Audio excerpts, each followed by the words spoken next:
Alright, welcome everyone. Good night.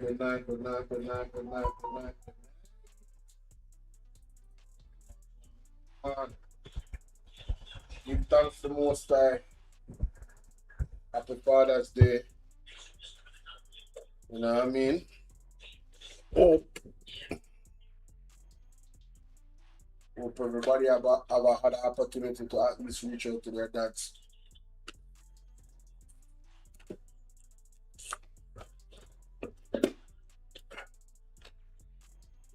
Tonight, we're going to cover a few stories that I saw in the newspaper. One of them regarding Joe Biden, another one regarding Donald Trump, another one regarding a young lady that was reported to have been missing. And we're going to talk about beach access, ladies and gentlemen. We're going to talk about beach access. So, as you come in, please remember to like and share the video. Thank you in advance. Oh, thank God, I'm able to see. Okay, wonderful. I was kind of worried that I won't be able to see the chat over this side and the the people.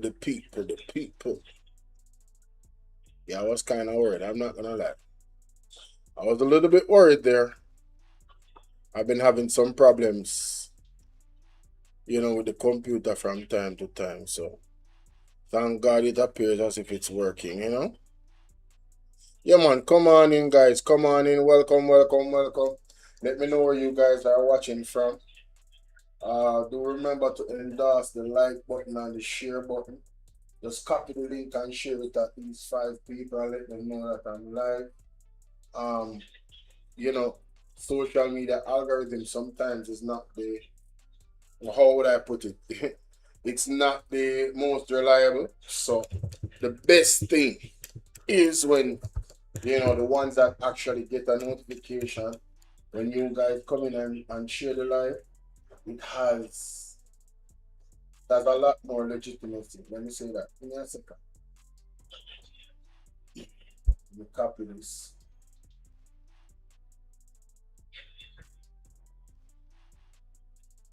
Copy that. Alright, I'm back. Alright.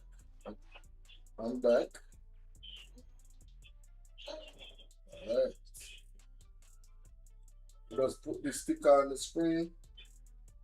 Gonna play this audio in the meantime. Yep. Let me play this audio in the meantime. Hey y'all, please remember to hit the like button. I know y'all come in sometimes and y'all forget, but the main thing, man, y'all gotta hit the like button, man. And share the live stream. Come on now. Stop playing. Support. The like button is free, heard?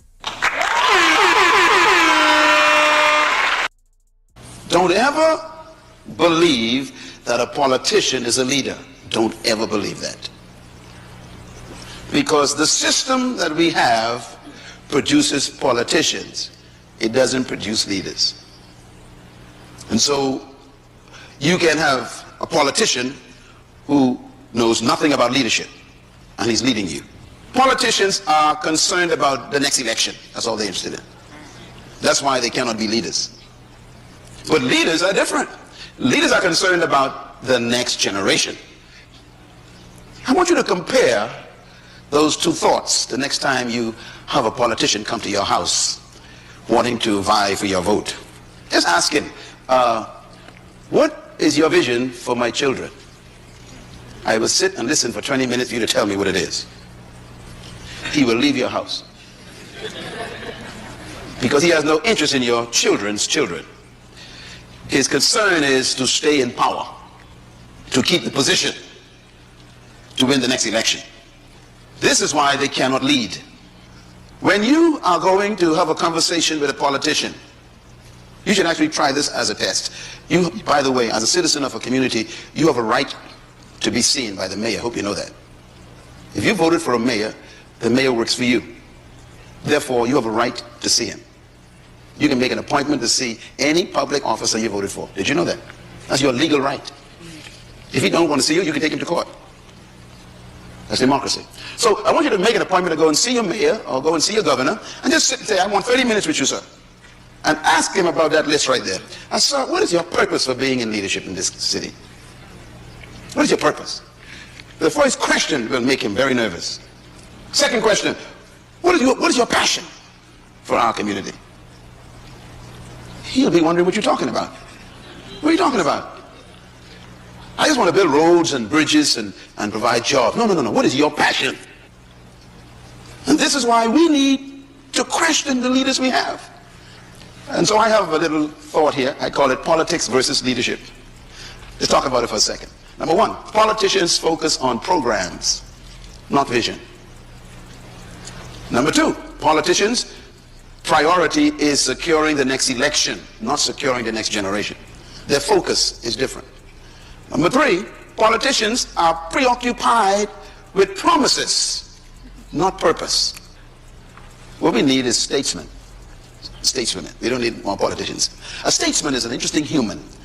A statesman think of the next generation. That's what we need, ladies and gentlemen. We need more statesmen, not more politicians. Politicians, them, all them think about is, well, not all of them, you know. And you have to know, you have to differentiate, you have to question, you have to probe. And when you probe, just like what you say, ask them the question. And when you probe, you're going to realize who is a politician and who is a statesman. You get me? But anyway, let's get into this, ladies and gentlemen, without any further ado. Let me share my screen. Let me share my screen. All right. Let me start off with a story. Judge Joe Biden, quickly. eGleaner classifieds mobile apps. Sign it. Judge denies Biden's bid to block release of transcripts linked to special counsel inquiry. Updated 6 hours ago, a federal judge on Friday rejected former United States President Joe Biden's attempt to block the Trump administration from releasing to a conservative group the recordings that Biden made with a ghostwriter. U.S. District Judge Dabney Friedrich found that the public interest in the material outweighed whatever privacy rights Biden had, but she effectively put her ruling on hold for up to 3 weeks so Biden could appeal. The recordings were obtained by special counsel Robert Hur in the course of his investigation into whether Biden improperly retained classified documents while a senator and vice president. Republicans in Congress demanded them after Hur declined to file charges against the then-president. Biden's Democratic administration refused to turn over the recordings and transcripts from 2016 and 2017, leading congressional Republicans to hold his Attorney General, Merrick Garland, in contempt. President Donald Trump's Justice Department authorized the release of the materials. That led Biden last month to sue to seek to block the release to a staffer at the Conservative Heritage Foundation who had formally requested the records. Biden objected to the release as an invasion of privacy, saying the recordings included him discussing sensitive personal matters, such as the death of his older son, Beau Biden. But Friedrich found that the administration redacted that material. The judge wrote that the materials contain no mention of highly sensitive topics like illness or death, nor do they mention any non-public persons, including members of Biden's family. Representatives for Biden did not immediately comment, but asked Friedrich to bar release of the material while they appeal her decision. The Justice Department did not immediately respond to a request for comment. Friedrich was nominated by Trump, a Republican, in 2017. Hur's year-long investigation led to a 345-page report that questioned the effects of Biden's age and his mental competence, but recommended no criminal charges against the then 81-year-old. Hur said he found insufficient evidence to prosecute a case in court successfully. Interesting story. All when them left, you know, All of them left out the office, you know. Them still have the answer, you know. You understand what I deal with? But I feel like say you left out the office, you still have to go in front of the judge. Right?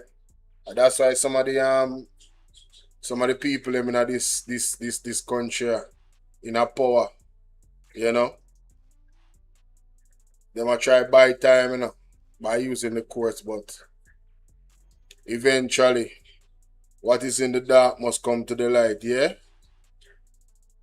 This is a sad story. More lives being lost. Unfortunately, ladies and gentlemen. But it's one thing, you know, God word have to come to pass, man. So Jamaica, we continue not to listen. We continue not to repent as an entire country. And these are the results. eGleaner classifieds mobile apps. Sign in, subscribe now. Latest 3 shot, 2 fatally, including 17 YO in Nago Head and Portmore. Updated 4 hours ago, 1 minute read. The Major Crime Investigation Division is probing the shooting of 3 people, 2 fatally, in Nago Head, Portmore, St. Catherine on Sunday morning. The deceased have been identified as 19-year-old delivery man Michael Elliott, otherwise called Bobley Slammer or Bull of Clifton District, St. Catherine, and 17-year-old Kenrick Ebanks, otherwise called Wealthy Stunts of Nago Head. A 27-year-old woman was also shot and injured in the incident. The police report that about 4:30 a.m. Ebanks and Elliott were at a house along White Lane in Nago Head when men armed with high-powered rifles forcibly entered the dwelling and shot them, who were in different sections of the dwelling, in their heads and upper bodies. The hoodlums then proceeded to another section of the house, where the woman was also shot in her upper body. All 3 were taken to the Spanish Town Hospital, where Ebanks and Elliott were pronounced dead, and the woman was admitted for treatment of her injuries. Hey, I'm not telling lies now. No disrespect. What them need to start call some of them hospital dead house. May I tell you, majority of the time, especially in a certain areas, majority of the time when the people ain't go there, then I pronounce them dead, but you know, me understand. More lives lost, ladies and gentlemen. More lives lost. You know, more. We'll go to the article here for something. Adriana Ling is safe and not missing, says JCF, dismissing social media claims. Yeah, because I saw a post of it with this young lady says she's missing. So she's not missing, ladies and gentlemen. Let's get into the story real quick.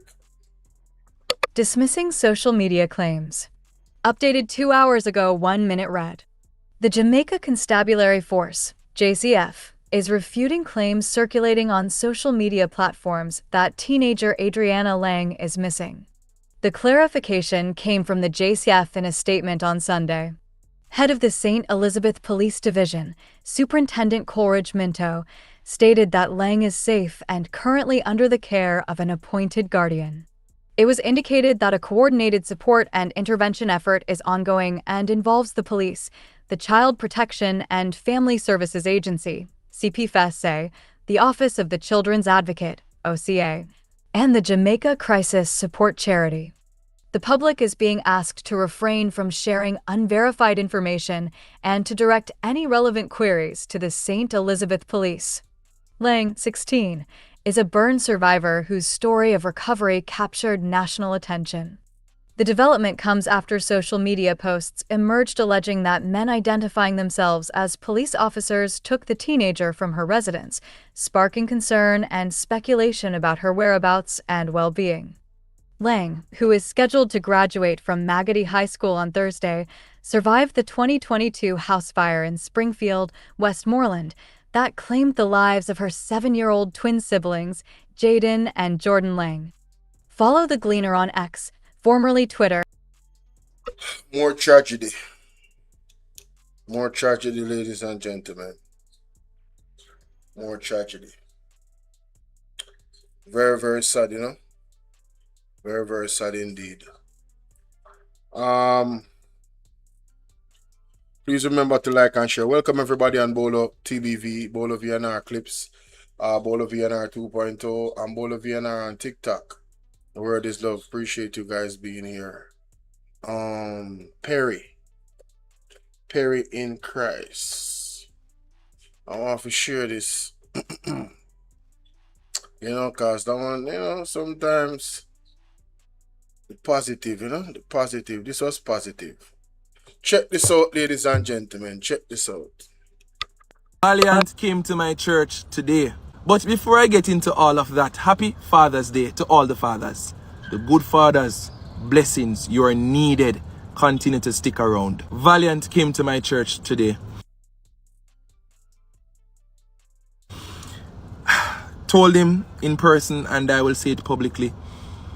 Thank you for taking the time out to be in church today. It was a blessing. DJ Mac came as well, the entire team. And I believe your family members came as well, your son. It was just a blessing to have had fellowship with you.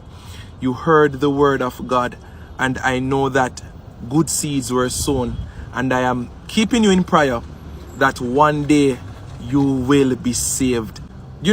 When Valiant reached out to me, expressing his interest in being a part of church service today, the first question I asked was, why me? But then I looked at it and I said, it's not that I condoned what Valiant did, but how I corrected him was in love. And I believe as Christians, after bashing, after condemning, after rebuking, we must look at the bigger picture. The end goal is to win souls for Christ. And I was saying to myself, after bashing Valiant, what next? We bash him and we flog him. He has a soul. And at the end of the day, God gets glory out of a soul being saved. God doesn't get glory out of people dying in their sins. I saw Christians cursing Valiant and cursing the money he makes and wishing death upon him. And I'm saying, if Valiant was struck down by God after doing that video, but if Valiant should come to church again, or even in his private moments, know that he has been exposed again to the word of God, to the presence of God, and he should get saved, then that's where God gets glory. And that's what I would be happy about. Yeah. Let us remember the bigger picture. The Bible says that he that winneth souls is wise. And I want to remain wise. I want to win souls for the kingdom of God. Valiant came to my church today. But before I get into all of that, happy Father's Day. I think this is great, ladies and gentlemen. I think this is great. Big up Perry. Big up Valiant too, you see me? Because I said it earlier in my life, first time I addressed it. And, certain things I don't really touch. But knowing, Michelle, how you doing, Mama? Knowing me, Valiant are different from a lot of us. You understand? It's just that he did something that is like, you see me, I say? A lot of us, we are not rightly aligned with the Most High. Feel me, I say, I need to repent. You understand? But we know that there are certain things that people do that, virgin, you have to kind of, get it right with God, because, them things they can, God will not be mocked. You see me? God will not be mocked, yo. Thank you so much, Michelle. Thank you, darling. Appreciate you over there on TikTok. God will not be mocked, guys. So we have to be careful. I say it all the while. I am not trying to piss God off. And that's what I'm going to deal with. Yeah, I'm not trying to piss God off, ladies and gentlemen. Yeah, I'm not trying to piss God off. A lot of the people, I tell you, man, a lot of the people where say them, you have righteous anger, Don't get me wrong,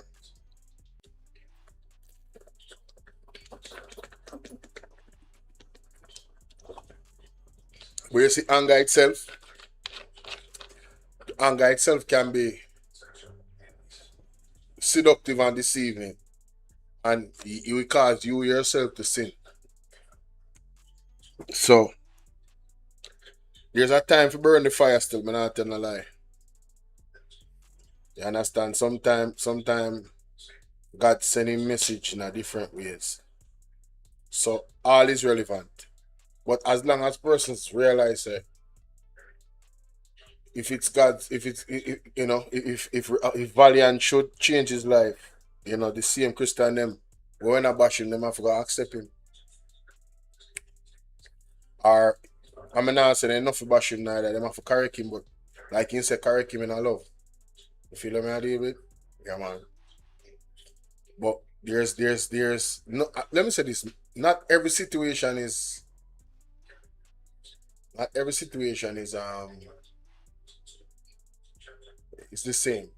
You know, there's uniqueness in certain situations. Let me just leave it at that. All right, let's continue. So I was happy to see that particular situation unfold, ladies and gentlemen. Very happy to see that unfolded. All right, all right. Let me go to this now. Let me go to this now. Let me go to this now. Big up my virgin Colin Bell. You understand? Had a great show earlier this morning. I was listening to some of it, and certain things caught my ear from some of the callers them that I wanted to highlight. A while ago, that Nationwide was saying that America would have to take our visa. Nation, and if there's no benefit for America, they're not in there with you. Right. There's America is our friend say X and Y. Yeah. All right. So they sell out themselves for $5,000. No, we hear this argument say America is our friend and we have to do. Oh, I want to listen to the argument there from there that were calling from Colin Bell show. Because I tell you, say, this me have to record this. When me hear the man say it, I say, oh, me never think about that. I swear, when him say it, I say, oh, me never think about that. Listen to this, Jamaica. Listen to this.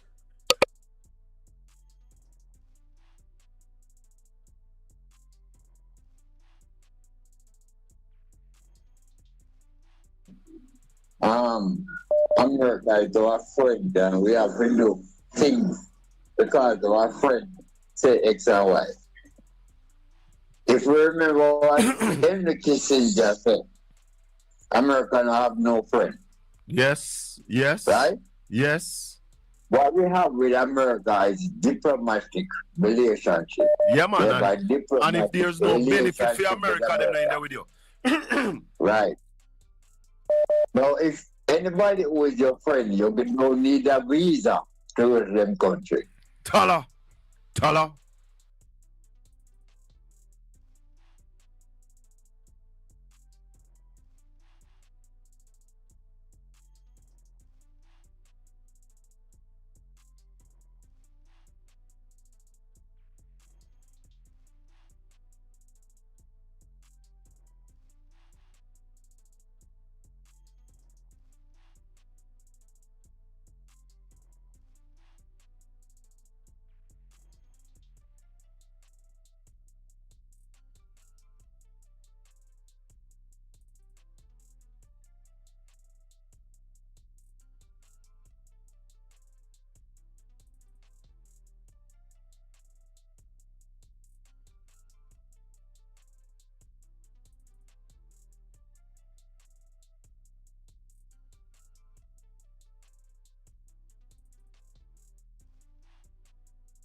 Let's continue, guys. Sorry about that. I didn't realize my mic was off that time. Sorry.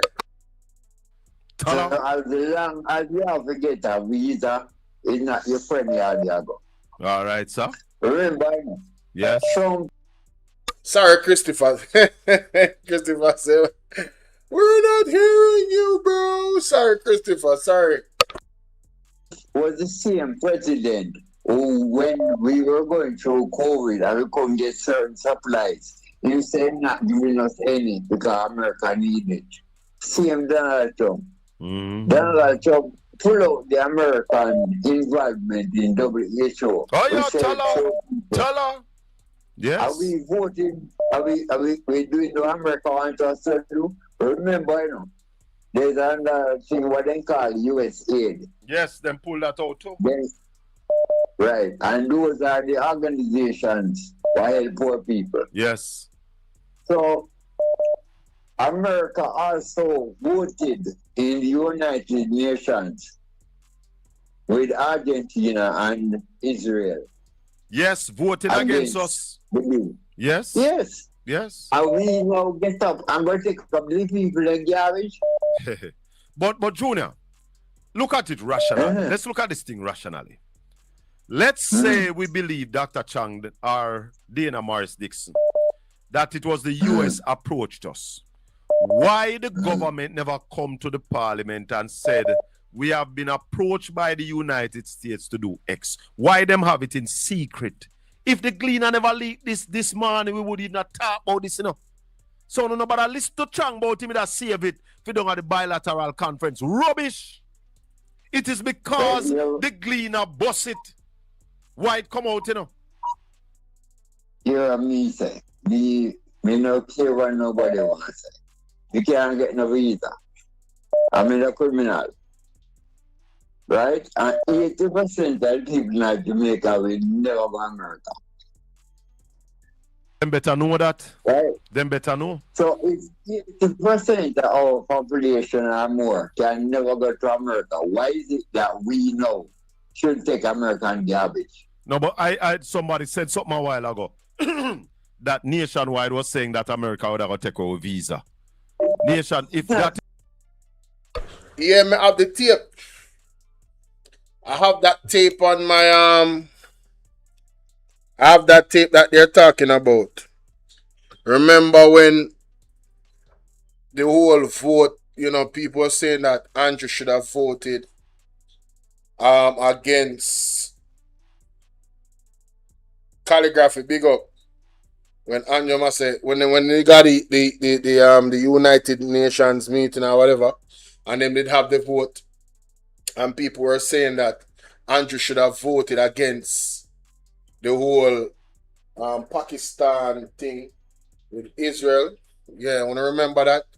So people were saying that Andrew really should have stood up for human rights. And the PNP was saying it as well. Right? And the PNP was leading that charge. I was saying the same thing. But when you look at Andrew's when you look at Cliff Hughes said the Prime Minister played it the right way because, you know, you don't want to lose your visa. And you know Trump will threaten the visas. So I did a video on my TikTok. Let me see if I can find it. I did a video on my TikTok. I'm gonna see if I can find it, guys. Alright. Give me a second. See me can. I gotta go and play this in the meantime. I see me can find that video. I did a video on my TikTok saying pretty much like, man, like this is what it is, bro. You know, we are at this place where a visa is more important than standing up what we believe in and whatever it is you believe in. A visa is more important than standing up for what you believe in Kushites. That's like the most immoral thing anybody can be a part of. Yeah, it's sad, but you know, hey, it is what it is, man. Let's continue. It is true. If Nationwide said that they need to prove it. After them visa, they will not take away. Even in the private sector. You know, say no one talk about the private sector before me go. Talk You to know, me. say the private sector, Jamie, J, and the church are the biggest problem Jamaica have. If we say Antonis and Tufton and Vaz and Shanghai problem, I private sector problem, you know, that look what go on in the country. Think about it, Khaled. The big boys carrying the cup, right? Mm-hmm. And when they carry the cup, the politician thief the money. So the government can't say nothing but the big man they when they carry the cup. So the big man they not say nothing when the politician they thief the money. You realize that about the Jamaica. So we are sitting and think about the shop. And I remember say Barakuta and Piranha out there. Where's The that? biggest problem Barracuda and Piranha out there. out the same way. And now the shark out there. So Jamaica's biggest problem is the private sector, JCC and them, the organization, they're the church. Mm. You ever hear any of these organizations get up and say nothing wrong with what going on in the country? No, sir. So if them complicit with it, and them cause the problem. Because remember, you know, if the private sector get up and tell Andrew say, you need to go on yard. You must go on yard, you know. Because you know, I know them a jump out on Wheatley. Everybody a jump out on Wheatley now. For Wheatley. You see what you said a while ago about the PMP should make sure say when Andrew open him out, they walk out. Mm-hmm. Who's that? Oh, look a while back, you know, so me I search for it. Hold on. You know, long me I say that. Me make sure so when you go NDC, Harris, you tell them that, you know. Yes, man. Yeah, man. You know, I know say them inside they when that the piece of garbage attack, you know. Yeah, man. They must start. They must start show Andrew that we are not condoning your slackness. Yeah, man. Yeah, man. Right. Yeah, Look man. what Andrew do to Azan. You understand? Azan build shop and tile it to the woman them, you know. And that he may do, you know. Him build shop and tile it to the woman them. Andrew say he not sitting at the parliament with him. Thank you. All right. Later. So All right, so I'm going to find it, guys. No say it there, and I'm going to find it, man. Listen to this.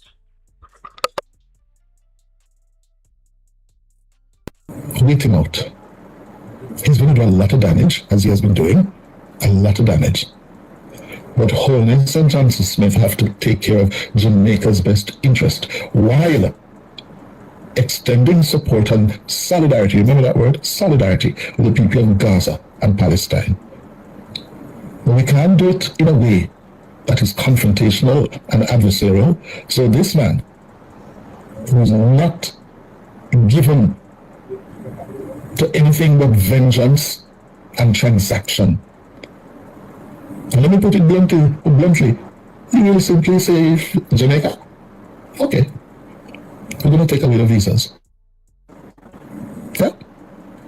And take away the Jamaican visa. Which government in Jamaica could survive if it is a situation where it is, for at least because of the action or what you have said, you now occasion America taking away Jamaicans' visa? Jamaicans would name you.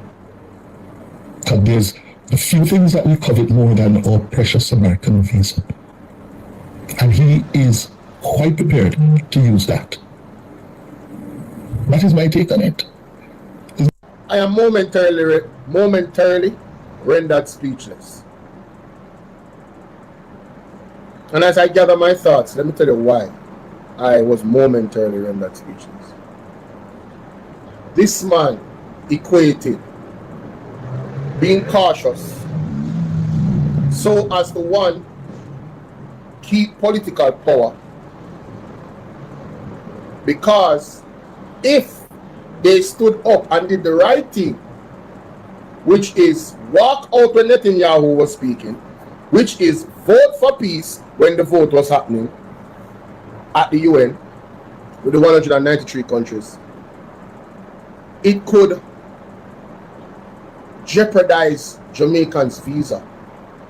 So, in essence, Jamaican having a visa to go to the United States, in his purview, and JLP maintaining power as a political party is more important than taking a stance against what is wrong.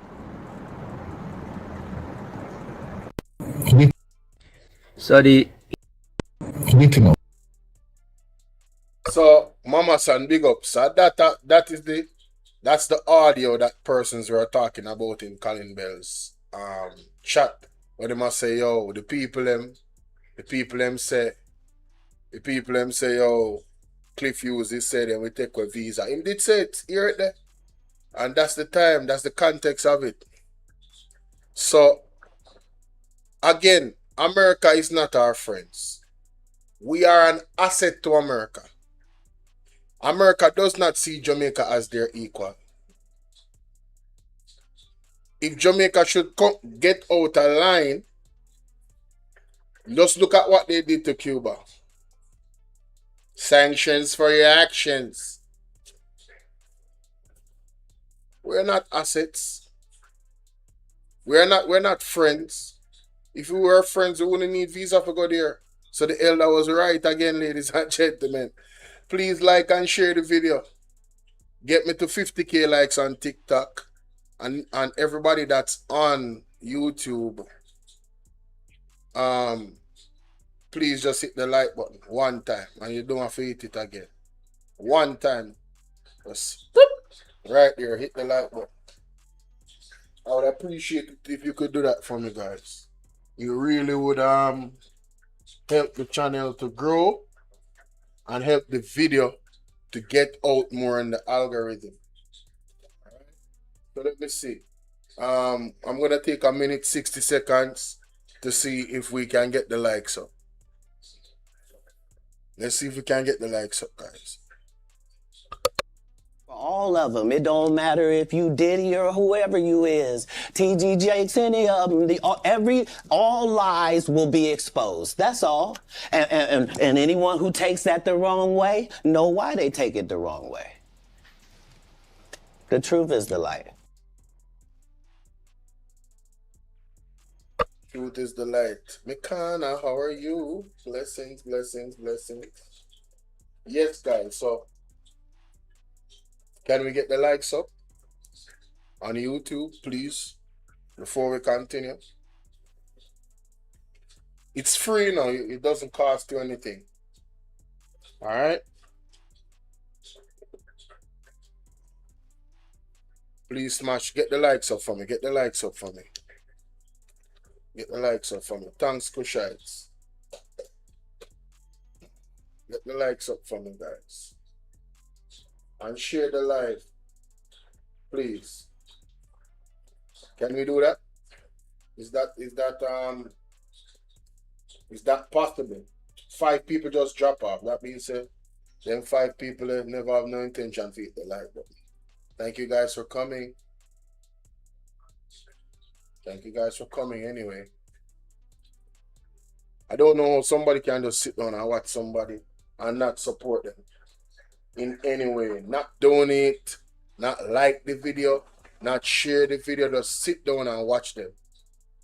All it takes is one touch of the button. One touch of the button, ladies and gentlemen. If you're watching from your phone on YouTube, right at the top of the screen here, so somewhere at the top, there is a thumbs up symbol like this. Once you hit the thumbs up symbol, that's all, and you're done. We still have 20 more seconds left. Nobody on Bolo VNR clips. Come like a beer labor right over Bolo VNR clips. Peer haters. I mean, notice Bolo VNR clips, you know. Most of the time when I'm going to the comment section over there, peer haters. Peer lab rat over that channel there. That's why they don't watch. That's why they don't watch. Them watch the live stream then. Some unknown what's up, baby. Because not even one person don't hit the like button on Bolo Tbv clips from me attack. Some unknown Libra just come over there while I go hit the like button. Big up yourself, mama. The likes them a go up a little bit from Bolo Tbv clips. The people them a go on good over Bolo Tbv, I mean. People them a go on good. Still want to get 10 more likes over there, so. We need at least 15 likes more on Bolo Tbv clips. At least. At least 15 more likes. Can't believe me have to pause the show just to get the like button up and it takes so long. Over here on Bolo Tbv 2.0, we can do better than that. That's the main channel. Share the live with at least 10 people. Share it on your status on WhatsApp for me. All of the Bolo Tbv ambassador them. Share up the live, man. Share up the stream for me. Them try to get my channel off I table. You know see that? From TikTok to YouTube. You know see me get a fight, yo. Me get a fight, you know.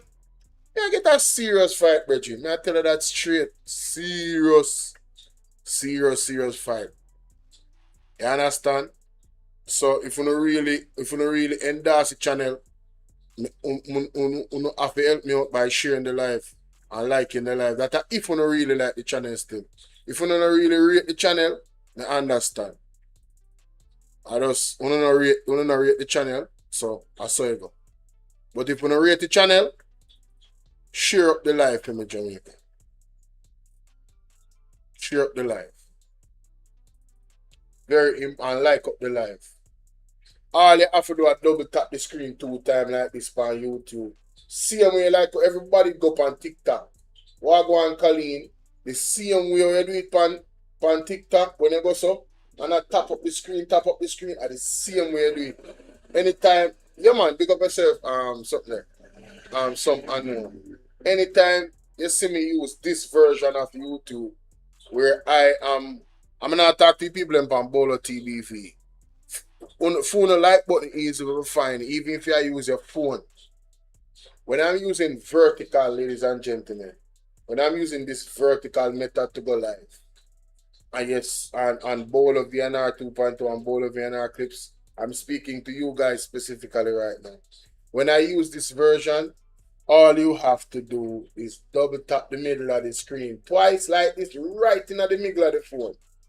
Right above where you see the comment section cut off, and you see me right in the middle of so, you just do this 2 times, and that's how you hit the like button. Twice. I don't watch people where I don't like it. Anybody that I watch, I like their content. I don't watch people I don't like. Unit boss, big up. Hi, Mekana. Thank you so much, Mekana. Arville, big up. Maurice. We can't believe say the people on YouTube make TikTok out with them, bro. This is embarrassing. And all you have to do is hit the like button 1 time. That's it. Unit boss, blessings. You see people on TikTok, you know much time now if you hit up the screen, them have to depend. Be a this. See that? Be a this. I know say we not even you see Bolo Tbv clips. We're not even feeling you know because that phone and leave my charging it. You see when the battery dead? When the battery dead? Whenever the battery dead, the battery dead. And the person them with the like button can come over to the next live. You see me? Yeah man, for real man. Big up people in Bolo Tbv. I'm not telling no lie. From the other day, Bolo Tbv, boy, I tell you, solid. Solid. The other day, for the first time in a long while, I see some numbers but I don't see how long. You know how long I don't see 200 people from my life? No live at all when I do. And so I know say, is either somebody I try shadow ban my page or they must send report or something. Not me day I go through some news, man, and we are discuss the situation with Chang and you know, the deportee them, and then Dr. Wheatley now, you know, so that the topic then I'm gonna know where the connection between the United States and Jamaica. You know, the elder, when I say a while ago, say, boy, we are not a friend. America is not, we are not America's friend. It's not that we are reject the friendship, you know. But look at how they treat us. We are just an asset. We are just an asset to America. Them look down upon Jamaica. Them not see Jamaica as them equal. How can you send the most vicious criminal them from out of America to Jamaica? Alright, Kushites, big up yourself. How can you send the most vicious? And guys, for you guys them on TikTok, you see that sticker up here up on the screen? You must identify what that is. I'm not gonna say a name, but right they say you can donate to that here. Yeah, man. Yeah, we don't get no visa from America. We're not supposed to need to have a visa to go to America. Jamaica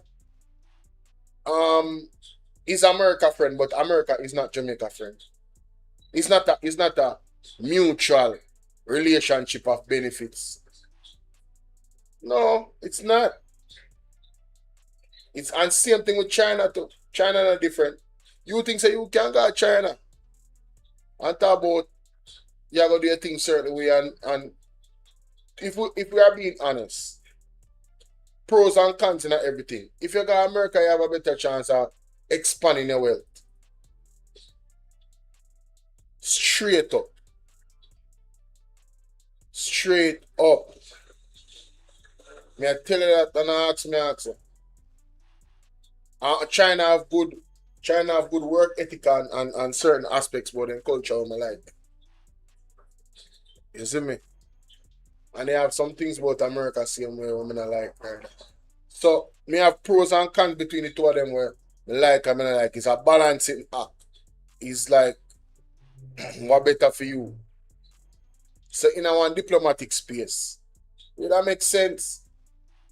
Would that make sense if, you know, you assess the situation, and when you assess the situation with the TC and them, this is the benefit Jamaica. It's a backwards, it's a carry bridge. Backwards. Straight up. If we not get no, and I wouldn't take money. I would not take money to do this. That's the next thing. We can't even look on it from a money perspective. I wouldn't take money for do this. You know, someone want to share something with them. You want to share something with them. Big up ABI News TV. I want to listen to this. Listen to the argument about the Integrity Commission. I want to tell me one thing. This is capitalism 2.0. It is set up to allow members of parliament, politicians, to enrich themselves. If we do not address a system that facilitates corruption in politics, then we're going to continue to pick off one here, one there, and it's not going to make no difference. So for me, it's a system that I want to see addressed. And as I said a few years ago, I think 2 years ago, the Integrity Commission needs an Integrity Commission. The whole system needs to take up and just dash. The whole system put in a barrel and just roll down the hill. The entire system is a mess. Something is wrong with the system. We're going to have to put ourselves in charge of ourselves. This is capitalism 2.0.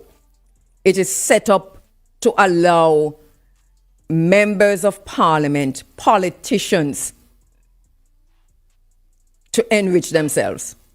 And that enrichment is happening right under our nose. We see them, we experience them, we know them, we hear them. So that if we're going to deal with enrichment, it has to be holistic. We have to hold politicians accountable. This is If you not agree, put a one in the chat. Angela, good. I don't know if a good morning or a good night. Depends on where they're in the world. Yeah, let me know where you guys are in the world, ladies and gentlemen.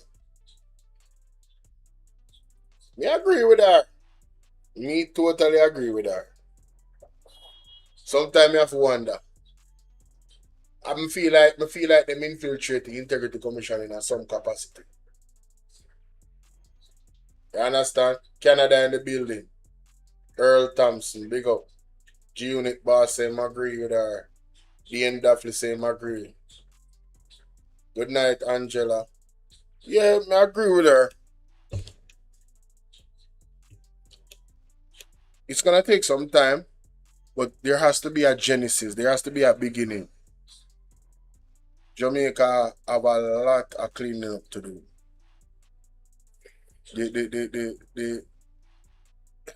The tentacles of corruption go far and wide, ladies and gentlemen. Trust me.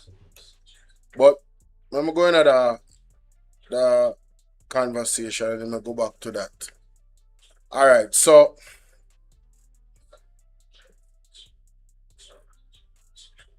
listen to the conversation, ladies and gentlemen. This was on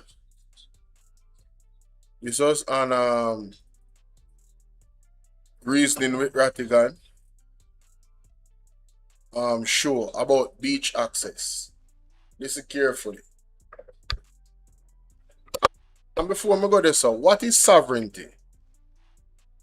Let's look at what sovereignty means.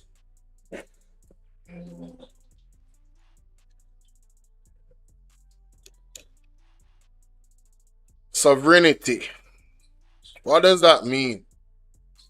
What does it mean to be sovereign?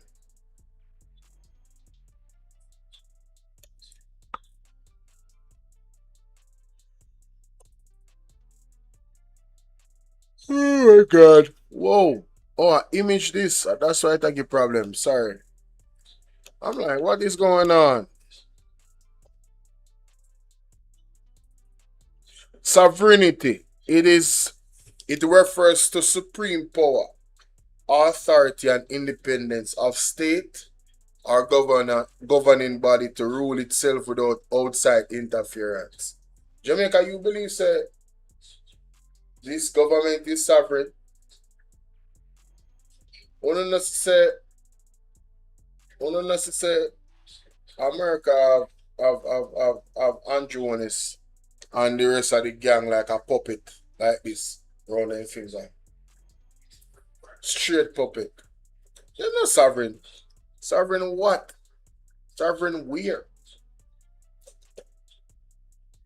You have internal sovereignty, the ultimate power of a government to hold within its own borders and create and enforce laws over its citizens and institutions.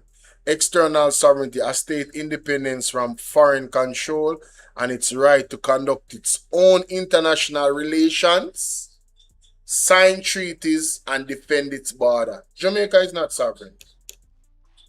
Jamaica can't defend its border. Let's not fool ourselves. Jamaica can't even. One little ship come the other day, the whole light shut off, down our park camp burn down, and it would have been over in a 2 minutes, ladies and gentlemen. The head of state could be taken just like Venezuela. There's no sovereignty in this country. None. Not even one little bit. And that's not to scare anybody, but it's just the reality. So, in that context, as a people here on the island, you know, when I look back at the history, it's almost as if we as a people came to Jamaica and was brought into a nightmare in a paradise in terms of the physical. The nightmare was the reality that we were slaves, a lot of us. People that look like me and you, right? And I would call us prisoners of war. because what they did, some of the things they did, you know, yeah, it was prisoners of war. Even if you want to look at it from a perspective that some tribes that were at war with other tribes, those persons who were prisoners of war was given up in the slave trade to the white man. Those things were a reality. You get what I'm saying? There was war between different tribes. You get captured. Now you are collateral for the slave trade. They are paying big bucks for you. And then it went across, greed and money and corruption. It's always been a problem. It doesn't matter which nation it is. Greed and corruption, it was at the center of a lot of the most violent and inhumane things that happen to people. Money was a great motivator. Greed, wealth, power, status was a great motivator. You understand? So let's listen what the brothers have to say. Like I said, I just think that we were brought here as prisoners of war, and we've been in a paradise physically. A physical paradise, but in terms of mentally, we have been shackled in prison. And so we are the spirit of Nani and all those heroes that fought. I don't know if they're even present. I don't know if they're dormant in us. I don't know if they're even there. So we watch the government, Extreme Beauty, Marcia, watch the government do what they do, right? We watch them destroy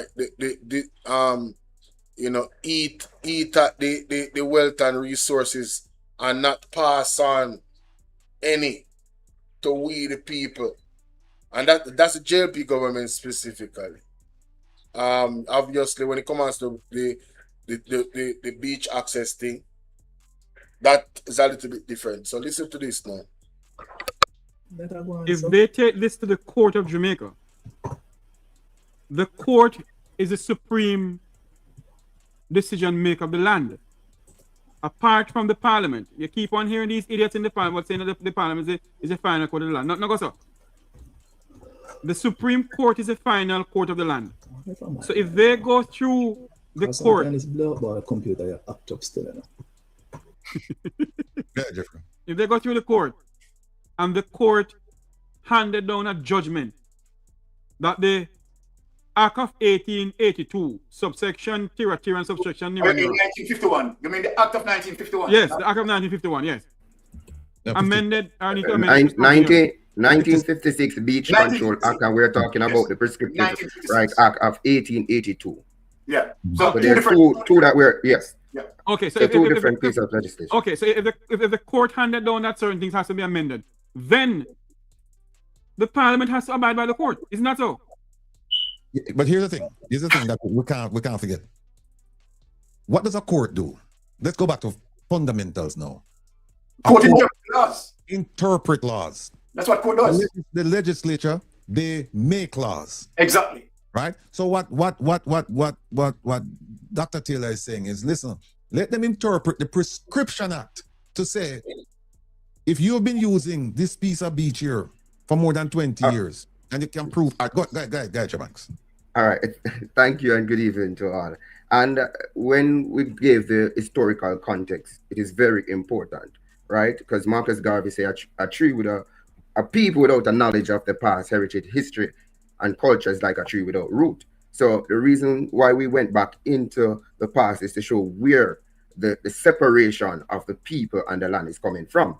So the legislation of 1956 Beach Control Act that said that no Jamaican have the right to the in or over the foreshore of the sea or the floor, right? It means that both political parties has taken part in crafting this legislation and also maintain it into today's day, 2026, right? So what we have to be using is the 1882 prescriptive right act that says that once there is a path that the people of the community been using for over 20 years, then they have the right to remain. So what we're simply saying that we're coming from a perspective that we're owners, employers, and financiers, not a political party supporter, whether it be PNP or JLP, because we have seen that the problem exists from 1956 and it includes both political party, and we're now in a time when they said that they're going to amend it, right? And it was never for the betterment of the people. So bring us to today's date when we have the new beach control access management policy. This was going to be something that is going to revolutionize the access for beaches for Jamaican people. And again, we stick on the people of Jamaica, because when we go into spaces, it's about people being displaced and not a political set of people that are going to be displaced. So we keep the fight of preserving our heritage and culture, and that choose no political party. And that is what Jabem is about driving the cause of the Jamaican people. And we will stand resolute for that. And we are using the court, right, to ensure that we're shoring the people's access to the beach. And Dr. Taylor is hold on a second, Mystic. Let me just bring back in Devon Taylor. And I just ask Dr. Taylor this one question. And this one question will answer, it will focus on the question that you asked. And Semuka for real ask it. Can any party fix this problem? Dr. Taylor, floor is yours. The fix is the people. The politicians move to the will of the people. We see that they move against people when people were not fully mobilized in 56. We see that in order for change to happen, we have to know, so we have to get up and advocate for the changes that we, the people, want. Because the political interest always cede to the capital interest. You must hear, we are birthed a different kind of consciousness as to how we move. And I'll say to my brother Mystic, absolutely. Before the virgin continue, that is a fact, you know. This man and Mr. Polo, this man and deal with none of the party, you know. You understand? You understand? He not deal with none of them. And everybody have them position. The people them that vote, however, especially the people them that vote. If you guys come together and tell the government, say, listen, man, it can't work, you know. Yeah, we don't have anybody where going to give we beach access. And that are one of the top things them we want.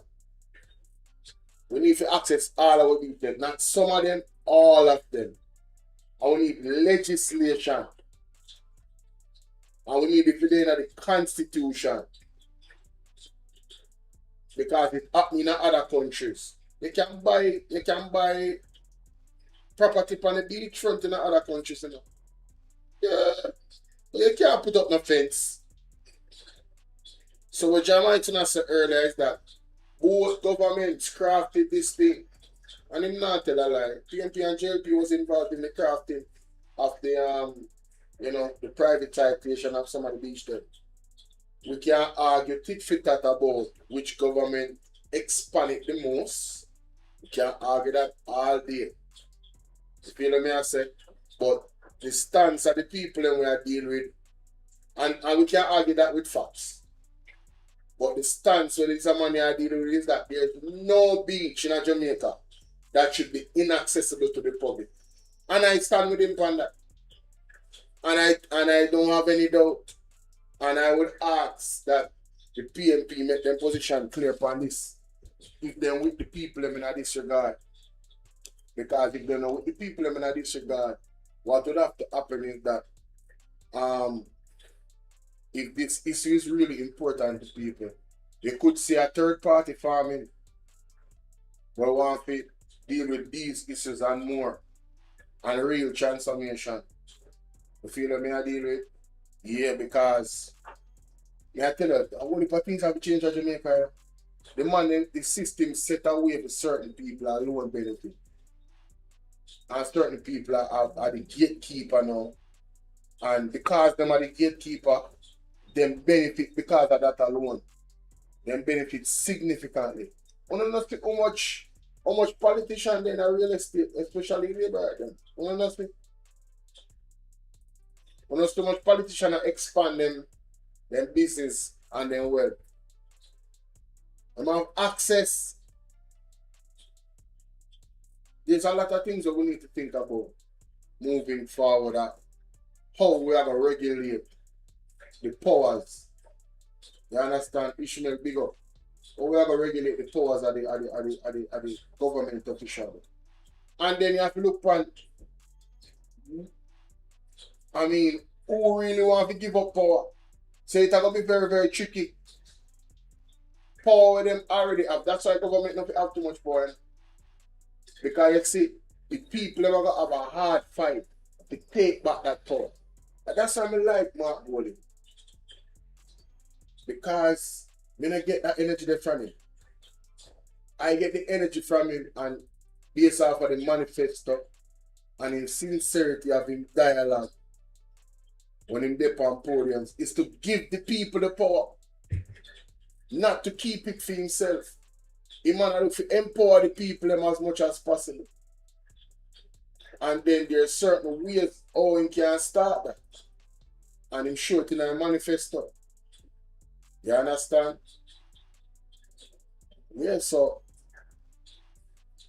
now we think about these things, ladies and gentlemen. What we really want. And you know, I just to call him again and I want to say something. One call I said something. You want to say, yo, is Andrew Holness the reflection of what the society is in Jamaica? And to me, it's a rhetorical question. You know? He most definitely is. He most definitely is. Even though we know so them never win the election fair and square. Even though we know all of that. There is enough people in Jamaica that voted. So we say, man, the society really in our bad place for them vote for Andrew Holness. An uncertified creature. Yeah, and based on certain principles I see him demonstrate, I believe in extreme beauty, may I tell you.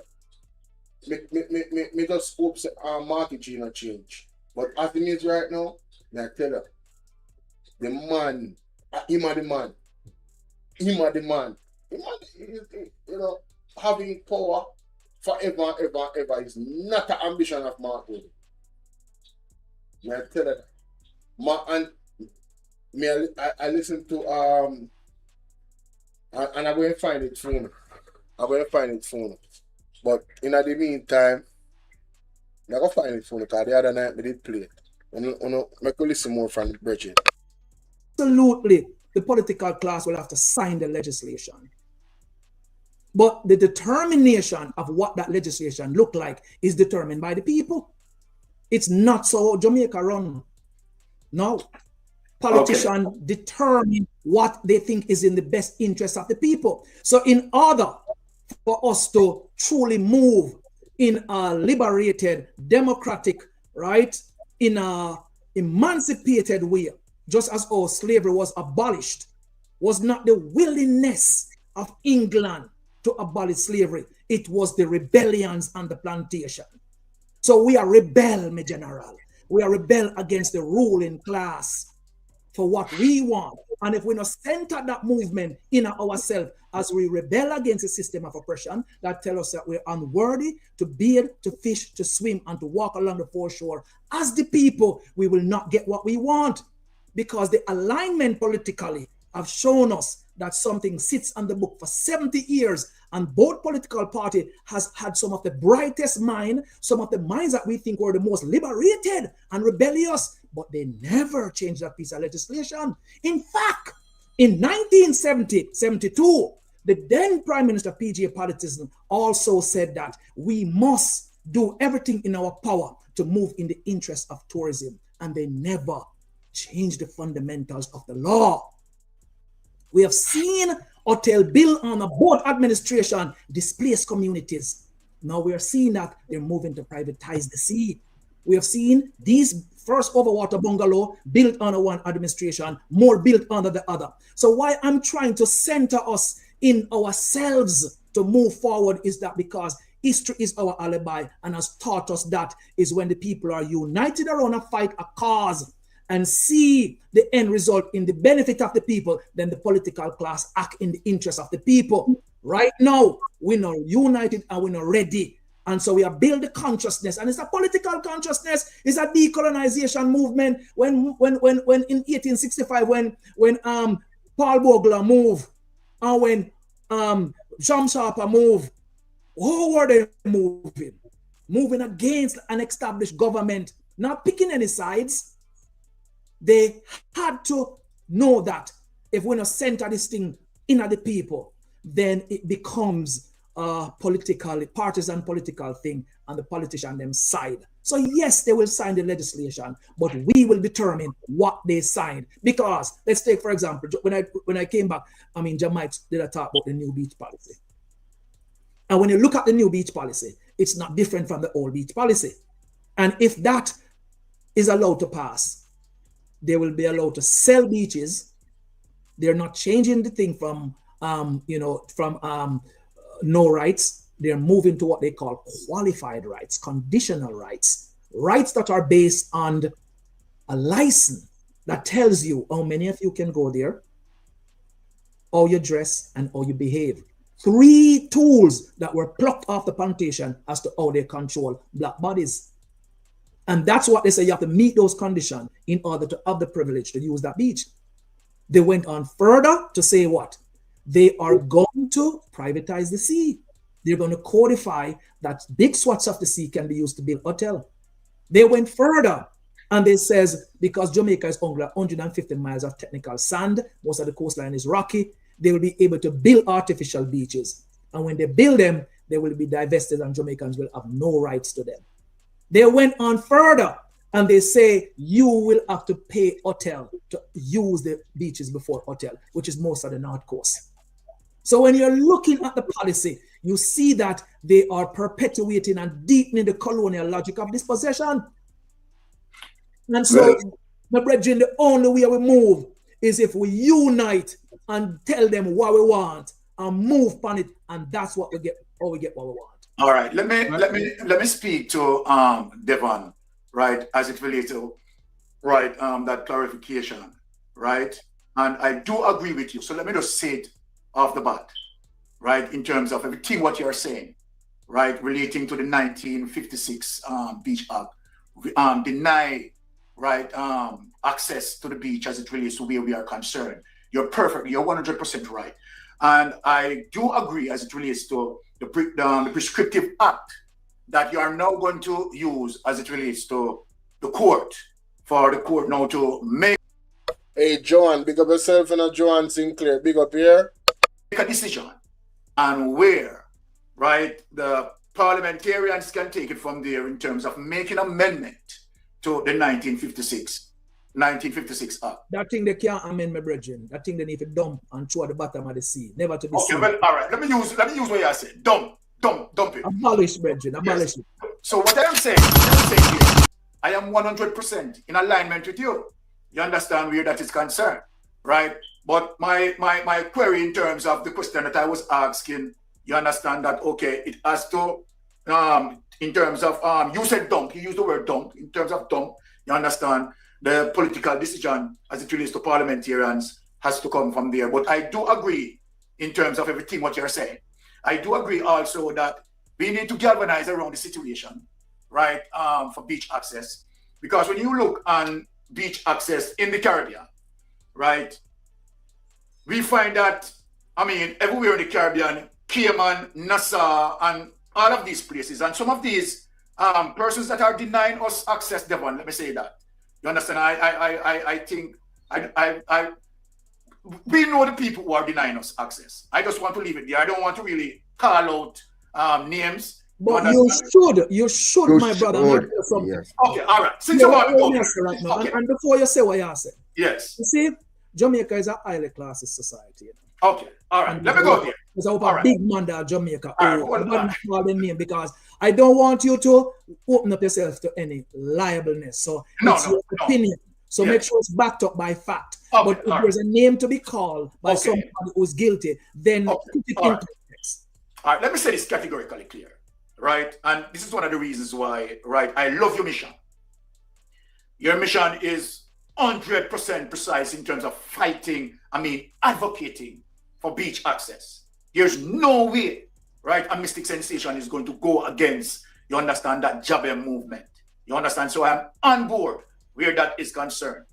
It is a sad thing, let me say that, spawning over, the two administration, that beach access wasn't looked. Two administration, PNP and JHTA. It's a stop more them have to hug up. Now, who is willing to change that? Who is willing to make it right with the people? Well, the current administration has no intention of making it right to the people. They don't care. They're just going to do what they do. Hi, Andrea. What's up, baby? Victoria, how you doing, sweetheart? Victoria, I like that little badge where you put beside my name. You know them made it? And if you come over to YouTube and become a member of the platform, oh, that reminds me. All the persons on YouTube, all 18 of you that hit the like button that actually appreciate the conversations we have over here on Bolo Tbv 2.0, consider becoming a member of the platform if you haven't already. All right? Yeah, man. And persons on Bolo Tbv, you can just jump over to Bolo Tbv 2.0 and become a member soon. So it going, yeah, exercise the franchise and support the platform. Yes? Simple thing, man. But anyway, back to this. When you look at both political parties, right, in terms of beach access, it's quite clear to me that this group will not get anywhere with the Jamaica Labour Party. I know it doesn't want to tie himself to any government, but it is quite clear that the Jamaica Labour Party will not, let me repeat, will never give and will ever put into law what he suggested. It will not happen because the Jamaica Labour Party is more for the rich. They don't consider the poor. They like people with status. And everybody know that. As much as PNP is guilty as well, just like Emma said, the bottom line of it all, if you're not going to start a third party, Nikki, what's up, Nikki? What's up, my baby? I have to make you a moderator over here. So hold on. I have to make Nikki a moderator. Nikki says she watch me on her TV every day. People, me look on the big screen. Supposed to look big on the big screen. Oh, me look on the big screen. Nikki, and I hope you're good enough, mama. I'll make you a moderator. Hold on there. Oh, yeah, I'm a moderator. Make you a standard moderator over here. So. You're good? All right, I'm looking good. Thank you. Thank you. All the time look good, still. You know? Big up yourself. Glad to look good today. Let's continue, ladies and gentlemen. On, right, and be dealt with that, spawning over, the two administration, that beach access wasn't looked on, right, and be dealt with, right, in terms of providing access. So now, let me say what I am going to say. When we have, a Brian Jordan, and you have these people control and spread off and have control over the government, that is going to be extremely difficult as it relates to the politics. Now, this is where Jamaican people have to come in, right?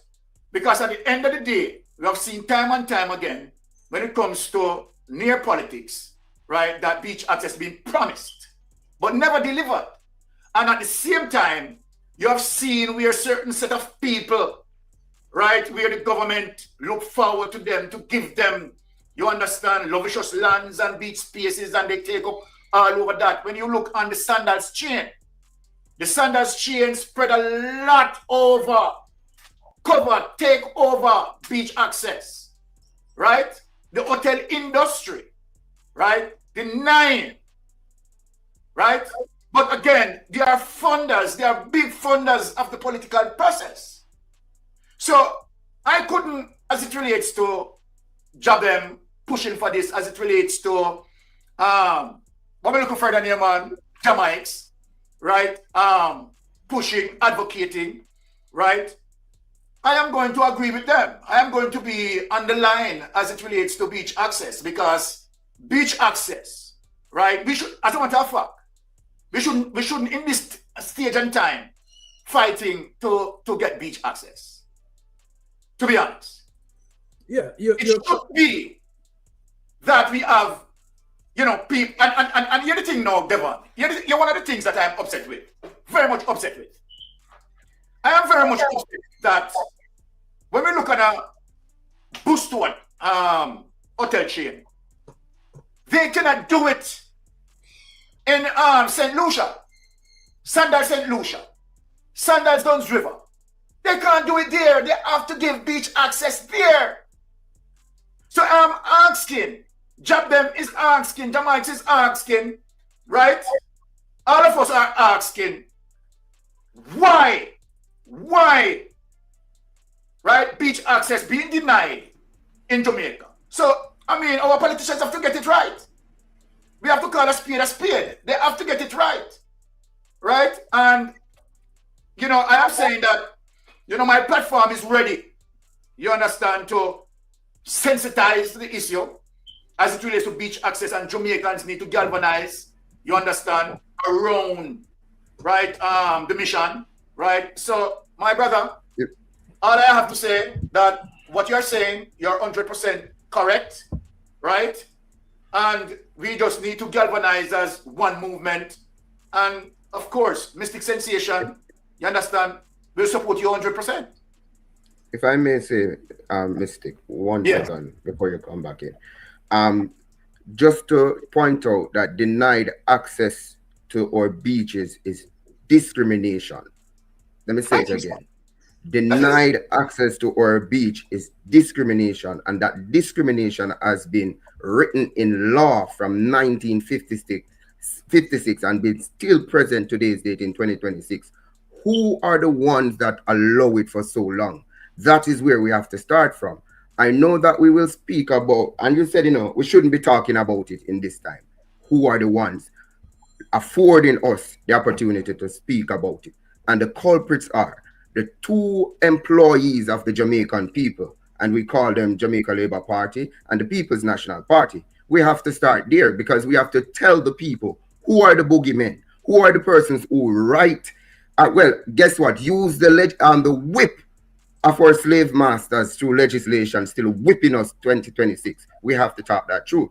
When we speak about even just one hotel chain, I know that there are many. We have to think about the government allowing these hotel chains the opportunity to further discriminate against the Jamaican people. You spoke about Sandals, and when you, just to put into context, Sandals have over 23 different properties stretched across the Caribbean, 10 properties here in Jamaica. Sandals started in 1981, and here is the shocker. Staff in Sandals get paid the least in Jamaica, get paid the least and get treated the worst. True. Right? You have Sandals Barbados, which is a tip-free, and it advertised as tip-free, right? As a Sandals product. But Sandals staff in Jamaica, when caught receiving tip, they will lose their jobs. So we are looking at hypocrisy, and we're looking at discrimination. And then it comes back, how do we govern the laws that take care of our staff? That is very, very important now. We look at the law from 1975. Again, a piece of legislation that has blessed the eye of both political parties, and they did not change it to better the lives of Jamaican people. Yes, we can say where it came from the beginning. Michael Manley did create it. But what we also need to know that they created a legislation for people within that time.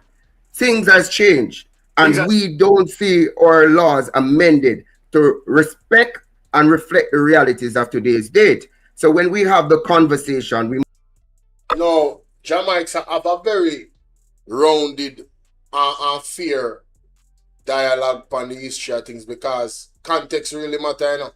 In a them time, given what was going on, that act itself from a Norman Manley or Michael Manley, I should say, was liberating. That law that was liberating compared to the circumstances and the climate at that time. But what I must say is that over time now, given how the world has evolved, the legislation needed to evolve with it, and it has not. So that is a problem. I'm sorry, Norman Manley, father of Michael. That is a problem. That is a problem, Jamaica. It's a very, very serious problem. So, I appreciate the conversation. Gunners, big up. Gunners, you must be an Arsenal fan. Anybody when name Gunners, you know, say them an Arsenal fan, you know. Me appreciate the conversation, and that's why I'm come talk about it tonight. And shed my little 2 cents on the conversation. You see me? Yeah. In a real life. Let's continue. We must have conversation from the perspective of owners, employers, and financiers. Because when I go down to the beaches and engage with the beach community, right, I don't see any PMP or any JLP representative educating the people, informing to empower the people about the beach access management policies, as Dr. Taylor said, about qualified rights for our own birthright, right? Qualified how you dress on the beach, how you behave, right? All of these things. How can you say that and there's no regulation to how foreigners come and utilize? Brother, when foreigner go on the beach, then wear anything, bro. I must naked, then not naked. What you mean you have? There must be a definite discrimination. Definitely discrimination. But now say if you come on the beach and dress provocatively, because remember kids is on the beach, you know. But if we're being a little bit honest, ladies and gentlemen, just a little bit, that's discrimination for real what they're doing. It's an excellent point about Sandals. Their silence speaks volume. Yes, they employ a lot of Jamaicans, but you ever see a picture with their level executives? I think there's one token. I mean, Sandals is not the only problem, but we do understand that Sandals plays a major role in donations to both political parties. It's just the truth. These big oligarchs put money on both sides. It's just the truth. You understand what I deal with? So, they're like, let me tell you. That's why, as great as much as how we know, we highlight a lot of the achievements of a PJ partisan. Nobody's perfect, ladies and gentlemen. Nobody's perfect. And sometimes people do things at the time when they thought was in the best intentions of the people. But this is why the democracy needs to go back to like what the Rasta said. They need to question the people for every single thing, every single policy they are going to implement, Bridget. And another thing too, persons cannot say, all right, we vex with the government, but you're not involved in the process. You're not even exercising a franchise. You're not going to town hall meetings. You're not doing none of that, but you want to blame the government every single time about everything. If you are going to the town hall meetings and you're engaging in the politics and you're exercising a franchise, you have every single reason to say, yo, Bridget, no, no, bullshit. We need to lift up and come out of our country. Colleen, how you doing? Yeah, man. Mark Golden, yeah. Mark Golden had mentioned the beach access thing. You see me, I say, and what me like with Marky G, the man know how to craft the law them Jamaica.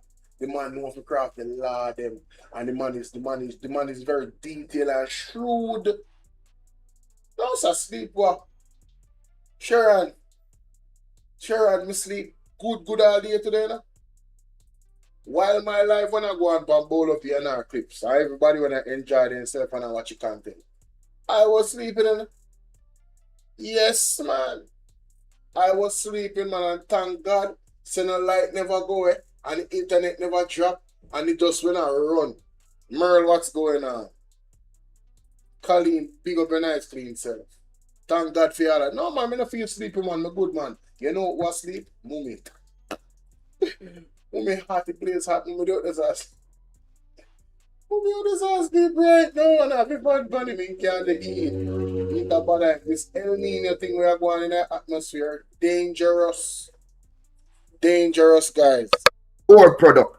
So we're saying this is not a fight against any one or any party or any hotelier. It is a fight to preserve our heritage and our culture, and that have to come through respect and dignity to who we are as a people. And we'll stand to be a catalyst for change for the people of Jamaica. Let me add this piece here now. Let me pose this question to Jamaics and Devon. Yeah. Brother Ratty. Yeah. I have cut so. You know you're wrong. Yeah. All right. Hey, look. Thanks for joining us, man. And we have to make this a regular. Guys, you don't need to go watch that in full. Me not play all right. I just that piece there alone. Me didn't want to capture and react to. Now I'll go to the article now. See? Let me go to the article. Go to the article. Here it is. JHTA calls for managed beach access to protect all stakeholders. And this article goes against, this article goes against what Jamaics and the Virgin are talking about. You hear what they say? Off the face of this, I already know what they are talking about. JHTA calls for managed beach access to protect all stakeholders. What do you mean protect all stakeholders? I want stakeholder alone matter. We the people. We are the franchise. We are the owners of the franchise. Hey, listen, I don't want anybody to take what I'm saying as I am advocating for violence. I am not. But let me remind who doesn't know that if the Jamaican people got serious, like other countries around the world, nothing could move. The country would be on lockdown. If the people unite, the politicians them have to run away. And when I say the people, I mean police, soldier, regular folks, teachers, nurses, doctors, the man who sweep the street, the garbage man. If we decide, say, done. It's done. That is the power we hold. Unified, collectively. We hold that power. So, stop tricking yourself. And stop fooling yourself. Understand the power that you have. I was reading an article earlier about the wife of the Prime Minister of Spain. And I look and I was also listening to Colin Bell, which I am gonna go back to Colin Bell after I done the article there. Because there's so much things in that I like. God bless child, how you doing, sweetie? Thank you for sharing, my darling. Oh my God. Thank you, baby. Thank you. Appreciate that. Like and share up the live, guys. That is it. I know it's Sunday and people tired and then gone and work, some people, but they see the international people, share the live with international people, like England and them place there. Yeah, man, target them place, they target Europe, because them already up already, You understand? And them can have the phone there, sit and watch and, gonna say what, bless up you, always watch your content. Just realize I didn't subscribe. Just did years watching only because I noticed you're one of the Jamaican with a working brain. Oh God, man, manners and respect gunners. Respect. Thank you so much. Kind words. If they told the government to open the beaches, beach access to Jamaica, it would happen. We as a people must exercise respect for hotels, guests and property too. If they told the government to open beach, no, all right. So, all right, I understand that two things can be true at the same time. Yes, the beach them need to open up, and second, the people of Jamaica need to respect the guests them and the hotel too. Now, the beach can be accessible, but the hotel don't have to be. They can put all the security they want and lock off the hotel. You can't enter upon the property of the hotel. They can't do that, you know. Oh, you can't stay there. No little joke about it. Because really and truly, if you don't pay to go to the hotel, you're not supposed to go and have people in the hotel. Simple. Right? But you see, access to the beach itself in general, there's a working, what would I say now? There's a working architecture of this in other countries. Meaning say it works in other places. And we can model how it works there, where those hotels cannot lock off the beach access. But still, the hoteliers, them have a good experience. You feel what I'm saying? Them have a good experience and they are protected still. Yes. And you see, all that will do is increase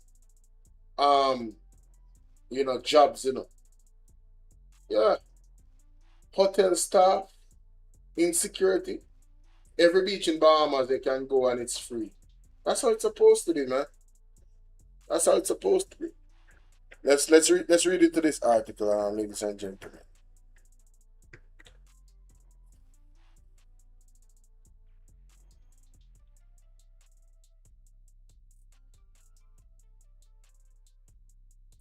Oh wow, what is happening? Let me refresh this article. So a long article, man. 3 minutes. There we go. In response to ongoing public debate, and in a few cases legal proceedings surrounding beach access rights, the Jamaica Hotel and Tourist Association, JHTA, calls on all stakeholders to unite behind a framework that ensures safe, equitable, and well-managed access to Jamaica's most treasured natural asset. The question before Jamaica is not whether Jamaicans and visitors alike should access our beaches. They absolutely should, said Christopher Jarrett, president of the JHTA. The question is how we enable access in a manner that protects our people, our visitors, and our coastlines.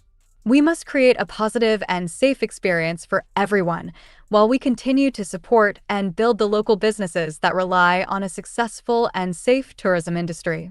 The JHTA firmly rejects any characterization of managed beach access as exclusionary and firmly supports meaningful public access to Jamaica's beaches. A well-designed management framework in accordance with applicable laws must be the basis on which access for Jamaican citizens and visitors is framed. By contrast, unmanaged beaches have become spaces that are not freely accessible because they are governed by informal power structures, intimidation networks, and environmental degradation that effectively deny patrons the ability to enjoy them in safety and dignity. So this is what Calligrapher was talking about in the comment section. This is what he was talking about. Got the bike wake up, mommy. Hey Lavish, how you doing, mama? Eh? At the bike wake you up. Eh?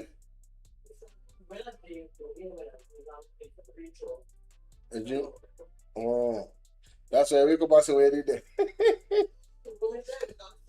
Still up on the live.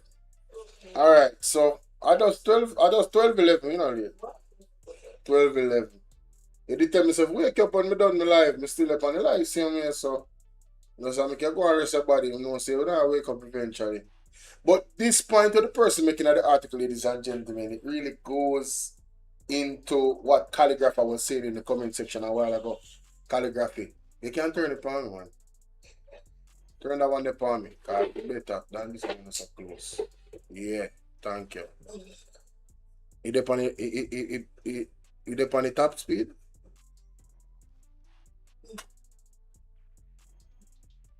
Top speed it on? Yeah, man, thank you. So yeah, man, me know, man. Man, I still a challenging time for you. That I gonna take a good while. But me and you we talk. Differently. You understand? Well, yeah, in my prayers, you see me? So yeah, back to the beach access, ladies and gentlemen. What Calligrapher was saying earlier is this. They see them talking about, you know, the areas where the beaches are, you have some local unruly elements where one of the badness thing and control space and is a hustling ground for them and them something. And them make it bad. For law abiding citizens. And it give the government what would I say now? It give the government leverage for do what them do. To some extent. Not at the extreme that they're doing it, you know, but to some extent. It give them leverage. Because them have to argue, say, it's like they're in front of the court and them have to argue, say, but well, they're being unruly, they're doing this, and we must need order and such and such and such. Right? What Colleen said? Hold on. I'll go in the comment section. What Colleen said?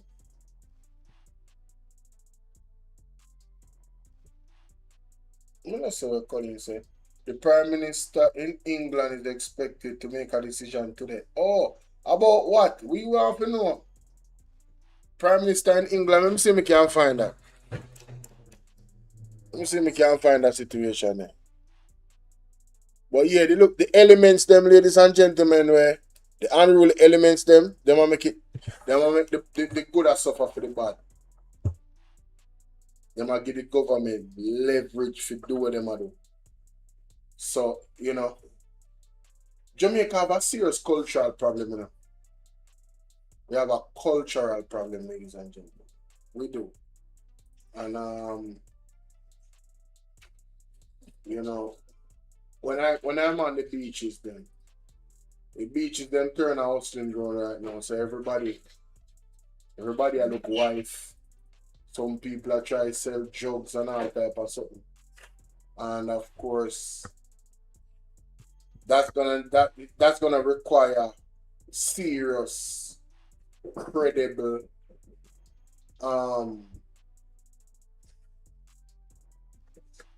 officers that have integrity.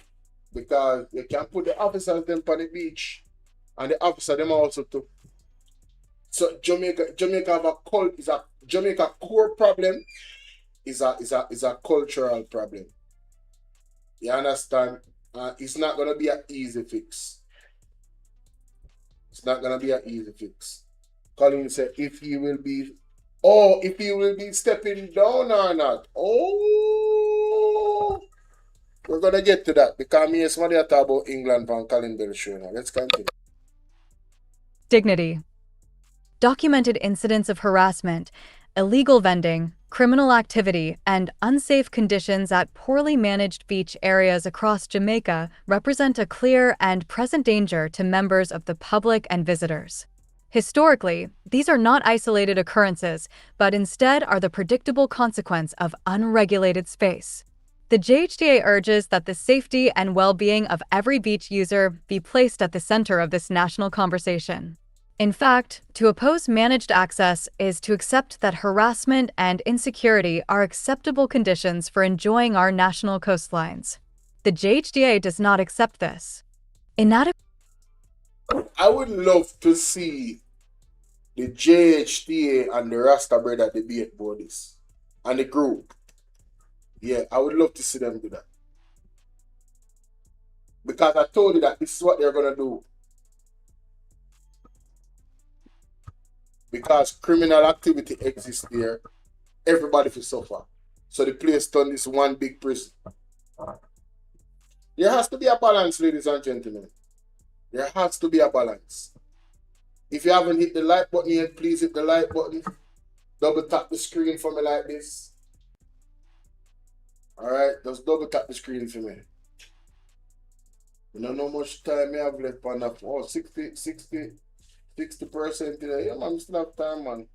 Still have time for go on, man. It's battery now go dead for me, thank God. Anyway, let's continue. Man, them say them not accept no free access that is not managed. Them not accept it.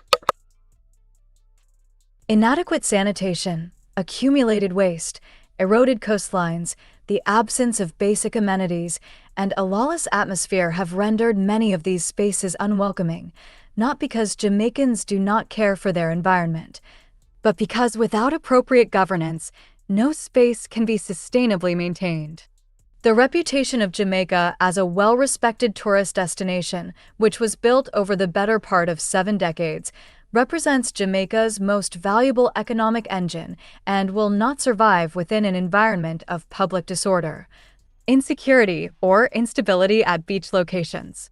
Bad news travels fast through the international media and social networks that influence visitor decisions. The JHTA and our members operate within the full framework of Jamaican law. The legal property rights of all owners, including homeowners and hospitality investors, acquired through legitimate processes and governed by established statutes, must be properly considered. The tourism infrastructure represents billions of dollars in long-term investment, tens of thousands of direct and indirect jobs, significant community development, and, most importantly, linkages to a plethora of service providers, farmers, artisans, and so many more. The JHTA plans to provide the government with comprehensive recommendations based on our review of the proposed beach access policy. Once shared, Yeah, calligrapher, so they use a few people that are unruly to punish the rest of people so they don't get access. It's discrimination too. It ties into it, but they're using the criminal part of it as an excuse to do so. So let me tell you, say, I would love to see this debated, because I'm telling you, there's gonna be some Jamaicans that will agree with this article, you know, right off the rip. They're not gonna agree to it, but the conversation needs to be had on an international, well, a national level, I should say, because it's a national issue. The conversation needs to be had, ladies and gentlemen, where I would love to see the two brother them from Mr. Will Rattigan show and people from the JHTA argue the points them regarding laws, human rights, access, and all of that. And I think it should be the most watched and shared event, because I think it's something that fundamentally needs to be settled. We have other things to deal with, and really and truly beach access shouldn't be, and I think there should be a limitation on hotel that are built. Really and truly. Again, I believe that they can open up the hotel when it comes to the beach shore. Yeah, the beach should not be inaccessible at all. I'm not saying that you should walk through the hotel to go to the beach. Yeah, man. Me debate already, man. I'm not saying that you should walk through the hotel to get to the beach, but you need to be able to reach the beach. That's what I'm saying. No matter if the hotel there, the hotel is supposed to have certain ways where it can block off the beach. No, that should not happen. None at all. None at all that not happen. And I believe they can have adequate amount of security night and day, right? On the beaches, right? On the property, right? Yeah, I think they can do that. You know what they're going to argue to? You know, it's going to, you know, too much. Yo, man, tell them, me just know what they're going to say. And it's going to be a challenging one. But I feel like say Jamaica and the Rasta up for the task. And I would love to hear the actual debate. I would love to hear the debate. But again, when them say the court case, and them are going to allow them to determine how they interpret that. And, you know, yeah. And when the Rasta argue, you know, the spiritual side of it, them going there for spiritual reasons and a part of a native experience and a religion, that is a solid argument. Solid argument where human rights is concerned. And social. It's a social issue, you know. Beach access is a social issue, you know. Yeah, man. Yeah, man. It's a serious thing, man. It's not a joke business, man. I don't want people to feel like, say, I want to look up I want to look up conversation, a proper conversation, this. Yeah? Well, go on right, that's all right. Now it's a serious thing at the core of it. Expect the government will move to take on board all stakeholder concerns, with a view to arriving at consensus on the legal framework that protects all users of Jamaica's coastline. We insist that as user rights are clarified, we must also preserve investor confidence and demonstrate to the world that Jamaica is a destination that takes its obligations to its citizens, visitors, and investors seriously. The reputational cost of continued inaction is one Jamaica cannot afford to pay. The JHTA firmly supports meaningful public access to Jamaica's beaches and believes every Jamaican should be able to enjoy the country's coastline in a safe, clean, and dignified environment. The issue is not whether access should exist, but how it can be properly managed, maintained, secured, and funded for the benefit of current and future generations. We remain committed to constructive dialogue and stand ready to partner with the government and relevant stakeholders in developing a model that serves everyone and strengthens the industry on which so many depend.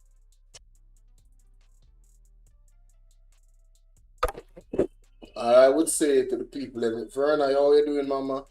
All I would say to the people is that get involved. It's from COVID, they start cut out the beaches from the Jamaican people. And selling out the private entities. Wow, really? I mean, the beach access thing been an issue still, you know. From then it started the development every single hotel with them been, and then privatize the hotel. That, you know, both parties them do it. Both political parties them do it. So from them time there. Sorry about that. From them time there, isn't it? From them time, but yeah, glad to we get to that. Let's go back to the conversation with the bridging, calling them, and the call of them. One call of the calling them, one catch it. Later. All right. 1-876-804-7072. Call me straight, call me on WhatsApp. Make certain to like up the video. Up, it no cost nothing. Just click on the thumbs up, feed the algorithm, like up the video. Go ahead, caller. You hear that? Thumbs up, algorithm. It no cost nothing, Jamaica. Thumbs up. Alright? Yes, Mr. Bell, what may I have to say? Jamaica now know the truth. All these people you see America saying coming to the country, they are mercenary, man. They are American securities. They are soldiers. They are CIA. You think so? Those people to combat China. Nothing but to combat China, get them out of the country. But I hope Jamaicans don't get into the mix-up because they're going to use Jamaicans, you know, against Chinese, you know. Yeah? They're going to use Jamaicans to burn on Chinese business, do all kind of shit to get them out of the country. But caller, these people, CIA. Dr. Chang said the people who are coming will not be detained. They will be allowed free roam around Jamaica. Then, because they are American CIA. Let me ask you something. When you are in transit, don't you have a ticket to your next destination? What ticket these people are coming with that ticket for their next flight? Because if you're in transit, you know, if you're in transit, don't you must have a ticket to your next flight? Somebody tell me who in that travel business. No. Because They don't want none. anytime I am in transit, sometimes you go through immigration. Like if you go US and you go England, you have to have the next ticket, you know. It might be a day or two, so you come out at the airport and you got your hotel or you got your family them till the next flight. But you have to have the next ticket. You can't in transit without a second ticket. Do these people have the second ticket? Do these people have the second ticket? May I tell you, say, oh, dear. Oh. May I tell you, say, yo, the man licking nail pan the head Jamaica. Do these people that is coming here? Yeah, the best question here, actually.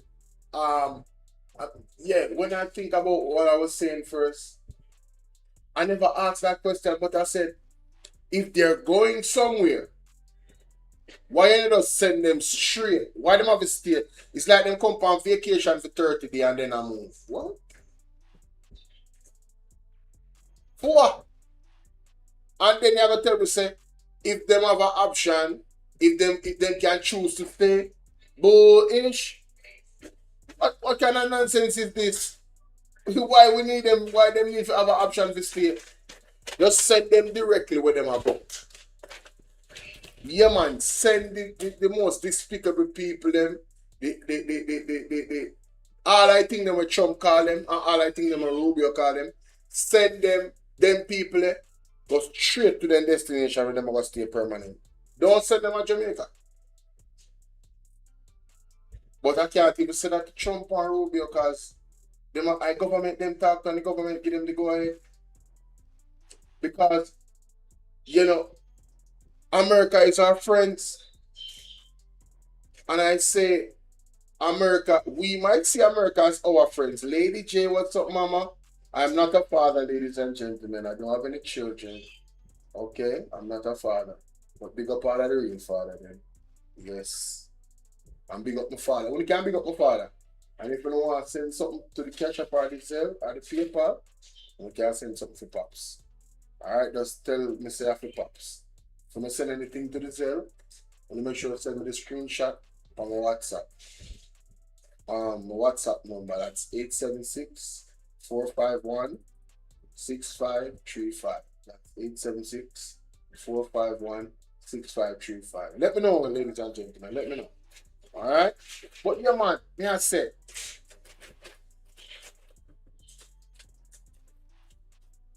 the man them could have just sent the man them where them go, brother. It don't make no sense that them are going to stay at Jamaica. And it just, all of this thing just is fishy. It's just fishy.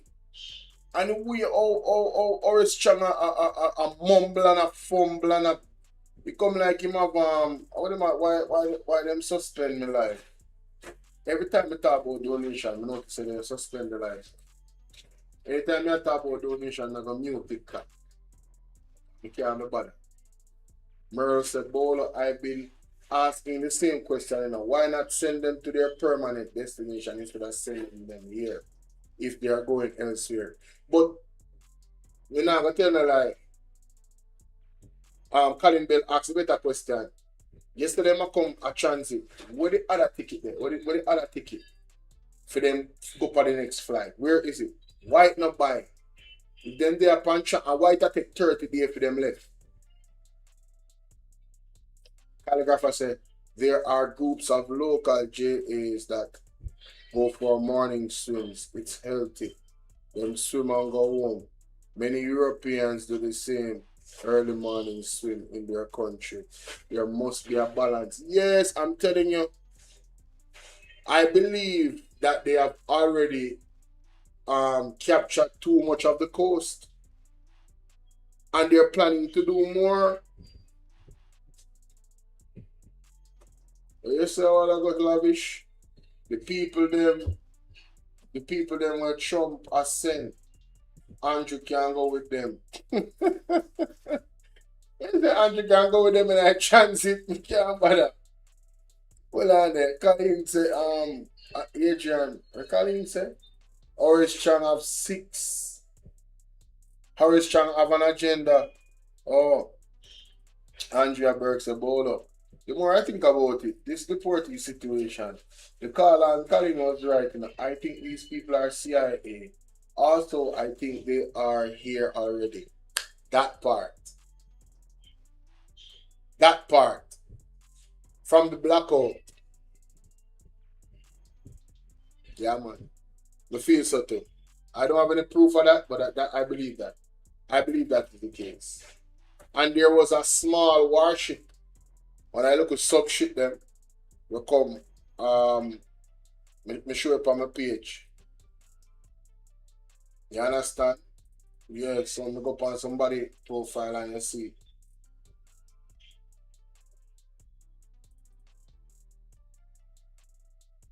Lady J said, Bolo, my question is, if they are coming from a country that they do not have papers for, how will they come here to be in transit in the first place?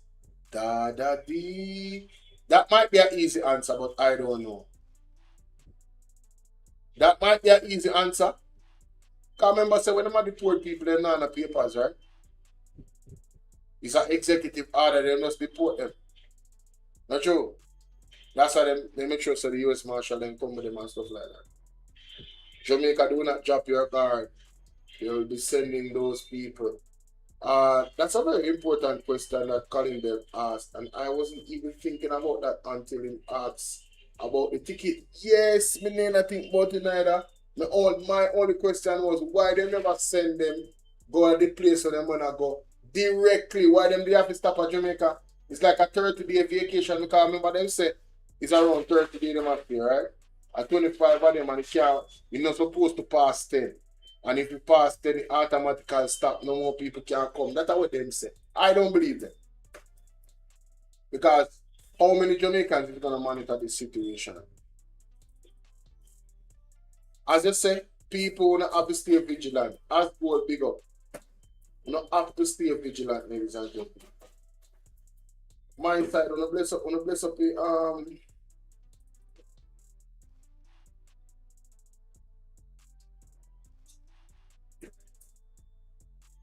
yeah, man, bless up the gift them, no, man.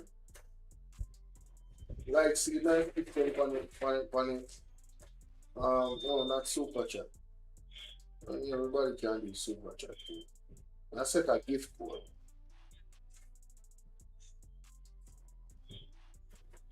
God have mercy.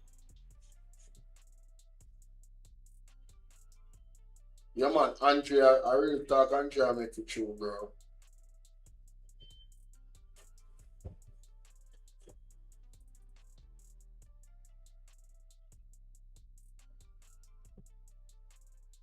There we go. Start the goal. Andrea said, an error occurred. Oops.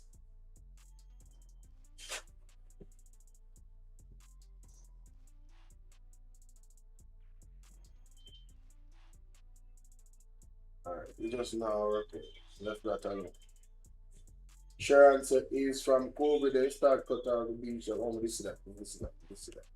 The lady says that you have to document, you have to have documents to be a part of the country, and those Jamaicans who come in here, they are automatically Jamaicans. No, man. They have to go through one process. They can't be automatically Jamaicans. No, man. Them can't be automatically Jamaicans. No, Jamaica have laws, you know. No, not because they are automatically. No, man, not go someone. Not go someone. They are CIA, they are the fully combat members of American security. No, megawatt volt. Hold on, megawatt volt. You can be in transit and come out of the airport. They dominate Jamaica to get the Chinese out. Yes. They're going to go to business. They're going to do everything to get the Chinese out because feed them turf.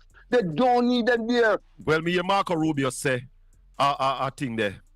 Are despicable people, you might try to get out of the US. To get Chinese off guard. They don't have to get Chinese off guard, get Jamaicans off guard. But they are true American mercenaries.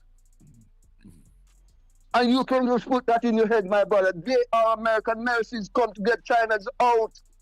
That's what Kerry Lake says. Calling the UK Prime Minister expect to announce his departure Monday as growing numbers of MP. Tala, tala, tala, tala. Tala, tala, tala. So it's a problem over UK again. Clear star, Okay. And what are these US Prime Ministers been hosted for? Nothing close to Andrew Holness, though. Nothing like what Andrew Holness have overhead. That's why you're trying to well then these guys that go. The guys them not no prisoner, man. The guys them not no this, man. The guys them are big American guys. Them with Trump planted the country to combat China, get every information, every this, every that. You know, hear them say they want to go negotiate over. They want for China get a 40% have to go negotiate over. Well, them never say it have to, but them would have liked that. Have to. Well, they would have liked that. They only put that out there, but it have to because that is the biggest problem. Yeah, well, I watched the whole thing this morning, and I hear her. So you mark this. Say they are not criminals. Jamaican put that out of them head. They are not criminals. They are American officials. Well, we will see. We will see. Okay, brother. Bless you. Okay. One love. Bye. Pringle. Pringle. Hello? Walk on, brother. Morning, sir. Blessings and welcome, my friend. First thing, what happened to Iman Black? Dr. Iman Black? I can make a link. I don't think so. All of the top people, them who used to be on Styles, I don't think, who did this? Chongi did a Prestige, did a, I don't know who else. Anyway, I'm going to make you sleep today again. Calling on the Prime Minister to resign is idle talk. That won't happen. Okay. And I ask the Prime Minister not to resign, must continue. The people vote for him. Stand him ground. Yes.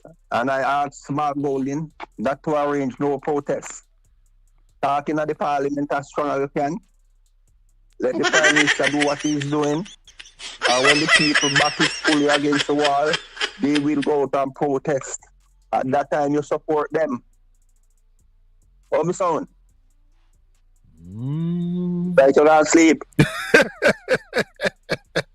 Me not sleep.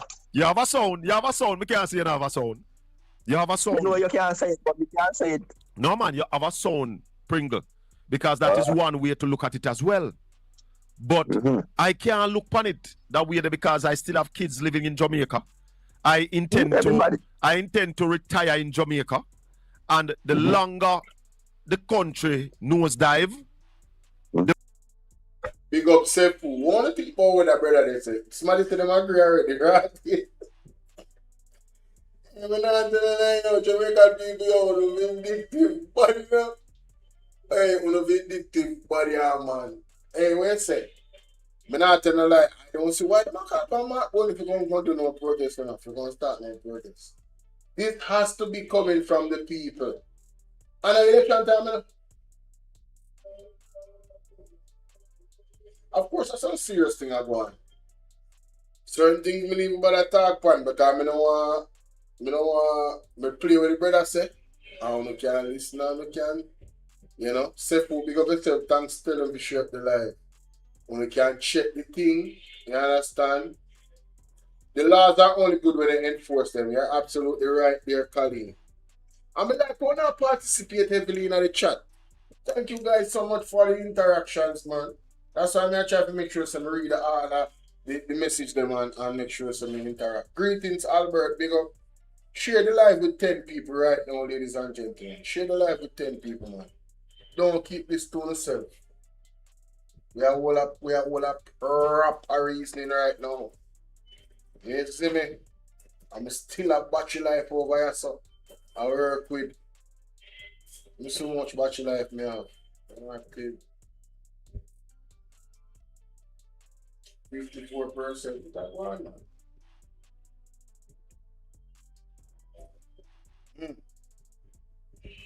Yeah, man. You have 54%. You're still in a good state over here, so. That phone has start have charging problem again, you know. And I can't bother with that, you know. Because yeah, I can't deal with that. But I have to buy the charging part alone. And I do that phone, you know. I put some like a provide with some olive oil and provide for it. I can't deal with it, you know. Yeah, man, I need every minute that come up on the screen, I tell you, see that again. Alien object detected, unplug the charger. Make sure the charger and the USB port are dry and clean. What a bang around. And restart the phone.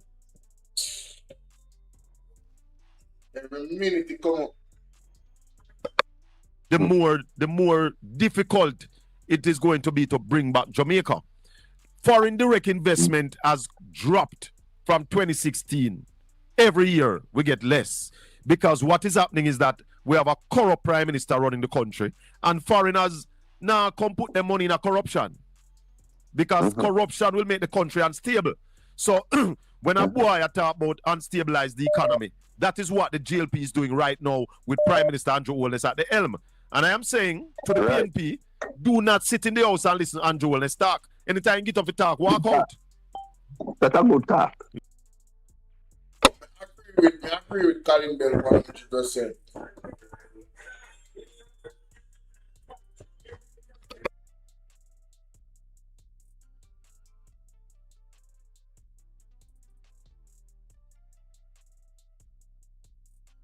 What can go so?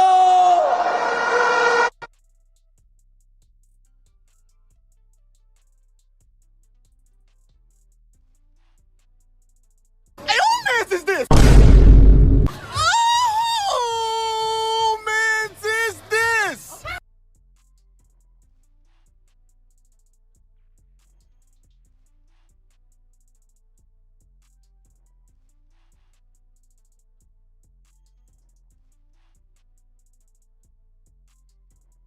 Yo!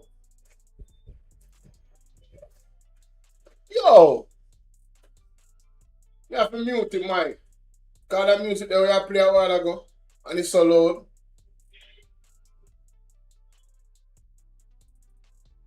Hey, I appreciate it.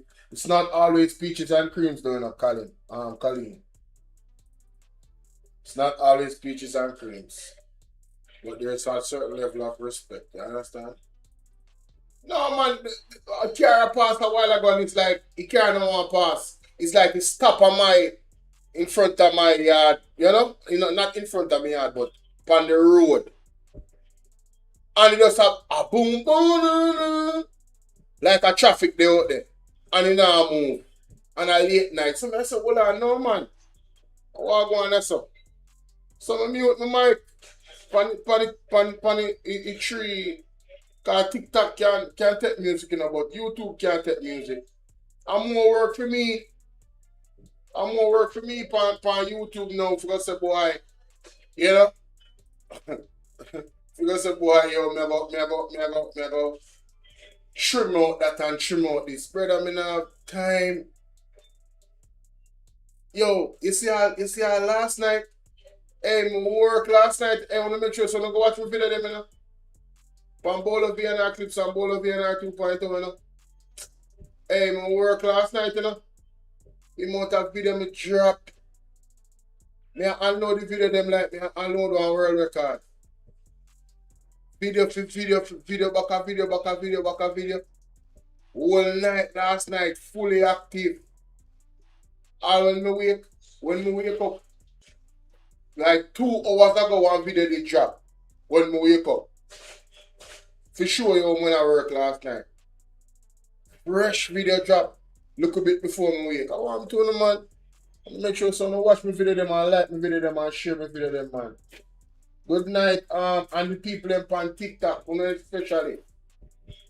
Me need you to go subscribe to my YouTube channel, click the notification bell and click all. So you can go back and go watch some of the video them from way back when I come down in line.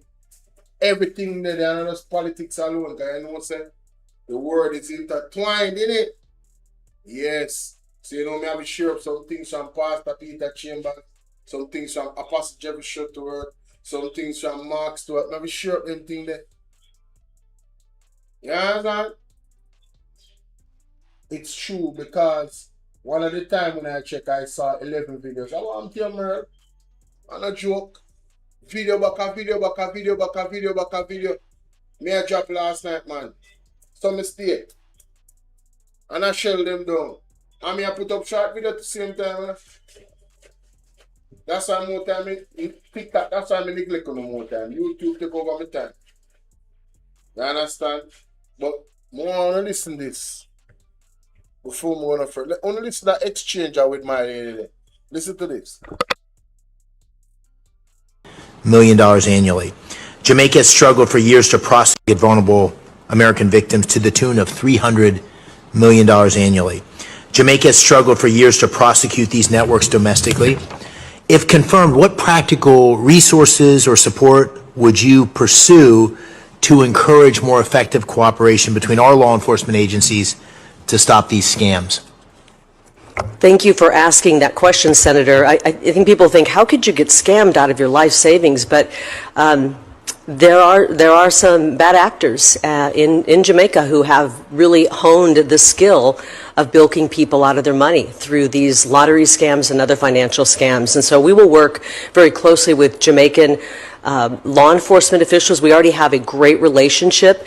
We'll work with our counterparts at the State Department, and we will work with local law enforcement here in the United States to make sure that we're doing everything we can to alert people to this problem, because I think a lot of people unsuspectingly don't even realize that they're obviously being caught up in a scam, and then prosecute people to the fullest extent of the law. And I will put pressure on the Jamaican government, if I'm confirmed, to really prosecute and take seriously these types of crimes. Ms. Lake, I want to come back to you on a related topic here, and that has to do, beyond your normal role as ambassador, you're going to be responsible for an interagency effort to deal with U.S.-Jamaica counter-narcotics efforts. And that's going to require leading a team that has personnel on in the State Department side and in law enforcement.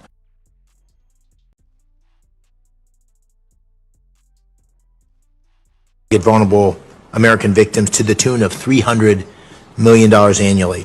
Jamaica has struggled for years to prosecute these networks domestically. If confirmed, what practical resources or support would you pursue to encourage more effective cooperation between our law enforcement agencies to stop these scams? Thank you for asking that question, Senator. I think people think, how could you get scammed out of your life savings? But there are some bad actors in Jamaica who have really honed the skill of bilking people out of their money through these lottery scams and other financial scams. And so we will work very closely with Jamaican law enforcement officials. We already have a great relationship. We'll work with our counterparts at the State Department, and we will work with local law enforcement here in the United States to make sure that we're doing everything we can to alert people to this problem, because I think a lot of people unsuspectingly don't even realize that they're obviously being caught up in a scam, and then prosecute people to the fullest extent of the law. And I will put pressure on the Jamaican government, if I'm confirmed, to really prosecute and take seriously these types of crimes. Ms. Lake, I want to come back to you on a related topic here, and that has to do, beyond your normal role as ambassador, you're going to be responsible for an interagency effort to deal with U.S.-Jamaica counter-narcotics efforts. And that's going to require leading a team that has personnel in the State Department side and in law enforcement. The law, and I will put pressure on the Jamaican government, if I'm confirmed, to really prosecute and take seriously these types of crimes. Ms. Lake, I want to come back to you on a related topic here, and that has to do, beyond your normal role as ambassador, you're going to be responsible for an interagency. United States to make sure that we're doing everything we can to alert people to this problem, because I think a lot of people unsuspectingly don't even realize that they're obviously being caught up in a scam, and then prosecute people to the fullest extent of the law. And I will put pressure on the Jamaican government, if I'm confirmed, to really prosecute and take seriously these types of crimes. And let me tell you something. This is exactly what the doctor ordered. Miss Carrie Lake, come on in, sister. I believe she's going to be the catalyst for some people going, some politicians getting locked up. Trust and believe when they tell her that. Cheap on the ground? Yes, man. One of the things I does, what's up, Donna Chrissy? What's up, baby? David, big of yourself, bro. One of the things I does, scammers. Let me tell you something, man. Hey, everybody ever get this work. Everybody. Well, everybody, but they're not the wrong things, them. That's for sure. You understand? Anytime you say it, me smile too. Me sound like mommy baby. Oh, look at that one. Oh, what is, man? Yeah, man, Jamaica in trouble, man.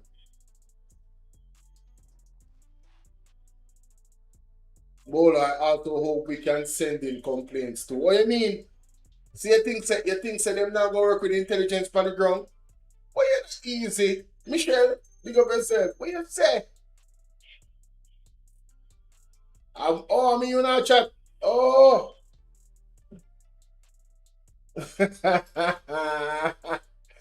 Yeah, calligraphy not easy, you know.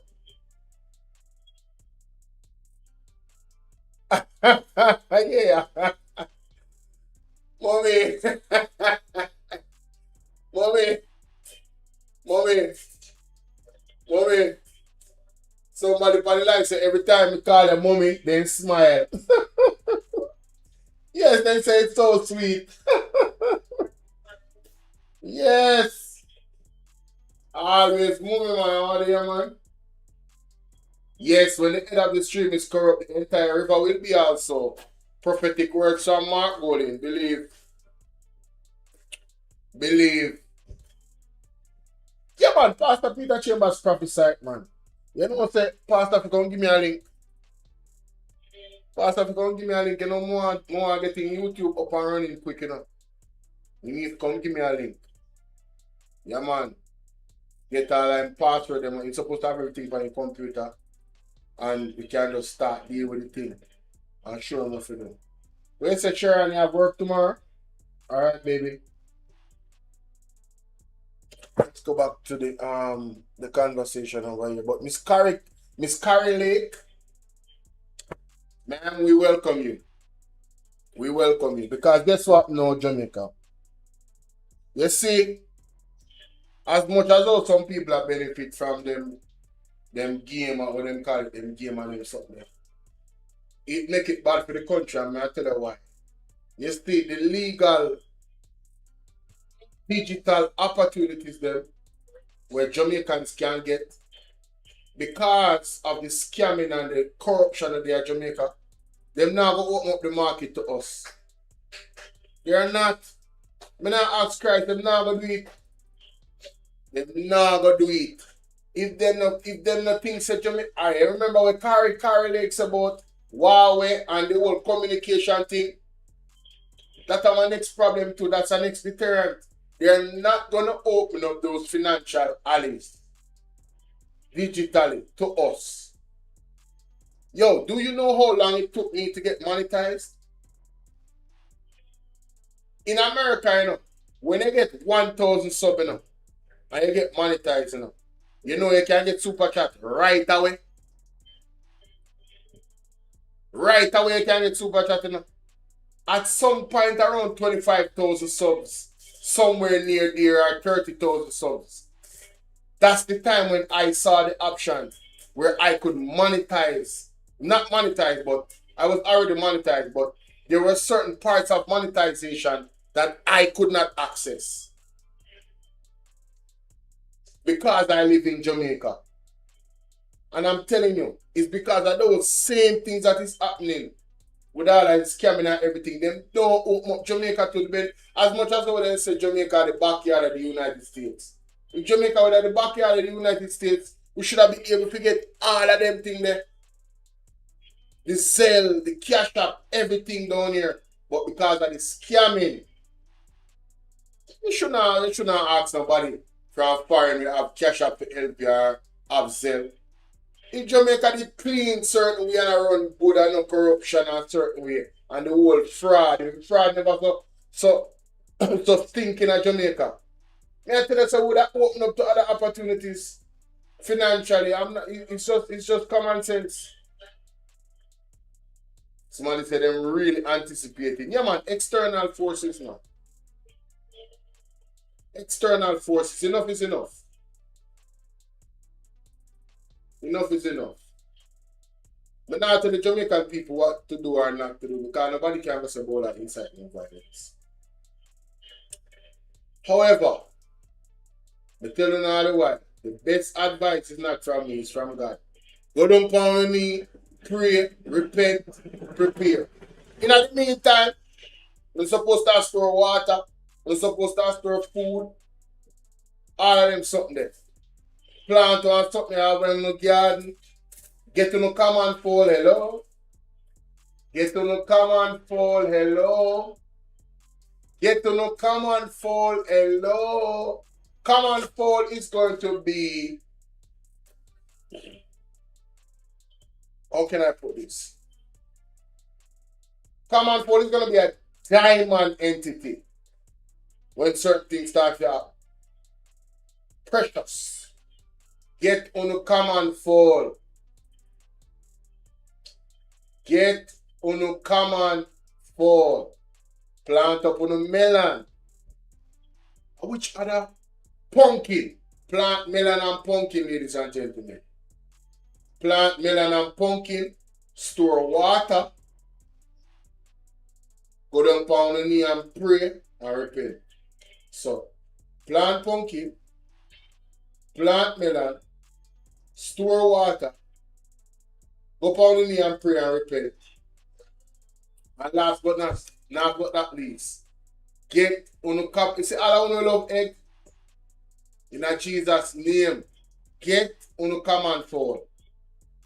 And make sure, say, the command fall them, only them have all that egg them so we can get more command fall. Get on a command fall. May I tell you about essentials? Pumpkin and pumpkin seed have whole heap of minerals and nutrients for the body. You see the melon act as a hydrator. So if you have water issues and then the green part of the melon, you know, so that good for the man them. Me not eat egg, you know. Me can't eat egg. Egg make me want to throw up. But for all of the egg lover them, hear me and hear me good. And these are not my words. We get this from the apostle. Get to the solar panel. If you can get to the solar panel, ladies and gentlemen, something to have some type of electrical energy. Plant something on the backyard. See me get the Rose if you come out on talk. Rose Ellis big up. Somebody said if you get to the fishing line on the hooks, if you can go fish, you understand what I deal with? Prepare to go back to basics, ladies and gentlemen. Be prepared to go back to basics. And if you don't want to go too much back to basics, you have to get a solar panel. You have to get a solar thing there. So you can charge up a device them and all of them something there. Or run a radio or something, some communicate, something.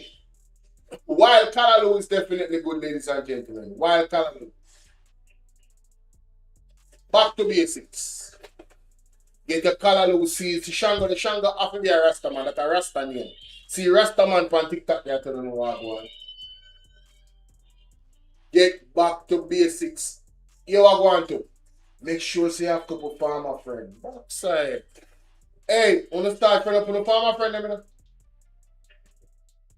You hear me say? Thank you, Donna Chrissy. Start friend up with a farmer friend then. You don't have to panic. You have to prepare for the worst. Don't panic. Prepare for the worst, ladies and gentlemen. Claudette, how you doing?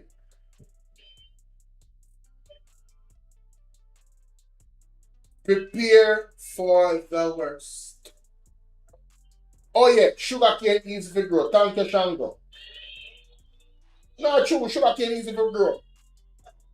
There are many different videos on YouTube and TikTok to show you one stick a cane. You know much time, you know much cane you can get out of that. Shango never tell a lie. Thank you so much. What is that? First time I'm seeing that one. Community heart. Aww. Donna Chrissy, love you too, baby. Let's tell you. Make sure you have salt. People, make sure you get the consecrated salt from Mark Stewart here. Make sure you get the olive oil too. And then I could say I laugh. I love you too, babes. So I'm telling you, man.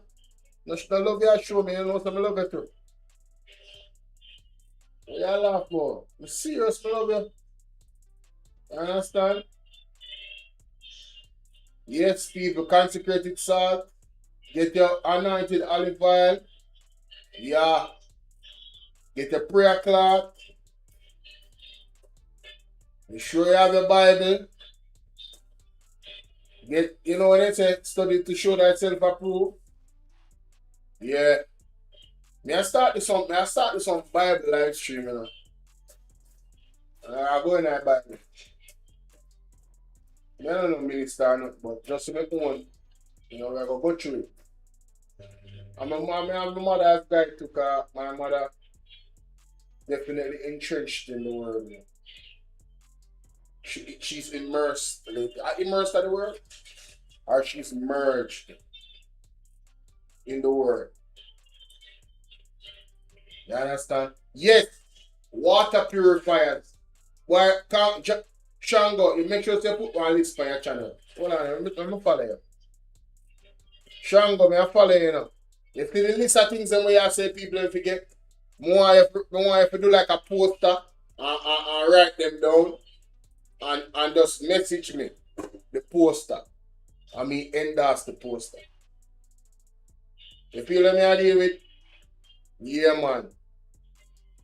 Because water purifiers are definitely one part of it. Water purifiers. Let me tell you something. There are some people around the world that are so serious, you know. By the way, guys, you know see some weird video over UK with some people that walk like them a zombie. I never act them a act. You know, look good. And you know, we see in our movies them. I'm not even show it on my channel. You want to see people like I walk like a zombie for real, you know. You know see video them. I no matter be send it to today. So when we look for this. Walk me in a Kenya. You don't know. You don't know what me in a Kenya. Wait. Dr. Dayton Campbell married. Congratulations, my general. Jamaica, we never know. Boss tidy not, you know. I'm to know. Boss tidy not. You just done big man now, Mr. Campbell. I hope this lady is loyal and a good wife, man. And I hope you're a great husband. And I hope we have many, many great moments together. Moving forward. Let me show you what I go on my side. Yeah, man, I show you what I go on over here, so. Go on Mr. Campbell TikTok. They know saying get married. I today too, you know. So I see Mr. Gold in there. Mighty God. They never today get married or yesterday, but look on Andrew. As me see it, the boss thing at 4,600 likes. Dayton Campbell wedding a trend to blouse and skirt. As me go on Instagram, I first that mistake. Wanna see what I go on my side? Let me show you what I go on. Let me carry over some more. Oh no, let me carry it over here so then. See boss there and his wife. One gensec.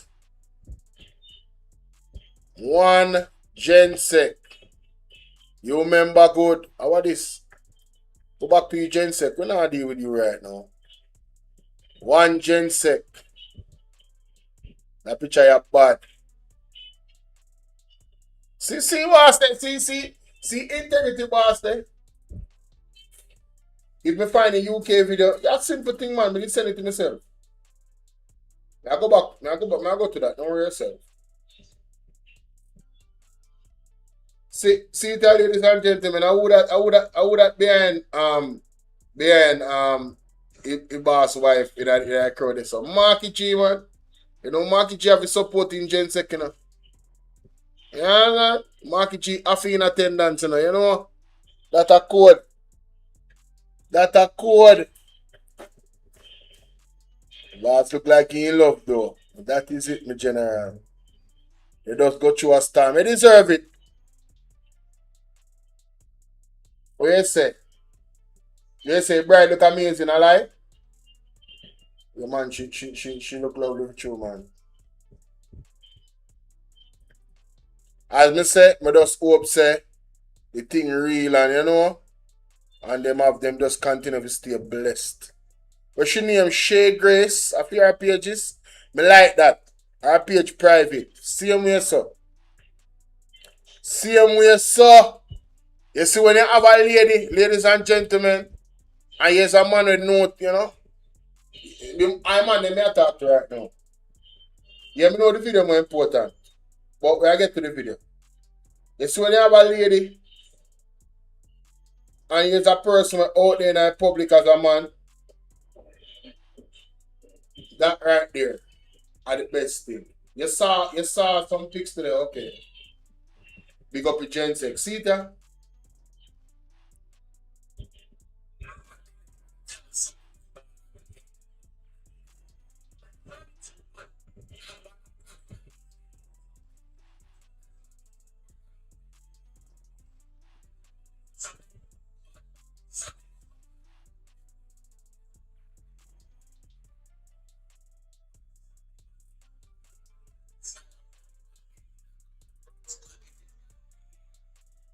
So I don't know if it's true, if they're really zombies, but I'm gonna go to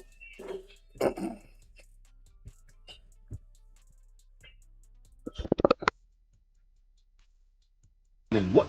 Even that dude look like a zombie too. But I'm finding these videos of people dressed up as zombies, or I don't know if they really are zombies or they're promoting for something. But something is going on. Now we all know there's a lot of commotion happening around the world, y'all. But something must be going on in England because this is not the very first video that I'm coming across. Look at this guy over here. Look at this guy over here. Look at this guy over here. What's happening? What?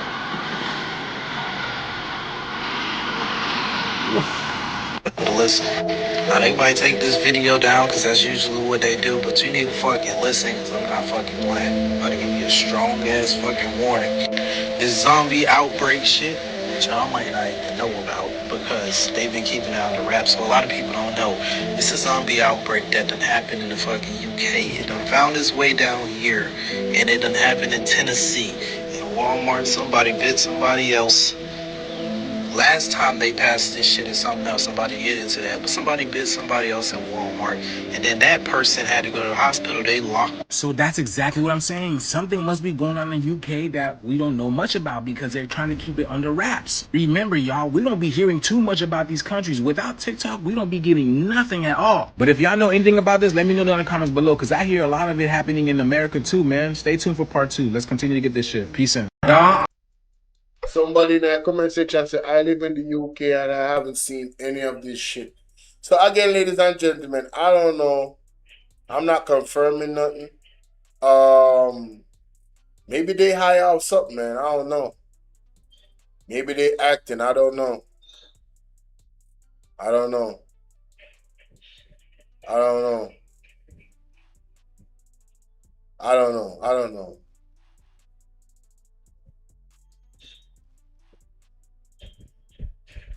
Somebody in the comment section say, I know I saw zombie control cars years ago. And if you don't want, hey, you guys that are asking for the video, if you guys want the video, take my number. WhatsApp me. If you're not ready to take down the number, let me know. Alright, and I'll give you guys the number. Everybody, TikTok, everybody. If you want my number and you want the video, I can send you the video. Just WhatsApp me. Let me say I want the video. Alright? The most thing I gotta do is send you the link to my WhatsApp channel so you can get notifications when you join the WhatsApp channel, and that's up to you if you want to do that. Because me not bother nobody. Me not gonna call you. Me not gonna text you. Anything me I text you a promotion for me. For me stuff. Alright? Real talk. I don't bother people, man. I don't care if you're female or not. You're professional. You know what I'm saying? Yeah. Professional. Yeah. So yeah, I saw that. I was like, man, what the hell is going on, man? Is these people acting? I don't know. So if you want my number to get this video, let me know, ladies and gentlemen, and I'll give you the number. As a matter of fact, let me tell you the number right now, too. The number is 876-451. That's 876-451-6535. Yeah, man, walk out on him. So back to this. I believe the PMP should take this. This suggestion, I feel sad jokes them there, man. Sister Carrie prophesy, zombie and my daughter dream about it. Man, I don't even want to think about that. Lavish? No, man, me give out my number, man. Anybody will bother me, just block them, you know? You never know? My number, that number the public, man. May have other numbers. That number the public. So the number is 451-6535. That's 451-6535. Anybody will start getting weird, me block them. You gotta know how to act. Ain't wrong with you. I ain't got time for this. Block. Block on the two sides. You can't call me straight and you can't get me on WhatsApp. Block. Some go to work. You understand? Because I don't bother nobody. You could be the sweetest girl in the world. I am not coming in your DMs, baby. No, sir. Not me. Let's continue. If Andrew Wheatley get up to talk, walk out. If Xavier Meehan get up to talk, walk out. And when the Integrity Commission name the other people, them don't sit in the house and listen to them speak. Now, ladies and gentlemen, you know why me love this suggestion, eh? As a matter of fact, I think I should do a video. Sit in the house and listen to Andrew Wellness talk. They unstabilize the economy. That is what the GLP is doing right now with Prime.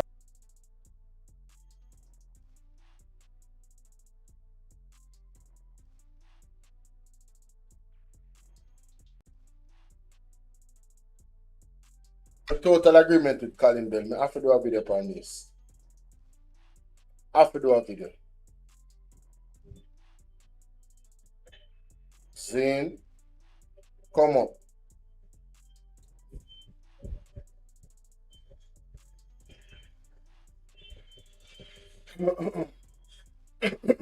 Sorry. Sure. When I slope too much, you know, I don't like that, you know.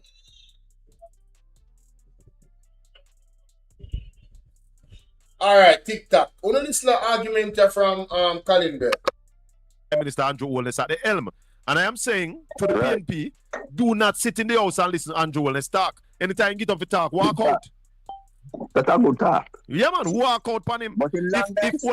If Andrew Wheatley get up to talk, walk out. If Xavier Meehan get up to talk, walk out. And when the Integrity Commission name the other people, them don't sit in the house and listen to them speak. Simple.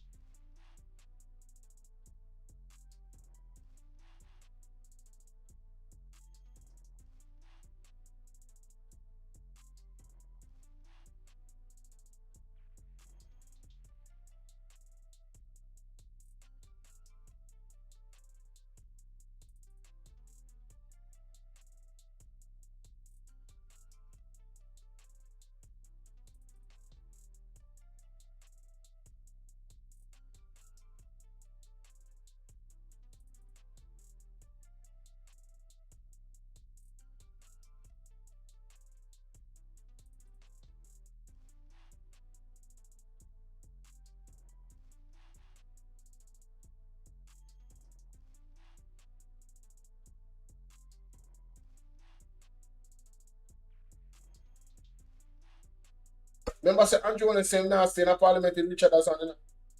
Yes, because he built a couple shop and bathroom for some ladies. And he never wait for the municipality. So it's a dark day in Jamaica. Then what is? No dark, no midnight. Andrew Honest can't certify. Andrew Wheatley now is being recommended to be charged for illicit enrichment among other damning charges. Xavier may not take the IC court. He may not problem same way. No, when enough to stay in our parliament when them attack, I agree with him. And the other thing too, if you notice when the PMP is talking, when you notice when the Speaker of the House, even the other day, when the Honorable Miss Natalie Nitagavi was speaking, you notice how disrespectful she is with multitasking while she was speaking. And she do it all the time. Remember when Angela Brownberg was going to give her address, she came out of the chambers, and when she done, she come back. When you notice when the People's National Party them speak, you notice majority of the JLP them is not sitting down and listening to them. So, Marky G, yeah man, a time man. This is something when me ask you now. Really and truly. And anybody else will agree with me on TikTok or YouTube or any other social media want to see this video, share this video and tag them. Yeah man, me agree with Colin Bell man, you know if you walk out man. You cannot allow them for them beside you know. No, it bring down democracy. They must walk out. Walk out. That is it. Anyway, tell me this. Yeah. You said when you talk, right? Yeah. You get your thoughts from Father God. Yeah, man. I am inspired by the Almighty. So the other rest of people talk, who then get it for them from? I don't know. Me can't speak for them. The Father God say, yeah. No, some of them get it from the devil too. The devil inspire people to, bring them. Anyway, listen to me. He's a Bible man. Love it. Read Romans and Leviticus. He's not a Bible man, but certain times here, certain things just Google it and check it. Read Romans and Leviticus and see we tell you about leader and leadership. Yes. Respect. Blessing Sprinkle, one love. Chris, morning. Chris Campbell, morning. Yes, boss. Boy, I'm there, I say my peace, and I allow the people in Pacific them peace. And you're doing a great job. I was just asking my mom, Colin. Yeah. Since Aunt Olness came under investigation for illicit enrichment, how many prime ministers have been pushed out of power in England? What, about 4? At least 4 that we know of, right? Yes. Johnson, May, yes, Sunak, yeah. And if time ago, that will be 4 at least, right? Where Johnson go for? Why Johnson had to step? Because he might have the party during the COVID and him lie about it. Exactly. By the way, none of these people rise to the corruption of. Yo, you tell me say the man keep a party and him there to lift up and resign. So what go on with Fly Green? Why Fly Green still in our parliament? You remember say Fly Green we have no movement there, birthday party. Jamaica, we are so real bagger. You know, so we are so real bagger. We not going good. We not holding people accountable. Holding the government accountable, you know, it's an everyday job, you know. Holding the government accountable is an everyday job. It's about you being abreast of what is going on in the country. This government is so bad. Holding them accountable is a 9 to 5. Or 12 to 12. I should say 12 to 12. Because they hardly give a break. Every week a 3 different scandals. Or surprise. Or shock. With how the system are run. Whether local government, you name it, international affairs. It's always something, ladies and gentlemen. The man them not give you a break. And one thing I know is a government are content rich. As a content creator, me tired. What say me do? Me tired. So Andrew Honest now I'm gonna run Ocean Wide tomorrow morning. Well, this morning, 10 o'clock. Figure up special interview. How much you want to bet is that at the end of the interview, near to the end, you're going to hear mention certain things. How much you want to bet?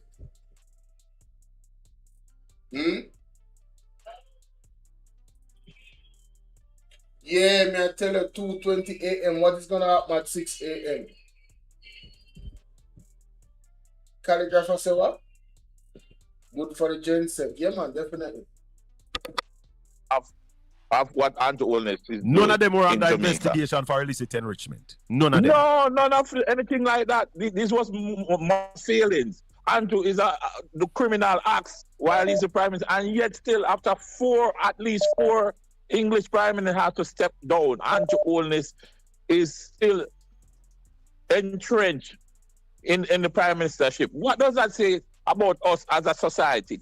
There's something there. Is Andrew Holness a reflection of the society? Hey boy. Because we have to look in the mirror of this about us as a society. There's something there. Is Andrew Holness a reflection of the society? That was a great question. Is Andrew Holness a reflection of the society? Oh yeah, Paul Buchanan case is tomorrow. Tomorrow in the courts, ladies and gentlemen. Remember, if you log on to Derval, the Maroon, yeah man. Derval, on TikTok. Remember they on the ground at the court. But you now can't video in the court. But you might have somebody alive outside, isn't it? Yeah. So there might be some updates. You understand why things are proceeding? You understand? That is it. Hey boy.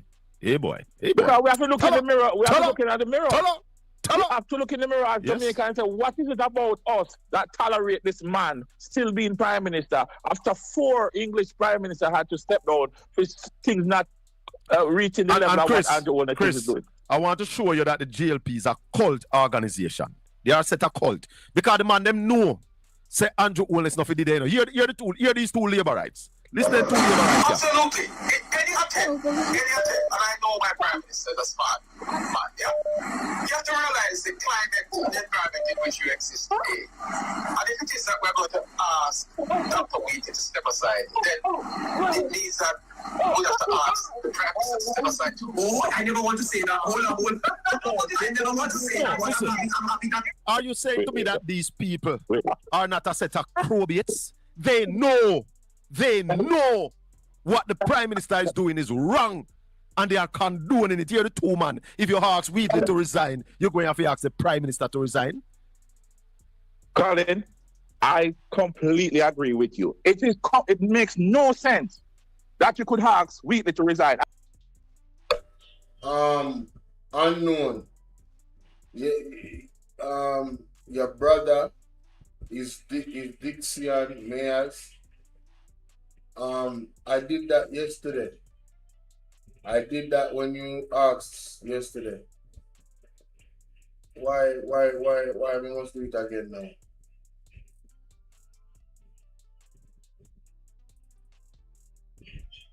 Clarity, my brother, good evening. Remember, it's not the government, it is the mass of the country. I'm not sure what you're referencing where that is concerned. You're talking about the audio or what I said?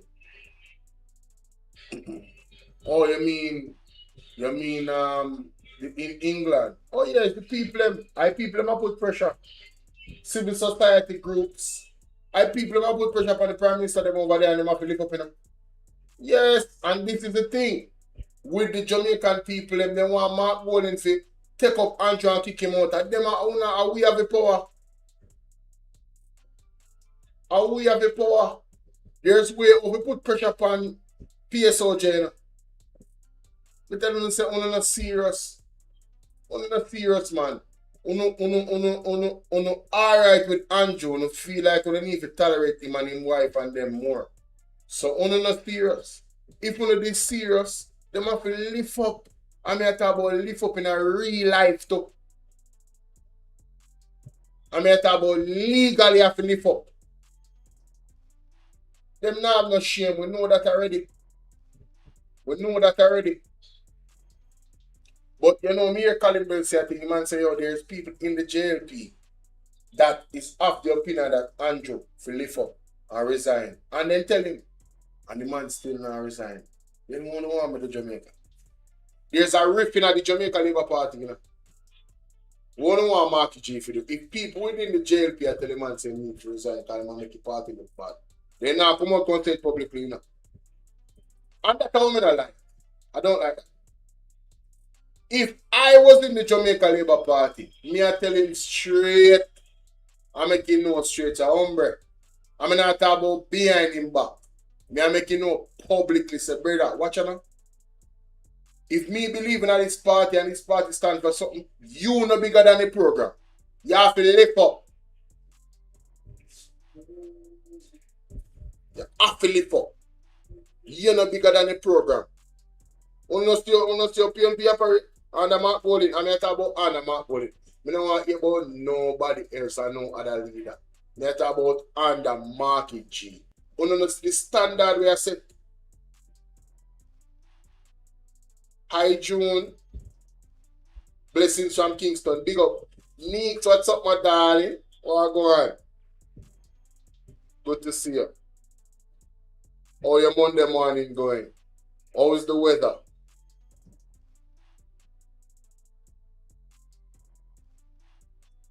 Oh yeah, when they have the gas riot. But the gas riot did be orchestrated by Siaga still. I Siaga orchestrate that, man. It's serious people in Jamaica, then did have long time ago. Yeah, then did have long time ago. And then fly out and gone. You see if 60% or 70% of Jamaica is still like talking on TV, whole like JLB politician they would have to run.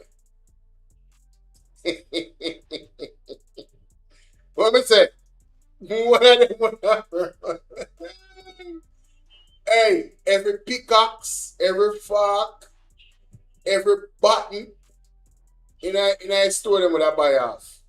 Me say as a matter of fact, if 60% of the population is still like talking on TV, Andrew Owens couldn't win in first election. Cause if he even win the first election, he couldn't trick them a second time. He couldn't thief, he couldn't do nothing. I tell you that. All them decisions when you make an go all themselves.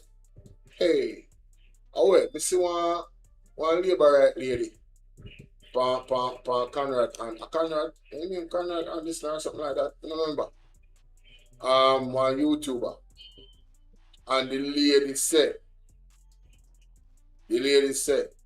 no man, me a labor right, but Andrew, respectfully, this decision where you make, boy, you want to carry the worst of the worst. What kind of madness is that? You got to go. And that is a labor right, I say that. So you want me to do? I know me feel like I'm going to end up show that video there too. I'm going to find it. Because I want to get some work done. I don't want to stay too late. Oh, but Bolo Tbv not go nowhere. Don't go nowhere. Don't go anywhere. Alright? I'm going to find that video there.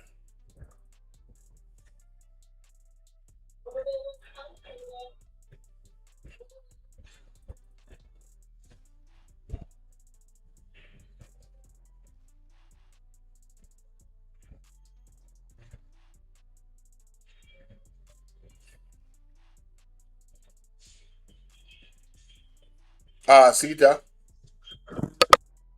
Imagine being able to build an app with your name on it, just by thinking about it. Meet Base 44, a complete AI creation platform. What's up, guys? Check this out. If no labor right now, I'm going to call out. And your owners, me I go call you out. Because me a labor right now, me I go call you out. You see this a stunt here where you're the poll? I carry the people them from where Trump want show time country. When they clean out in closet and you take up in all broken in put in and they carry come put in, come give people them down there. You see this a stunt here where you pull. You make labor right now and go win back no more election. Me guarantee you. Because you know what? You know come as a leader and have a meeting and talk to your people them and let them know what's going on. You make it look like them are idiots. You treat them like them a fool. Your minister them a say one thing and then you are going to say one total different thing. And then you expect say people are going to believe you. People are not going to believe you. Because the whole none of the story not straight.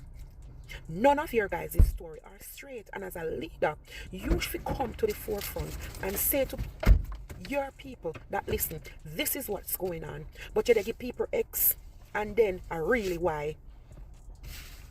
You they give people rock stone and then they tell people say no on a rock stone, a sand. Because two of them carry same weight. No. No. You are give a basket to carry water. You are a liar. And you know what? When you tell the lie, then when you tell, this is what it makes us look like we are idiot. Because everybody's sitting on the sideline and say, then listen, if his cabinet is saying this, and then him come tell the people them say, no, I know this is really mean at that. Like, as such Jamaican people gullible, as such Jamaican people not have no sense, as such Jamaican people illiterate. You make it look like we don't have no sense, like anything what you say, or anything when anybody tell you and push down with you. Once you have a US stamp and state money, we are going to say yes. This can't be happening. This cannot be happening. We see the unfold right in front of we. Either you tell we say no, rain a pour, and the place a flood, and you tell we say no, a sun a shine out there. Because of you, we're not going to win back the next election. And me, if no labor right now, and tell me, I go tell you, because me a labor right. And me respect you, but this a move where you make. This a move where you make. Come on, man. Come on. This should have been a bipartisan move. This should have been something where you and the other parties sit down and talk about, and you propose it to the public, and you take a vote on this. This is going to affect every single person in Jamaica. This is not something where you... No. And the thing is, you know you're wrong, you know. That's why I know they grow on Liti and come round cops. You know they grow on Liti and come round cops. That's why you cannot admit it. So this is what's going to happen. This is what's going to happen. You know, I go do whatever I go do, regardless of whatever or however people feel. And that are going to be the bottom line. That is what is going to be the bottom line. This is where you pull. Me guarantee you say, you don't have no more winner win. You don't have no more winner win. And the Labour Party don't have no more winner win for a good while. This way you pull and I treat people them like an idiot. Straight out of the Labour at them mouth, ladies and gentlemen. Yo, we can't make this up. We can't make this up. TikTok, come over to Bolo Tbv here. A Bolo Tbv, I will have the marathon I run show at the morning. Yeah. Zane, come over to Bolo Tbv. Alright? That is it. Bolo Tbv not gonna win. I'm gonna stay right over there. I'm not going nowhere. Let me start off the second half of the marathon. Ladies and gentlemen, welcome to the platform. It's your brother Bolo VNR, and we are here in this space once again. And I want to say, encourage you guys to subscribe if you haven't already. Become a member of the platform. Those options are available. Super chat is available. And all of that wonderful stuff. Alright? Yes, man. Follow me on Instagram. Follow me everywhere. TikTok everywhere. Let's listen to what Pastor has to say, man. I believe this video right here was today. This was the latest video. And of course, you know, we have to get the word. The word is very important. NHF data breach. Hey! Do you know your God gives purpose? Okay, we definitely doing all of these. Yeah, we doing all of these. You interface with these people, and so this person is a medical doctor, but they know that that was really not the calling on their lives, and they're really at a wit's end because they are not being fulfilled. They are just there. Yeah, they're working, but they know that that's not where the Lord called them. But you question them, and they say, "Oh, you know, my mother or so on was the one who said I should go," and so on. You have someone who is in law, and they know you're talking with them, or they'll come seek you out and say, "Listen, yes, I'm in law and I'm this and but I know this is not my calling," and so on. You have persons in foreign affairs, and the list goes on. Different areas. What is crucial, and especially as the screws are being tightened, and more, the one world order, one world religion, or there are those who like to say the new world order is taking shape and is manifesting slowly. You must know your God-given purpose. Why were you created? It is very important because that's where the tire touches the road ultimately. It's not about finding a job or a vocation. No. It begins first and foremost with who are you? Why did God make you? Yes. What is your purpose? That's where it begins. God, Hey, I can tell you personally, I've been asking that question. I've been coming to the point where I'm like, yo, whatever it is that God wants me to do in this space, that's what I want to find. You understand? I want to know what that is. Because, you know, God have a mission for every single one of us and a purpose here on earth. Yep, definitely. Let's move to the next video. Or they'll come seek you out. And NHF data breach, the National Health Fund, is currently investigating a major cybersecurity incident after a hacker group named Peer targeted its database. Wow. The group claims to have accessed 2.9 to 3 terabytes of data, which includes sensitive client medical records. You hear that? Did you hear what I just said a while ago? You know what terabyte looks like? Do you know how much information that is? Terabyte. Not just 1 terabyte. 2.9 to 3 terabytes of data, which includes sensitive client medical records. A terabyte is roughly 1 trillion bytes, or exactly 1024 gigabytes of data. What can go so? Now, when you steal the people sensitive classified information, how are you going to get it back? How are you going? And even if you were to quote unquote get it back, the damage that is done, even if the persons who have lost their data or the data was compromised, and you're going to charge $1 trillion. I'm just saying that you're going to sue for $1 trillion. That cannot bring back your record, your sensitive classified record, which will now be traded in all different ways. Yo, Loki, I didn't change my clothes, bro. These are videos that I did already. Yo, that's funny. How I changed my clothes so quick. That is funny, bro. Hey, man. Enjoy the show, man. Enjoy the show. Can be used against you. Huh? And yet we are running and digitizing all records. I'm talking about digital society when, interestingly, I knew the pastor was going to go here, you know, because I said the same thing. You guys want to digitalize everything and not have original records? You got to be joking or smoking.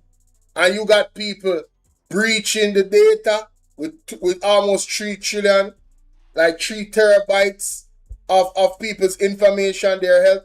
You know how much money that is worth on the black market? I don't. I'm sure it worth a lot. I am sure it is worth a whole lot, ladies and gentlemen. Those types of information. Unbelievable. I have said it time and time again. Nothing that goes online is safe. And I know there are people who are going to be angry. But I must speak the truth. It is a figment of your imagination to talk about data protection. Once it goes online, you can't protect it. It is only a matter of time before a breach takes place. It's as simple as that. And where technology has gone and is going, there is no firewall that you can put up that can prevent someone from hacking. And the someone these days is really not a person, because AI. Right now, a research is showing us, and I'm closing now, and I'm going to hand over to the team. A research now, which was done recently, is showing us that the users, and I put that in inverted commas, the large majority of users of the internet now are not persons. AI. Wow. It's AI. That's wild. AI agents. They are now dominating. So when you see a lot of chatter and so on the net, no. Yes. The recent research is showing that AI agents, and of course, you know, AI is not real, artificial, that they outnumber human beings online. That's where we're at and going.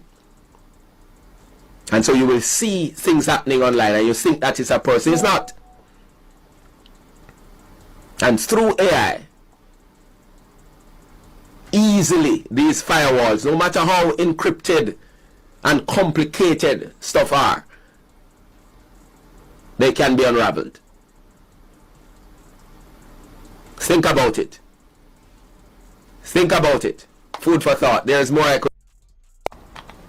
One way or the other, there will be major shifts in Jamaica, politically and otherwise. Because one of the reasons the Lord is allowing and will allow the United States to use the big stick approach on Jamaica is that Jamaica has failed to acknowledge God.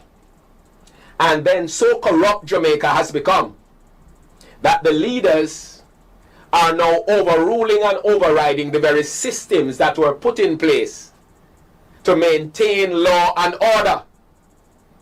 So you think of the courts, you think of the justice system, people hear that? You think of the checks and balances in terms of the Constitution.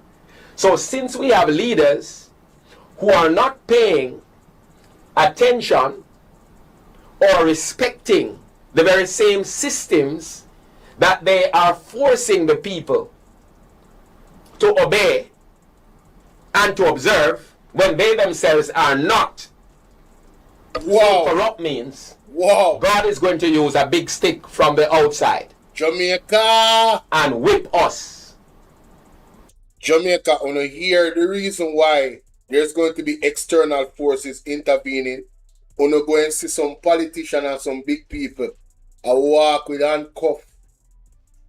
Police can lock them up. Outside entities. Alright? Can't say, we never tell you, you know, by or before 2027, there will be a new leader. Thus saith the Lord, a righteous leader of this country. Alright? One that is aligned with God's purpose. Because them I want to now listen. And no matter how them pray, all the liberate them come in a comment section. No matter how you pray, there is nothing you can do about it. You hear what I said? Zero, zilch. Let's continue. Into order. Thereby making sweeping changes. So take, for example, the election. Gone are the days when you could say, well, we have a fair election. Look at what happened in the last election. So you can't rely on a general election to really effect a regime change. Oh, no, hear that? So God is going to use an external force so to do. Yes. It is through grace and mercy that he will use USA and not China. Because if it were China, it would have been worse. My God. Oh my God. So God still have been merciful with us by using the USA to infiltrate us and as the external force. Because if I did China, I don't know where it go. Can you imagine Jamaica becoming a Chinese colony? Hey, yalala. Whoa, whoa. All freedom's gone. I remember good. I want to know, say, Dragon not deal with God, you know. Dragon deal with something else. And money them worship. I remember that. Let's continue. So I hear some people are talking and they don't have a clue as to what is happening.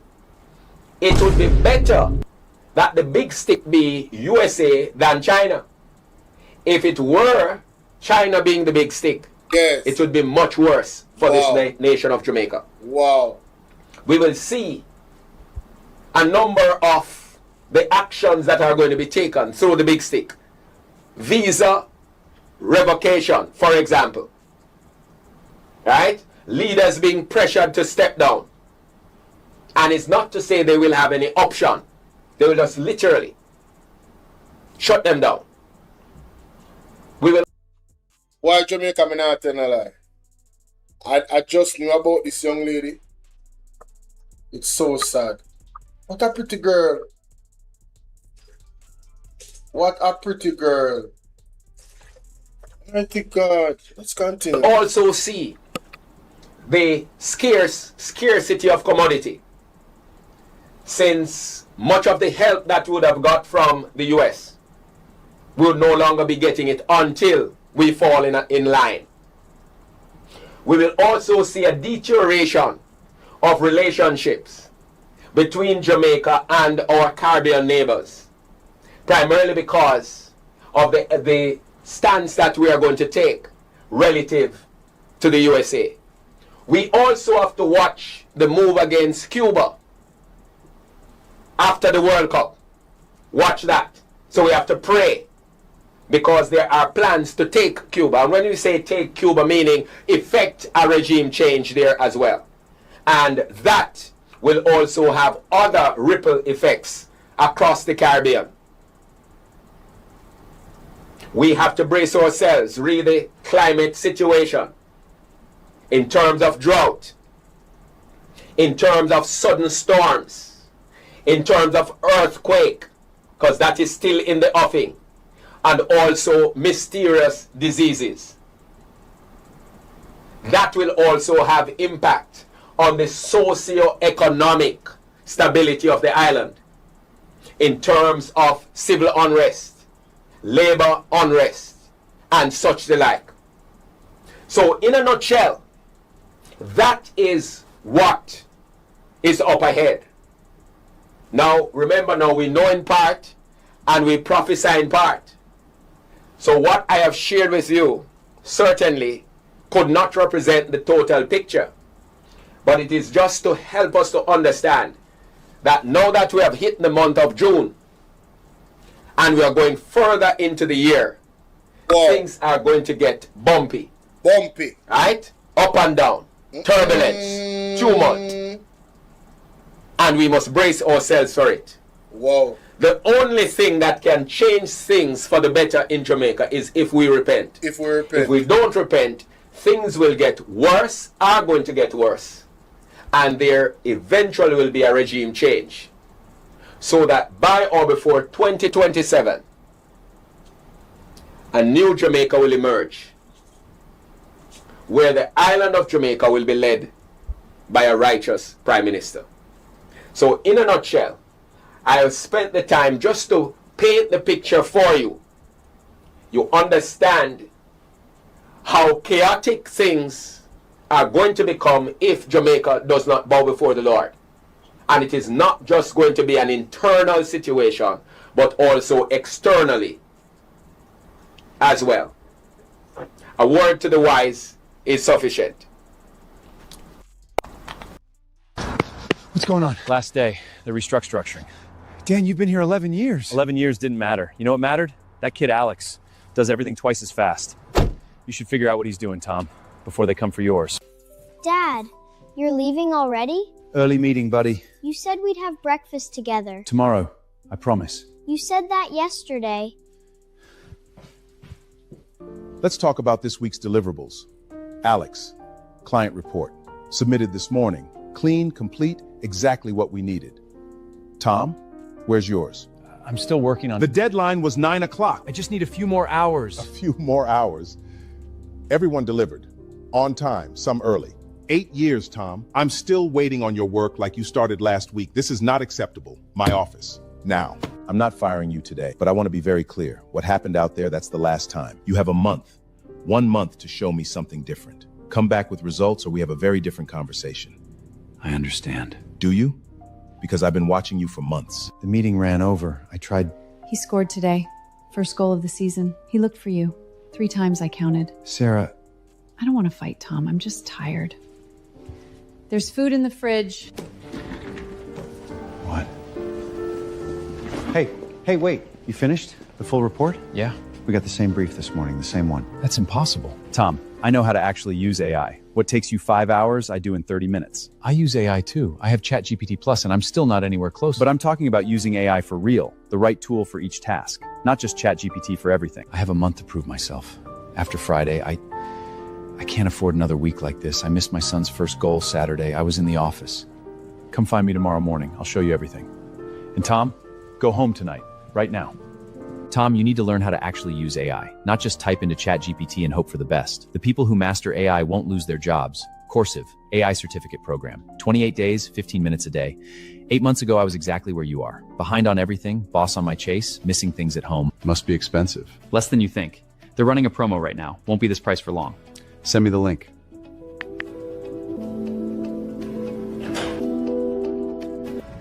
Three reports, all submitted early. Client presentation for Henderson, done yesterday.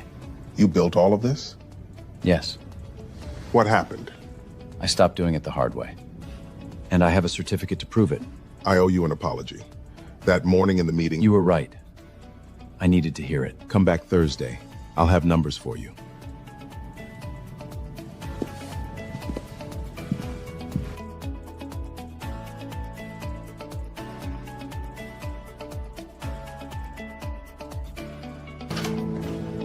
Dad, you're early again. Yeah, buddy. I'm early. Thursday meeting. Got a raise. How much? 30%. And Fridays from home, starting next week. You promised you'd... Russian warship and nuclear submarine arrive in Cuba amid rising global tension. Russian warship and nuclear submarine arrive in Cuba amid rising global tension. Why is it not doing it, man? Jamaica, let me add this to it, because obviously the news is too much. I can't get no ease up. But there are some more go help my mother do something, but right now I have to look up this. Because I just looking at one group a while ago and see this, and it really I go in line with what the pastor talk about right now, with a bumpy ride moving forward to Jamaica. Nuclear submarine with the warship. Mighty God. I saw the man did serious about Cuba. I saw Russia did serious about Cuba. Oh my God. Hold on, I'm going to read the article here, man. Arrive in Cuba. It's too serious, brother. Amid rising global tension. Let me see what I go on here, so. June 13th. That's 2024. That's on a... I wonder if I want an old article this. But it couldn't be an old article. June 11th this say. I just true, I can't find a website. Radio Jamaica television. Russian warship. Hold on. Oxide. Radio Jamaica. Oh, you know what there? Depend them oh, see it observer. No, that's an old picture. This is an old one too. Can't be. This look like an old one, man. It's not an old one though. Why I keep saying that? Alright, so I'm gonna go to Instagram.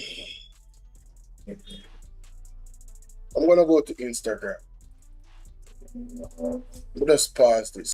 So ladies and gentlemen, please like and share the video. On the year where Pastor JHTA had to say I don't find the article. Maybe I'll find it later, but yes, unfortunately, people do mimic these articles and put dates on them and make it look authentic. I'm not saying that that's what actually took place. However, I'm saying I don't find the article. So let me know what you guys think in the comment section. Thank you. So, good evening, everybody, and welcome. So it's Noel here. I'm sitting in for Andre tonight. We will later on in the show do another tribute to his grandmother as well. So if you've got messages, do keep them coming in and just stand by for when I'll let you know. I'll be reading them out, and I'm sure he will be able to hear them as I read them. But I want to begin tonight because a political firestorm is brewing in Jamaica. Justice Minister Delroy Chuck declared that the country does not have a human rights problem.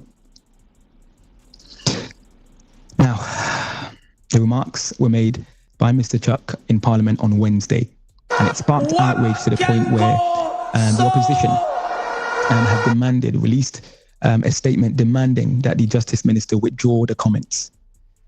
And that's no surprise, right? Because when you look at the country and when you look at the various complexities, the challenges, the issues that exist in Jamaica, critics point to police-related fatalities.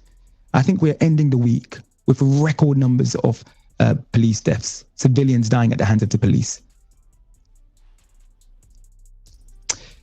Now, while the government will no doubt argue that there are institutions within the country and its job is to protect citizens' rights, human rights advocates say persistent concerns, whether it's policing, whether it's the prisons, tell a completely different story. Let's just take a listen to Mr. Chuck in Parliament, and then we'll pick up off the back with our guest. Human rights is a very important part of this government and of this minister. Yes. And as I go across the country, I promote the respect for one another's human rights. Yes, yes. And I will continue to do it. Yes. I can tell you that when we reported to the International Covenant on Civil and Political Rights and the Universal Periodic Review, we got very good commendation. Yes. Yes. Jamaica does not, and I hope will never have a human rights problem. We have the Office of the Public Defender. If you have a difficulty, you can go to the Office of the Public Defender and prosecute any human rights breach. They are empowered to prosecute any human rights breach. What can go so? Nicely timed there, Drayden. Thank you. So here's the thing. I know it was difficult listening to that, but we're going to try and make sense of it. Joining me in a moment, I've got Judge Ladoris Cordell, who made history as the first African-American woman to serve as a judge in Northern California. And later, she served also as an independent police auditor for the city of San Jose, where she oversaw investigations into police misconduct. Sounds similar to Jamaica, right? Yeah, I mean, the problem exists in Jamaica around the whole issue of misconduct and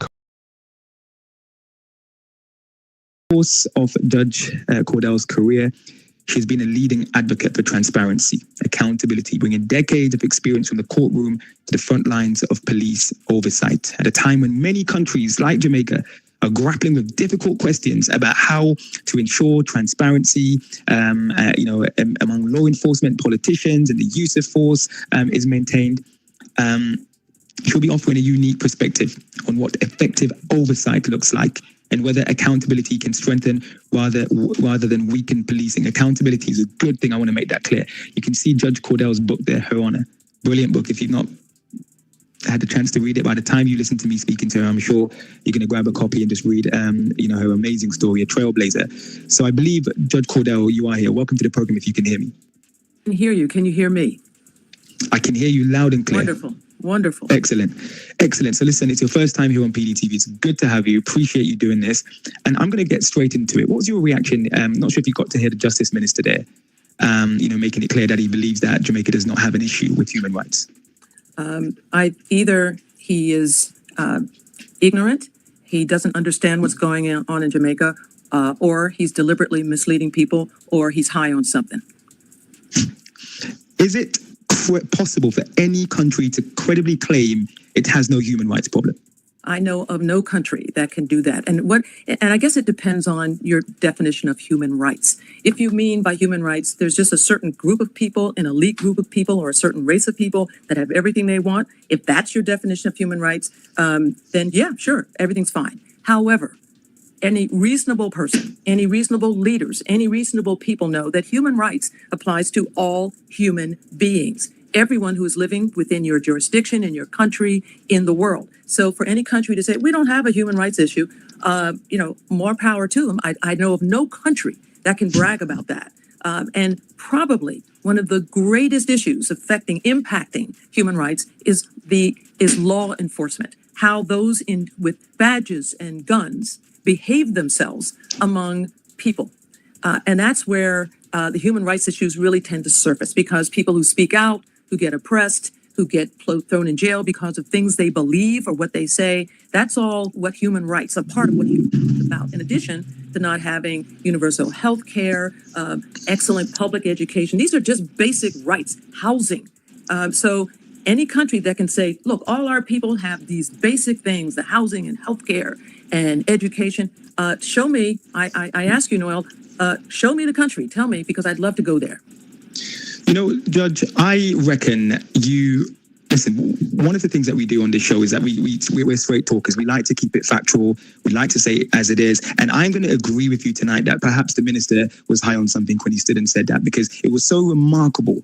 It was so extraordinary that it stopped me in my tracks, and it made me reach out to you and Judge Diane, who's coming up in a few moments as well, who we're going to be hearing from, to think, how can you make such a proclamation? At one point I was thinking this paper's got to be AI, but it's not AI. We have verified it. It was him standing in Parliament making this comment. But I want to talk to you specifically about oversight. So whenever we talk about, human rights, you mentioned law enforcement, we often hear the word oversight. What is that, and why is it important? Right. Now, I want to go back, ladies and gentlemen, to what she said. Oh, my God. Hey, shout out to PDTV, man. Thank you guys for bringing this lady on, bro. I want to go back to the very first statement that this lady made about Delroy Chuck. I'm talking about, man. Hey, man, listen. You cannot make this up. You just can't make it up. There's no way. There's no way you can make it up. Listen to this. I can hear you loud and clear. Wonderful. Wonderful. Excellent. Excellent. So listen, it's your first time here on PDTV. It's good to have you. Appreciate you doing this. And I'm going to get straight into it. What was your reaction? Not sure if you got to hear the Justice Minister there, making it clear that he believes that Jamaica does not have an issue with human rights. Either he is ignorant, he doesn't... Emotional damage. Either he is ignorant, he doesn't understand what's going on in Jamaica. Embarrassing. He needs some milk. Believes that Jamaica does not have an issue with human rights. Either he is ignorant, he doesn't understand what's going on in Jamaica, or he's deliberately misleading people, or he... I'm dead. What can go so? Deliberately misleading people. Wow. Deliberately misleading people, ladies and gentlemen. Wow. He's high on something. She said he's high on something. I love this lady. Embarrassing. He needs some milk. Delroy Chuck, it is widely understood or widely rumored that you're a man that loves to engage in the brew. Were you drinking the day that you went to Parliament? Mighty God. Did you hear what this lady said, ladies and gentlemen? I have to play that one more time. Straight into it. What was your reaction? Not sure if you got to hear the Justice Minister there, making it clear that he believes that Jamaica does not have an issue with human rights. Either he is ignorant, he doesn't understand what's going on in Jamaica, or he's deliberately misleading people, or he's high on something. Is it possible for any country to credibly claim it has no human rights problem? I know of no country that can do that. And I guess it depends on your definition of human rights. You hear that, Jamaica? There's no country that can claim that it doesn't have a human rights problem. Fully done. It is something that you have to deal with every day, because human beings are human beings. There's always the threat of persons' human rights being violated. And there's always actions that threaten their human rights because of actions of persons, whether they are not understanding of what human rights means, like she rightfully said right there. If you mean by human rights, there's just a certain group of people, an elite group of people, or a certain race of people that have everything they want, if that's your definition of human rights, then yeah, sure, everything's fine. However, any reasonable person, any reasonable leaders, any reasonable people know that human rights applies to all human beings, everyone who is living within your jurisdiction, in your country, in the world. So for any country to say, we don't have a human rights issue, more power to them. I know of no. Hey, I wanna play something for you guys to show you that we have a human rights issue. Give me a second. Okay, so I found it. Check this out.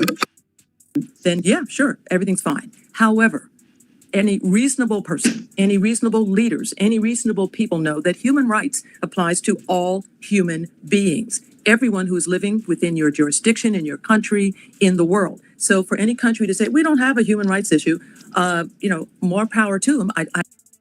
So every human being in your vicinity, this is a judge, you know. Let me play something for you that a lot of people probably didn't know. And here's the reference. This is the JIS. JIS.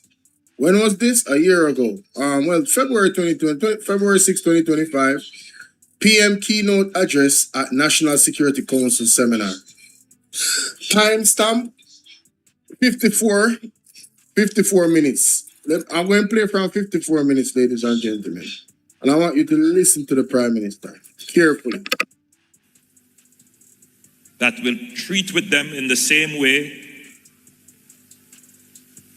that international effort was mobilized in creating standardized legislation across jurisdiction, dealing with finances of gangs, but coordinating how exceptional and emergency powers are used to deal with these criminals who hide under the protection of being citizens of a country. To deal with these criminals are used. Exceptional and emergency powers are used to deal with these criminals who hide under the protection of being citizens of a country. What can go so? I know a lot of people probably don't know about this particular statement that was made by Andrew Honest. Andrew Honest said he's going to use these particular emergency powers to deal with these criminals that hide behind the protection of being a citizen of the country. Obviously, Andrew Honest knows that the criminal is a citizen, and that actual reality gives him some type of protection where human rights are concerned. But he wants to use the emergency powers to deal with, expertly by the way, coordinated, to deal with these criminals that hide behind the protection of being a citizen of the country. Tell me what that says to you. Isn't that a clear message of a human rights violation? Isn't that intent clearly being shown by the Prime Minister? But Isaac Buchanan said, who is going to lock up their boss? That's why we need external forces to come into Jamaica. We do have a human rights issue. And Delroy Chuck is mad. His entire government is mad. They're raving mad. Let's continue.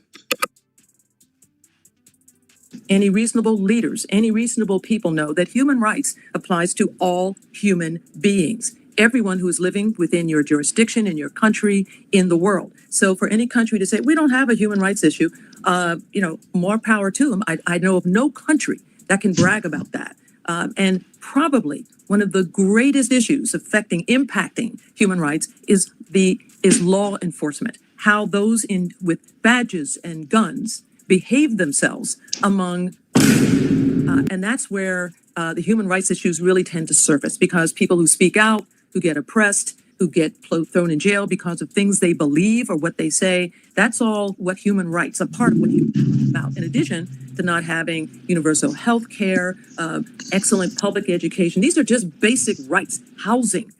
So any country that can say, look, all our people have these basic things, the housing and healthcare and education. Show me, I ask you, Noel, show me the country. Tell me, because I'd love to go there. You know, Judge, I reckon. And seeing that she said that, I'm going to pull up another evidence to show you based off what she just said, that there's human rights issues in Jamaica.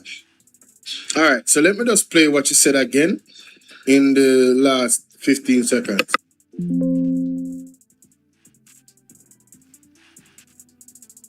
That you can speak about. In addition, believe because people who speak out, who get oppressed, who get thrown in jail because of things they believe or what they say, that's all what human rights, a part of what you about. In addition to not having universal health care, excellent public education, these are just basic rights. So a part of basic human rights is access to education. All right? She just mentioned that. Let me show you how much we have a problem in Jamaica. What does this article say? April 28, 2026. Opposition MP Damian Crawford takes government to constitutional court over access to education and school spaces. All right? You guys can go and read that article for yourself. I'm not going to go into all of that. But constitutionally, I'm telling you, the PNP is going to win this case. No hands down. I am confident. Confident. But Damian Crawford, I know he did his due diligence before he actually took this case up seriously. So there goes another thing that she mentioned. As a judge. She's a judge, ladies and gentlemen. And you know, I'm not going to go over this entire interview. I just want those two things that I pointed out. We can look at what Delroy Chuck has said, just the utterances out of his mouth. The way how the police has dealt with persons, dead bodies or persons that got shot after they were shot, how they dealt with their bodies. We can look at the Lataya Buljibulgi, assassination. You know, we can look at a lot of different references and show you that human rights is being violated. And you know, she said something else, that more often than that, human rights violation come where? From the police, from the soldiers. That's a fact. Every single country in the world has this problem. You know what's bad, ladies and gentlemen? What is bad is that the government of Jamaica has a pattern about them where, you know, you have to first recognize that there's a problem before you can fix the problem. And when you go back and listen to what this man is uttering, you have to wonder to yourself, was he drinking? Listen to this. Listen to Mr. Chuck in Parliament. Listen to Mr. Chuck in Parliament, and then we'll pick up off the back with our guest. Human rights is a very important part of this government and of this minister. Yes. And as I go across the country, I promote the respect for one another's human rights. Yes, yes. And I will continue to do it. Yes. I can tell you that when we reported to the International Covenant on Civil and Political Rights and the Universal Periodic Review, we got very good commendation. Yes. Yes. Jamaica does not, and I hope will never have a human rights problem. Yes. Yes. Jamaica does not, and I hope will never have a human rights problem. Yes. Yes. Jamaica does not, and I hope will never have a human rights problem. Yes. Jamaica does not, and I hope will never have a human rights problem. Yes. Yes. Jamaica does not, and I hope will never have a human rights problem. Embarrassing. He needs some milk. Yes. Yes. Jamaica does not, and I hope will never have a human rights problem. Yes. Yes. Jamaica does not, and I hope will never have a human rights problem. Yes. Stop lying. Stop lying. Stop lying. Yes. Jamaica does not, and I hope will never have a human rights problem. What the hell? Oh my God, no way. Universal on the Universal Periodic Review, we got very good commendation. Yes. Yes. Jamaica does not, and I hope will never have a human rights problem. Hey, who mess is this?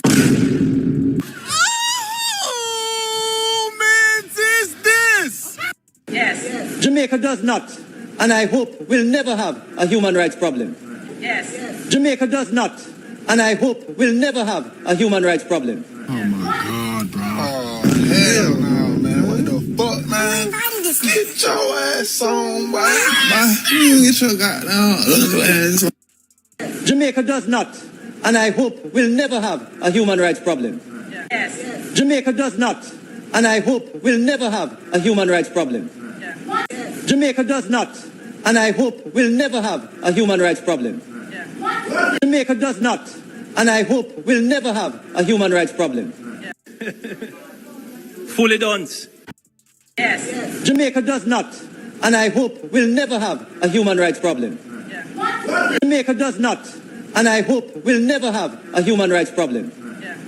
Jamaica does not, and I hope will never have a human rights problem. Either meet a judge or meet your maker. Our prisons and police lockups are fully populated. I do not train my police to lose. We have the superior training and firepower to ensure that we win every time. Wherever they go, we'll find them and we'll bring them in, one way or the other. Of this minister. Whether we bring them in, they pick up that come behind us in the car. I don't want to come along stretcher. It's their business. I don't And I problem will continue to do it. Right? But we'll find them and bring them in. That when we Either meet a judge or meet your maker. reported to the International Covenant on Civil and Political Rights and the Universal Periodic Review, we got very good commendation. Yes. Jamaica does not, and I hope will never have a human rights problem. Stop the cap. Stop the cap right now. Stop the cap. No bullshit, bro. On the Universal Periodic Review, we got very good commendation. Yes. Jamaica does not, and I hope will never have a human rights problem. We have the Office of the Public Defender. If you have a difficulty, not Universal Periodic Review, we got very good commendation. Yes. Jamaica does not, and I hope will never have a human rights problem. Take his microphone. Just a minute. Just a minute. Take his microphone. Usher him out. Usher him out. Usher him out. Well, finally, I want to say to the people of Jamaica, we are at a tipping point. One thing that Richard Pandoy, CEO of Sectoral, said to me today, that he can't understand why everybody's so silent and why the people are so silent and I take all of this problem. And that's why I say, we want the people of Jamaica to wise up and rise up and make the man them know. So we know that we are in a crisis and we're not tolerating those things anymore. Hey, y'all, please remember to hit the like button. I know y'all come in sometimes and y'all forget, but the main thing, man, y'all gotta hit the like button, man, and share the live stream. Come on now. Stop playing.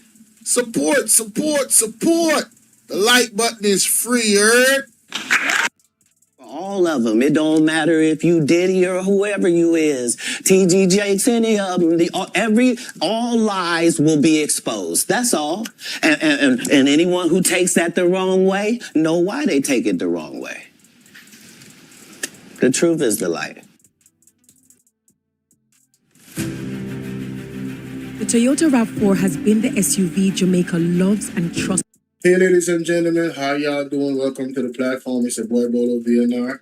Alright, so I'm going to play this for you just to reference what I want to talk about in this particular reaction, because I think the Jamaican people and the die-hearted political goons out there, y'all need to learn, bro. Y'all need to learn. You see people, you see a lawyer come and make this video, and I see some comments. Hey, thank you so much, Anne Ramsey. Thank you for the golden coin. Thank you for that, Anne Ramsey. Hey, become a member of the platform, you heard? All right, so shout out to all my members too. Big shout out to all the members of the platform. Let me play this video for you, and then we're going to come back. Hi, everybody. I'm just coming from the Ministry of Finance, and I'm here because I came to collect money that was due at the airport by the customs officer. I want you to know that you are coming into Jamaica and you have cash, which when it is worked out, it is equivalent to 100,000 Jamaican dollars. The customs officer is empowered to seize your cash. In whatever currency it is, as long as when they calculate it using conversion, it is a and then you have to prove that your money was not intended for any criminal purpose before you can get it back. And that is what I have done for my client. Came in from the Bahamas, and his money was, although he declared, remember you only need to declare to have 10,000 US. He had less than 10,000 US, far less than 10,000. But when they converted it, it exceeded 100,000 Jamaican dollars, which is not hard to do. And as a result, it's so be careful and be warned that if you are coming with more than $100,000 in Jamaican or its equivalent, $100,000 in Jamaican or its equivalent, they can seize your money. And then you have to prove why you are to get it back. Be warned.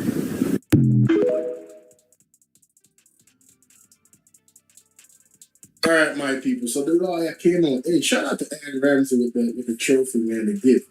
So she came out and she warned the people. She's a lawyer. She's talking about her client. She was in court.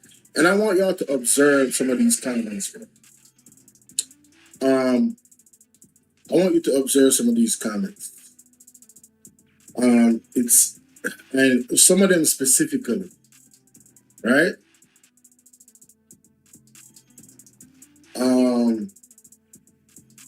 There were some people in the comment section saying that this lady was lying, bro. Nonsense. One bread in Jamaica is for $1,000. Yo, this not sound good. Don't believe you. This person said she don't believe the person, right? Yo, let me tell you, man, some of these comments was insane, bro. Some of them I had to delete because they were just super disrespectful. But there was people in the comment section saying there's no way that that's true because of such and such and such. It went viral. It sparked a lot of conversation.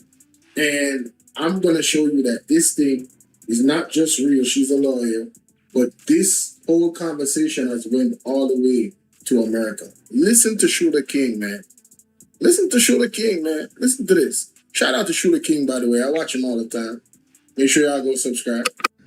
Ladies and gentlemen, Jamaica just put out a statement that said cash, it don't have to be, it could be less than $10,000 and they can still get it.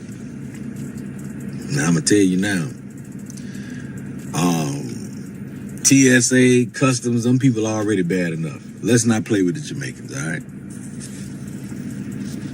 Don't bring no cash over there. I know.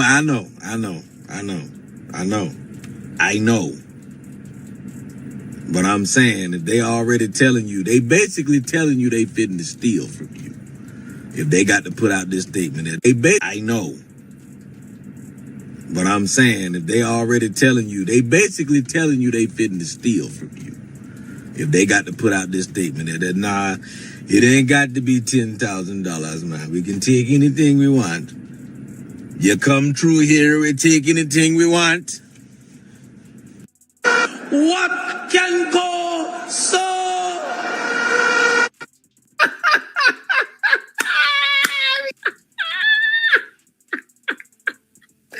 That is funny, honey. That's funny. I know. Oh my God, that is funny. I know. But I'm saying, if they already telling you, they basically telling you they fitting to steal from you. If they got to put out this statement that, nah, it ain't got to be $10,000, man. We can take anything we want. You come through here, we take anything we want. 9,000, 8,000, 5,000. Bumbleclot, 2,000. No, hell no.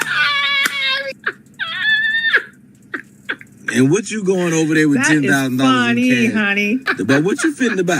That's funny. Oh my God, that is funny. Huh? What you finna get? So don't do that. Let's not play. Don't even get in the water with that. Don't do that. Go on over there, enjoy that jerk chicken. You know what I'm saying? And dance, laugh, play, and bring your ass home. That's what you do. Whoa. What's that? I just built a budgeting app in Base 44. Guys, Nina just built an app. So at first, like I'm saying, a lot of people came and said, "Oh, this is a lie," and all of this stuff. Not knowing there was even a lawyer, I think, that came, or somebody that understood what it was on one of these programs. I had to explain to people. Like, Isaac Buchanan, I think, even mentioned it as well. That, bro, a lot of the laws that Andrew is putting in place, and listen, Sugar King don't got nothing to do with the politics, obviously. You know what I mean? He don't even have nothing to do with politics in America. Real talk, you know what I'm saying? But because he's a comedian. But it was so fascinating to me to hear him actually talk about this. That's how much news it was. It sent shock waves. So I don't know. A lot of the times the Jamaican government really needs to think about what they're doing where law is concerned before they actually do it. So what? You're now putting Jamaica at a disadvantage by what? People is not able to bring it. And then, does the United States have anything to do with this particular law? That just dawned on me. Did the Jamaican government get pressured where this law is concerned because of the United States and all of the corruption that goes on and the money laundering and stuff like that from the top down in this country? Is that the reason, ladies and gentlemen? Very interesting. Don't carry no money. Don't bring no money here, man. That's crazy. But hey, listen. I don't know who didn't see this, but look at a 7.8 earthquake, man. Look at a 7.8 earthquake. Talk about bad policy. This is what bad policy looks like. These kids is rocking like they in a rocking chair. The whole earth is rocking like it's in a rocking chair. Man, God is phenomenal, man. I don't know why we even mess with God, bro. Like, in terms of not obeying him and not doing the right things. Why God gotta take it to this for us to learn? Where he's gonna shake up this country of Jamaica. Like, man, when God said he got us in the palm of his hands, to trust and believe. God got us in the palm of his hands. He can crush us, he can protect us, he can do all of that. He can do whatever his words say he will do. Because God's word will stand. So whatever he says in his word, that's what's gonna happen, right? So yeah, man. I wanted to share that clip with you guys, and in terms of this thing has gone international. I'm gonna play that one more time. The first part of this, when he said, "Don't carry no cash over there." TSA, customs, them people are already bad enough. Let's not play with the Jamaicans, all right? Don't bring no cash over there. Yo, do you know what that means for the locals, bro? Don't bring no cash over there. This particular law is going to suffer the people that are on the ground, that are, you know what I'm saying, they are independent contractors. Don't bring no cash over there. How many people got cash app in Jamaica? Nobody. Nobody's not in Jamaica. How many people got Zelle in Jamaica? Nobody. I'm talking about legit in Jamaica. Emotional damage. You, as a United States citizen or somebody from Canada, you on your phone, hey, what's your cash app? Well, this is it. And once you send it to me, I can go and take that off my card immediately. Who? Like, bro, maybe 1% of the country, and they go overseas, they fly out. I'm talking about people that never left the island and is not married to anybody in the United States, that did not apply for them to get a Cash App card or anything. That I'm talking about. You live in Jamaica legit, never left here. Who out here got Cash App and all these things, man? So they want to go fully digital. I believe this is a push for them to go fully digital, right? Right? Where there's no cash. Yeah, like there's no cash, ladies and gentlemen, right? No cash. So don't bring no cash over there. Discouraging you from bringing cash that. I mean, they don't want no trouble. They don't want nobody to take their money and say, we can take your money. And if you can't prove to us that you're not doing any crime, that's stealing. That's low-key stealing, bro. So people gotta come on vacation and say, yeah, so I'm not doing no crime. I'm just on vacation. Tourism is gonna get hit. I'm telling y'all right now, tourism is gonna get a hit from this decision. This law that they put in place right here, tourism is gonna get hit. And the people that are gonna suffer the most is always the locals. Do you ever notice that every decision that these people make always be suffering the local the most? Ain't that something? I know.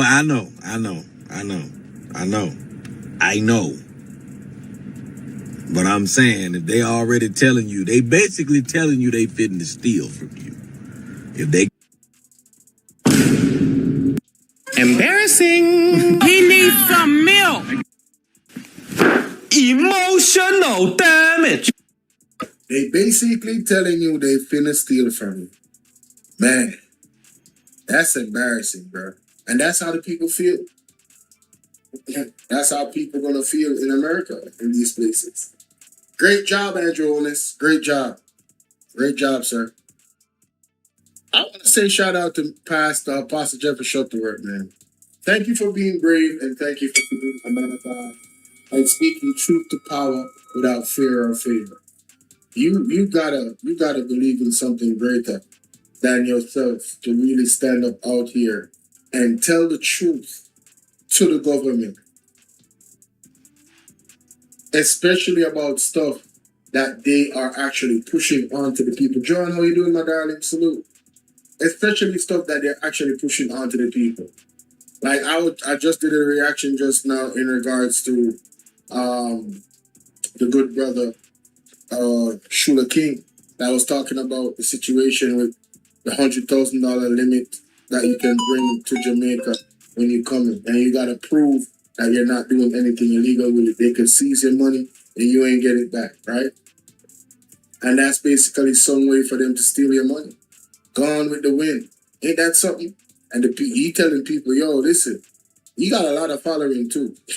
I think that video went to like 50,000 views already, or I don't know how many likes, right? And these videos go up to 500,000. It's crazy. Anything with Jamaica is gonna blow up.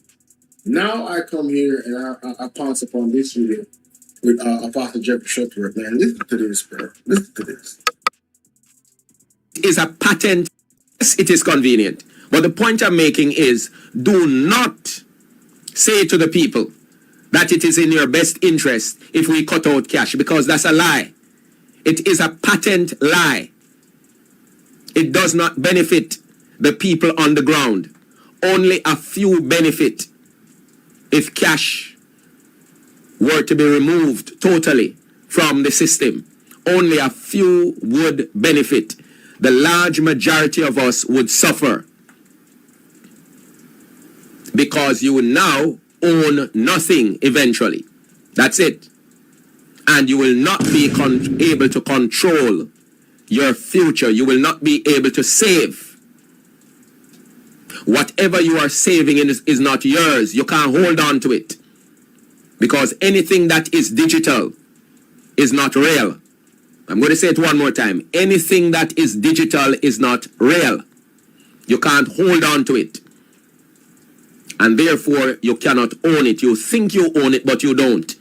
Because it is here now, and you think it is there, and in a jiffy, it's gone. And so I'm having this most basic discussion generally, so that the man or the woman on the street can understand. If Jamaica were to go totally digital, the corner shop would cease to exist. You hear what I just said?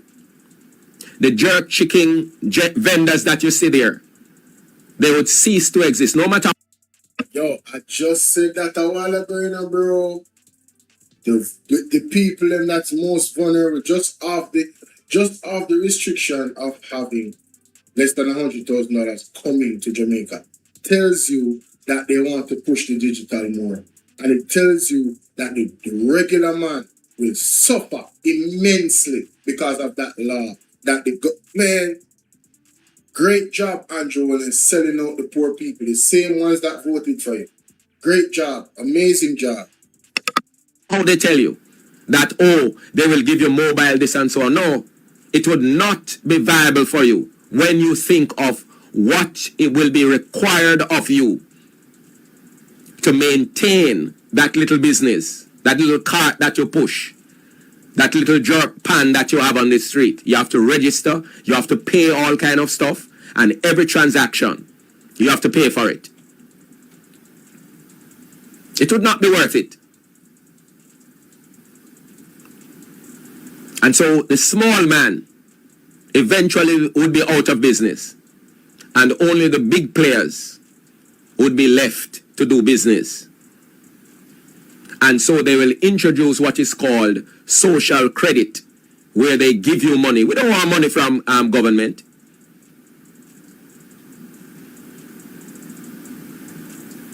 That's not the divine design. And the so-called money that they give you has a shelf life. If you don't use it by X time, it is of no use to you. So if the expiry date is the end of the month and you don't use it, that's it, you lose it. What does that say to you about inheritance? Look, open your eyes, people of Jamaica. Open your eyes and recognize where the world is going. But Jamaica does not have to go the way of the world. And prophetically, God has designated Jamaica as one of the sanctuary. You know, this is one of the reasons why. Hey, good night, Andrea. This is one of the reasons why I am happy to be in Jamaica. God has designated this country to be one of the countries that will not follow the beast. Man, I'm saying, yo, listen, man. I'm fighting for this country right here, man. Yeah, bro. I'm staying with God, bro. Real talk. You can miss me with that dumb stuff. You know what I mean? Y'all can have all that digital stuff, all of that. Let me go back to basic. Let's go back to us as neighbors, trading, actually owning land, eating clean, organic food, not some stuff they made in the lab. All of that nonsense that the devil got planned for us. Well, the world miss us with that here in Jamaica. Thank you kindly. Let's continue. Cities, one of the nations that will the way of the world. And prophetically, God has designated Jamaica as one of the sanctuary cities, one of the nations that will not bow to the beast. And in order for you to be a part of it, you need to wake up and learn now, so that when these different regulations are being put forward, you speak up and speak out and say, we will have none of it. Or else what will actually happen is that the nation will be hauled down the rabbit hole of the beast system. And then many of us would die, just like the situation with the children of Israel in the wilderness. And then a new generation will arise who will benefit from the new Jamaica. Is that what you want? If that's not what you want, you had better wake up now.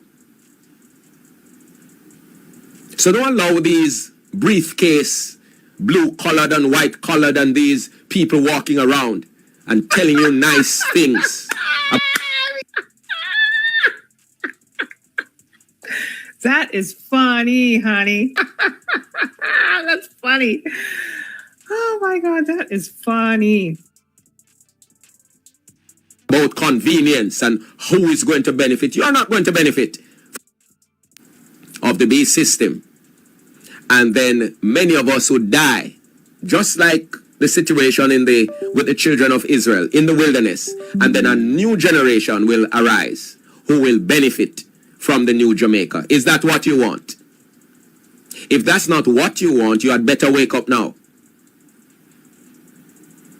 So don't allow these briefcase, blue-collared and white-collared and these people walking around and telling you nice things about convenience and who is going to benefit. You are not going to benefit from a cashless society.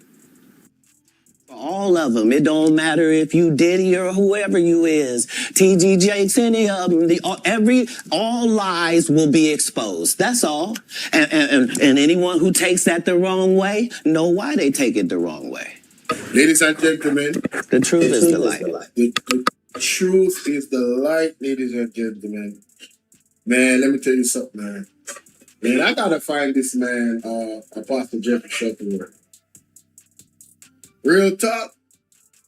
Yo, when I hear the truth being spoken, bro, man, I don't know. I feel like running, skipping. Praise the Lord for what he has done for me. He has set my spirit free. I feel that kind of vibe, bro. I feel that kind of vibe. Real talk. Huh? Turn on. You know how me do it, man. Turn it on. Why? Oh man, it's good, man. It kind of spread it. Yes, it's very hot in here, man. I'm actually live right now doing a reaction, man. You know, I don't want to do that. I don't want to do that. Yeah, you can do that for me. Please and thanks. But yeah, let me play that back, ladies and gentlemen. Mother, distract me right now. I swear. What will actually happen is that the nation will be hauled down the rabbit hole of the base system. And then many of us would die, just like the situation with the children of Israel in the wilderness. And then a new generation will arise who will benefit from the new Jamaica. Is that what you want? If that's not what you want, you had better wake up now. So don't allow these briefcase, blue-collared and white-collared and these people walking around and telling you nice things about convenience and who is going to benefit. You are not. And you gotta tell him no. You got to tell him no. I did. See, I got the receipts for everything I'm telling you. And you're going to benefit from a cashless society. Taxi driver from the new Jamaica. Is that what you want? If that's not what you want, you had better wake up now. So don't allow these briefcase, blue-collared and white-collared and these people walking around and telling you nice things about convenience and who is going to benefit. You are not going to benefit from a cashless society. Taxi drivers, I'm talking to you. Many of you listen to TBC radios. You're not going to benefit from a cashless society. Hey, if you don't think say a lie, Mattel, just understand the transition of a cashless society, what it would mean. It actually, the button there, the moment. Well, imagine a cashless society and what it actually means, ladies and gentlemen. All right, so they put in the cashless society. You notice what they're doing with the buses, Darrell Vaz? You guys notice what they're doing with the buses? Why do you think Darrell Vaz went and there was this controversy about him putting a route into Ocherius? And then the people are saying, but hold on, how comes if you come I try to take over our little money where we are met between Kingston and Ocherius? And there was a protest and then they cancel it. Intentions, ladies and gentlemen, pay attention. The plan is for those buses, the government to control all of that, right? Where you have to go there with a digital card or whatever. For you, it's about phasing out you, the people, and the jobs that you have. That's exactly what it's about. And make them come tell me, say, allow me, I tell. If you do an audit and you check and see what would happen if they had a fully digital system that is cheaper, because obviously they would make it cheaper. And they already made it cheap on those buses already. So they want to eliminate cash. And if you don't want to follow suit and you want to live one certain way, you're going to be left behind and you're going to suffer. And they don't care because they want to force it down your throats. This is the plan of the devil. So all on the taxi man, there's no phone will sell out September 3rd when you can't stay there.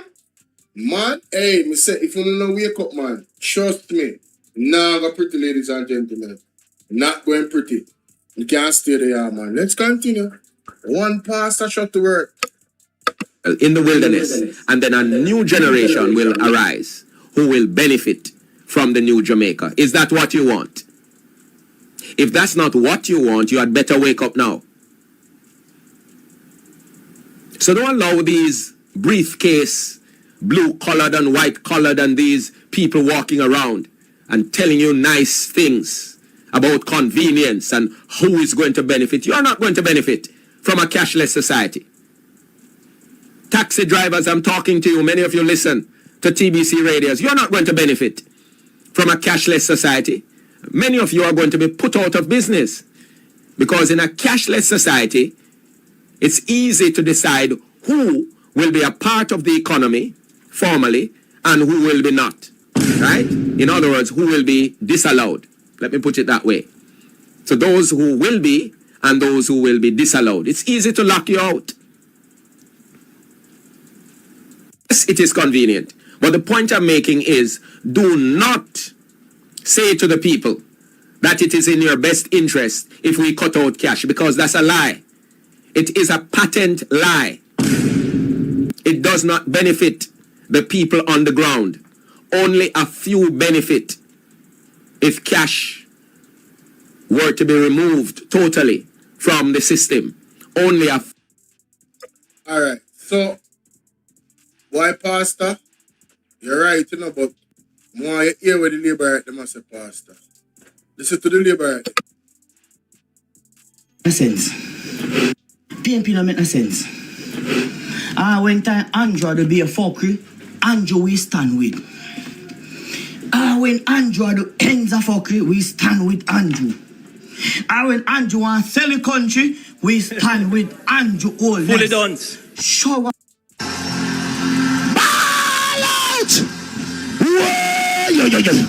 We need help, Jesus. Jamaica need help. Shift the parliament. Shift the election. Shift everything. Remove them out there. Take out the cockroach. Take out the thief. Take out the criminal them. Take out the thief them. Take out the murderer them. Take out the gang leader them. Out of parliament. Take them out from Portland. Take them out. I hear Portland. Me I go to Portland. Why me I travel to Portland? Take out somebody, man or woman. Me never hear PNP a beard yet. Anybody with a PNP then a beard. Move on the blood clot. Labor right a lane. Jamaica, stop! Jamaica, stop! At 2026 now, there is no way we can go cheer for one party. We are pay all people, you know. The fuck we can't do that? Me see PNP then go dig out every old people in a wheelchair and then go vote. So, whoa, whose mans is this, bro? What? Whose mans is this? Hey, whose mans is this? Who mans is this? Anita, what's up? Pure old people. What? Did he not watch the conference with all the young people there when Perry was on the stage? Man, stop playing, bro. Stop. Labor right don't do that. Labor right don't do that. Labor right say, yo, just run, vote and vote, run. Brother, the amount of old people in a Labour right party. Mike Henry, older than life itself. What they have, what him name, Manayard. All of the people, when the man crawl out of parliament, the man left their seat. What is this dude? Whose mans is this, bro? show off your people. PMP until you send one post kit no. No make no sense so. Go on. We are labor. Move. I hope this is an old video. I really do. I hope that this video was not made recently after all the stuff that's going on with Andrew. But listen to what he said at the start of this particular video, ladies and gentlemen. Not my word. So whoever turn off the light did that for PMP no make no sense. When time Andrew do be a fuckery, Andrew we stand with. When Andrew do ends a fuckery, we stand with Andrew.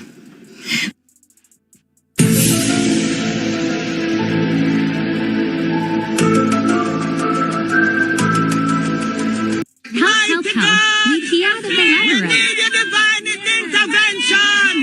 We're tired of the labor rights. We're tired of the green people. We are so far. We can't take it no more. We need this. We need it. Help. Help. Jesus Christ of Nazareth. Psalm 46. God is our refuge and strength. Is a liberator. When Andrew want to sell the country, we stand with Andrew Oldness. Let me make it clear. You see labor right like them, anything up to them, me not sorry for them. Me not have no sympathy, ladies and gentlemen, for somebody that has this mentality. If Andrew only sell the country, then still stand by him. This is not die-hearted. This is not damn fool. Fully done. Mighty. Fully done. Like me say, Pastor. Like when you see a while ago, Pastor Jeff Shutworth. Them not ready. Right, yes, sir. And in order for you to be a part of it, you need to wake up and learn now, so that when these different regulations are being put forward, you speak up and speak out and say, we will have none of it. Father, Apostle Jeff Shutworth, the people, the labor right them say, them will have all of it. No matter what Andrew do, some of the labor right them, not all of the labor right them. Because we see, some of them are ball out and I say, for this them vote for, yes. But there's some labor right out there, Pastor. Apostle Jeff Shutworth, where them still in no business. And people like and share the video for me. Don't keep it to yourself. This need crowd. This need crowd. Them no business. Them not raise them voice in concert. Anything what Andrew do, them will work with it. Them people are happy and I want to tell, ladies and gentlemen. There's no other explanation. What else are you going to tell me? The man said if Andrew only sell the country, them doing business. That is kin to slavery, you know? That is a perfect house slave. Yes, that's the word I'm looking for. That's the terminology I'm looking for. That individual is a perfect house slave. Big facts. Big facts. 100%. Or else what will actually happen is that the nation will be hauled down the rabbit hole of the beast system. And then many of us would die. Just like the situation with the children of Israel in the wilderness. And then a new generation will arise who will benefit from the new Jamaica. Is that what you want? If that's not what you want, you had better wake up now.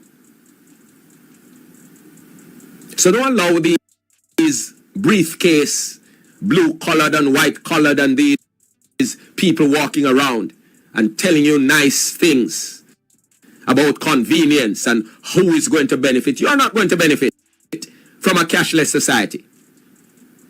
Taxi drivers, I'm talking to you. Many of you listen to TBC radios. You're not going to benefit from a cashless society. Many of you are going to be put out of business. Because in a cashless society, it's easy to decide who will be a part of the economy formally and who will be not. right?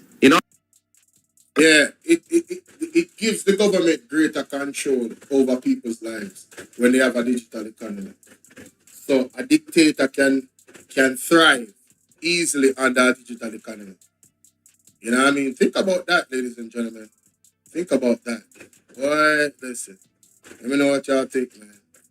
The labor rights, them, they don't care, bro. They're willing to. There's labor rights out here that are willing to sell out their generations to come to support Andrew owners. That's a scary thought, right? But at the end of the day, you know, I was listening to I don't remember what I was listening to, but somebody said something to the effect of, like, we as Jamaicans, we are the weakest generation, right? Because here we are saying, well, you know, we're afraid of the government and we're tired and all of these things. When all people back in the day, I believe it was the lawyer. I believe it was the lawyer that came on Andre's show. Yes, it was her. And she was talking about the state of America and how persons say they're going to leave the country and she said it's a cop-out. And I totally agree. And I ain't gonna lie, at some point when things was getting bad, I think I mentioned on my platform that I wonder if I should leave Jamaica. Well, I'm praying about it still. But really and truly, given what our ancestors did for us, ladies and gentlemen, real talk, it would be treasonous for us to leave the country at this point. So, ladies and gentlemen,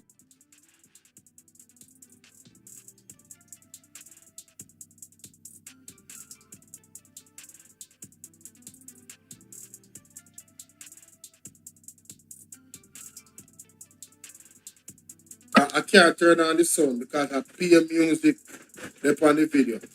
But we have to read the caption. I want to look at the video, zine, and look what they're doing, right? It says here, do the thing, chief. No watch, no face. Progress we the people are say, right? And them can't stop that. Say less. Some just are go and do it. We are rebuilding, but this time with more resilience. Yes, we now have a block making machine. Oh my God. We now have a block making machine. This will assist great deal in the rebuilding and development of our communities. It will not only bring employment and income to other space in the short term, but will also generate opportunities and benefits in perpetuity to active members from each community. Many thanks to our friends and partners and well-wishers, those who continue to support the Akonkong and the Maroon vision under my stewardship. I am excited to share to the rest of what we are working on very soon. We are grateful and you are appreciated. Thanks 876 Imports for getting this baby here safe and sound. Maroon, keep the ball rolling. Ashe, sound ya bang. 1738 Maroon, I come from recovery. Brick palm brick. Jamaica. Let me tell you something. This is an amazing move by Chief Curry. This is what true leadership looks like. Andrew Honest, where are you? You come with Nara, what you doing with Nara? Figure build up tourism and Treasure Beach for the family member them, Anthony Anderson. Huh? Look what Chief Curry do for benefit every single person in our community. Brick palm brick. Right? This is what you call building resilience. Having your own. Come on, man. When you talk to me in Jamaica, and look how the leader hands on. Look how the leader hands on. And don't get me wrong enough. I don't agree with some of them customs and them something there. And them type of thing there. But you see, you can take away common sense things from people, brother. Right? This is a great move. That's why I have to hear the chief. Because I'm leadership. These are practical things you can do. You feel me I deal with? Come on, man. Talk to me, no, man. That part is you throw in the room and them stuff there, you know, me no support that. But I feel them think that as a people, right? Just like the African people, them, only part thing me no support them, you know. But I feel them think that. But look on the practicality. We can learn from this, Jamaica. We can learn from this. But will this government really take on the thing? Man, yo, big up Chief Curry, Bridget. I tell you, no look a joke. One Chief Curry, ladies and gentlemen. Like, share, subscribe, and tell me what you think about that.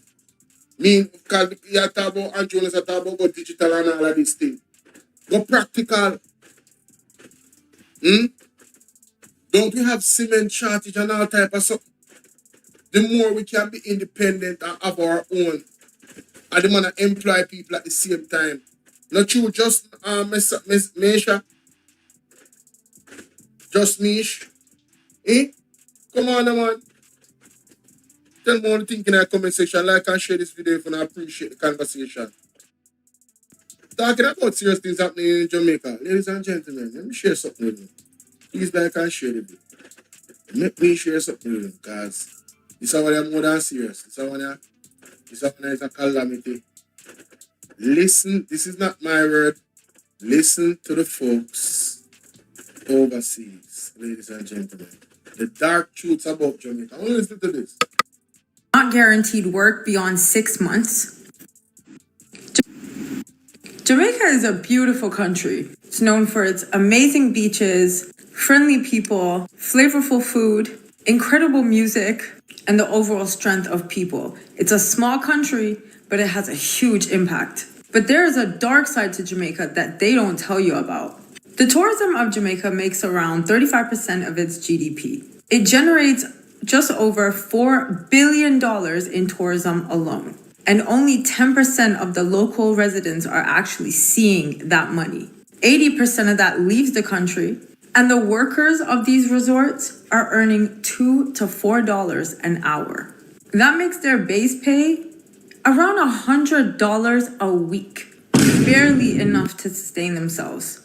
A young man named Michael Downer, who recently did an interview on YouTube that I can link below, exposed the reality of tourism. He was an ex-butler for a very well-known resort named Sandals.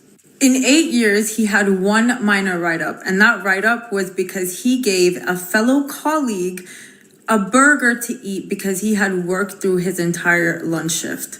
And then eventually he was let go because he stood up for his rights and all of the resort workers' rights without any reason. After that, he became blacklisted, and he could no longer earn through tourism to make money for his family. Michael goes on to explain how many of these resort workers are not even living hand to mouth. They're literally living hand to chest because they can't even make enough to reach the mouth. They're not guaranteed work beyond 6 months, and their residence lasts as long as their contracts for the resorts do, which means they could be homeless within a 6-month span. Many of you are wondering, how did they get away with this? It's simple. It's the Jamaican government. Unlike Barbados, who implemented an Employers' Right Act that protects the workers of these resorts, the Jamaican government allows private employers to hire and fire at their discretion. There is no protection for these workers. And on top of everything else, the Jamaican government does not provide any type of welfare or support to its citizens. That means if you're out of work and you have nowhere to go, you literally have nothing. And unfortunately, as a worker, you can't say anything because you're afraid of losing your job and your home. And then what do? A lot of their... Right, Chuck. This is a human rights violation here. I'm glad to say it's a foreign woman that said this on her page.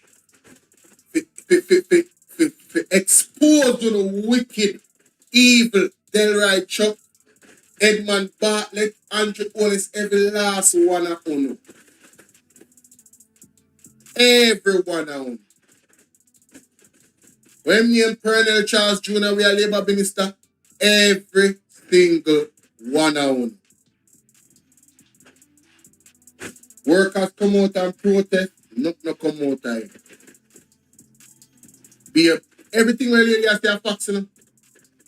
The dark truth about Jamaica resorts. Evil. Uno no better than the people in Congo, you know?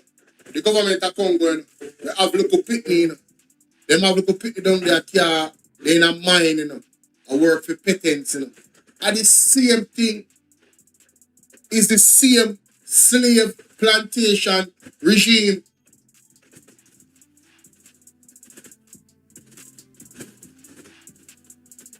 But the labor right them say, no matter what Andrew do, not the labor right them. One particular labor right them I played earlier say, if Andrew wants to sell out the country, then let me play it for him. That one I go be a popular one. Let me play it for him. So whoever turn off the PNP no make no sense. When time Andrew to be a fuckery, Andrew we stand with. When Andrew do ends a fuckery, we stand with Andrew. Embarrassing.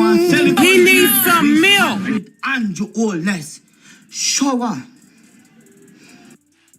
The man say all when Andrew wants to sell the country, we stand with Andrew wants. Let's continue. Paycheck is also designated toward their housing, which means they can't live the Jamaican way. They cannot own their homes. They cannot own their land. So why would anyone become a resort worker, right? Why would you become a resort worker? It's not out of choice. It's survival. As I mentioned, 35% of Jamaica's GDP comes from tourism. So a lot of the jobs are in tourism. It's a way out. It's a way for a better life. It's a way to feed families. This is not a choice. This is about survival. In Michael's eyes, he sees this as slavery 2.0. He goes on to say this modern day slavery is just a more palatable version because the exploitation still remains. So with no job security, no housing security, outdated labor laws, no welfare, no safety nets, Jamaicans held protests at 8 different resorts, and they were punished. But what these resorts fail to realize is tourism is not about the resort. It's about the people. The people are the ones who bring the culture. It's not just that, you know. It's not that they don't realize, they actually know, but they don't care. They don't care. They want to give you watch out. Things are going on. A police in your room, moment. They want to give you a version of tourism that they want you guys that come to Jamaica to accept.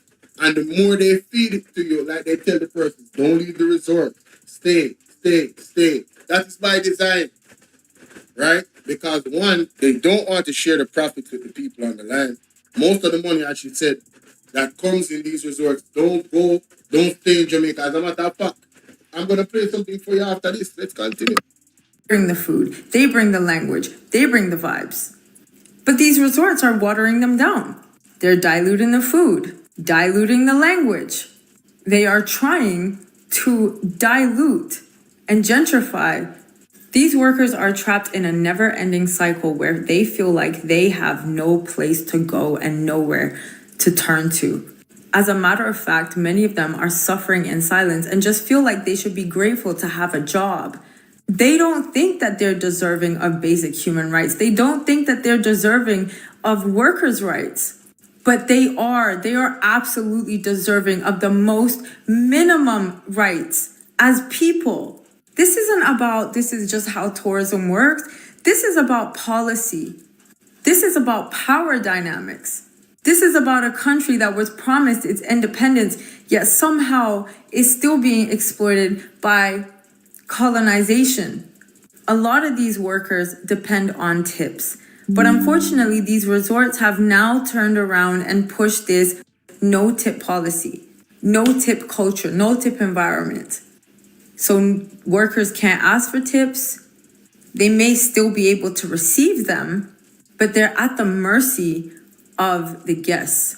And on top of being exploited by the government and by these resorts, they're also treated poorly by some of the guests.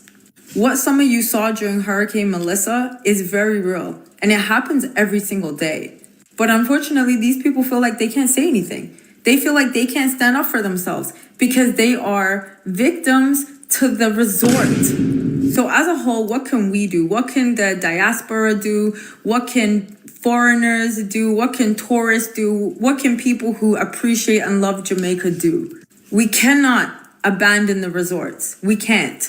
We need to support the resort workers. So go to the resorts, but tip them fairly, treat them kindly. And also don't neglect the locals either. There are a lot of local tourist spots to go to, local restaurants, excursions, gift shops. I know that the resorts have peddled to you that it may be unsafe to leave, but it's not. The Jamaican people will treat you with kindness. They will treat you with respect. As long as you treat them well, they will treat you well.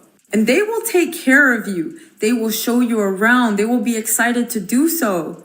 And if Jamaica is on your bucket list, just remember that a lot of these people are going back to dire situations after having cleaned your room.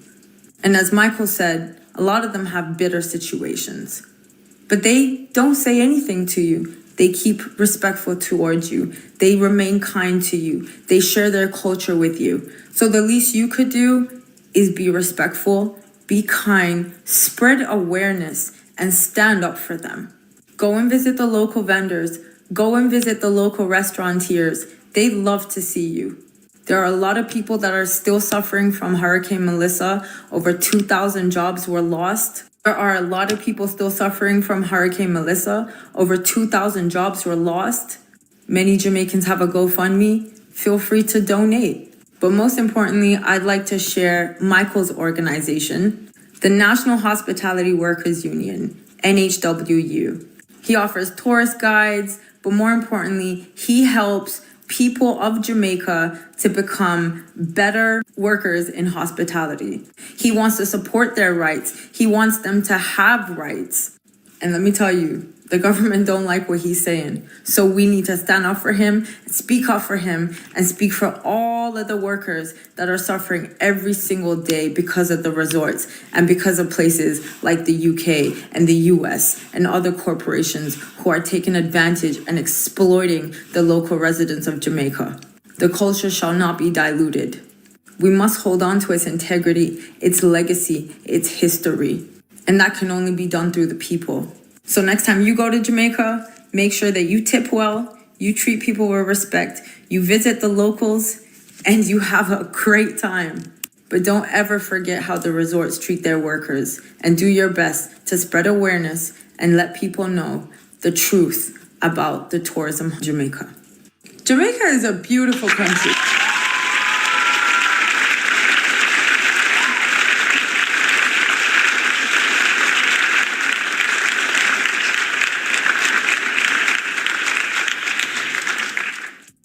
Hey man, make sure y'all go follow this lady, man.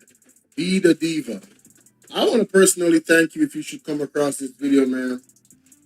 Salute to you. Thank you for exposing this wickedness that is actually going on in the country of Jamaica. Really, everything you said is on point. Every single thing you said is on point. So there it is, guys. Be the Diva on TikTok. BTHE Diva. Make sure y'all go check her out, okay? I just want to add to what she said with this. So fortunate that we had this speech, this sectorial debate, a few days ago. Check this out, ladies and gentlemen. Check this out. Madam Speaker, among those names still awaiting is a cost control clerk, a woman, a mother, a family of 3.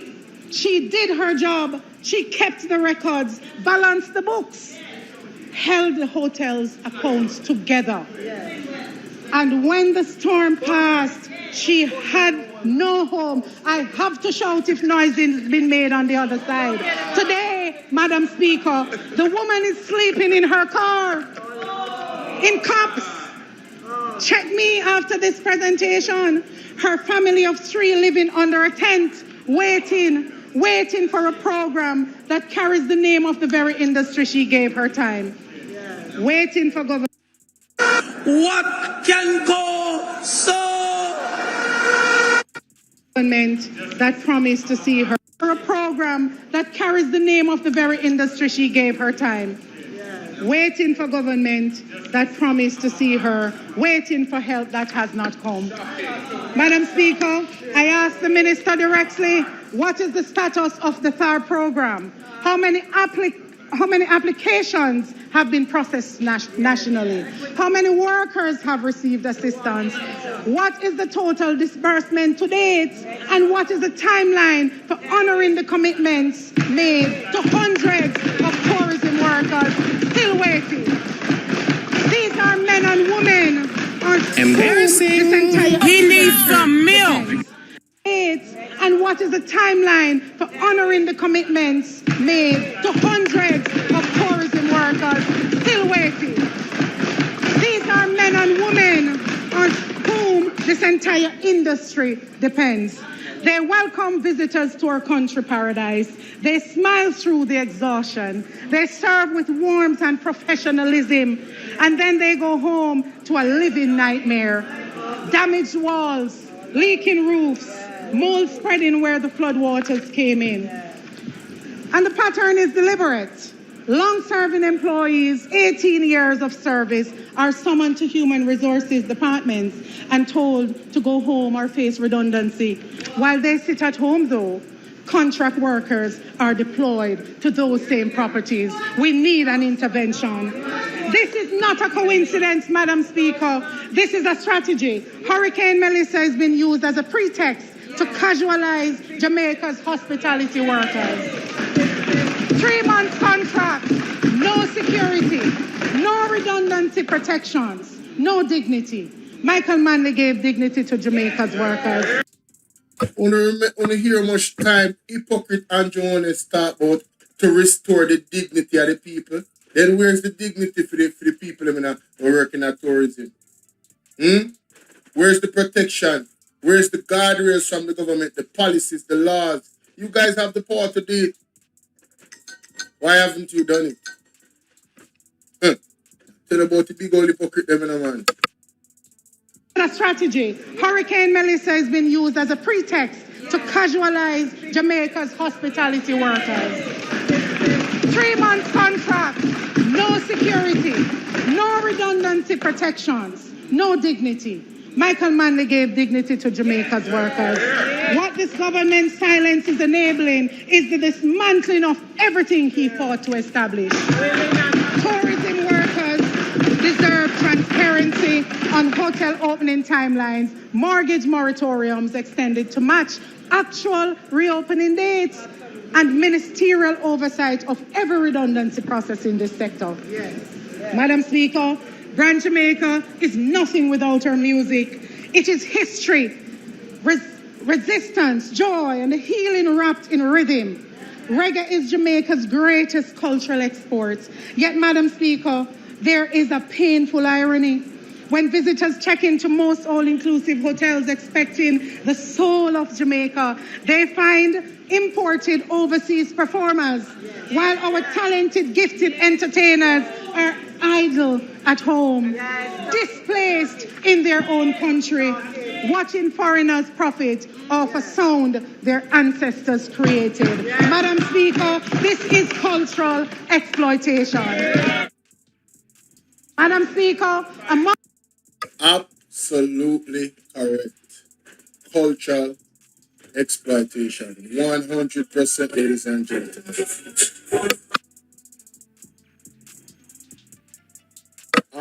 No, it was a young lady speaking, but I believe she was talking about Jamaics. You understand, in the previous video, yeah. I believe she was talking about Jamaics. So guys, you know, the reality is, it is what it is. It is what it is, ladies and gentlemen. It is what it is, yeah? Let me know what you guys think in the comment section, man.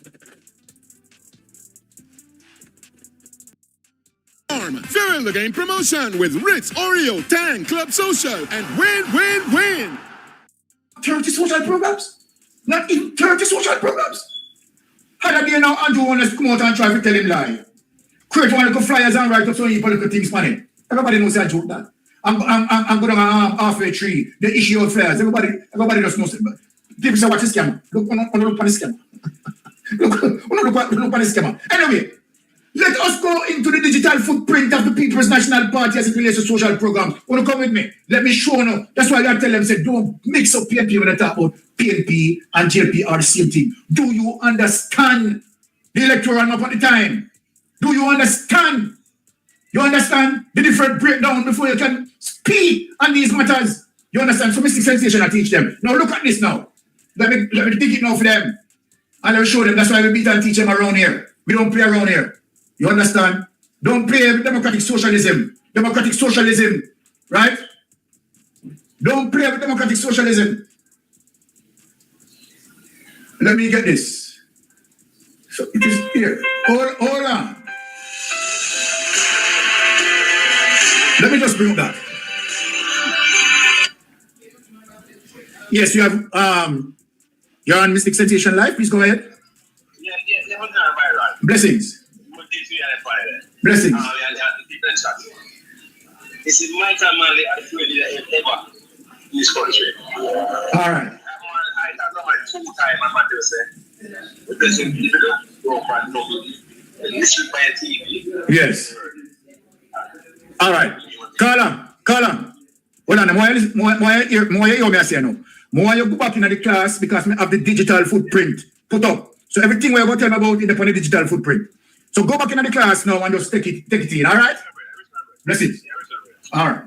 So here it is, people. Let me make it up for you people. When we say democratic socialism, right? We are talking about the digital footprint, evidence that cannot be disputed. Let us bring up deals with Norman Manley. Now, let us deal with Norman Manley, right? The right excellent Norman Washington Manley, party president, 1938 to 1969, right? Chief minister 1955 to 1959, premier 1959 to 1962. We want Maroon man to show the life people, because we want the JP them to come and learn. So we're not talking about democratic socialism, right? We want them to come and learn. Come and learn. Now here it is. At the birth of the People's National Party in 1938, the founding president Norman Washington Manley declared the People's National Party is called the People's Party because it will unswervingly aim at all those measures which serve the masses of the country. It is called national because it is pledged to the development of the national spirit. Now look here now, people. Under the leadership of all 4 party presidents, the PNP has carried out policies and programs consistent with this commitment. Watch this now. Norman Manley and the PNP were the architects of the 1944 Constitution that brought universal adult suffrage to Jamaica, giving every adult the right to vote. All right. Who knows a PNP when do that? Who knows a PNP do that? Them know today. It is Norman Manley and the PNP, right? The architect of the 1944 Constitution that brought universal adult suffrage to Jamaica, giving every adult the right to vote. Not JLP. Not JLP. Not JLP. Let us give you some more. In 1949, the PNP launched the Plan for Progress, which became the blueprint for Jamaica economic development, making us one of the leading development nations in the world. Jamaica Labour Party now talk that. They will never talk that, but the evidence there. That when it comes to Jamaica economic development, that began by the People's National Party Democratic Socialism. Let us go to number 3. Norman Manley and the PNP in 1953 introduced the ministerial system of government in Jamaica, which led the way for constitutional advancement. And a JLP do that. When we tell them, say, a PNP build Jamaica, we not talk with water out of our mouth. It was the advocacy of the PNP in 1959 which led to Jamaica achieving internal self-government. Manley and the PNP demanded and negotiated Jamaica's independence. Not GLP. Not GLP. If it was for them, we would have still in a slavery. Norman Manley and the PNP demanded and negotiated Jamaica's independence. Not the GLP. When we tell you, say, them are crony capitalists, believe it now? For 7.5 years, 1955 to 1962, Norman Manley and the PNP shepherded an unprecedented expansion of the Jamaica economy. The annual average growth rate during that administration was some 6%. That has never achieved Jamaica under no Jamaica Labour Party government. We could beat and teach them this morning. Beat and teach them this morning. We could read that and over. The annual average growth rate during that administration was some 6%. And in the fiscal year 1956 to 1957, the economy grew by 14.1%, establishing a record that's what nobody can beat. Yeah? Establish a record that nobody can beat, 14.1% growth. How will them get? They can come talk about economics. They teach them. Much are surprised by any administration since then. Cannot.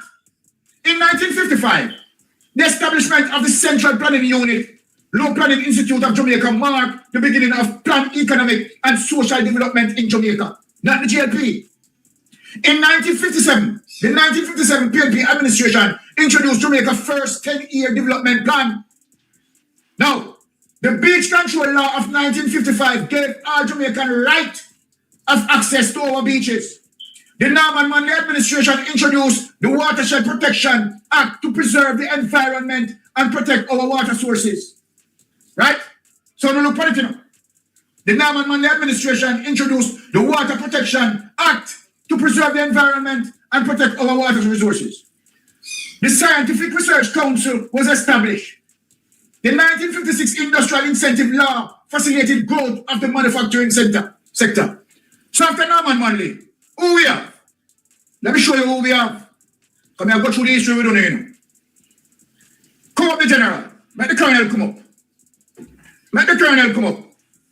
I beat and teach them today. I have time. I beat and teach them today. I want to leave them speechless. That anybody out there, any third party narrative want to shape a narrative. Or anybody want to shape a narrative when you come study the history. You come and come study the history. Before you go there with no antics. The most Honorable Michael Norman Manley and party president from 1969 to 1992, the baton has taken over from his father, like son. Prime Minister 1972 to 1980, and from 1989 to 1992 when he handed over, right, to PJ Patterson. Now, Comrade Michael Manley will always be remembered as Jamaica's most passionate and unrelenting campaigner for social justice. The Jamaican workers will always remember Michael Manley and the PNP for the body of the legislation and programs which expanded workers' rights and raised the workers' standard of living, including the minimum wage and the compulsory recognition of trade union. Who did that? PNP, Michael Manley. Looking out for the workers. Defending workers' rights. Now let us get down into the juggling. The abolition of the Master and Servant Law to establish and protect the rights of workers. The Status of Children Act replaced the Archaic Bastard Act, giving legal rights to children born to unmarried parents. And remember, that when Michael Manley do this, that's why we said, go back to the Electoral College. He has to be a principal debater. And remember, when these laws were passed, he also got JP support. Because he was one of the best in articulating policies. Try and know that. So look at that. That on some of these policy positions, JP sign off with him on it. So understand the Electoral College before you talk about this. Where's your next adventure? Now, you can book hotels in any country with just a few taps on Property and You. Why pay more? Our competitive prices beat the big guys, so you save more for the fun stuff. From luxury escapes to budget stays, Property and You has it all wherever you go. Book your stay anywhere in the world fast, easy, and secure. Property and You. Your world, your stay. The maternity leave law, which granted paid leave to new mothers. Employment Equal Pay for Men and Women Act became effective 1975. Equal pay for men and women. Who do that? So all of the women them know who they support GLP. You don't know no history? All the women who are supporting GLP, do you know your history? Here it is. Come look and learn. Employment Equal Pay for Men and Women Act became effective 1975. Who do that? Michael Manley. Free education. To some of them know who they cuss. Some of them who in the parliament, I call the name. Like Tanta Maris Vincent. And many of them who in the parliament. So ungrateful. So Chikini. Them remember this. Free education. The abolition of tuition fees in secondary schools. Who do that? Talk to me, who do that? Now, man, Michael Manley. Like father, like son, Michael Manley done that. But many of you now get ungrateful and greedy and corrupted. That's why we said the love for money is the root of all evil. Many of you cast down in hell. And now you burn out democratic socialism. You burn out democratic socialism because democratic socialism is for the people. The establishment of the Jamaica movement for adult literacy, Jamal, now Jamaica Foundation of Lifelong Learning. Michael Manley created Jamal. What did Siaga done to it? Siaga remove it and put it in neutral bun. Then they are going to tell me, say, that no coming like the very same thing when man Manley said, that saltfish better than education.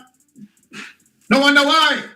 Kimberly Garden is like this because of the belly syndrome that being used by the Jamaica Labour Party to catch you. You are not nation builders.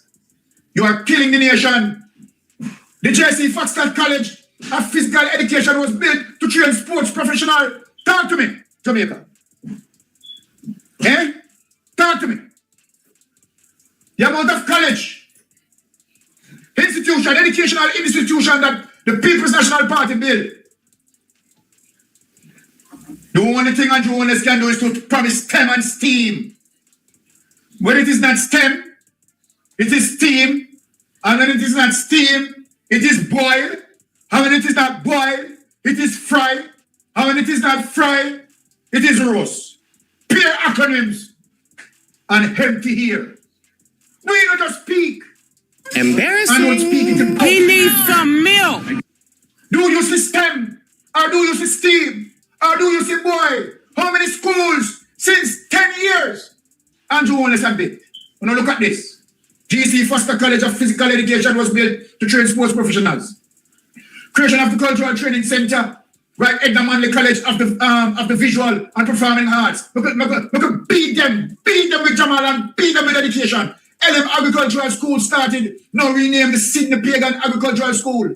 Access to education was significantly expanded by increasing the numbers of institutions as follows. Built 93 infant schools, built 67 primary schools, built 44 new secondary schools, and 4 community colleges. Let us go to the Jamaica Labour Party. How much have you built? Andrew, Michael Holness, how many schools have you built? Talk to us. And the next thing that I am going to hit you with is the very same thing that you are raping. Right? You are cutting off the lifeline because you are crony capitalists. And then I jump off you, rubbing your balls. The establishment of the National Housing Trust. Then since you love it so much, it shows you how limited. No Diddy, man. No Diddy. Oh, my young pick. You are. You cannot create, but you can destroy. Oh my yuppie! He needs some milk. You cannot create, but you can destroy. Can you imagine? Worthless or criminal. The establishment of the sites and service housing project to accelerate the construction of low-income housing. Significantly expanding the land reform program to provide increased access to land and boost agricultural production. The rural electrification program REP was created with the wiring of some 30,000 homes benefiting 270,000 Jamaicans. We don't create acronym and don't make them into actual assets. Show us one of the acronyms that you created worked. Where is STEM? Where is STEAM? Where is boil or fry? What are they? What? The Special Employment Program was created to provide employment 11,500 jobs for the large pool of unskilled workers. An additional 7,000 jobs were created under the Youth Employment Program, the Employee Share Own Program. That is Michael Manley. Where you want to go next? Funny. Where you want to go next? You want to go down the line? Be happy for you. Because I am going to show you someone who ventured into our politics.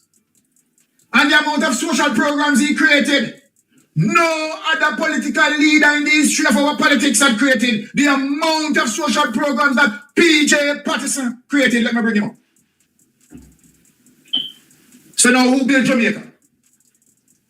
We said you are not builders. You are destroyers.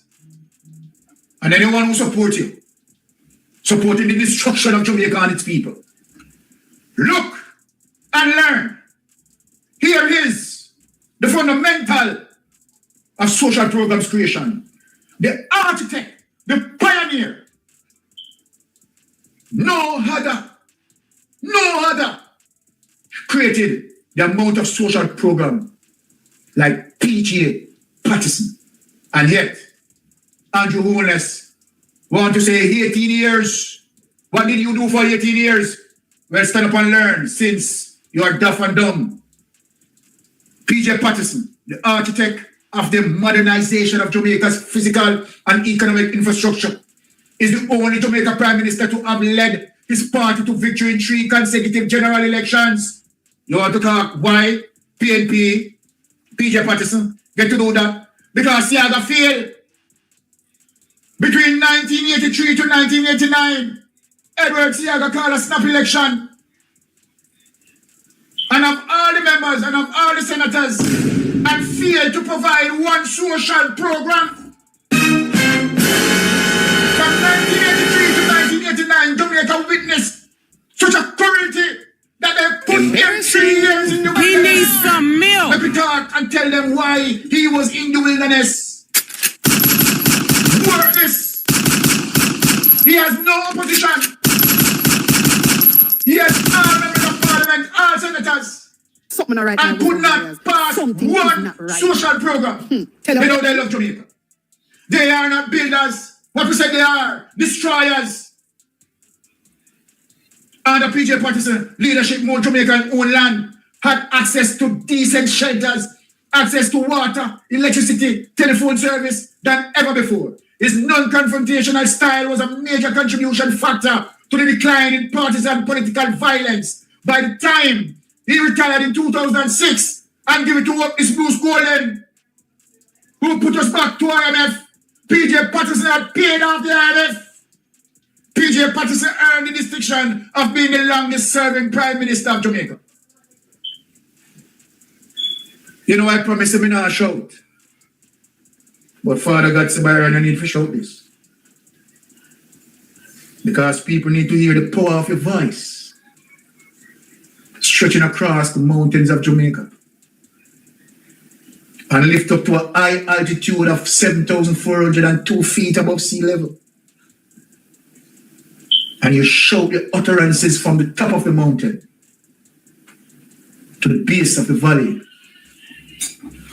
The modernization and expansion of the infrastructure of the highland airports, seaports, and territorial waters to enhance the environment for investment. The construction of a modern highway system beginning with Highway 2000. The construction of North Coast Highway from Negril to Port Antonio. Now you see GLP stretching body over it. They got them like a them do it. All of a sudden, they call them like them do it when the blueprint established. And the heavy lifting already done. But they are scammers, people. Remember, they are scammers. Remember, we tell them, they are not creators, they are destroyers. Preparation and rollout of the tourism master plan for sustainable tourism development. Major tourism expansion. The new Ritz-Carlton Hotel. The Grand Palladium Hotel. Who did that? PJ Patterson. The Grand Prince Hotel. Who did that? PJ Patterson. Iberia Star Hotel. Who did that? PJ Patterson. Sanders White House Hotel. Who did that? PJ Patterson. Secret Resort. Who did that? PJ Patterson. Royal 1, 2, 3, and 4 hotels among others. Who did that? PJ Patterson. Bill. How many Jamaicans these places employ today? The GLP had ever done anything? Nothing. Nothing for Jamaica moving forward, our nation building. The PNP had done the heavy lifting. So right now when we hear that the People's National Party and the GLP are one of a kind, tell me, which planet are you on? It is not Earth. Embarrassing. He needs some and milk. It is not in the Caribbean. And it is not in Jamaica. Approximately 30,000 jobs created in the tourism sector. Jamaica Labour Party had done none of that. None. I don't finish with them yet. Because PJ don't finish with them. It don't matter if you Jamaica visited by a record 3 million stopover. All lies will be exposed. That's all. And anyone who takes that the wrong way know why they take it the wrong way. The truth is the light. None. I don't finish with them yet. Because PJ don't finish with them. Jamaica visited by a record 3 million stopover. And cruise tourists in 2006. Now, we soon have Edmund Bartlett, criminal Edmund Bartlett, want to shape him at the top of the tourism. That bill was created by none other than the PNP, none other than PJ Patterson. Something not right. But you know, ungrateful. Something is not right. Tell about them. You're scorn. You're a scorn to the earth. Farmer cruise ship pier built. Portmore Marina built. Montego Bay Convention Center built. Too much people know this. Tourism Enhanced Fund created. Tourism Product Development Company, TPD, co-farmed. The South Coast Tourism expanded. Significant expansion of bauxite and alumina production. Jamaica Deposit Insurance Corporation was created to protect depositors in the banking system. Creating the Financial Service Commission to regulate the non-banking financial institution when we say that Jamaican Labour Party destroyers. Because it was the reason for PJ Patterson to create the FSC as a result of what the Jamaican Labour Party had done, the catastrophe, the mayhem that they had created with the 90s financial meltdown. Let us talk history. Let us talk truth. GLP come to match down, come to break down, come to damage, unleash tricksters and criminals. Yeah.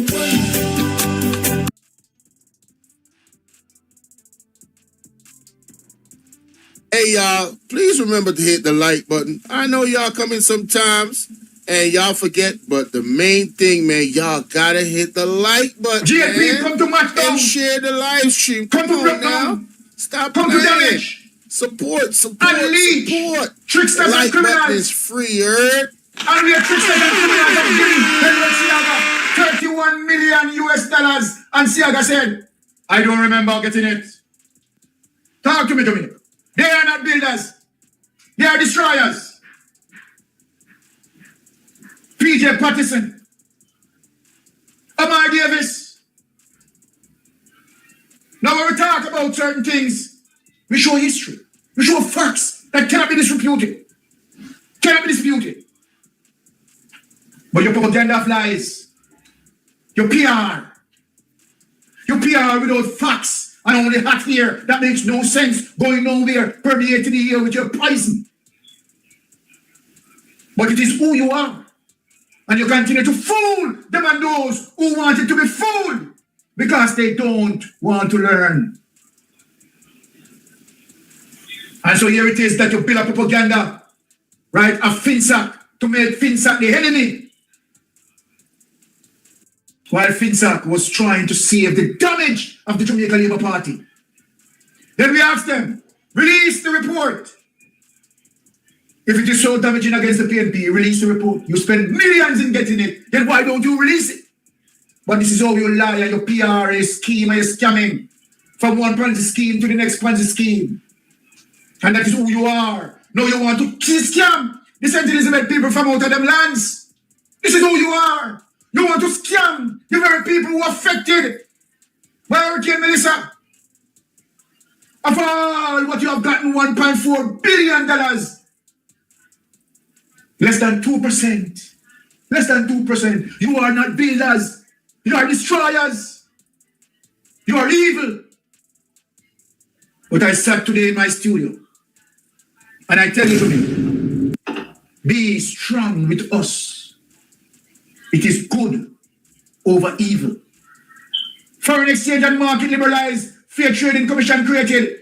Personal income tax rate reduced from 33.13% to 25% to provide more disposable income to taxpayers. Expansion of the mandate of the Art Trust by establishing the National Training Agency to serve workforce. Jamaica see them have to left it. Because me head a hot me. Me don't even stop, me don't even, me have to leave it, yes sir. Ladies and gentlemen, this was a clinic. Me need to get my hands on a document, and Mr. Dr. Orange Cole and I tell me to get it, you know.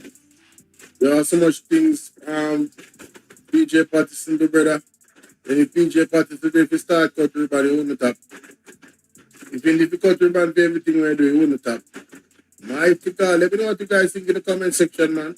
And make sure someone go and subscribe to Mystic Sensation, ladies and gentlemen. Yeah, do the right thing. Don't keep it to yourself. See? That is it. See the own feel. Own feel. Mighty God, let's continue.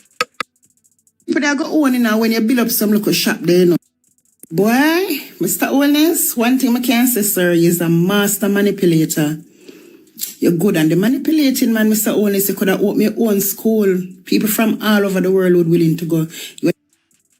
So, if you with a man, then somehow they get manipulated still, you know. Some people are followers, some people are not leader. And it's just the truth. And that's what I say. Some people don't think for themselves. Some people hear some other man attack and then it's a wave. And then just join the wave. You know? But I open the eye now. When you see a bad pan manipulating, Mr. Owens, you're bad cause how you manage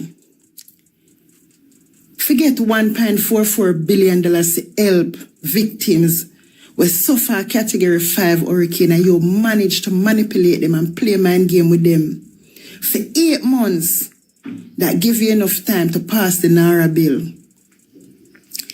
Because you never have no plan for rebuild for the people, them, you know, Mr. Honest, so you know the whole way how to play the mind game with them. So it's all when them say the money they done and people sleep on the location, forget money for rebuild, and all when them sleep at the location, them wake up a morning and them say money done, no money never done, because it was just a trick, it was mind game you played with the people, them. And the reason why I know say you're good pan the manipulating, Mr. Honest, you make the food them spoil where the people them forget.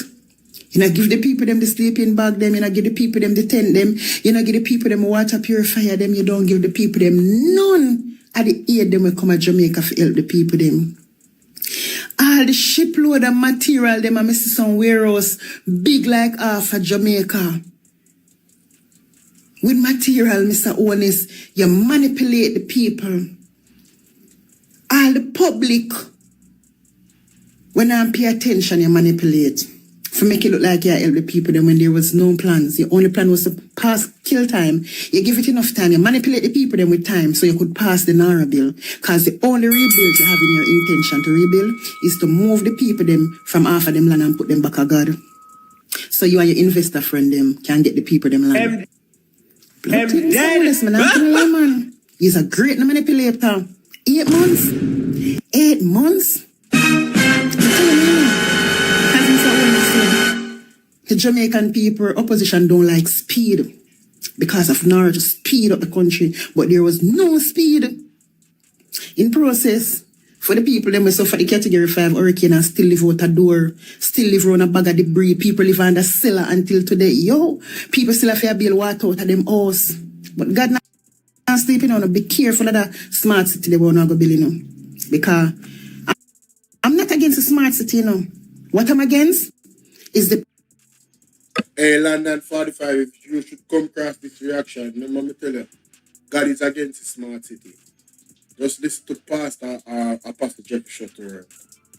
The prophecy, the prophetic word is out there. Then build it up, God is going to mash it down. Match it up. People, them livelihood, want to purposely destroy and take away from the people, them for gain and for make fun of themselves comfortable. Like that me eat about it, you know, because guess what, Mr. Honest? Look how much land there, Jamaica. When the people nobody in the pan, why don't never go find somebody empty land them with the all about the place to build the smart city? Why build the small city? Where beach there? Why build a smart city with the beach where the people them there for decades, century, BC, generation after generation? Why take the land from the people? For slave them into the smart city? Because look here, all them people that go own it now when you build up some little shop there, you know, where the tourists them come buy like a bead and 2 hat and shirt, all them people the opportunity them are going to get, you know, Mr. Honest. Out of 20 people, 5 or 6 may get one little corner, you know, where them get to put one shop, for sell 2 beads. But everybody will move from this, I go slave to the smart city. I hear your friend them alone. It's going to be the rich people playground. And the persons who once owned land, they're going to be slave to the rich people that owns the property. And that me not like. Smart city could have bill, I'm not against it. Why wouldn't I not want a smart city in my country? But why a smart city have to be on the head of my people? And this is why I know say, on send a hurricane go wrap up and tear up the damn parish so I can go take the people them from there. Because I know the people them want to be able to rebuild. They don't rebuild nothing. But investors will have the money to put on the table. But God not sleeping on. Be careful. So what the place in him? Where the 2 brothers did a fight over the land, and until today they turn upon, be careful one another to people. God don't like ugly, and it's a very ugly move what you're doing to the people when you're taking their livelihood from born Jamaicans to give it to investors from abroad and wealthy people who well off and can afford life.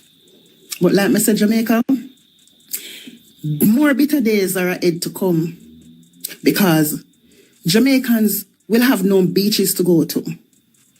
And they also start on the waterfalls and the rivers.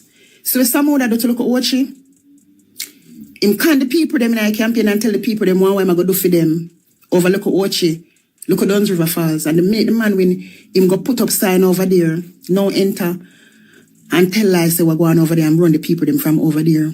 So them know how to manipulate. The Jamaica Labour Party know how to manipulate the poor. But promises are comforted to a fool. But may I tell you now, rather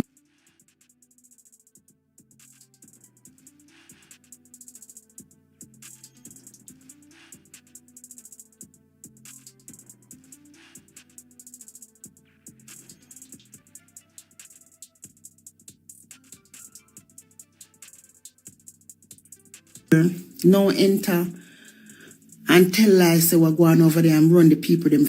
But promises are comforted to a fool. But may I tell you now, whether on a labor rights, or on a PNP, I want Jamaica, I'm saying no. I want to stand firm still and pray. Because God know, I know say some people I say, boy, when I don't come out here and say no vote for Mr. Holness, them a lick out against them. I understand the situation, but when a man love him party, them a go love them party, and there's nothing we can do about it. But when I pray still and stand firm. At the mark of the beast this, and you always warn. But you see, I look at things differently because you guys never voted him in. So, me now go tell you say I this on vote for. Because I never vote him in. Mr. Holness come in with 40 I'd see it. And come out a big loser. So I never vote him in, but I stand firm and prayer. I still sorry for you because I'm a human being and the whole away one. We go pray together. Yeah, but you see the bitter medicine Where they are head for the take, on have to go cock on the nose and open the mouth wide, cause it's more to come. The story continues. Why? The people good. And you see to all who saying that it's a good move for 1 PM build smart city and all of them things there. It's a good move to you because you don't own any property by the beach side. It's a good move to you because you're die-hearted. It's a good move to you because you don't have a nice concrete dwelling and the PM offer to give you a container house. So it's a good move to you. But let me show you why it's a bad move. You see, if the government was moving the people and declare the zone as a danger zone, and no one was going to live there, and them free for go there, go run them risk, fishing and do whatever they want to do. But the government declared a danger zone and not building anything there, no smart city, no nothing there. We'd have to look at the situation different, that the government really mean the people good. But when the government come say, the people will never be able to rebuild, and he's going to move them and put them somewhere else. And when you look, the government will get investors. The government itself and investors going to rebuild. I like say they didn't just have investors to rebuild. Them have them line up already. It was already pre-planned. Them have the investor them to build already. So this is gentrification and it is gerrymandering at the same time. Let's continue. Dear, how you feel in your heart to even type that shit in a one of my comments saying that is a good look? You think that is a good feeling? It cannot be a good feeling. And this is why I said, if you was making $300,000 off of your property by fishing or do whatever you're doing, what the Prime Minister is going to do for you to soothe your pain a bit is make you go work with the investor and so they make 300, they're going to make 100 or 120. You know, you see, whenever we start understand and feel each other's pain and see the facts, we're going to in a one different position. But we're not seeing the fact, and that is a big problem. Declare the zone a danger zone. Nothing is going to build there. You're going to move the people and put them somewhere safe. But how are you going to move the people and put them somewhere because they can afford to rebuild, but you and your investor finna go bin there? That is evil. I have to call out the hypocrisy. Now, and journalists don't care about protecting nobody. Because if he cared about protecting things, the Bengal mining contract would not be appealed by the government. When you think blatantly sure say it's going to endanger lives, the people that live there, the water, the air, the animal, them. You don't care about that. It's all about money, money, money. That is wicked. And when them give people like me, who is a conspiracy theorist, think for talk about, this just add to the basket of talk, because when you check it out, none of the other parishes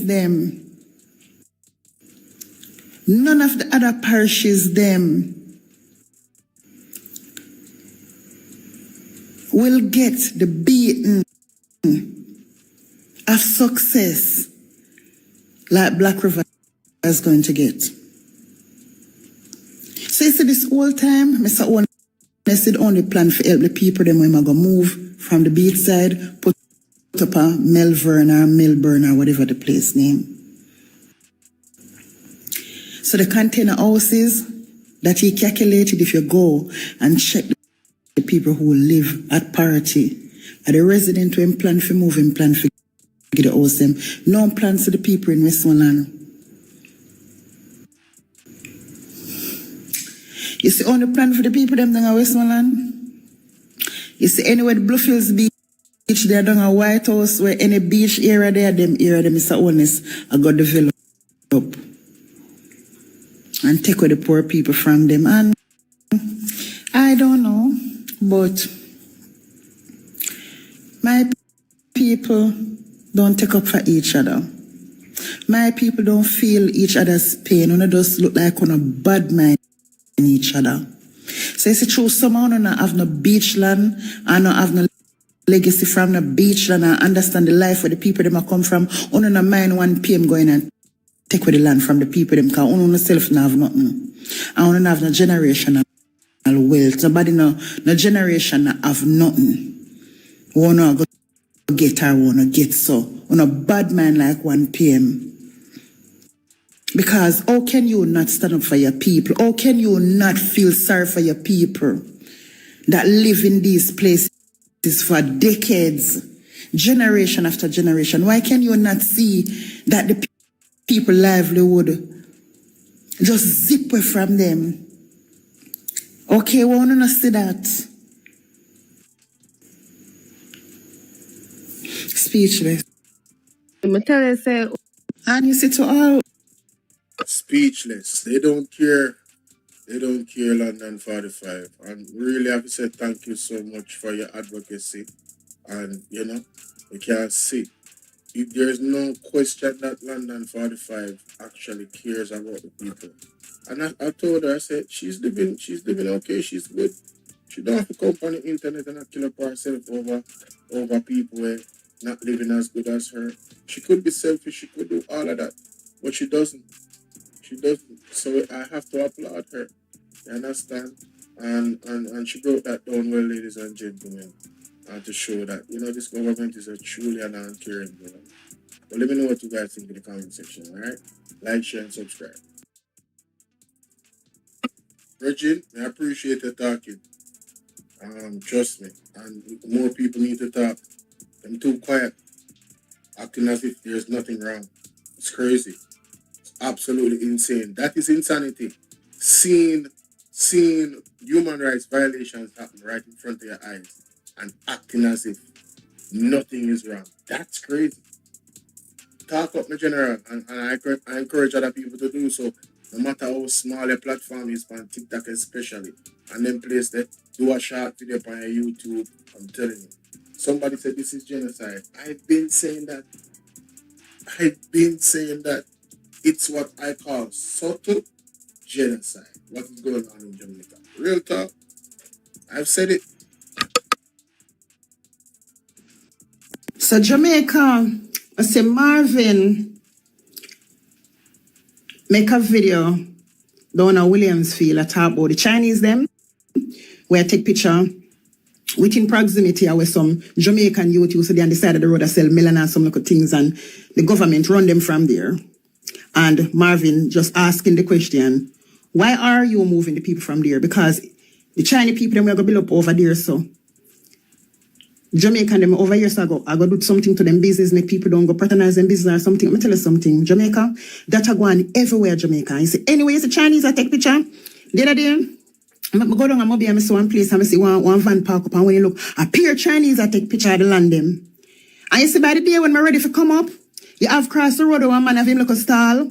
Cause the building when name the Pinnacle, you know, that have built up between Bogue and Hanover, you know, and a really Montego Bay, you know, between Bogue and Hanover, the Pinnacle have built up, you know. And you see over the other side, maybe about one good 5 minutes from the Pinnacle, the opposite direction, like you're heading to Montego Bay, you have some youth over there we sell. We have them look a style with that sell things where people from the site, them nearby, cause some new site have built up out there, you know, so people from the site, them come patronize them and buy lunch, you know, buy one smoke, buy any little thing, one bottle of water. You know, so from the Chinese people, them go, they go take picture, side of the people, them, police go, they go give the people them notice and move the whole of the people them out there. You know what put up there now? Oh, no, what put up there now? What can go? Me backside, I want Chinese food shop put up out there now. Me say, God, oh God, I want Chinese food shop put up out there now. So the people them were down at the site, we want nothing for buy them, I have to go over the China, over the food shop, go buy from the China, water, food, any little thing. All illegal cigarettes sell over there. And remember, the government say if you catch with a pack of illegal cigarettes. No, let me tell you something. There are some things that we, the people, control, and we must recognize that. You see, for the persons that are in that place, and you know what London 45 is saying is true, you have a decision to make. Are you going to patronize the Chinese that are there? Or are you going to avoid them and not patronize them? Are you guys going to come together and protest? Or are you guys going to be quiet? What are you going to do? You have a choice, is what I'm saying. I'm not telling you what to do. What choice are you going to choose? What choice are you going to choose? $5,000 for one. But the Chinese them, we own 3/4 of the port, we are bringing the legal cigarette them. Mr. Owen is now send police them at the Chinese store, them go search up for the water gun them, you know, and the illegal cigarette them, but them are run down the little third party man, we are hustling with them. But first and second party, Mr. Owen is done business with them. As long as him can make sure, say, him terrorize the Jamaicans, then we make a hustle, a fame objectives that. So you see, anywhere in Jamaica, where you see the local Jamaican them, they all long and make a living, and I do one little thing, just look. Anywhere you see Chinese come and take picture. Or anywhere you see them go serve the people, them and move the people them from the like the highway part of Mandeville, watch the joke how go see put up there. Anywhere them run the local Jamaican them from with them look a shock. Look how I go put up the next. Yo, me I tell you saying, you see the poor, me sorry for them. Me sorry for them. Me sorry for them. God up and mighty know, so me sorry for poor people. Every little thing with poor people trying in this country, the government fight against the poor. How can you fight against the poor for investors?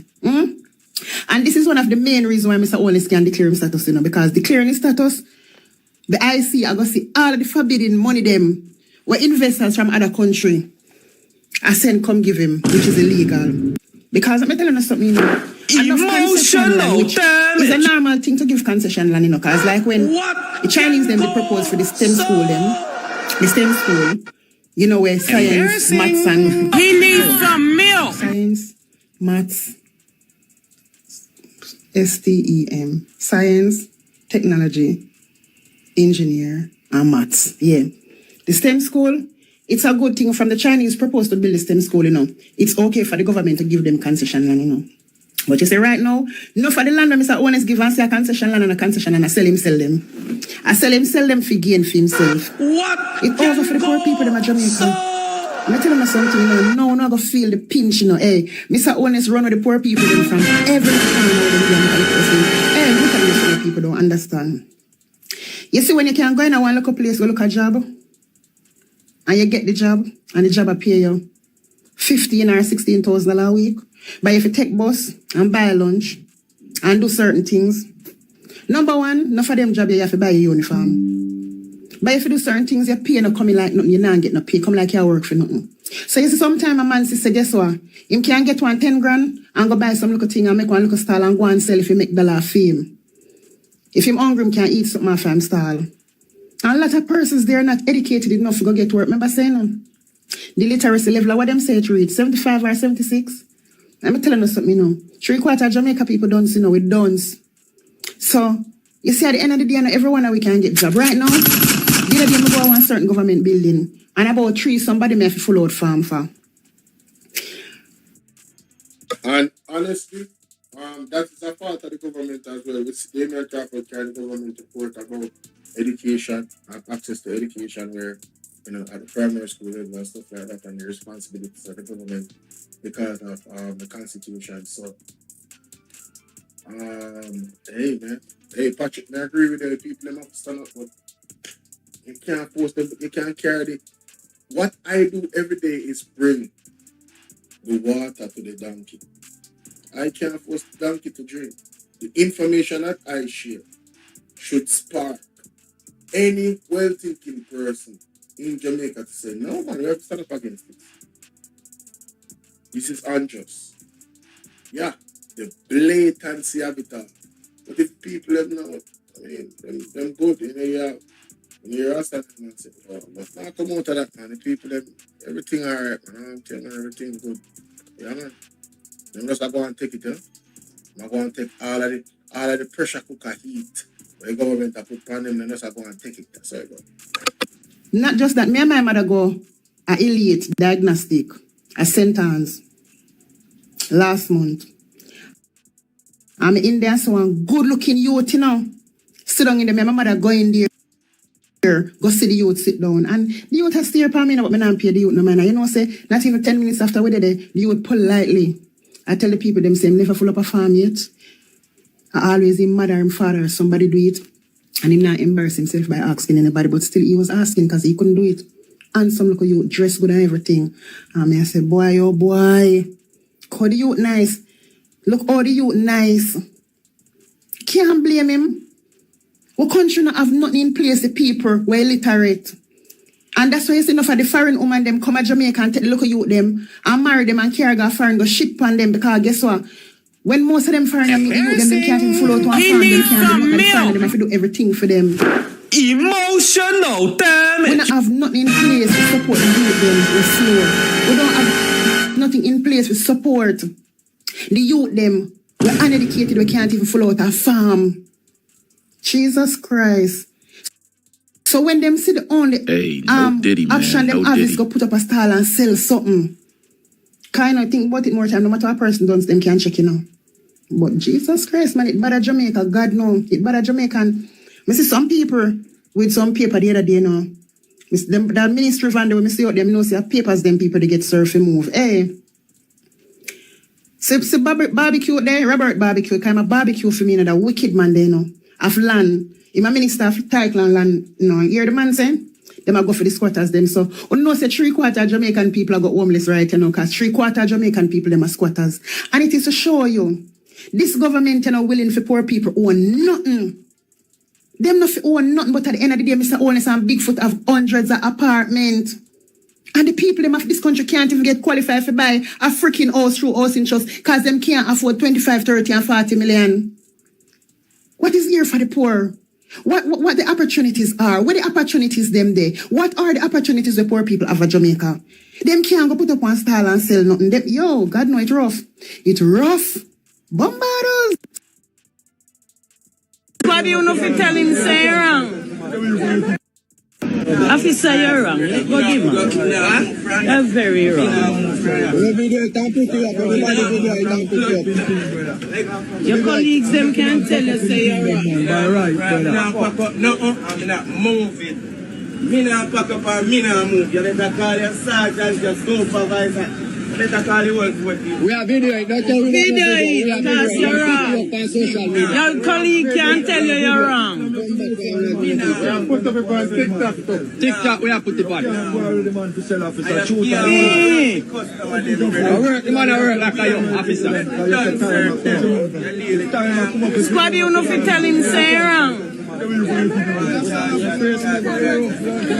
went to a colonel and court and I fall like this. Target man officer. Go talk to shoot at a bit. The man a sell and you go there say. And your squad them to tell you say you're wrong. But if the man a sell over, you go there to the man to sell. You can't do no man nothing. I saw not even get up people, you know. And I kill we have, you know, and hustle we have. One of the real hustler, we don't got down on a 9 to 5 man. Some of them mother and father hustling to you know me? Hustling, brother.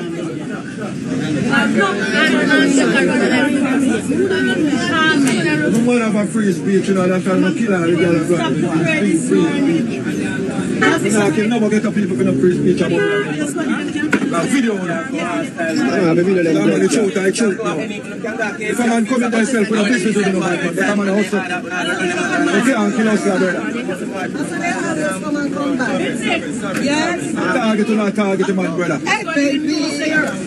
From the target, sell our beer, bro, we go have to show him up. You hear this thing? No, we did.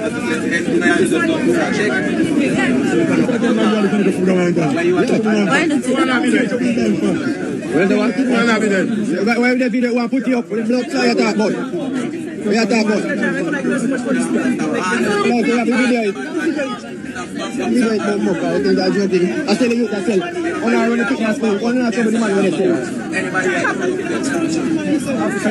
Then I'm going to tell the man, you know, in that case, you're going to fit in a juice to be. So no like the man catch you. Fit in a juice to be right now, and then I'm going to go run people from out of juice to be. You don't sign up with government. You don't sign up with government.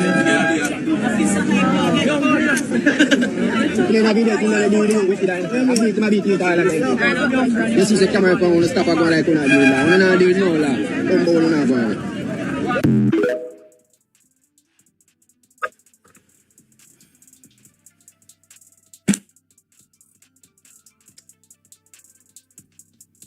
I don't know.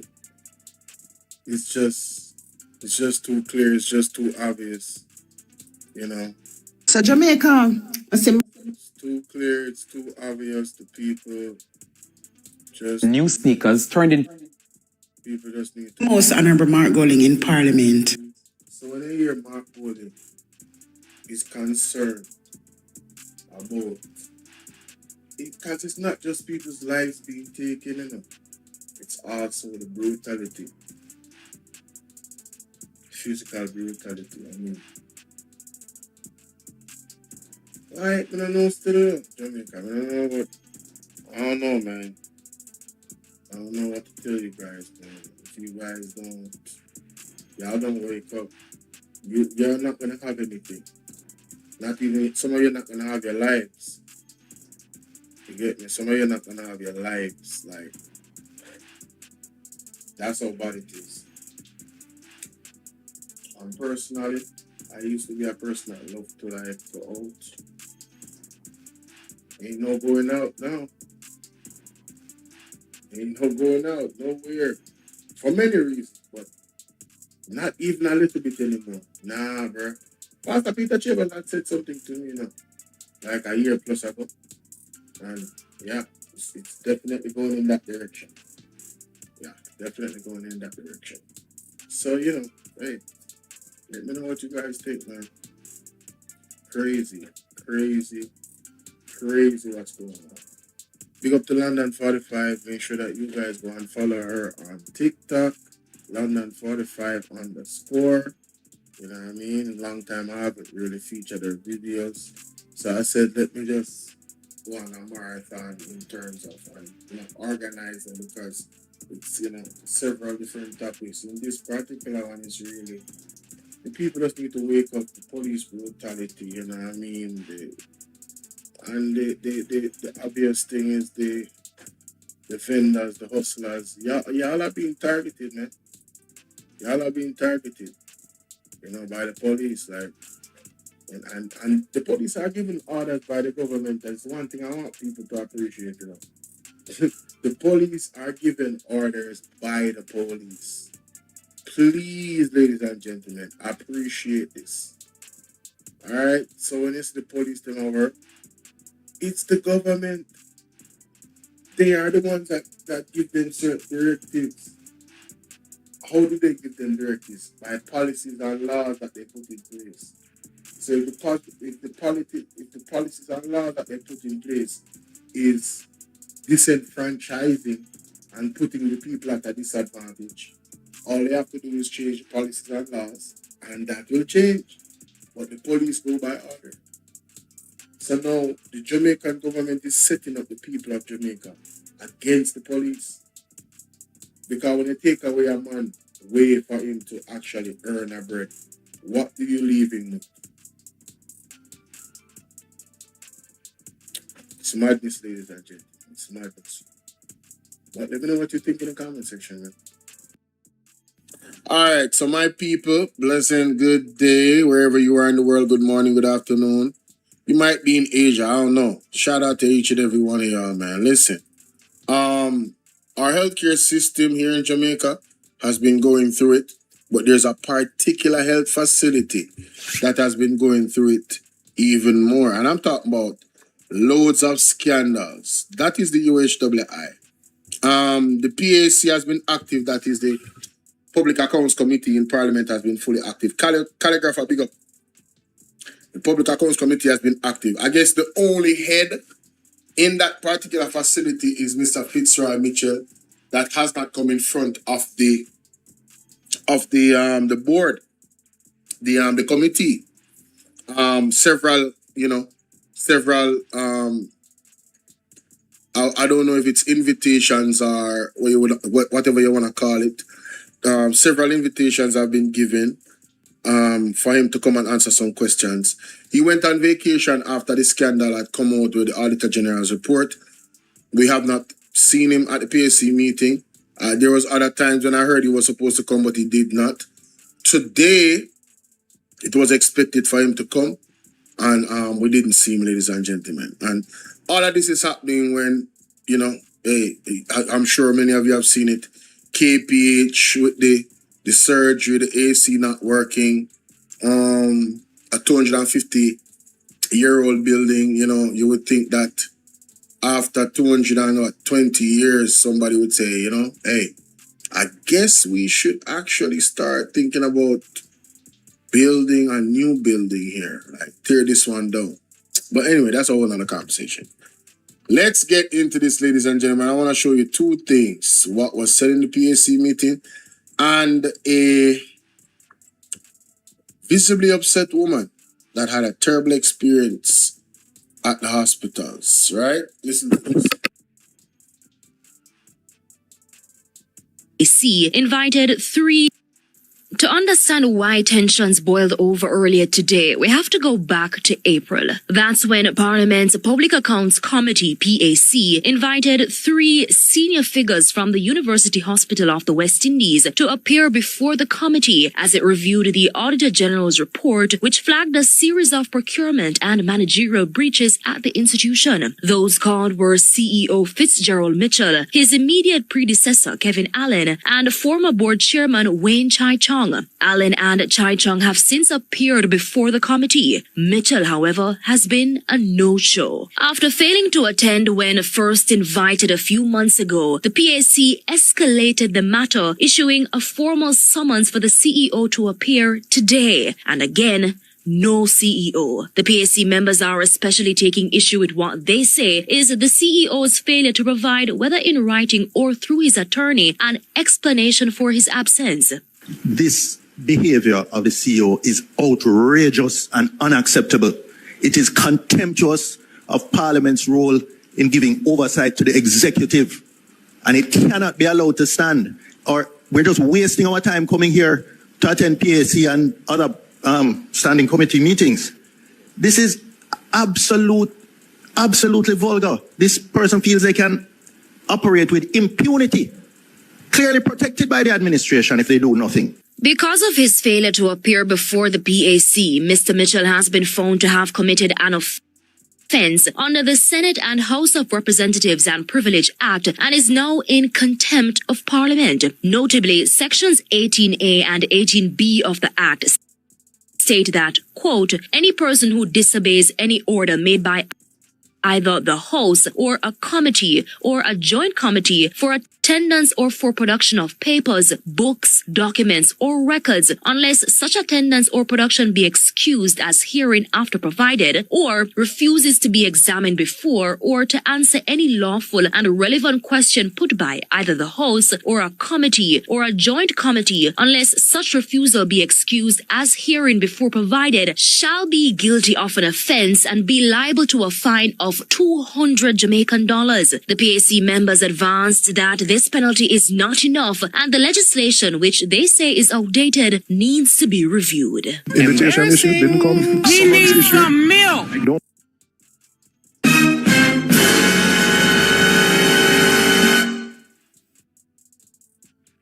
What can go so? 200 Jamaican dollar, bro. That means we're not gonna get nowhere then. 200 Jamaican dollar? That's why the man a chill out, brother. The man a chill out. I'm like, man, listen, man. I got 200 Jamaican dollars, fam. I ain't coming to no meeting, son. Wow. Don't come. Like on a nothing. Like we just sit down here. That this penalty is not enough and the legislation, which they say is outdated, needs to be reviewed. Invitation issued, didn't come. Summons issued, don't come. Like on a nothing. Like we just sit down here as people who don't have nothing to do. And we don't have a responsibility to ensure that there's good governance and accountability. It's wrong, and I reiterate what my colleagues have said, that a signal must be sent. Because it means that the next time we have a PAC and some public official don't feel like him want to come answer, he may say, all right, me just pay the $200 and go on, and everything good. Can't work, so.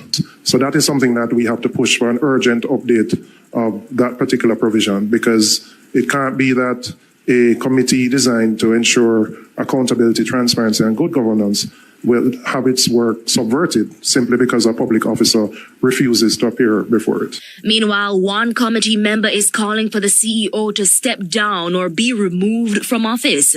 A public servant who is so contemptuous, I dare suggest should do the honorable thing and resign immediately from that post, or should be removed from that post by the authorities that have been duly constituted to do so. Anything short of that is a slap in the face. Now, Mr. Mitchell, who has been with UWI for more than 27 years, was appointed as CEO in 2024 following 2 years in an acting capacity. Amoy Harriet, CVM News. So, the Manchester boys, them at it again. Clear contempt of Parliament and clear contempt of accountability. Managing, having our tax dollars flowing through the UHWI. The level of disrespect. But then, when your alleged friend is the minister of Pat W, what's up? Good night. Blessings to you. When the alleged friend and, when your alleged schoolmate is in high places, you probably think you can get away. Listen, man, we run things and you're not going to know PAC meeting, okay? And me say so, and it done. Okay? This is gonna blow off. It's gonna become a 9-day wonder. Well, I guess not.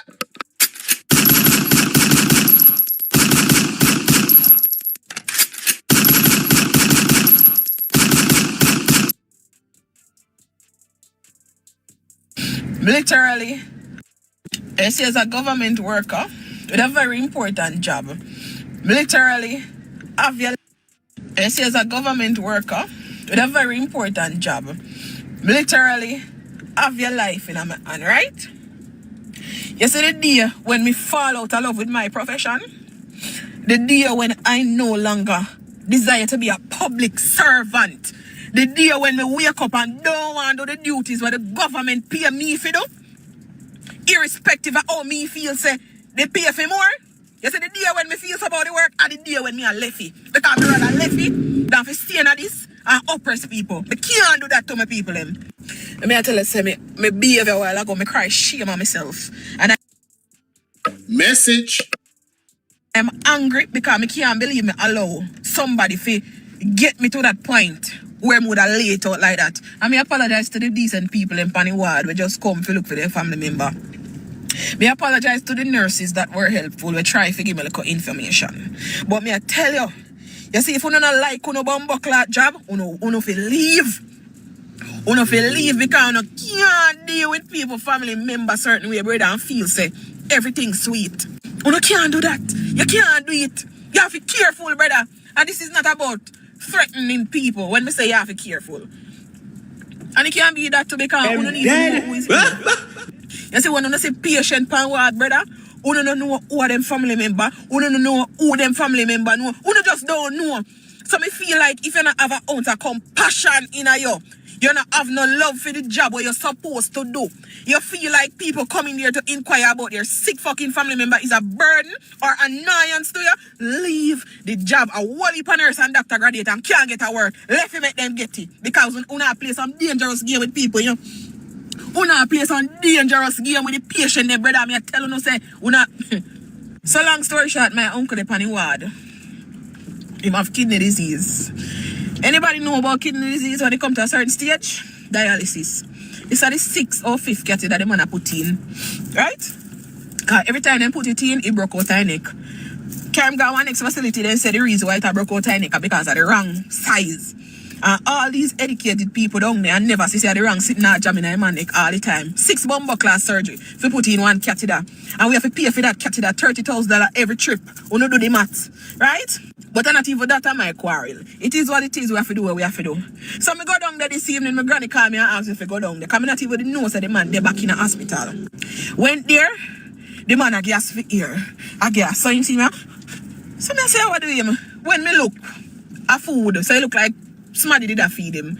and just left the food in my mouth. He can't charge or nothing, so the food stuck back as I throat the man. So I got alert the doctor and say, excuse me, him can get somebody to tend to him because him over there, so him look like him have difficulty to breathe. And you know, just give him a look here. Rightfully the man come. Me not go say no come. The doctor came and he said, alright, he might go alert one nurse for whatever. He left go somewhere else. Which me understand. You have one ward full of patient and a handful of doctor. Fine. I mean, whenever me go them place here, government run place, me always try to exercise more patients. Because me in the system, me know where the system lack, you lack resources, you overwork, you underpay, me get all of that, but it gets to a point. So I would have been there and me go bother him again. Because at this point, I feel like me a bother you. Because if you see say one patient over there in a distress and me notify you, I feel like that should have been a priority.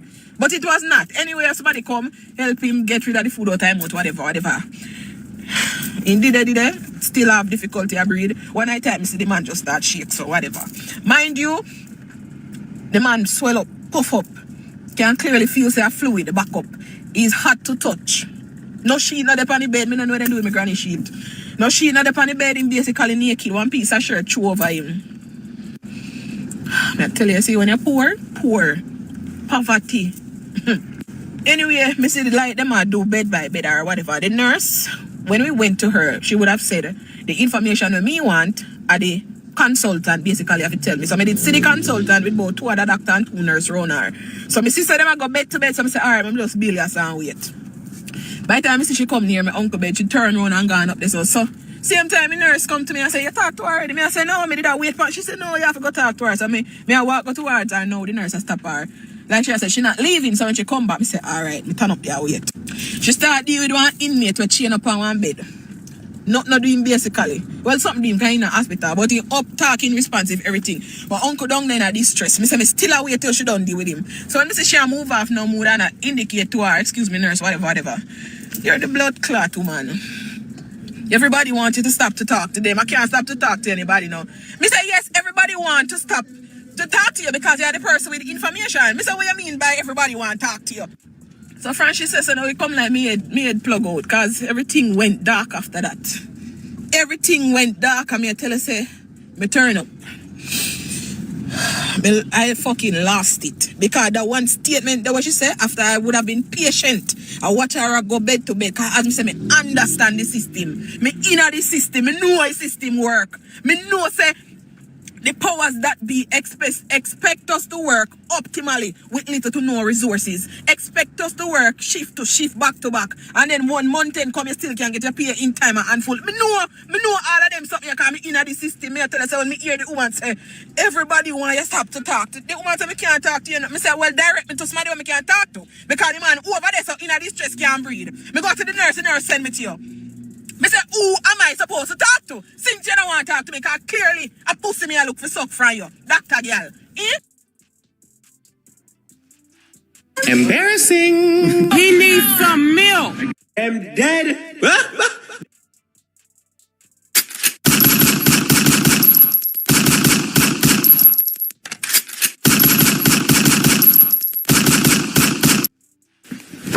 Emotional damage.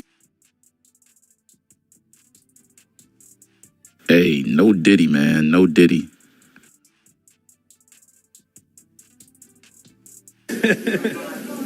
Fully done. What the hell? Oh my God, no way. Hey, who mess is this? Oh, man, is this?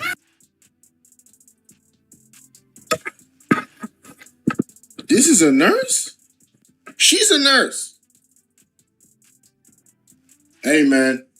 I don't want to go to no hospitals in Jamaica, bro. I'm straight, bro. I'm good. Imagine if she lost it at work. I'm straight, bro. I'm good, bro.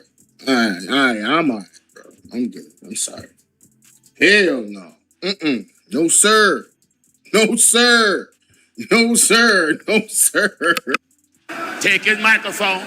Just a minute. Just a minute. Take his microphone. Usher him out. Usher him out. Usher him out. But in all seriousness, though, ladies and gentlemen, this is an impossible situation, you know, because the man is choking, right?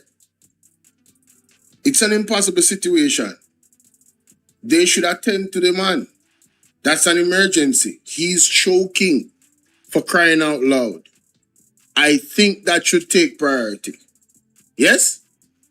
So, you know, she, as a nurse, understanding the system, but as she's now, she understands both worlds. She has a family member that is in need of care, and she's experiencing nurses, you know, her colleagues deal with the situation in the most unprofessional way, and also, I mean, literally, the man could die. Hopefully he didn't. I mean, goodness gracious. This is the first time I'm actually listening to the full story. I listened like a minute of it. You know, hot off, I appreciate it on Facebook, and I shared it on my page. But I just like, wow, that part really, woo, Lord of mercy. Let's continue. Don't not deal with people, sir, brother. So anyway, I step well left, I'm go over the back. Everybody would have the ward stand still. Nurse, I look, everybody, I look, patient, I look, visitors, I look. So I go over the back, I'm saying, no, I'm calm see. And at the same time, my friend take over and whatever. So the same doctor man when we did signal to, you know, the first, it's like him go over the car and hear the uproar. So you know, he come for school me now because who the fuck me be? If you talk to him superior, so he come with him macho man. And him what the problem, what the problem. So I say, you know what the problem? You would have heard what's the problem. I would have said to you what was the problem. So at this point now, because from Missy said they not pay him no mind, Missy said the man, my uncle look like him in the pan last. To the condition where, you know, me have that in the back of my mind. So I say at this point, me just want to know how do I go about getting a voluntary discharge from the hospital. So at least me can carry him home. Make sure he's comfortable and he's surrounded by him people him. In a dead and no hospital, like no invalid, you know, by himself and comfortable. That is where we're at. Because we not get no care. As a doctor, you're one less patient that you deal with. Not true. All me ask are the information for that. Him come now. Him can't give me no info. Oh, no, he come. So who are you? Me tell him my name. Me and an extra kid, so basically he can't give me no information. Me say me no want no information about him. I am asking you, what is the procedure for voluntary discharge, Maddie? And same time, my friend start talking and sitting. The man I go say, lower your voice and lower your this and that. So my friend, cheap out now, come here, say, brother, you make this difficult for no reason. We just want to know how we can take the man, carry him home, make him dead in a fucking piece. Brother, the time all done, I first me all talk so long on TikTok. They say that government we need help, Jesus. Jamaica need help. Shift the parliament. Shift the election. Shift everything. Remove them out there. Take out the cockroach. Take out the thief. Take out the criminal them. Take out the thief them. Take out the murderer them. Take out the gang leader them. Out of parliament. Take them out. From Portland, take them out. I hear Portland. Me I go to Portland. Why me I travel to Portland? Take out somebody, man or woman.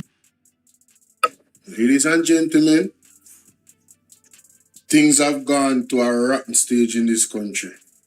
When a nurse have a curse nurse while off duty about how the nurse or the doctor them are deal with the patient them. You know what I'm saying? Everything fully gone. 100%. The country is on life support at this point. This Jamaica is on life support. The building them, the 250-year-old building them on life support. It was supposed to be a hospital. The entire system is on life support. Corruption has drained it. It has deteriorated the fabric of any substance of good where the system is concerned. We're in trouble. We're in serious trouble, man. Hey, man, listen. Let me know what y'all think, man. From CEO refusing to go in front of the PAC, right? after several attempts? Did you see how they responded? I mean, Peter Bunting was incensed. The man was very angry, ladies and gentlemen, and rightfully so. And then when they hear Mr. Lawton Cousins say, well, this man needs to be fired. Immediately, we need to resign or be fired. He's out of order. I've been saying that. Go ahead, C-Jam. I've been saying that. Well, let me know what you guys think, man. The nurse, man, boy, she was pissed. I can't wrong her. That is a terrible situation, man. Lord, I can't imagine if that was my mom or my father or my family members, and I was at the hospital and nobody. I would be, boy, they wouldn't want me to be. Boy, let me tell you something, man. Woo! Let me stop. Boy, Father God, please don't put me in those situations. You know me, God. You know me. Please, don't. I can't do it. I just can't do it. Lord have mercy.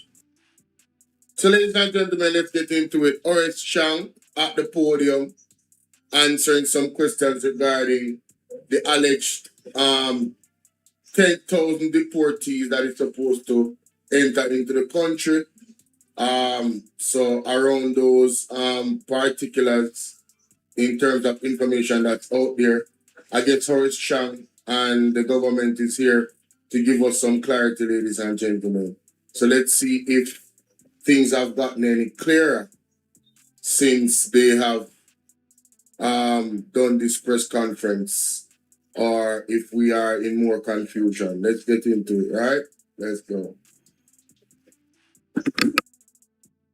It's very good to have a minister who's that responsive to the needs of the business community and also households that are rebuilding. So thank you, Minister Hill, and thanks to your team. I want to acknowledge your permanent secretary who is here, Sansia Bennett Templar. I also want to acknowledge our CEO in the Ministry of Education, Mrs. Terry Ann Thomas Gale. She is here. I also see the new head of the Jamaica Information Service here. Good to see you, Giovanni. We need with us, our deputy matter. Please welcome. Good morning to the teams here. I think been recognized by both this moderator and my predecessor, Minister Hill. It's my privilege to join my colleague this morning at this press briefing. As I said, there seem to be a very great turnout, so there might be some expectations. I don't know how much I can satisfy that. But there have been issues in the news recently. A privilege to speak to the trans-TCN, third country national that I passed through Jamaica, but it has been headlined a number of the features which I need to clarify before I speak, and I have to do the clarification and take the questions. First of all, Jamaica is not receiving any deportees from the United States, except Jamaicans. May I repeat that? We have no agreement, no understanding to accept deportees from the United States. We accept every month 100 Jamaican deportees. And we have the expertise and the staff to manage their entry into Jamaica. That arrangement was negotiated by professionals so that they can come in a structured, organized manner and be resettled in Jamaica, their homeland. The cost of that is all Jamaican. We are receiving, and we have no agreement to or understanding, the MOUs, to receive convicts from the United States. And this, of course, the Jamaicans are deported, which we have agreements, because America is our primary ally and primary partner in trade and in security. And we do have deportees from Jamaica to the United States from time to time, we have occasionally from the United States convicts. But we have no agreement, no understanding, and there are no discussions to accept convicts from the United States. In fact, anyone coming from the United States is reviewed by the NIB before I indicate that they can land in the country. There is no discussion, review, or understand to accept 10,000 illegal immigrants from the United States. Again, the only illegal immigrants we take from the United States are the Jamaicans who are there. And those conditions are negotiated by professionals from the Ministry of National Security and the Ministry of Foreign Affairs. We have signed, after extensive negotiation by the relevant professionals, again, mainly from the Ministry of Foreign Affairs, the Ministry of National Security, Office of the Prime Minister, and of course the lawyers from the Attorney General's office. An agreement to transition to Jamaica some third country nationals from the United States. The number is 25. It's an understanding, and at no time will the number exceed 25 because we have the right to refuse anyone at any time. And both parties can terminate the entire agreement without any long-term notice. The process is basically the operational procedure is still being worked out and being negotiated by the professionals, and it will be some time before we see anyone landing here. But when they do, they will come on the basis of an agreed understanding that the government of the United States will pay the initial stay in Jamaica. They'll be accommodated by the International Organization for Migrants, United Nations body, with which we are working, and of course the Ministry of National Security will deal with the technical legal side. There'll be nobody detained, nobody with detention. As part of an international understanding, not a bilateral agreement. The activity to transition them to Jamaica is a bilateral agreement negotiated between the governments who are allies in many areas, and in economy, security, and otherwise. Those are the facts as they are. We are among the about number 7 to agree in the Caribbean Latin American region, because our technical team sat down, negotiate all aspects of the issue. We are a small country. The staff to deal with the immigration section, that aspect, are limited, and therefore they have to go through the logistics of it. As I said, we already received just on the legal immigrants. They are Jamaicans, but they still have to go through a process. Already agreements were made between the United States government, Panama, Costa Rica, Belize, Antigua, St. Kitts, and Barbados, and they're discussing with other teams, which they expect to conclude in due course. We have concluded ours, but we don't expect any visitors until, I said, we set off on the operational details, which are not yet settled. And that's a matter that professionals will negotiate and settle that we can handle them. Any questions? Those are the facts. All right. Thank you. Thank you, DPM. So we're being efficient again. And we've given you the details. You would have seen the press release that was done yesterday. It gave a lot of information in there. And the reason a lot of Want to get the most out of one sheet?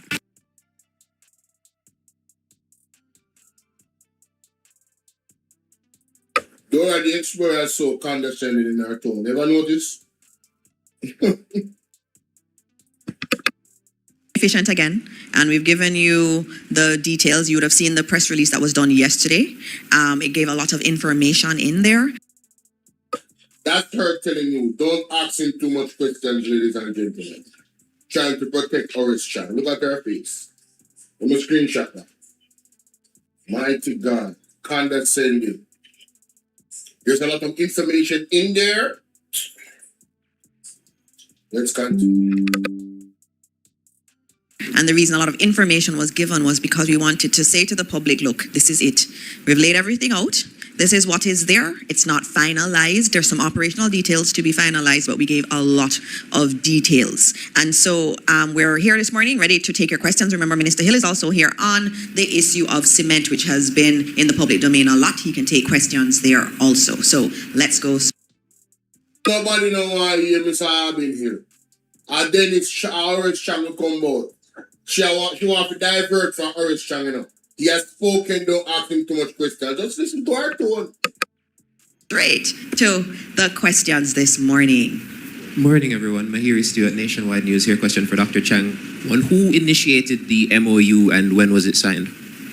No, MOU between countries are not a matter of initiating that. Stop the cap. Stop the cap right now. Stop the cap. No bullshit, bro. This is why we can't trust the Jamaica Labour Party government. We are already on a low trust environment. The man asked that simple question, and I'm surprised that Oceanwide asked that question. Who initiated the conversation? Somebody had to start it. It's either it was Jamaica or it was the United States. No, nobody starts. Brother, what kind of nonsense is that? But I'm not going to steal and pan that because more nonsense I'm going to talk, Let's continue. I'm not going to steal and pan that nonsense. This is unbelievable. Simple question they can't answer. That's why we can't trust them. Issue of cement, which has been in the public domain a lot. He can take questions there also. So let's go straight to the questions this morning. Morning, everyone. Mahiri Stewart, Nationwide News here. Question for Dr. Chang. One, who initiated the MOU and when was it signed? No, MOU between countries are not a matter of initiating that. The Americans have which is the country, the immigrants have an issue that they're trying to settle, and we are one of their allies in the Caribbean, and we had discussion, we initiated. We had discussion which had been prolonged, and We initiated, what do you mean we? That means the United States and come together with the same time. It don't initiate the same time, brother.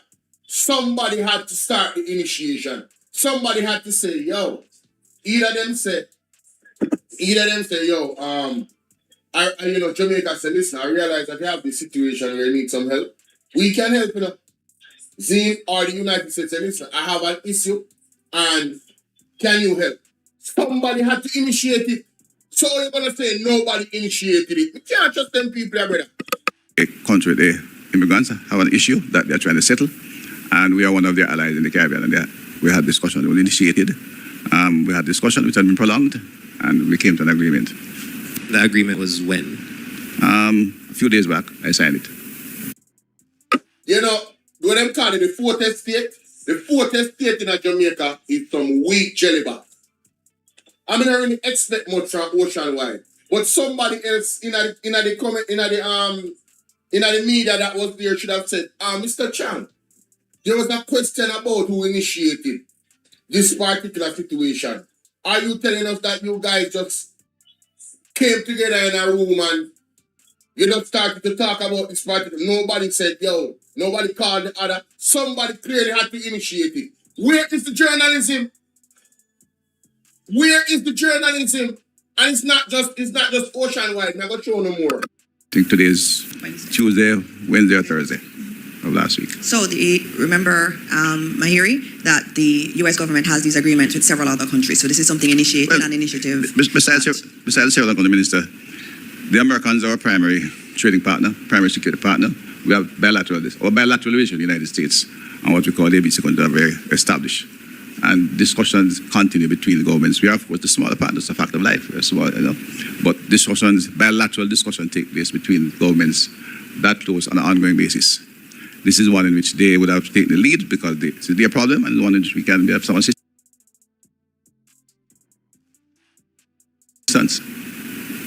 Okay, the second question would be, obviously we're having this discussion now due to the fact that this is fully done.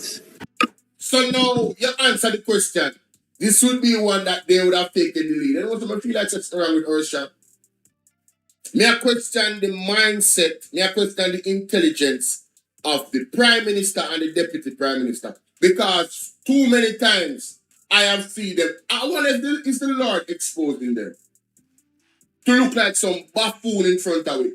Oh, the man asked who initiated. Simple answer. Well, the United States came to us. Or is that a lie? Is that the reason why you were baffling? Because in slide around the question, you know, and come around back a while ago, we said this, you know. Discussions take place between governments that close on an ongoing basis. This is one in which they would have to take the lead because it's their problem, and one in which... Brother, why you never for that long time? Yo. Hey, who man is this? Oh, man, is this? You can have some assistance.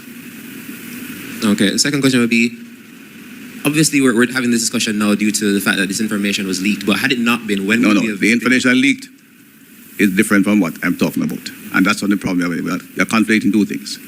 Some information suggesting that we were in the process of negotiating the reception of 10,000 illegal immigrants. There is no such discussion, and that we cannot do it this morning. It became part of a discussion because it is known that we were discussing the third country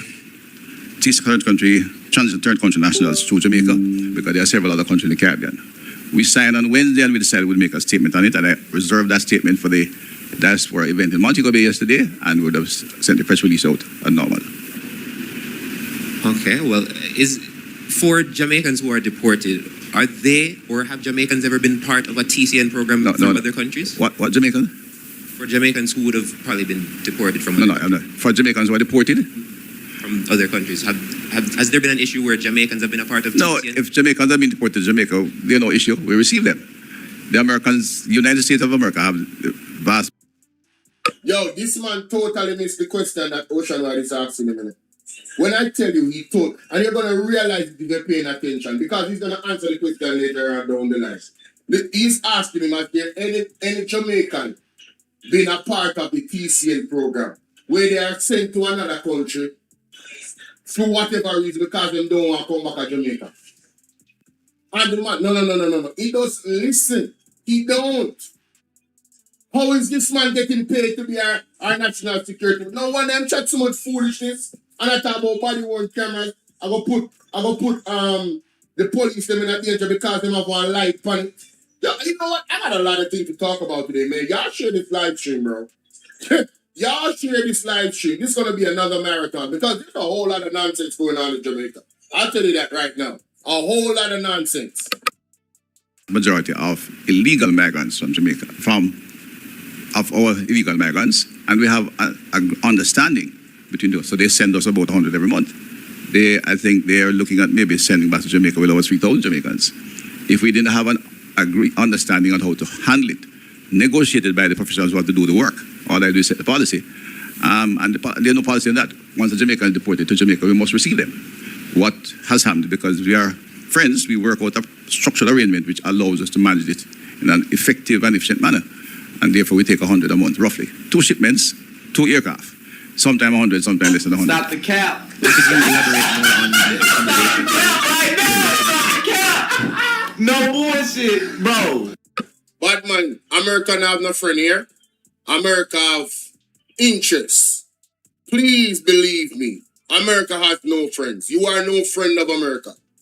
So don't be fooling the people of Jamaica and fooling yourself at the same time. Let's continue. That's your last question, Mahiri. There are other accommodation here. for The third country nationals.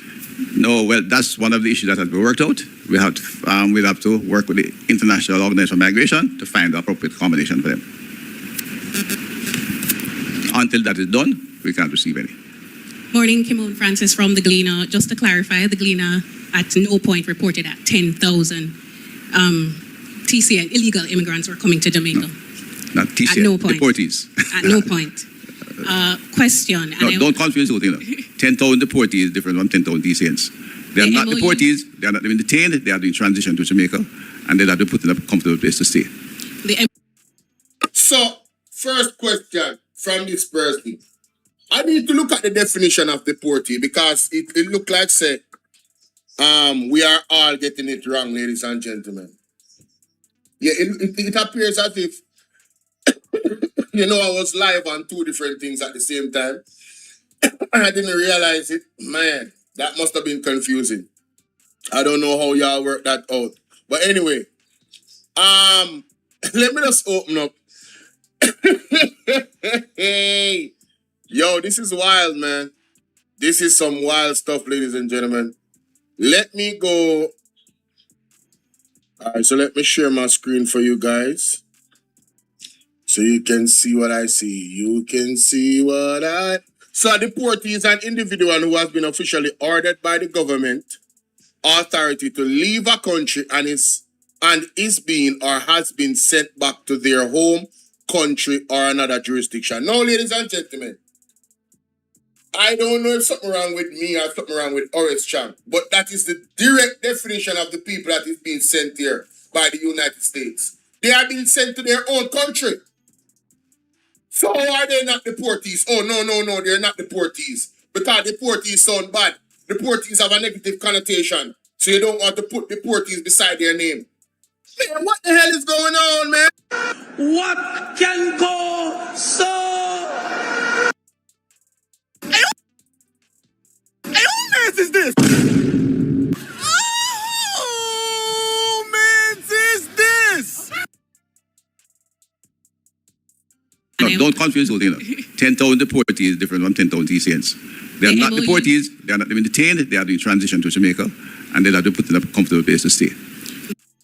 Bad man, them are deportees. They are being transited to Jamaica to go to them country where they might get deported to. Or wherever they might deport them to. As a matter of fact, according to UNO, some of them can choose to stay. It is an option on the table. How are they not deportees? So when they deport the Jamaican people, them are prisoners, they don't serve their time, brother. They want to take people for idiot, you know. And the journalists, then they laugh for the man before them put them and make the just embarrass them and make the world know so the man them are idiot, brother. And that's enough to do. That's what you should do. No, Mr. Chang, the definition of a deportee is somebody, then what do you actually mean? A foolishness the man attack. But let's continue, because all it more foolishness the man got talk. The MOU we were privy to that came from the US's embassy classified them as deportees. All right, my friend. Applause. Uno take your microphone. Take his microphone. Just a minute. Just a minute. Take his microphone. Usher him out. Usher him out. Usher him out. Of course, them are deportee, Jody. Man, the lady, thank you very much. Big up, you know, I'm gonna make sure somebody take down your picture. Because you are one of them who challenge the man for the nonsense we talk. This is what we expect from the Fourth Estate. This is what we expect from our journalists. The actual document that came from the United States actually says that they are deportees. So what the hell you talking about, Horace Chang? Now you're contradicting the document from the United States? Make it make sense, ladies. These people cannot be trusted. Like and share the video, ladies and gentlemen. Mighty God. Question, just seeking clarity. The MOU we were privy to that came from the US's embassy classified them as deportees.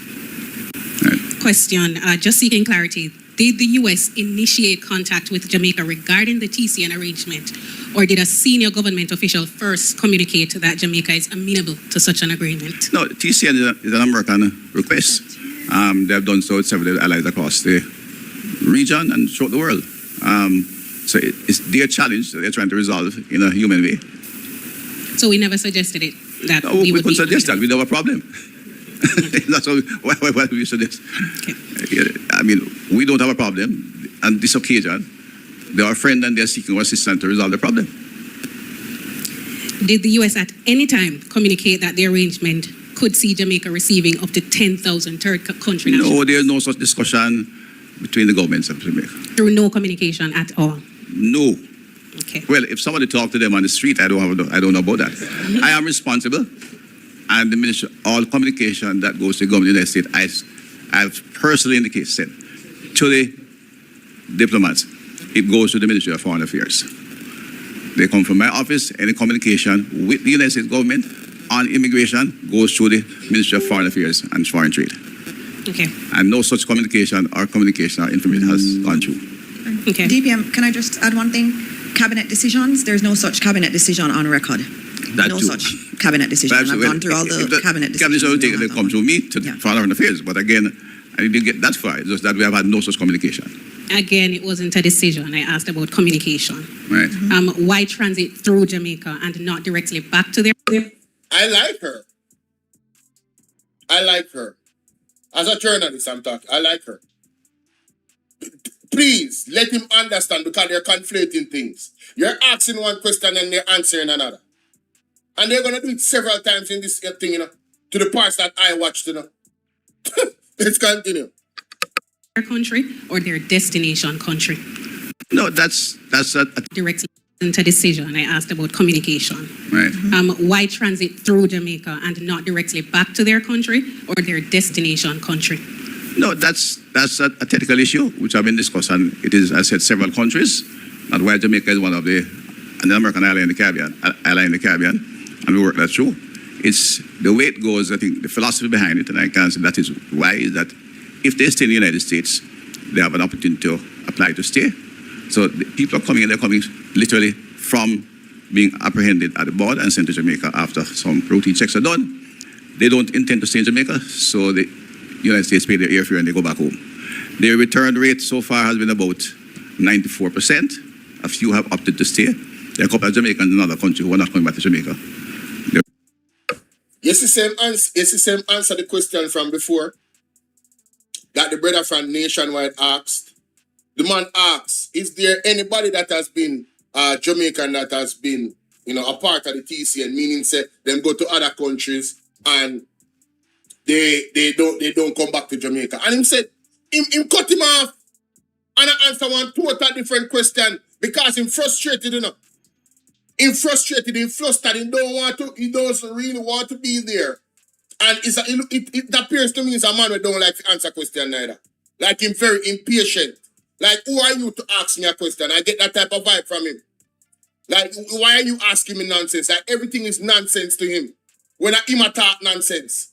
So the man asked him before about this same TCN thing. Is there any Jamaican that has been a part of the TCN program? Obviously, I just mentioned it a while ago. Let's play it back. They're coming literally from being apprehended at the border and sent to Jamaica after some routine checks are done.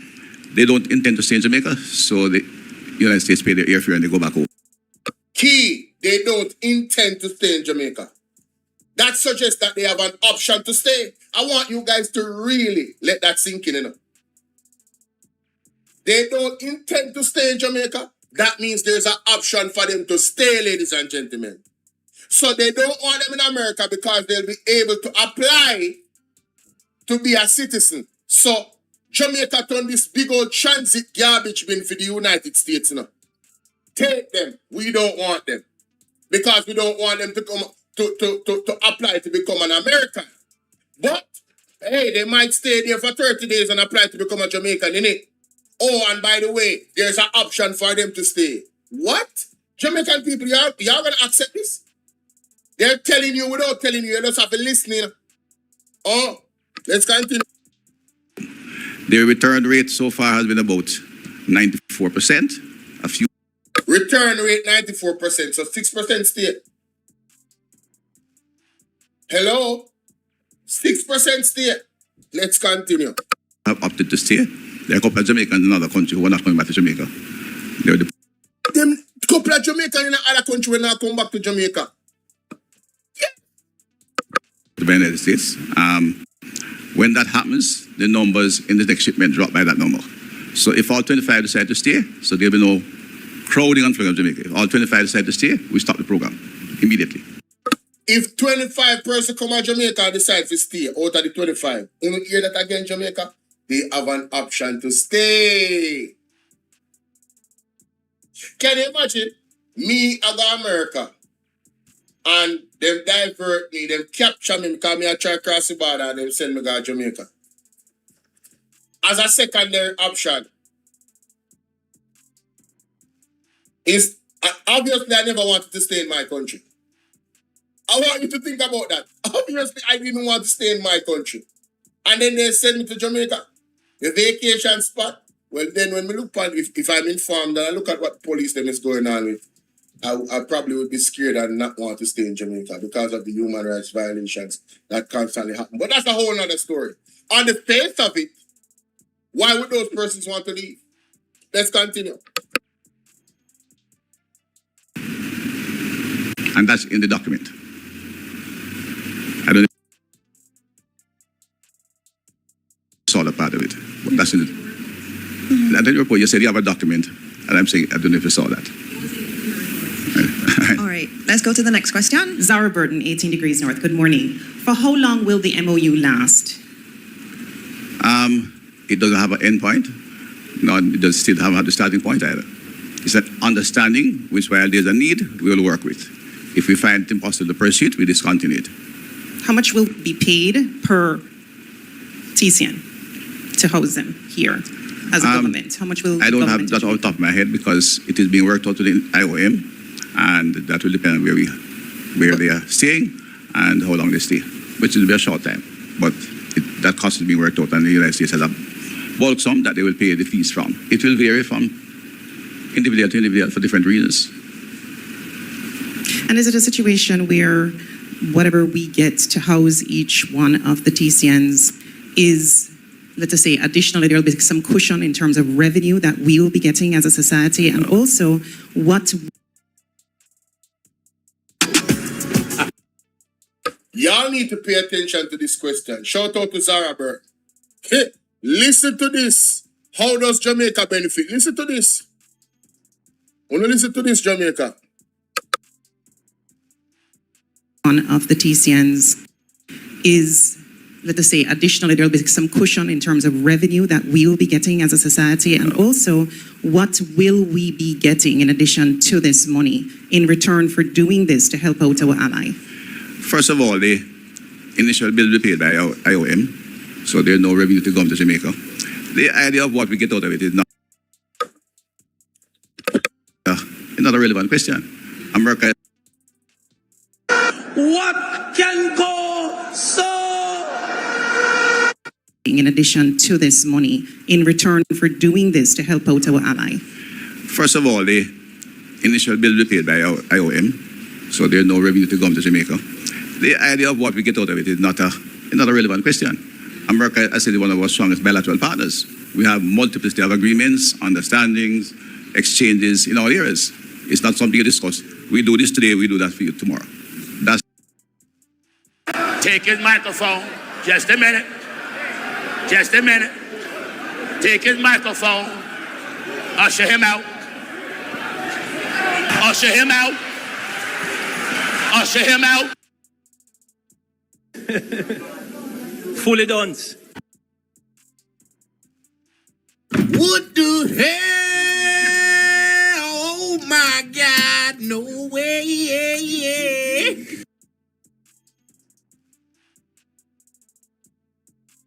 Hey, who mess is this?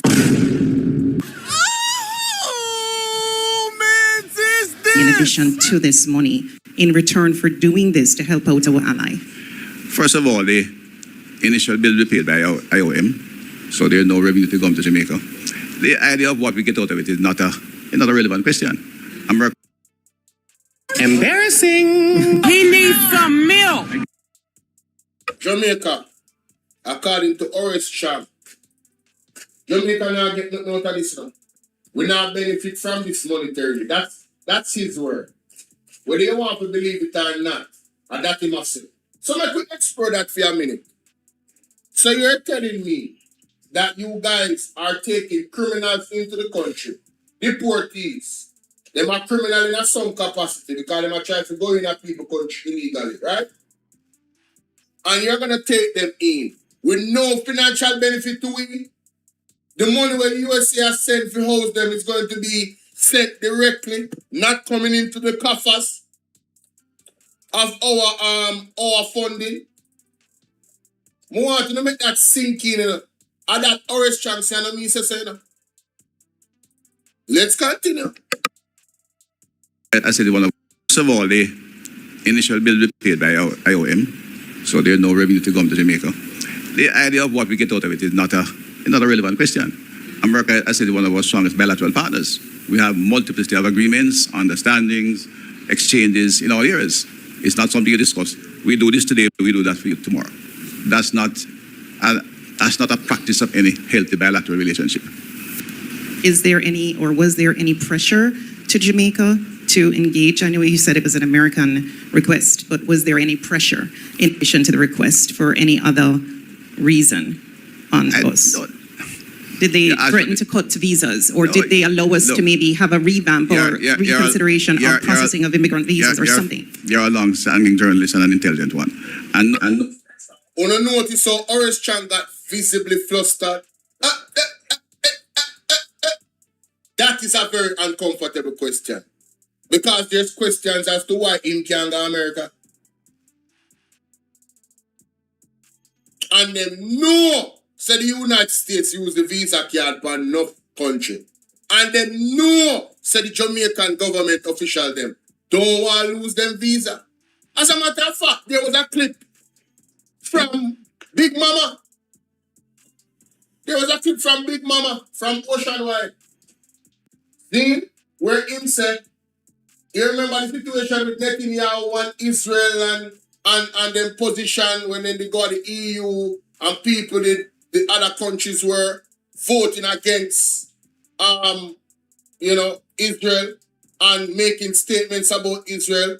And Andrew Wallace was criticized as to why he was so quiet and they did not stand in solidarity with the rest of the countries against Israel. And basically, Big Mama said, listen, we have to make sure that they don't jeopardize the visas. I'm gonna see if I can try and find it, but let's continue. No internet. Yeah. Request for any other reason on us? Did they threaten to cut visas, or did they allow us to maybe have a revamp or reconsideration of processing of immigrant visas or something? You're a long-standing journalist and an intelligent one, and no international discussion proceeded on those lines. We're not at war with anybody. Iran and America at war, they discuss straight up. So this man here want us to believe that you have to be at war with the United States for them use certain harsh negotiation tactics to get what they want. Or else, Chan, who do you think you're talking to? You think you're talking to a bunch of boo-boo? Let's continue, man. And bombing about his, but that's a war. We are two friendly countries. We have bilateral discussion daily. That kind of discussion doesn't take place in a healthy bilateral relationship. Reuters had this question: where from will the TCNs come? There are people who will be found in the United States illegally. What national? Do you have a cutoff on certain kinds of nationals or all kinds of nationals? One of the operational features for some of the Caribbean islands are smaller than others is that they are Caribbean nationals. But initial discussion, we were looking at that they speak English. They speak English. That's a criteria. Initially, that's not settled in the operation, but that's what that's what primary demand at this point. I think there's a question in front of you. I saw her hand go up first, and then we'll go back. And just confirming, it's a cabinet decision, you said, right, Minister? Which, the TCN? You said there was no cabinet decision. But there was no cabinet decision on what was asked previously about the 10,000. Right, but I'm saying there is a cabinet decision on TCN, and that would have been discussed. All MOUs we have to find, we have to inform cabinet. Yes. Right, so it was a cabinet decision ultimately, even though you, Minister, signed. Yes. Okay. That's how MOUs work. You have to take them to cabinet. I'm a creature of cabinet. Okay. Anything I do on behalf of the government have to be approved. Good morning, Adira Truth from Roots 96.1 FM. Cabinet. Yes. Morning, everyone. Good morning. I'm Jamila Maitland from TVJ. To Minister Chang, what does the government believe, or cabinet believe, is the most challenging part of this TCN arrangement? And two, I noticed that other countries in the Caribbean, as you mentioned, have similar programs. In St. Kitts and Nevis, for example, the Prime Minister said that only Caribbean nationals will be accepted under their program. Yeah. Is it I know you said that you're not sure about the nationality so far, but is it a similar case where you're saying only Caribbean nationals will be accepted? And what guarantee does the government have that the countries will accept their nationals after coming here? All right. First of all, the operationalization has not been finalized in terms of what to do to operationalize. And in talking to the professionals, in exchanging thoughts with the professionals who are doing the discussion, this is a matter that I discuss with technical people in the ministry who have experience and found that the primary criteria of establishing that they should speak English, which they should speak English. We have put nothing else on it. We'd prefer if there are people who have skills and if they can speak English, it makes it easier to come to Jamaica. That's the only criteria. Confirmed with the technical people. We look which they should speak English, who have experience and found that the primary criteria of establishing that they should speak English, which they should speak English. We have put nothing else on it. We'd prefer if there are people who have skills and if they can speak English, it makes it easier to.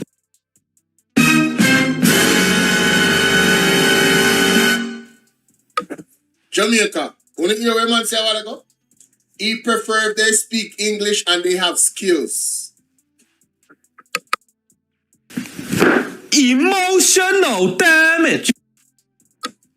Could this be a transatlantic skill trade, workers trade? Let me say it that way. A transatlantic workers trade. Well, it couldn't be transatlantic because it's not like them going to cross the transatlantic. But why them need skills? Why prefer if them have skills? They want them to come work at Jamaica?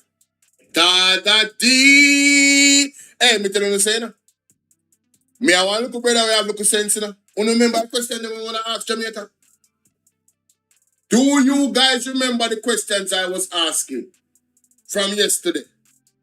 That's very, let's play that back. Let's play that back. In the ministry, who have experience and found that the primary criteria of establishing that they should speak English, which they should speak English.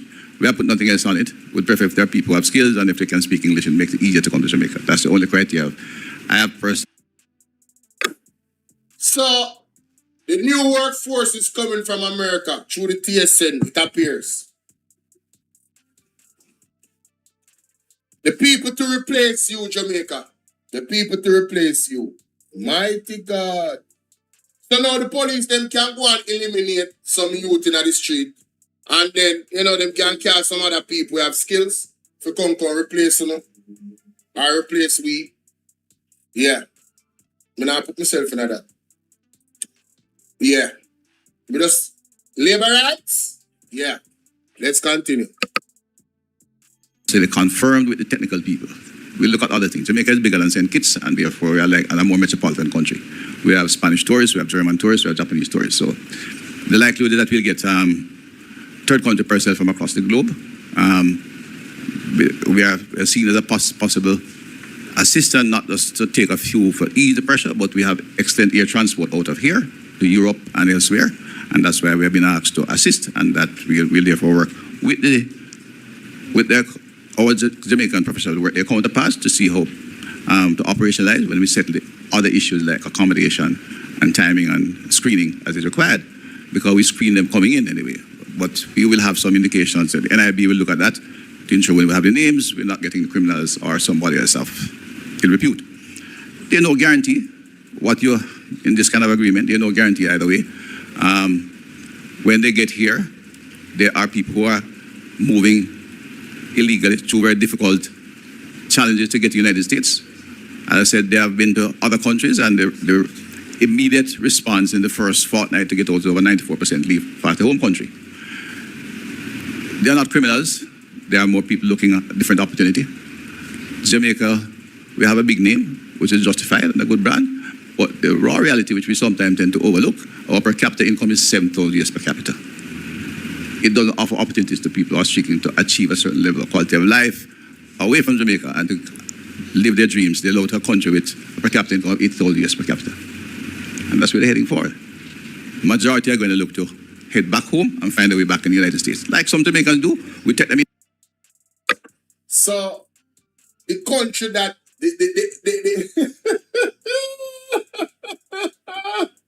Hold on, let me gather my thoughts. This is... Hours, they have moved, I said, 94% moved within 2 weeks. Yes. And I said, the understanding is, if they stay here, we don't take any more. And make that very clear. At extreme end, if 25 say, the first 25 come and say, we're staying in Jamaica. You may not have the income, you may not see the jobs, or they might be professional. Like the one Jamaican professional who is staying where they are. They have no interest in coming back to Jamaica. They get a job and they actually get a pace compared to Jamaica, but they want to stay there. They may say that. If 25 come, then the program stops. I repeat that. If the 25 come and say, we're staying in Jamaica, the program stops. Ceases. Immediately. All right. I believe we have Liver now. Good. Morning, everyone. Liver and Barrett, the Gleaner Company. Minister, I wanted to just pick up my question is right where you left off just now. Given that the agreement is now signed, can you tell the people of Jamaica what framework the government has put in place to ensure that none of the TCNs that we accept, that they don't leak into the Jamaican society? That's one. And two, Minister, can you sort of explain the difference in the handling of a TCNs as against the handling of the Haitians when they come here? The TCNs are being brought here and understanding we have worked out with the United States government, and then they are handled in conjunction with the IOM. Haitians are coming here illegally. They are all illegal migrants, and we take position to return them to their home as quickly as possible, directly. We don't have to send them to a third country. Those who stay apply for asylum, and we have to keep them in a place of... So we have to detain them until then. We don't detain TCNs. They're transitioning literally transitioning through the country. You go to an airport, and you are transiting on it, you wait a flight to the next one. If you land, technically it's almost similar to that. So the Haitians who are here, their cases are in court. Some have gone as far as they go to our courts first, and they go to the international courts, and they seek to get asylum. If they receive asylum, we keep them. It's international law. If they fail to receive asylum, then we send them back home in the nearest. Well, the best way we do it, we use our ships and send them back home. Two different things. We have a set of people coming from a friendly country, which we do and negotiating that understanding to bring them here and transit them to their home country. Haitians are coming here illegally, and we treat every other illegal migrant. We get illegal migrants from Pakistan, if I recall, our recent ones, and other countries, and we send them back on the next flight. We get illegal migrants in the United States. Sorry. In relation to the leakage. In relation to what? How do they leak into Jamaica? No, What are the safeguards? it's not about the leaking. We have received them in the country. Our status. They're here. They're not leaking. If they choose to stay, then we have to deal with it differently. Well, not differently. If they choose to stay, then they will have to apply to our courts for asylum. You're one sentence away from launching your website.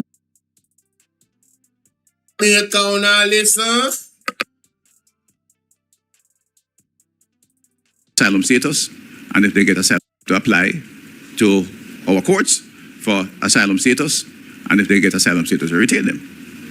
If they don't, we send them home. At that time, we'll have to send them home at our cost. All right, so I'm going to take... So hold on a little bit. That is very interesting. So if they decide to stay here and they apply and that doesn't work out, we have to go pay for them garden yard? Judge of God. Jamaica, this is all types of madness. This is all types. Let me play that again. Wow. Wow. If they choose to stay, then they will have to apply to our courts for asylum status, and if they get asylum status, we retain them. If they don't, we send them home. At that time, we'll have to send them home at our cost. We, our tax dollars. Our tax dollars, have to send them home. More that sinking, more that soak and marinate. Don't make that fly over on head, you know. Why you think, hey, me never listen to part about that one that shake me up, me not lie. All right, so I'm going to take Crystal. Crystal, you're the last question. Okay, yes, and my question is for you, name Senator. My name is Crystal Williams from CVM News, and I'm asking Senator Dr. Maurice Dixon if you can give an update on the state of... Through violence in the... All right, guys, so I think that's all for Horace Chang. I don't think he answered any more questions. Let me skip past this little because I don't... Yo, Judge. Let me see. Lord have mercy. Lord have mercy. School violence is something we recognize the problem.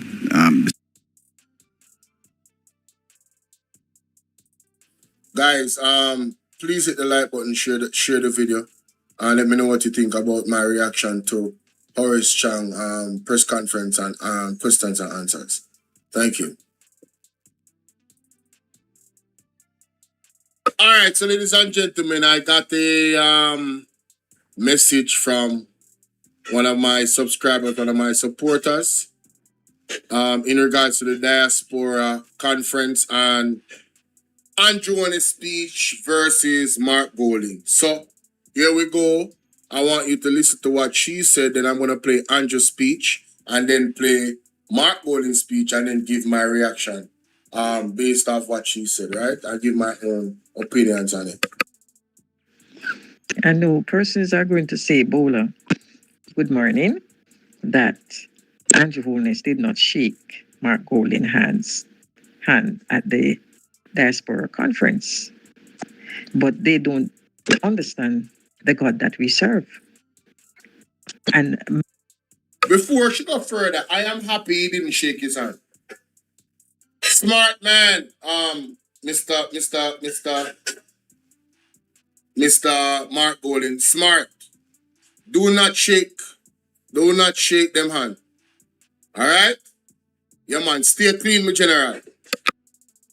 my discerning spirit is that the mark that is on Mark Golding, Andrew could not touch him. And if you recognize when the man went up to speak, he speaks with authority. And his speech was a speech that everybody had to sit, listen, because there it's clean, it's powerful. It is the Lord's speaking through Mark. But when you look at Andrew's speech, people are going to say Andrew was very disrespectful. God confused the enemy. So he went up there and make an ass of himself Because all that he speaks and they're giggling and going like it's a gimmick or it's a joke business is nothing that he could control. Because this is how God wants him to fall, because he's going to fall. And these are the things that he has to do in public for persons to see that is open, this grace. You recognize when the lady went up to speak and call up Mark Golding, how pronounced it was and how dignified it was. Unlike Camilla Johnson with her hypocrisy, you notice the dignity that was placed on Mark Golding. We all who have eyes to see and who can discern will soon understand what God is doing. And God is doing a mighty thing. God is doing a mighty thing. You have to come down, as Mark Stewart would have said. Them have to come down. They have to come down. But them have to come down in open disgrace. And this was a disgrace to the diaspora. Because nothing that makes any sense and any semblance of sense to Jamaica and for the improvement and the development of Jamaica was spoken by Angel Holness. Wait. The Lord said, wait, and those that wait upon the Lord, their strength shall be renewed. Wait. It's not long from now. Not long from now. Very, very short order. And you come down. Growing the economy, creating jobs, and improving the well-being of all Jamaicans, including the most vulnerable. He believes wholeheartedly that you, or diaspora, are a vital partner to Jamaica's development, and he recognizes that your continued commitment, ideas, and engagement collectively serve to strengthen the bridge between home and abroad. Since 2016, his leadership has secured strong macroeconomic achievements, including cutting debt to GDP by over 1/2, cutting homicide, serious crimes, and active gangs to the lowest levels in decades, the maintenance of inflation in the target range to manage the cost of living, stabilization of the exchange rate, massive social investments that have resulted in the lowest levels of unemployment, and significant improvements in the lives of the elderly, young people, and every Jamaican from all walks of life. These are all works in progress, and he never rests on his laurels, and he continues to lead Jamaica through some of our most challenging times. Those of us here are proud to serve in his cabinet as we play our part in achieving a more stable, more peaceful, more resilient Jamaica filled with hope and opportunity. And what that means for Jamaicans in the diaspora isn't perfection, but a Jamaica that works hard to be better every day, a Jamaica of which you are proud to work for and with, and in which you are confident to invest, and to which you plan to return. This is a vision of Prime Minister Andrew Holness that continues to inspire and to which all Jamaicans continue to aspire. Would you please be upstanding and join me in welcoming Dr. the Most Honourable Andrew Holness, Prime Minister of Jamaica.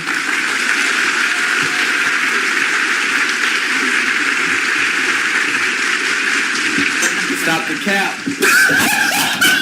Stop the cap right now. Stop the cap. No bullshit, bro. And when you check, please, be seated. I don't know. I just felt that a while ago. I mean, isn't Minister Johnson Smith such a wonderful minister? I believe she is the best minister of foreign affairs. Stop the cap. But I think she gave him a speech. No bullshit, bro. Camilla Johnson Smith are the best minister of foreign affairs. So does this man just start off every sentence with a lie? So the only time when Andrew is not a liar when he don't open him out? Bro, let's continue, bro. Bishop, the Honorable Conrad Pitkin, representing His Excellency, the Governor General, the Speaker of the House, the Most Honourable Juliet Holness, Dr. Horace Chang, our Deputy Prime Minister. We affectionately refer to him as the President of the Republic of Montego Bay.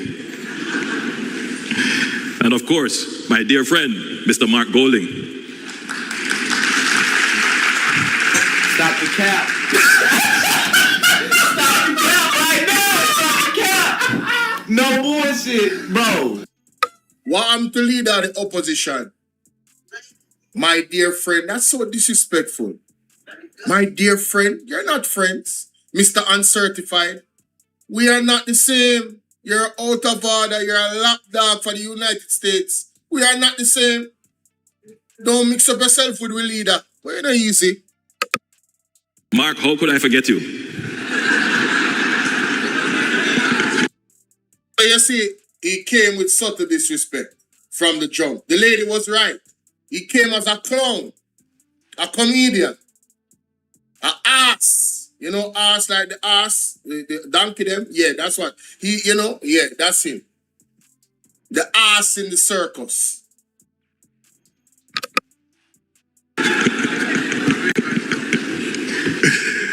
You know, it was not always the case at these events that the leader of the opposition was invited to speak.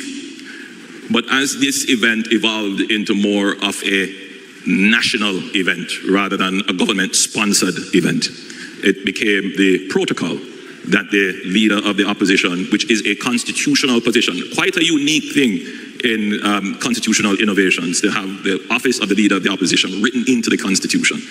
So Mark, we can never forget you. And we're always happy to have you here as leader of the opposition.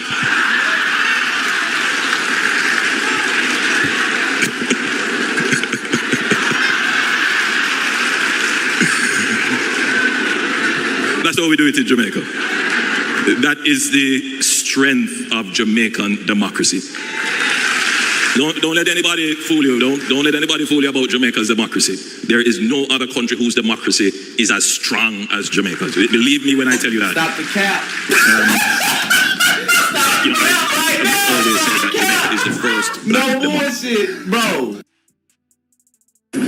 Stop lying. Stop lying. Stop lying. Stop. This dictatorship state, this police state under Andrew Onis. What democracy? Where? We're not even suffering, much less. Don't let anybody fool you. Don't let anybody fool you about Jamaica's democracy. There is no other country who, you know, I have always said that Jamaica is the first black democracy in the world.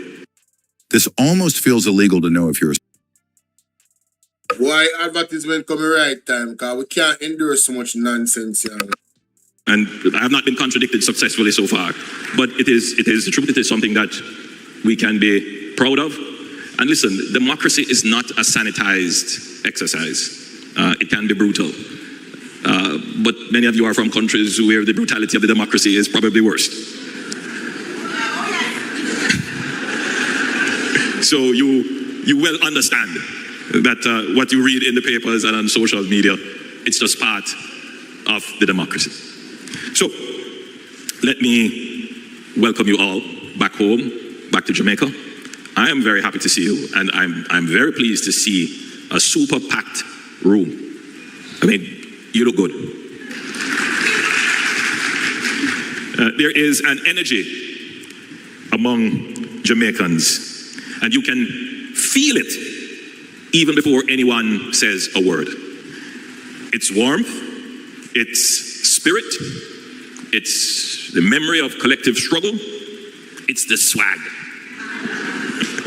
it's the assertiveness, it's the ambition. I think that's the word that describes us, ambition. And I feel it and see it in this room. Over the past 8 months, Jamaica has carried grief, loss, worry, and hard work. Hurricane Melissa tested us, but the Jamaican spirit held strong. When Melissa made landfall on October 28 last year, it came as a Category 5 hurricane. It's the strongest storm to have hit Jamaica, and it is the 3rd strongest hurricane on record. In a few hours, communities built over generations were wiped out. The call went out, and you answered. From the United States, the United Kingdom, Canada, Panama, all over, wherever there were Jamaicans, wherever you planted roots, you responded. You sent funds, You organized relief. You spoke up for Jamaica. You called home and you checked in. That made a world of difference. So before I speak about plans, programs, financing, or reconstruction, I want to begin with the simplest thing we do in Jamaica, which is to express gratitude. Thank you. Let me see the real Jamaicans who understand that. That's what my grandmother used to say, thank you. So, thank you.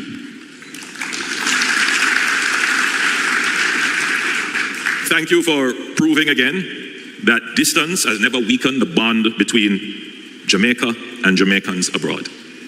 And this is why the theme of this 11th Biennial Jamaica Diaspora Conference, Diaspora Partnership, Rebuilding a More Resilient Jamaica, already has flesh on it. You acted before the conference banner went up. You moved before the speeches were written. You showed what partnership looks like when we are tested. This week gives that partnership more structure, more focus, and more work to do. I'm happy to hear that there are projects already structured for communities that have been affected by the hurricane. Thank you for your service and your contribution. In 6 years, Jamaica faced COVID-19. You know, that's almost a distant memory. A global supply chain crisis, the war in the Ukraine, food and fuel shocks, Hurricane Beryl, Tropical Storm Raphael, Hurricane Melissa, and now another Middle East war. All of this created pressure on our country, whether it is in energy, supply chain, everything. And so, for a small, open economy, Jamaica, as a small island developing state, exists in a very brutal space. And we face increasing, overlapping, and greater intensity events. That is the nature of the challenge we face. But yet, Jamaica has held, and we have held up very well. Unemployment is at a record low. We're moving from as high as 13% 10 years ago to now just about 3.5%, the last figures that came out. It's a massive reduction. It has pushed us now, believe it or not, to practically full employment. And business people and employers will tell you that we now have another problem, a different problem, that we just can't find enough skilled labor to carry through the growth agenda. It's a good problem to have, but it's a problem nonetheless. And I'm hopeful that this will be teased out a little bit more in the conversations that you will have. The man just made a bad problem sound like a good problem. Brother, majority of the youth, them don't have no job.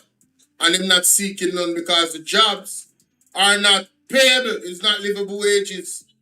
How is that a good problem? Absolute nonsense. And more lies and deception. Let's continue. In the sessions to follow. Inflation is back within our target band of 4 to 6%, and we have kept within the target band, except for the COVID period, for the last decade. And that is exceptional for a small island developing state, where inflation was a real challenge for economic management.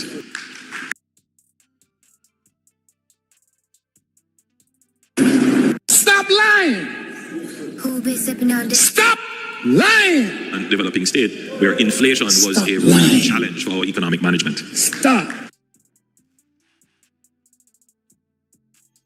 No, I don't know what mean about the speech cut off this and not a PBS, and I'm so happy. Let's move to the real general here, man. Take this data off of my screen. Let's move to the real general. Strong through this event. Yesterday it was good to see all. And we say thank you, Honourable Minister. Ladies and gentlemen, one more time, please, for the Honourable Lando Terrelon, our Minister of State in the Ministry of Foreign Affairs and Foreign Trade. And we must apologize for the error in print on your program. It has an omission of our next speaker, but the correct version is in our official magazine.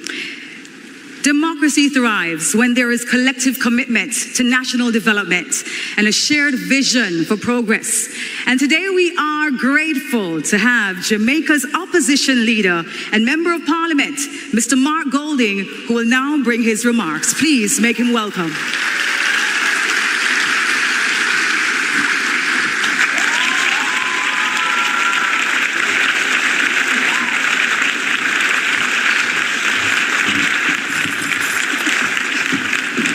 Thank you very much, Madam Master of Ceremonies. Overlooked but not forgotten. I'm grateful. Costa speaking, representing the GG, PM Holness, Mrs. Holness, other members of Cabinet, members of Parliament, councillors, distinguished ladies and gentlemen. It's indeed a pleasure to stand here 7 to 8 months after that terrible hurricane that hit Jamaica and see all these faces who have come home to be part of this 11th biennial conference. The room is full and the vibe is good, and I'm very happy to be part of it.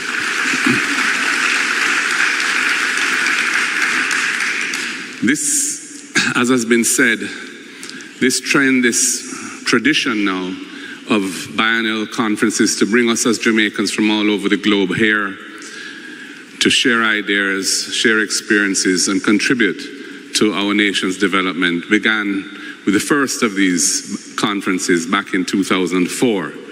And I want to take this opportunity just to acknowledge my former colleague, former Senator Delano Franklin, who had such a critical role in those early days in making this happen. It's good to acknowledge him at this time. I dare say there may be persons in attendance who were at the very first biennial conference. I see a couple hands acknowledging that. Enough respect for being here still.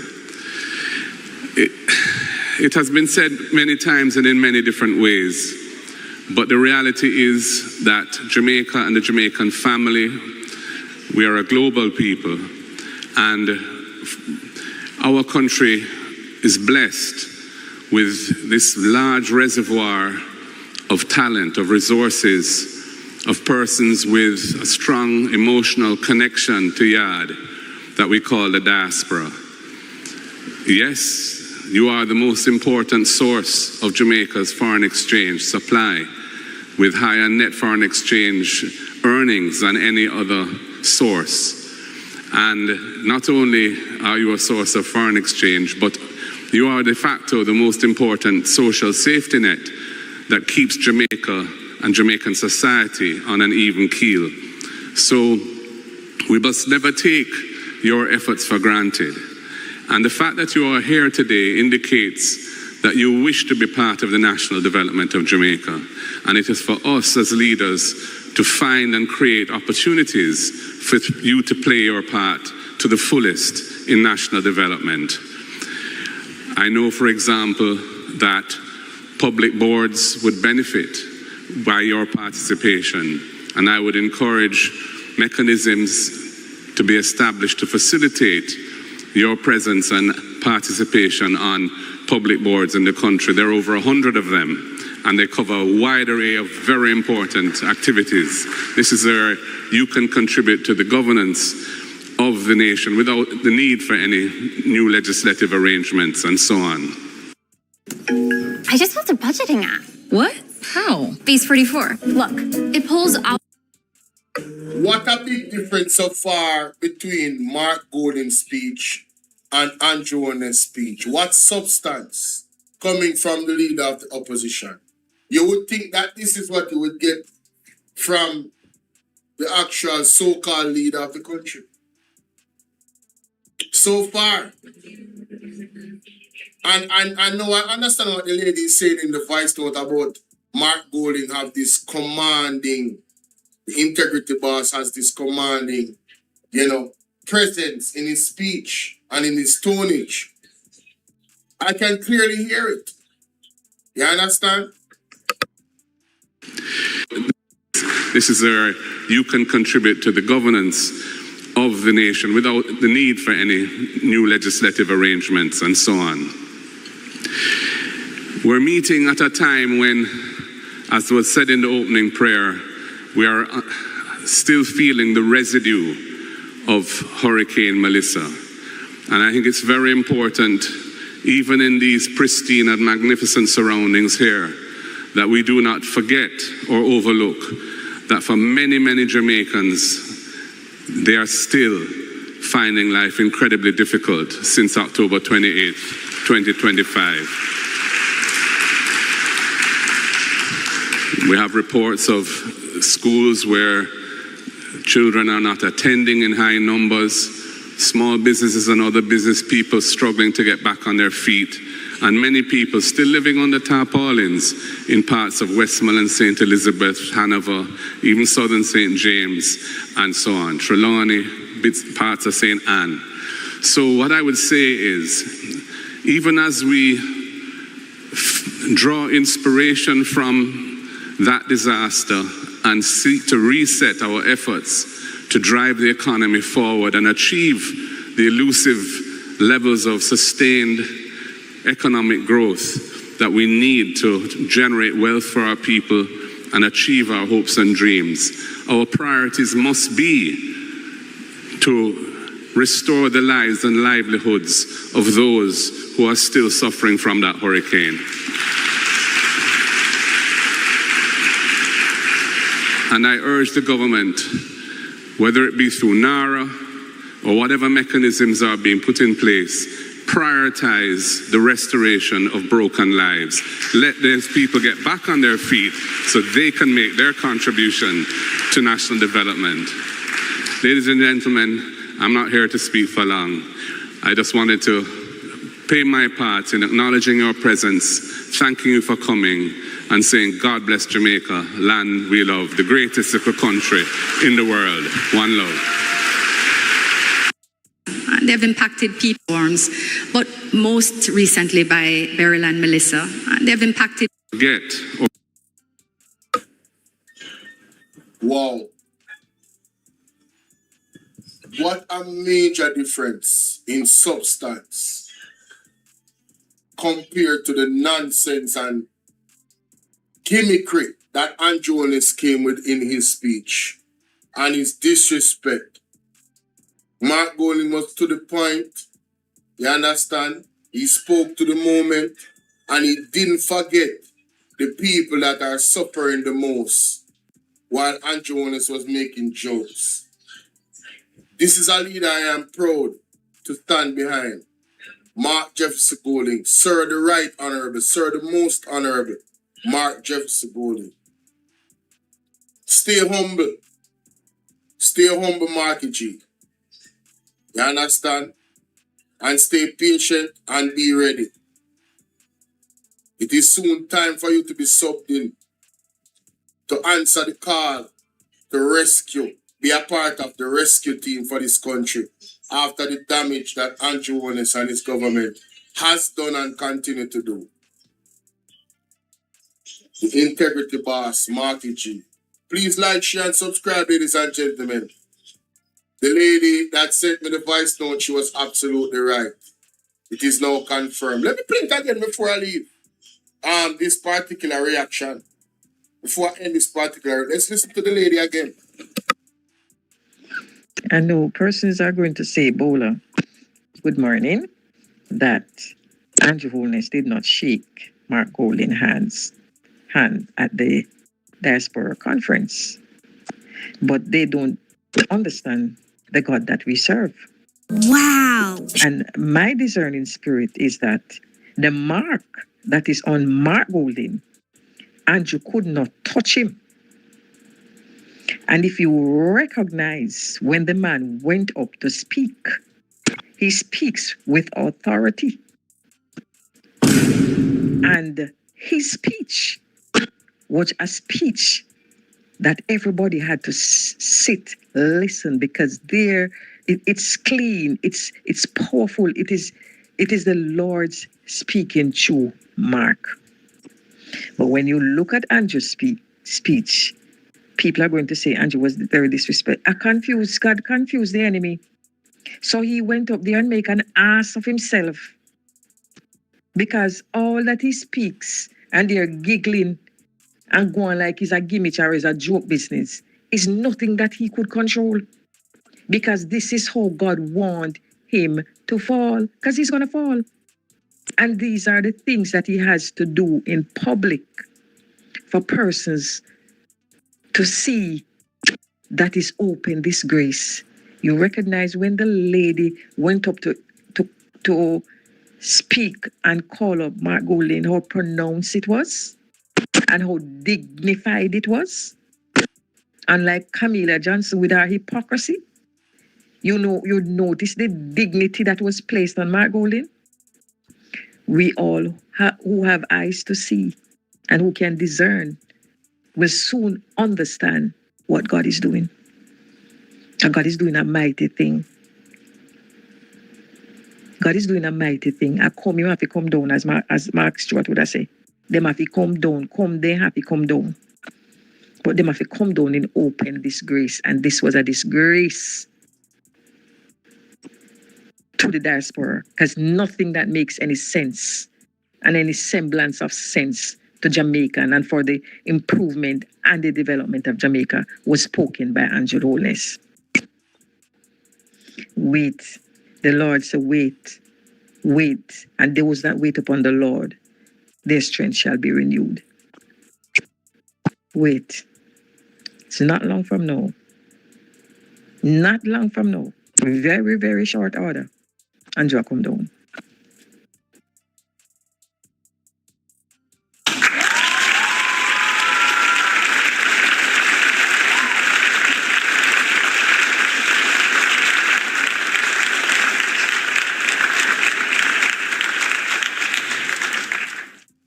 Don't keep this to yourself, ladies and gentlemen. Share this reaction. One Marky G. And big up God every time. Lord, we wait on you, Lord. We wait on you. Ladies and gentlemen, Mr. Andrew Wheatley. I speak for the thing, the controversial thing. So anybody who want to defame in name. Well, that means I'm going to attack the Integrity Commission just like Andrew attack the Integrity Commission. Because it's not we say so, and the Integrity Commission said this. Yes, this is the Integrity Commission document, June 11th, 2026. Good. So we have one more illicit enrichment probe by the Integrity Commission. That's exactly what this is. It's an illicit enrichment probe. Because listen, look what it said. The Commission Director of Corruption Prosecution pursuant to provisions of the section 34.1a and 34.1b of the Integrity Commission Act have received subject report and upon careful consideration, keyword, careful, upon careful consideration, ladies and gentlemen, it was determined, so now we determine it. I people in the Integrity Commission will get paid for them job, determine it, that Dr. Andrew Wheatley is to be charged for offenses of knowingly making false statement in a statutory declaration, contrary to Section 15.1b of the Parliament Integrity of Members Act 1973 for the period of 2013 to 2017. Knowingly, this is a number 2, knowingly making false statement in statutory declaration contrary to Section 43.2a of the Integrity Commission Act 2017 for period 2018 to 2022. So there's 2 periods, ladies and gentlemen, that this man is being charged after careful consideration by the Integrity Commission. So 2013, 2014, 2015, 2016, 2017. 5 years. 2018, 2019, 2020, 2022, 2025. 10 years of this parliamentarian contribution in this country. And according to the Integrity Commission, he knowingly made false statements in his statutory declaration. Ladies and gentlemen, there is a pattern here. There is a pattern here. You understand? If somebody call you thief for 10 years straight, right? Based off of your own actions and where you say out of your own amount. I'm not saying that them call him a thief, ladies and gentlemen. I'm just giving a Jamaican analogy. If you no go so, in near go so. And that them saying a Jamaica. If you no go so, something near go so. Something alright. Something is... Something not right, my wisdom warriors. Something is not right. Tell about them. What can go so? It goes on to say, number 3, failing without reasonable cause to provide any information as the Director of Information and Complaints unrequired, contrary to Section 43 of the Integrity Commission Act 2017. What does that mean? He got reasonable time, ladies and gentlemen, to explain himself. Do you guys remember what the Integrity Commission did? Where Andrew Wallace is concerned, Andrew Wallace got a lot of time where Andrew Wallace decides to do. Well, stop communicate, stop him say basically, him give them enough and him not give them no more. So it should be interesting to see what is going to happen with Andrew Wheatley in whatever court case and his team of lawyers that he's going to do. Yes?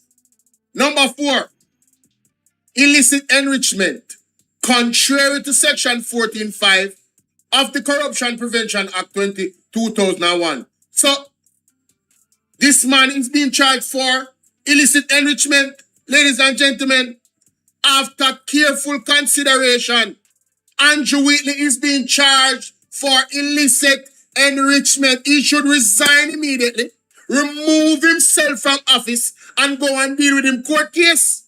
But then how can we ask him? How can we? Well, I can ask him. But how could Andrew always tell Andrew Wheatley say? Well, you know, so you have to deal with that. You have to retire though. When him never retire, 4 years now him not certified. Andrew Wheatley is actually being charged, you know. Andrew Wallace not get charged at the only difference that. So maybe Andrew can say to Andrew Wheatley, say, Bridget, you have put pressure upon me, you know. You have to go left. Will they do that? I don't think so. Because this party don't have no integrity. Because the leader himself don't have none. You understand? Consequently, I now thereby avail myself of this opportunity to renew to you the assurance of my highest consideration. Respectfully yours, Craig Beresford, Executive Director for and on behalf of the Integrity Commission. Then, so Andrew Wheatley, ladies and gentlemen, has been charged for illicit enrichment. What is the government going to do? What is Andrew Honest going to do? It says here, where the report of the Commission has recommendations under subsection 3, the Commission shall submit to Parliament for tabling, excluding such matters for the Director of Corruption Prosecution regards as likely to prejudice and prosecution of any proceedings in relation to the matter referred to in the report. So, we don't want here say Andrew Wheatley is going to court. We want here say him going to retire. He needs to go to court. That's all we want to hear. We don't have time for you to mar the reputation of the House of Parliament and Jamaica and the entire country. You are being charged, sir, for illicit enrichment. You are being charged for 2 counts of falsely making false statement in a statutory declaration and failing without reasonable cause to provide any information as the Director of Information and Complaints unrequired. So they required you to give information to say, what is this? How do you explain this? And there is in there no explanation. So now when the report busts out now, you have to make talk in a parliament about your team of lawyers and you go re-ante as long as we stay in the line of the reporting. Remember see any call already, you know? So we can't tell us me as a Jamaican, me never trust you from morning, because anybody who didn't hear Andrew Wallace And it's Andrew and his team member. Me not trust them none at all. But this give me even further validation of it, trust. You are charged, sir. Remove yourself to the respectable thing and stop dishonor the House of Parliament. All of you that is being charged for illicit enrichment are being questioned for same. Get out of the Parliament and go sit on one side and go fix up on yourself if you can. And make sure say the evidence points say you're innocent and then you can come back. But as it stands right now, you got to go, you got to go. You got to go, Andrew Wheatley. And the Jamaican people should demand same. We should not sit down and accept this level of buffoonery.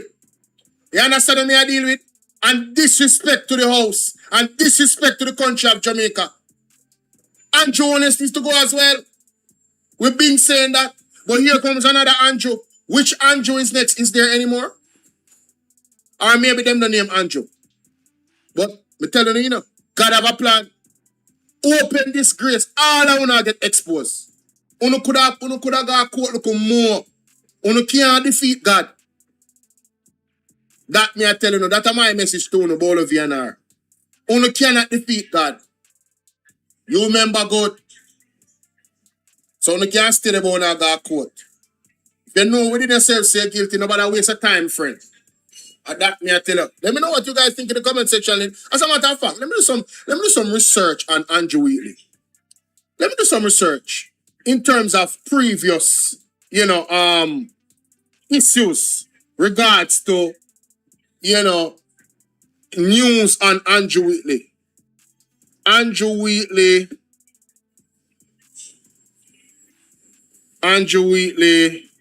controversial news reports. Controversial news reports on Andrew Wheatley. All right. So obviously the one that happened 3 hours ago is going to be in, but I want some controversial news reports on Andrew Wheatley at Petrojam.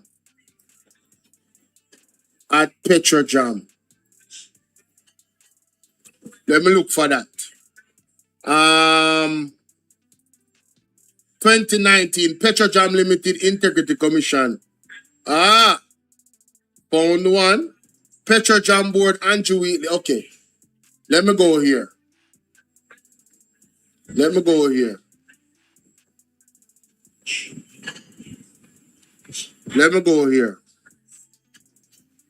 me share my screen.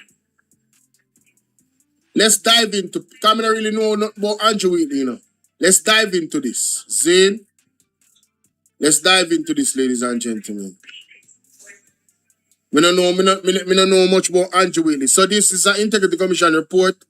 This was, I didn't even know, 215 page. So you tell me so there was a report by Andrew Wheatley already? Where Petrojam is concerned? Mighty God. What is this? Come right through them. I need one news article to see what going on. So. You don't want to hear that. You could have rejected. Look how you expect him not to reject it. Don't want to hear that. We expect him to reject it. See, Ocean White put out statements there. Watch out, Dr. Andrew Wheatley response to IC report. Headache, wholeness headache, Petrojam scandal resurface. Look at this. What is blackfacts.com? Which newspaper this? Mighty God. Watch out.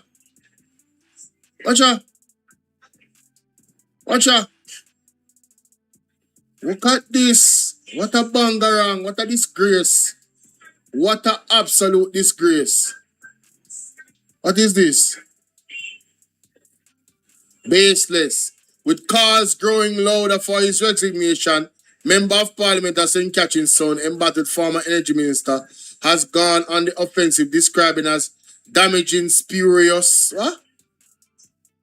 What? What must say so?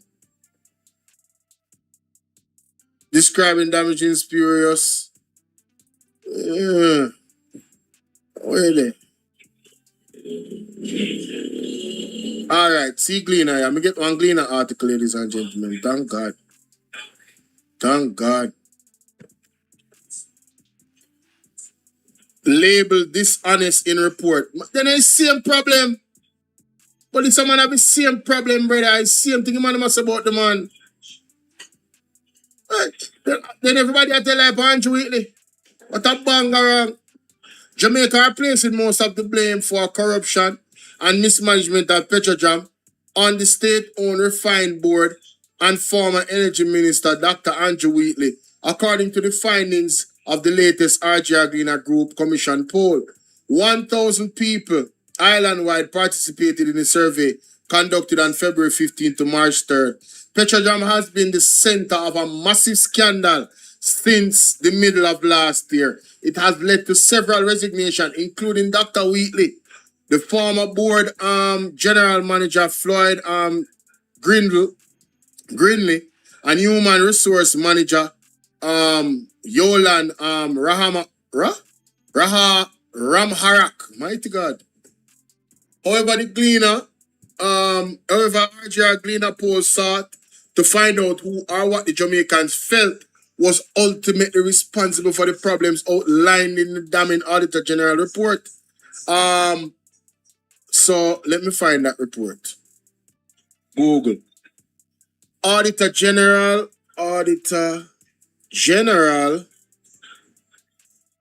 report on Andrew Wheatley Petrojam scandal. Let's go. Let's go. This is 2019. Oh no, that's not what I want. I want the news article. That's what I want.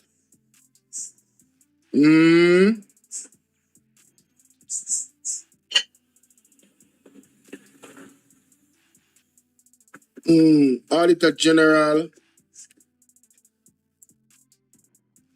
I'm going to find it still at some point. Former chairman charged. Mocha, blah, blah, blah. All this. I know him that. NIA joins calls for Wheatley resignation. Whoa. Whoa. Let me read this. This is the NIA.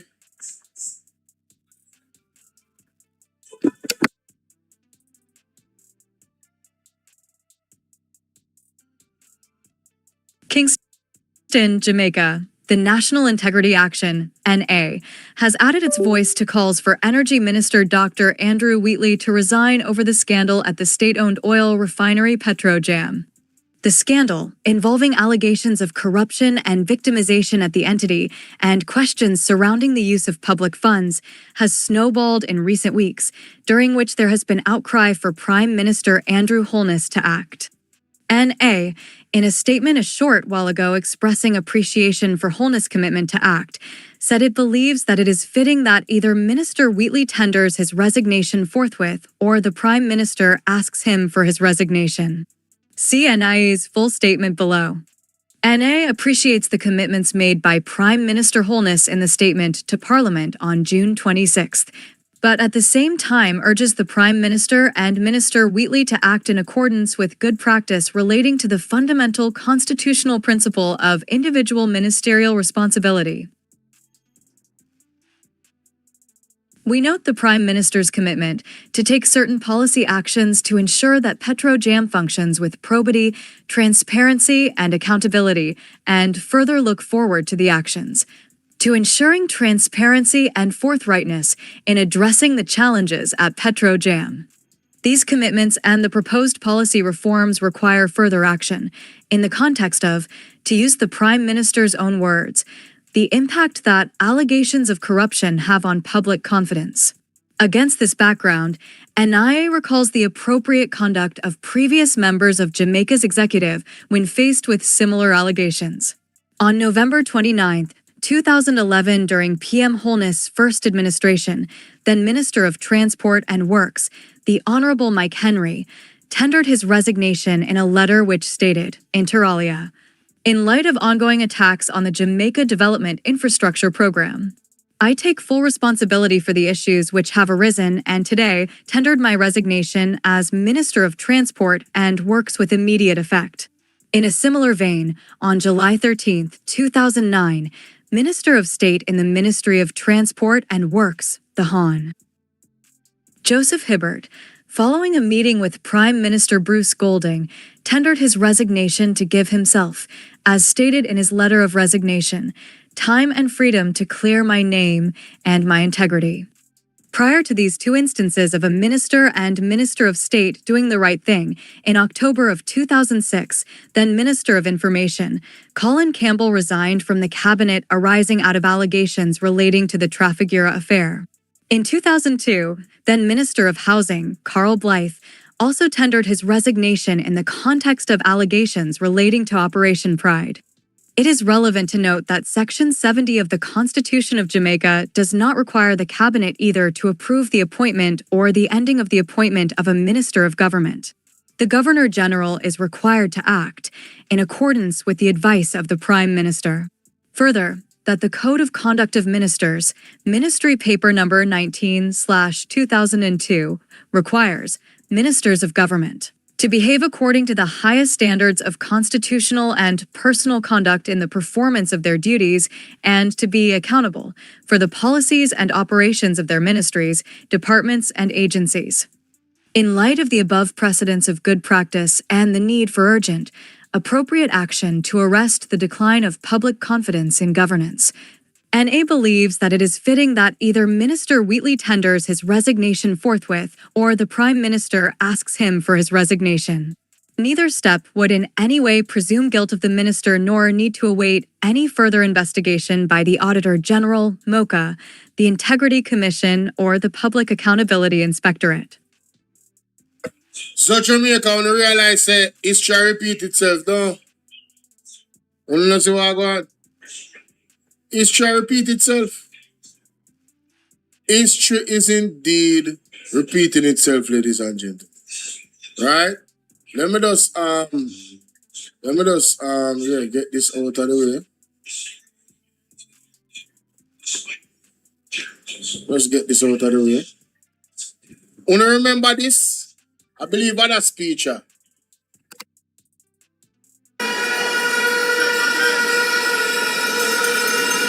This government has wide-based national support.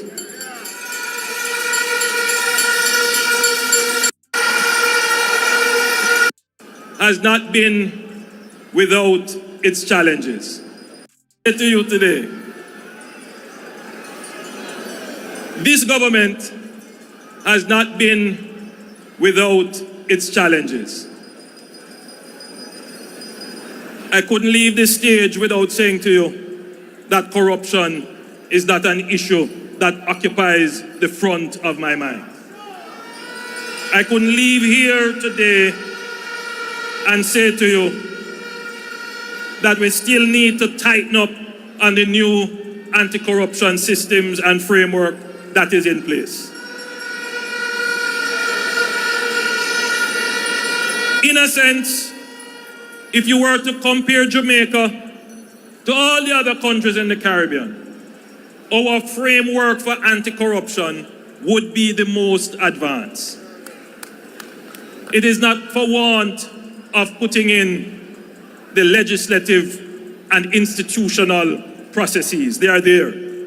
But you have to bear in mind that we are also very new on the scale of dealing with anti-corruption issues. So there is a learning curve that we are going through.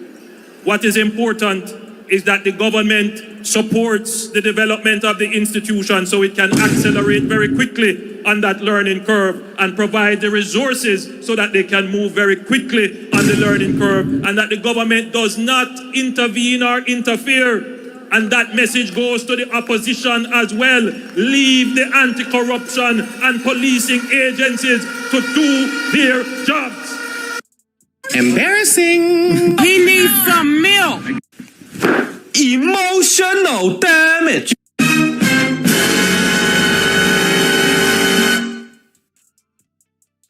What can go so? Here. And that message goes to the opposition as well. Leave the anti-corruption and policing agencies to do their jobs. So, that are the man who sued the Integrity Commission. That are the man when government attack the Integrity Commission constantly. Yeah? Leave the Integrity Commission alone. Well, Andrew Wheatley decides, say, he will go after the Integrity Commission, so he will follow the leader. Because according to him, all of it is false. All of it is false. Why film name constantly come up? Why is that? You know, if I was accused of something and I don't know how the case went, you know, I don't know. I don't know how it went. I don't know. Normally in Jamaica, the thing them not gone away. Right? In the legislature, they're not really gone away normally. Especially when it have to do with big people and big names. The Integrity Commission was here to change that.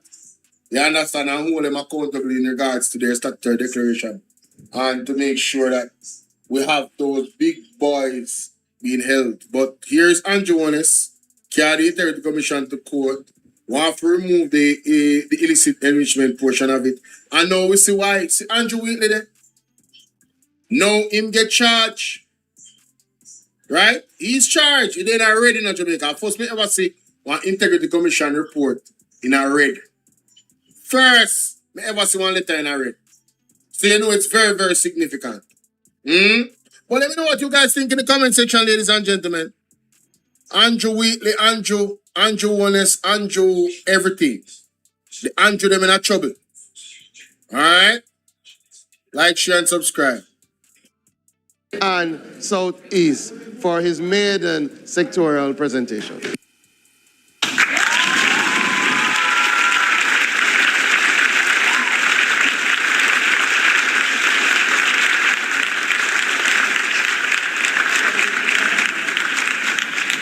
Madam Speaker, permission to speak from a seat other than my own. Permission granted.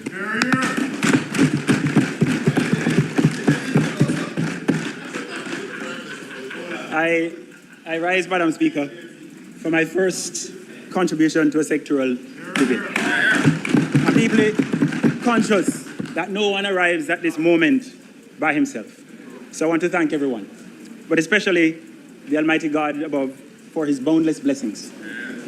The people of Southeast St. Ann who have given me the privilege of serving as their Member of Parliament. To my team in the constituency, the staff and the volunteers who make this possible. Especially my councillors, two of whom are here. Councillor Gohagan, Councillor Garrick, and Councillor Harty and Bell. I want to thank the party leader for your trust and your support, Mr. Golding. Now, if you know me, you know that family means everything. So I want to big up my family because they have been there throughout. But Madam Speaker, every day I feel I have won 100 billion because I got me a good woman. 21 years of marriage.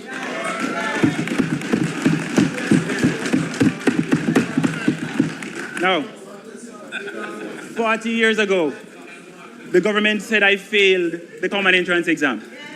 But there was a teacher who believed otherwise. She saw a possibility. She knew that it was a system constraining and limiting a boy's potential. She took action and she got me into Ferncourt High School.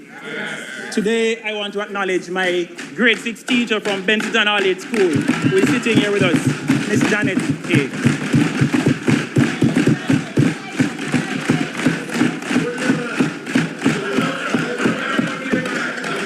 But in many ways, Madam Speaker, This entire presentation is about that principle, the transformative belief, the transformative power of belief. Belief in people, belief in communities. I'm gonna cut this, but what a powerful start to his speech. Shout out to his teacher. And let me tell you something. This is a teachable moment, pun intended, right? Because this emphasizes how important it is for us to pay our teachers. How important they are. Look at that. God bless this lady. I hope she's a woman of God. I hope she's living in that path. You understand? What a wonderful soul. Right? Let's continue, ladies and gentlemen. But in many ways, Madam Speaker, this entire presentation is about that principle, the transformative belief, the transformative power of belief. Belief in people, belief in communities, belief in possibilities. So I speak today on rural development, which addresses the location and conditions in which people live. And I also speak on community development, which strengthens the capacity of people to shape the conditions under which they live. The future of Jamaica demands and depends on our ability to advance both of these agendas simultaneously. So, Madam Speaker, today I will prosecute one simple charge. My charge is not that the government has done nothing. It might be only 2%, but they've done something.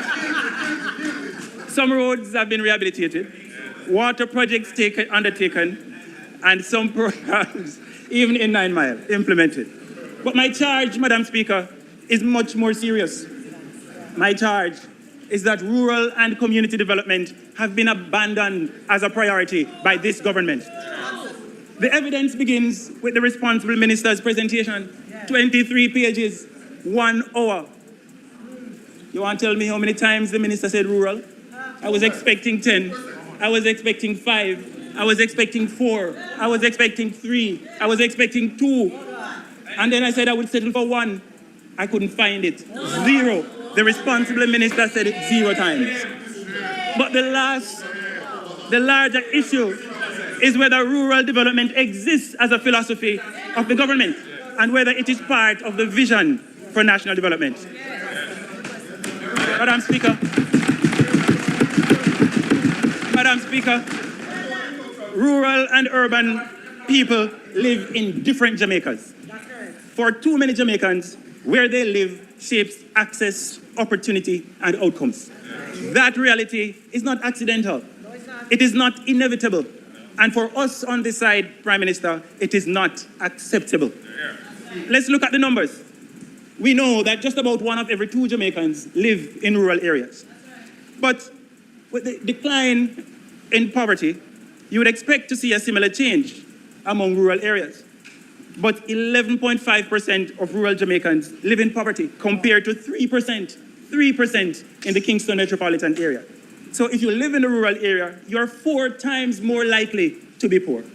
That's a different Jamaica from the Kingston Jamaica. Not only is it higher than urban and the national average, the decline of poverty in rural Jamaica has been much, much slower. But let's think about the most vulnerable, our children and adolescents. Among adolescents, the poverty rate is 24% in rural Jamaica. Among children, 22%. So 1 of every 4 children you meet in a rural area lives in poverty.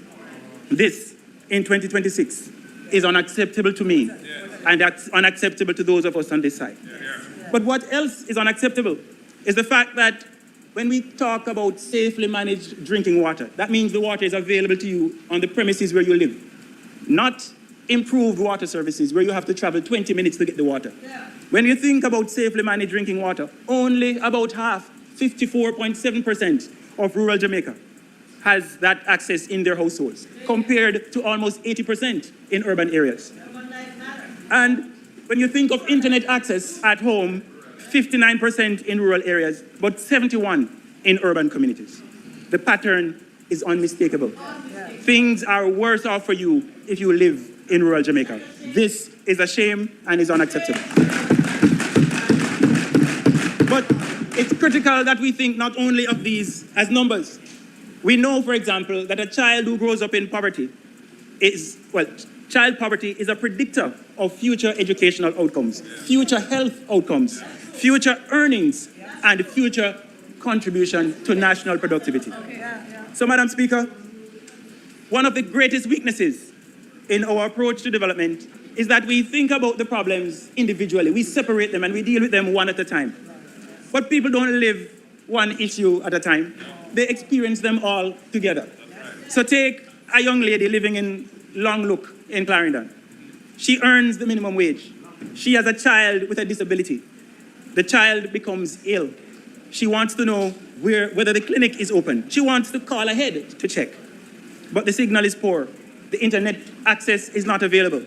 So she waits. The child's condition worsens. So she spends the last penny that she has to get to the clinic. The roads, like most rural roads, are terrible. So the fare is much higher.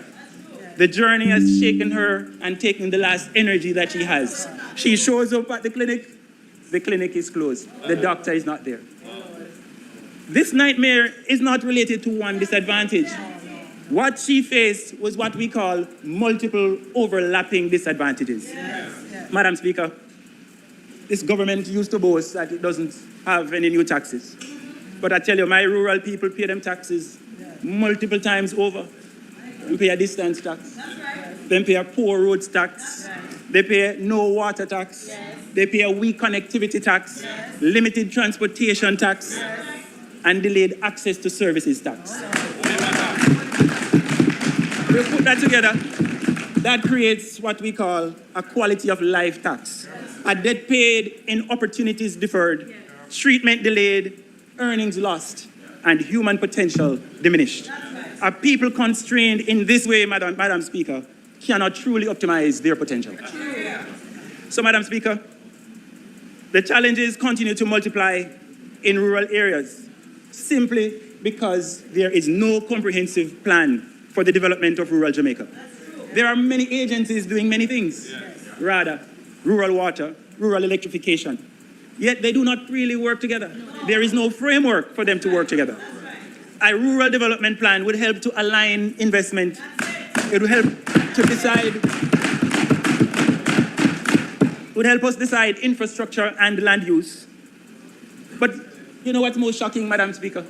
The last time we did an assignment of areas of the country by urban and rural was in the National Physical Development Plan of 1978. 1978. That plan was from 1978 to 1998.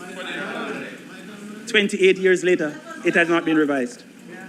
An effective plan would also help us to strike the balance so that investment is not concentrated in any one place, like along the coastline.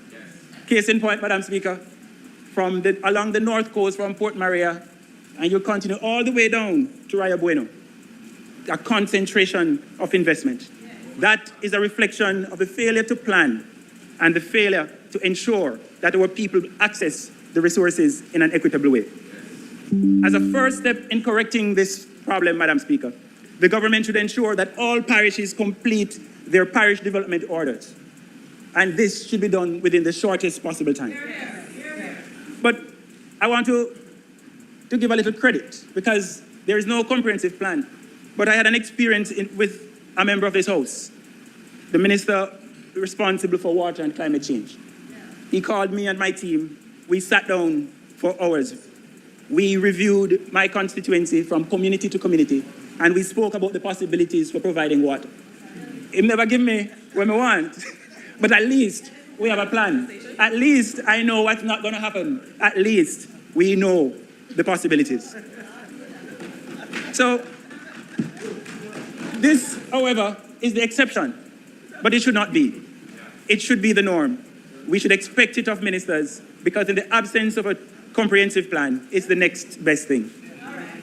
So, Madam Speaker, rural development creates opportunity, while community development empowers people to turn opportunities into progress for themselves and their communities. At the center of that effort stands one of Jamaica's most important institutions, the community center.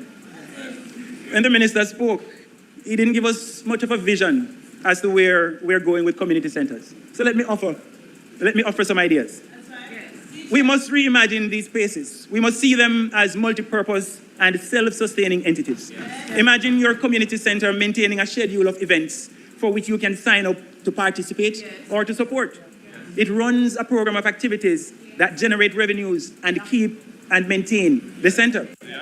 It's a place where skills are taught, where youth innovate and explore internet access for education and entrepreneurs, where dances and debates and sports and games are held.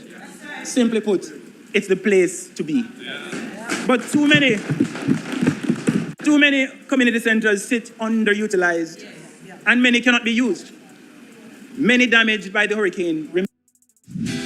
1-2-GO will get you to your destination at the touch of a button on your smartphone. Booking bus tickets to your next and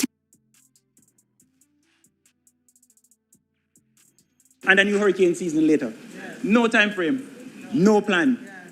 No time frame, no plan. The community center must once again become the heart of the community. It needs a vision, it needs a plan, and the government needs to put money to invest to make them better. Madam Speaker, community development requires belief in people. Nobody exemplifies that more than the Right Excellent Norman Washington Manley when he created Jamaica Welfare in 1937. That belief drove him to persuade a reluctant banana company to support an annual allocation of about £80,000 to fund Jamaica Welfare. Today, that funding is equivalent to approximately 1.5 billion Jamaican dollars. Do you know what the budget for the SDC is? $1.9 billion. 1.9, but we have more communities and almost more than twice the population of that time. So nearly 90 years have passed, and so we must ask ourselves some difficult questions. Have we kept pace with the ambition of that original vision? No. Have we modernized our approach to community development? No. But we know that for it to work, communities must trust the institutions that serve them. Trust is the most valuable currency of community development. So in this regard, the SDC occupies a unique space in Jamaican public life. It enters communities not as a regulator or enforcer, but as a facilitator of action. That role depends on trust. The principle must be protected. So, Madam Speaker, when the lines between community development and partisan politics becomes blurred, the institution's credibility suffers. Trust dies. So, we are very concerned about a very disconcerting pattern emerging at the SDC. We see a number of former JLP candidates who lost in the elections appointed to senior roles in the SDC. What do I mean? The chairman is a losing JLP candidate. The executive director is a losing JLP candidate. The parish manager of the KSA is a losing JLP candidate. These are not undercover activists. All contested and lost elections. All we know in terms of qualifications is that they lost an election. So the question is this their reward? Madam Speaker, the minister must also update us on what is happening with the governance of the SDC. What is the status of the board? Is there a fully constituted board in place? If he can answer those questions honestly, it will tell us what is happening in that entity. But the SDC also has some issues with staffing. Many constituencies across this country do not know who their community development officer is because they don't have one. In my constituency, they are supposed to be 3. But for the last 3 or 4 years, we've only had 1. And I know it's not unique. I understand recruitment is now taking place. But why does it take 2-3 years to replace these? It should not take an election to replace these persons. Madam Speaker, we ask a lot of the SDC. We're asking a transformative institution to operate with tools that belong to a bygone era. I believe the time has come for a comprehensive review and modernization of the legislative framework governing community development. This should start with the 1958 Act. Because, Madam Speaker, the world is changing fast. The aspirations of our people are changing even faster. The opportunities, technologies, and expectations of today are not the same as those of 68 years ago when the legislation was passed. So, you know, it has me thinking, Madam Speaker, that while the government is playing tic-tac-toe, the rest of the society has moved on to fee, fi, fo.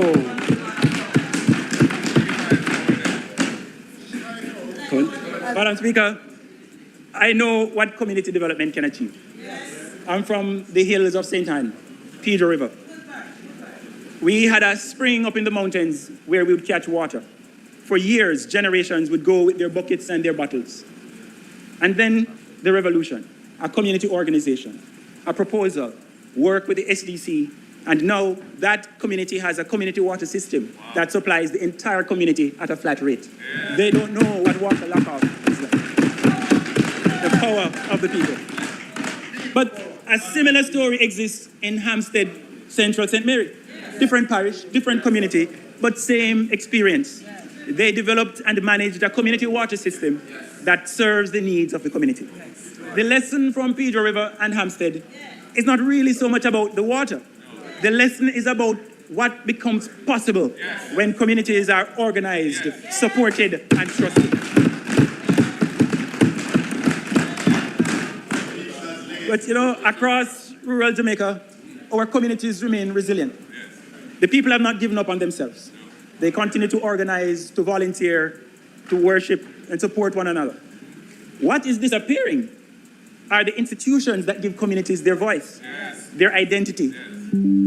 The post office, the post offices, the postal agencies, leaking, falling apart, but an appeal to Kingston, no reprieve comes. The libraries that are slowly disappearing, the markets like Claremont's, destroyed and still awaiting repairs. The citizens' associations struggling to remain active. As each of these institutions weaken, Mr. Speaker, the community's social fabric grows a little thinner. This is not simply a story of deteriorating buildings. It's a story of weakening community structures, the very institutions and practices that create belonging, that make people feel as if they belong somewhere. But this did not happen in isolation. It is part of a much larger story about how development has unfolded in Jamaica and whose interests it has served. To understand why so many rural communities struggle today, we must therefore move beyond the symptoms and examine the roots of the problem. Many of the inequalities we see today are not accidents. They are inheritances. Colonial Jamaica was not designed to maximize the well-being of these communities. It was designed to maximize extraction, not for balanced development. As a result, there are communities across Jamaica that have spent generations watching development happen elsewhere, watching their young people leave because opportunities are not to be found at home. Too many rural communities, Mr. Speaker, continue to be sites of extraction, growing the global economy while struggling to secure the basic infrastructure that they need to survive. Embarrassing! We must action. Growing the global economy while struggling to secure the basic infrastructure that they need to survive. This must end. We must shun the idea that in this day and age, an entire community can be relocated to facilitate mining. We must shun the idea that rural communities host quarries and mining operations that do not recognize the damage they do to communities or compensate when they do that damage. We must shun the idea that rural communities host huge businesses that serve an exclusive clientele but do not address the needs of the local communities. And we must shun the idea that communities only provide the labor, the day labor required, but cannot be the partners in the development of their communities.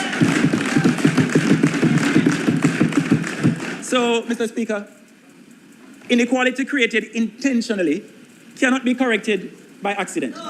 It requires deliberate action.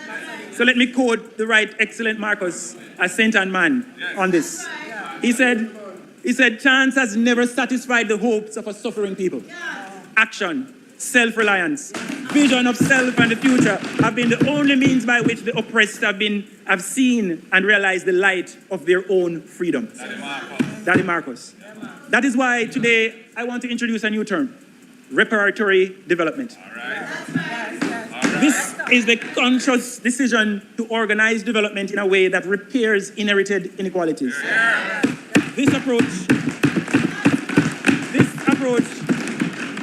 This approach builds social and economic institutions to ensure future generations do not inherit the same disadvantages of the past. It recognizes that Jamaica must continue to pursue reparations for the historical injustices of slavery and colonialism.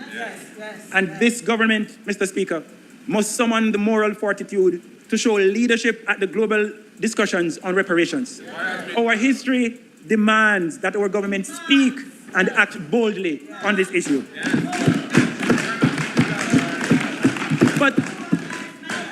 But at home, reparatory development calls on the government to proactively dismantle inherited inequalities and commit to creating conditions for greater equity, opportunity, and justice for our people. It cannot be 2%. It must be timely. It must be radical. It must serve the people. And so that is why every Jamaican who is waiting for a title for the land they occupy says no, Minister, no, Prime Minister, no, Mr. Speaker.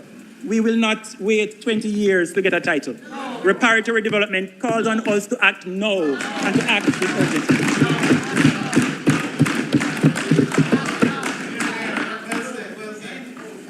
So, for too long, the discussions have focused almost entirely on what rural Jamaica lacks. Today, I ask a different question. What could rural Jamaica become? The future, come with me to the future. Come with me to the rural renaissance. A rural Jamaica that remains rooted in agriculture, but more productive, more profitable, and more technologically advanced. A rural Jamaica where tourism is grounded in and benefits the local community. Where culture thrives and becomes enterprise. Our medicinal herbs, cannabis, and others are dispensed around the world. Where young people are supported to explore ideas, grow their talents, and build businesses. And the people are able to innovate, explore, and live full lives. So, Madam Speaker, Mr. Speaker, I'm sorry. Here are 5 interlinked and integrated pillars which, implemented, will unleash the potential of rural Jamaica. The first one is purposeful planning, from projects to purpose. Too much of what passes for rural development is ad hoc and haphazard. We need a national rural development framework, a modernized parish development order, a rural development coordination council, and an annual rural development report to be tabled in this parliament. The second relates to rebuilding the foundations of community life. Effective rural development is sustained by institutions that organize people, build leadership, and strengthen communities. To achieve that, we need to modernize community development legislation, transform our community centers into development hubs, and strengthen the community development and parish development committees to deepen citizen participation in decision-making. The third, Mr. Speaker, is infrastructure. No Jamaican should pay a penalty because of where they live. It is not too much to ask for universal access to safely manage water. It is not too much to ask that the rehabilitation of rural roads and farm-to-market corridors so we can take our goods without hindrance. It's not too much to ask for the expansion of broadband and telecommunication infrastructures to connect Jamaicans to the modern economy. The fourth one is to unleash the human potential, because that's where the real power rests, our people. Consider a rural achievement initiative for youth, community skills and innovation hubs, expanded support for child development, educational achievement, and digital literacy. And the final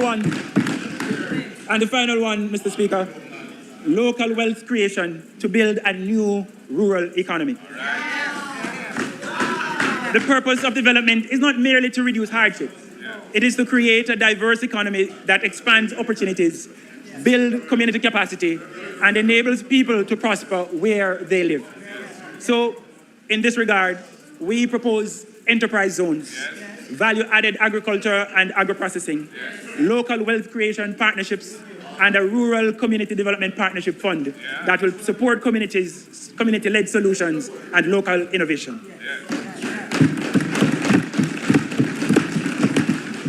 So, Madam Speaker, Mr. Speaker, throughout this presentation, I have advanced a simple proposition. Rural and community development have been abandoned by the government. Yet, communities have not abandoned themselves.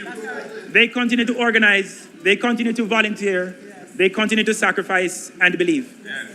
As we move forward, I intend to engage colleagues on both sides of the House on two actions. The first is to establish a parliamentary rural development caucus dedicated to advancing rural development as a national mission and ensuring that rural voices remain part of the national conversation. And the second is to support a national pact for community empowerment dedicated to strengthen community leadership, expanding citizen participation, and ensuring that no community is invisible and no citizen is voiceless.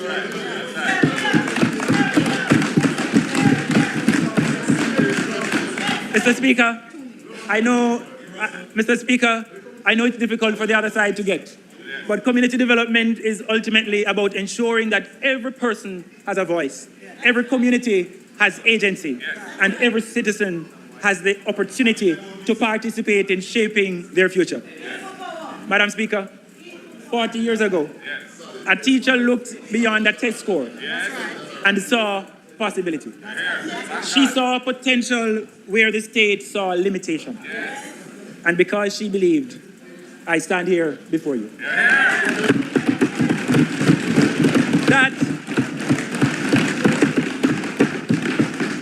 That is the mission which we should all dedicate ourselves to nurture the roots and unleash the people. Mr. Speaker,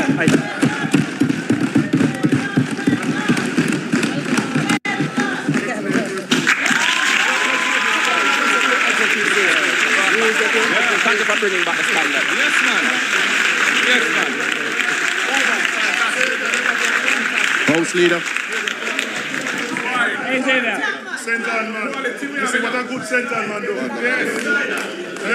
That's a good Sentan presentation.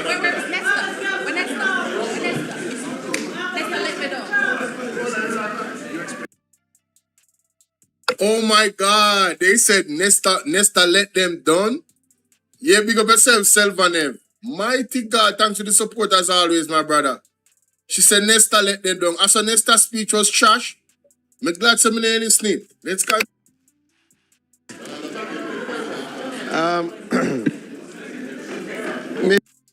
Alright guys, so that is Mr. Kenneth Russell's maiden presentation speech in Parliament. Please remember to like, share, and subscribe. Alright. Selvanev say my multitask today. I guess Selvanev a support. Anyway, yeah man, let me know what you guys think, man. Like, share, and subscribe. Get this video to 1,000 likes. And if you made it to the end of the video, you're a real MVP. Let me know if you made it to the end of the video. Let me know. You're gonna type. Let me tell you what you're gonna type. You're gonna type Kenneth Russell Rocks in the comment section if you made it to the end of the video. I think I'm gonna make this a new thing. If you made it to the video, end of the video, type Kenneth Russell Rocks. Alright? There you go.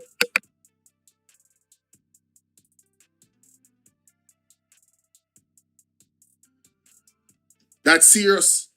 5 years in a prison or $5 million. You can't come back to Parliament after that. That was mad. Let's continue. And so, my team of lawyers will bring to the fore, to the public, that I am innocent.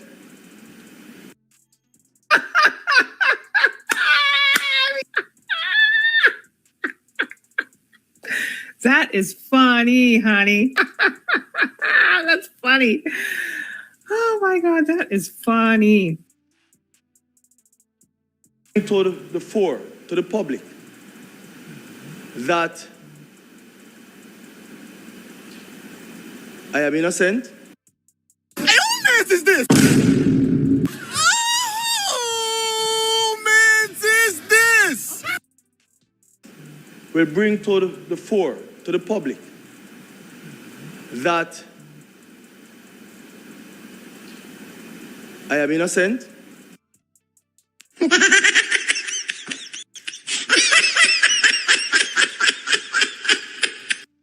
Yo, the man saying Team Alliance them are gonna bring to the fore that he's innocent, bro. Nobody believes it, bro.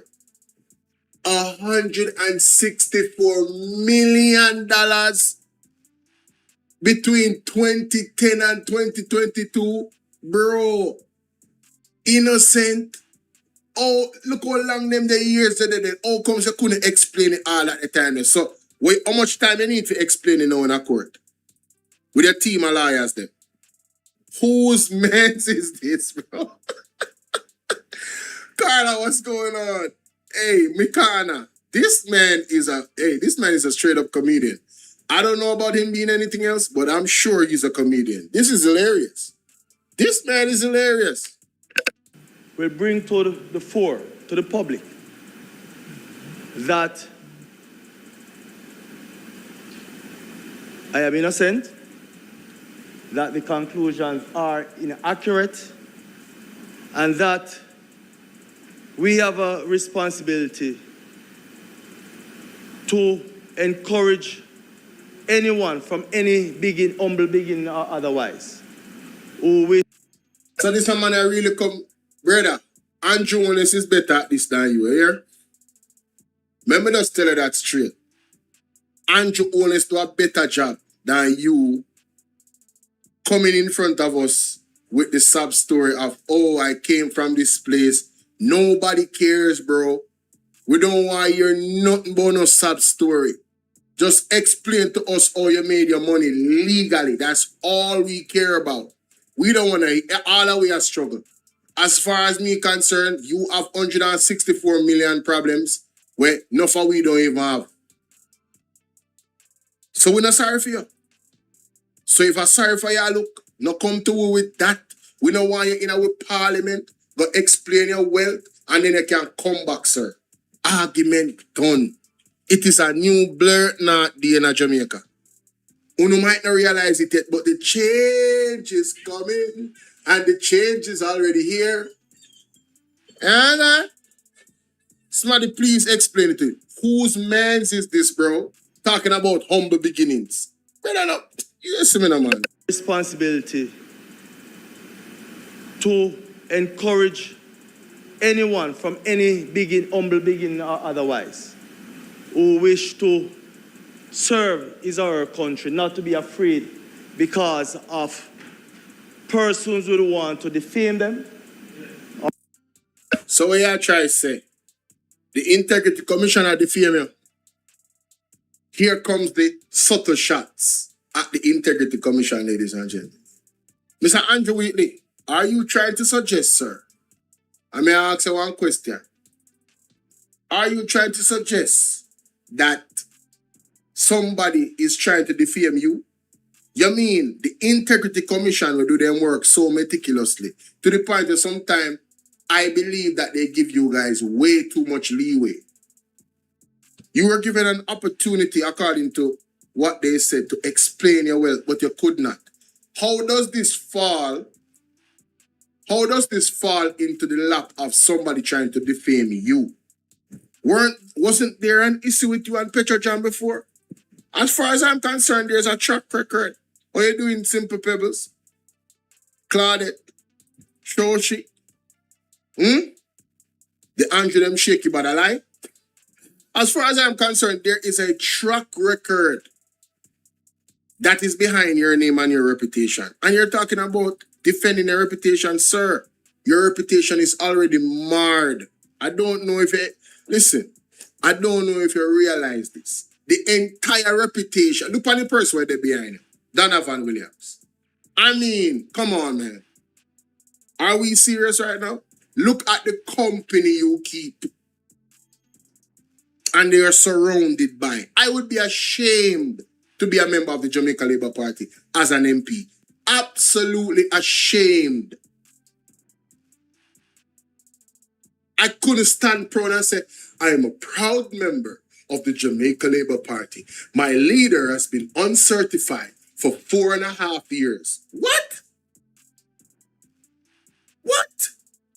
And ran for office after several years of being uncertified. How could I be proud of something like that? On the two bare face. One must go away, have some dignity and respect for self, and leave without being forced to leave. Leave, man. Go sort out on a dirty record, man. Leave. Talking about defend my sure.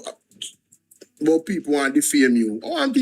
Who wish to serve is our country, not to be afraid because of persons who want to defame them or destroy their reputation. I will take that back, sorry.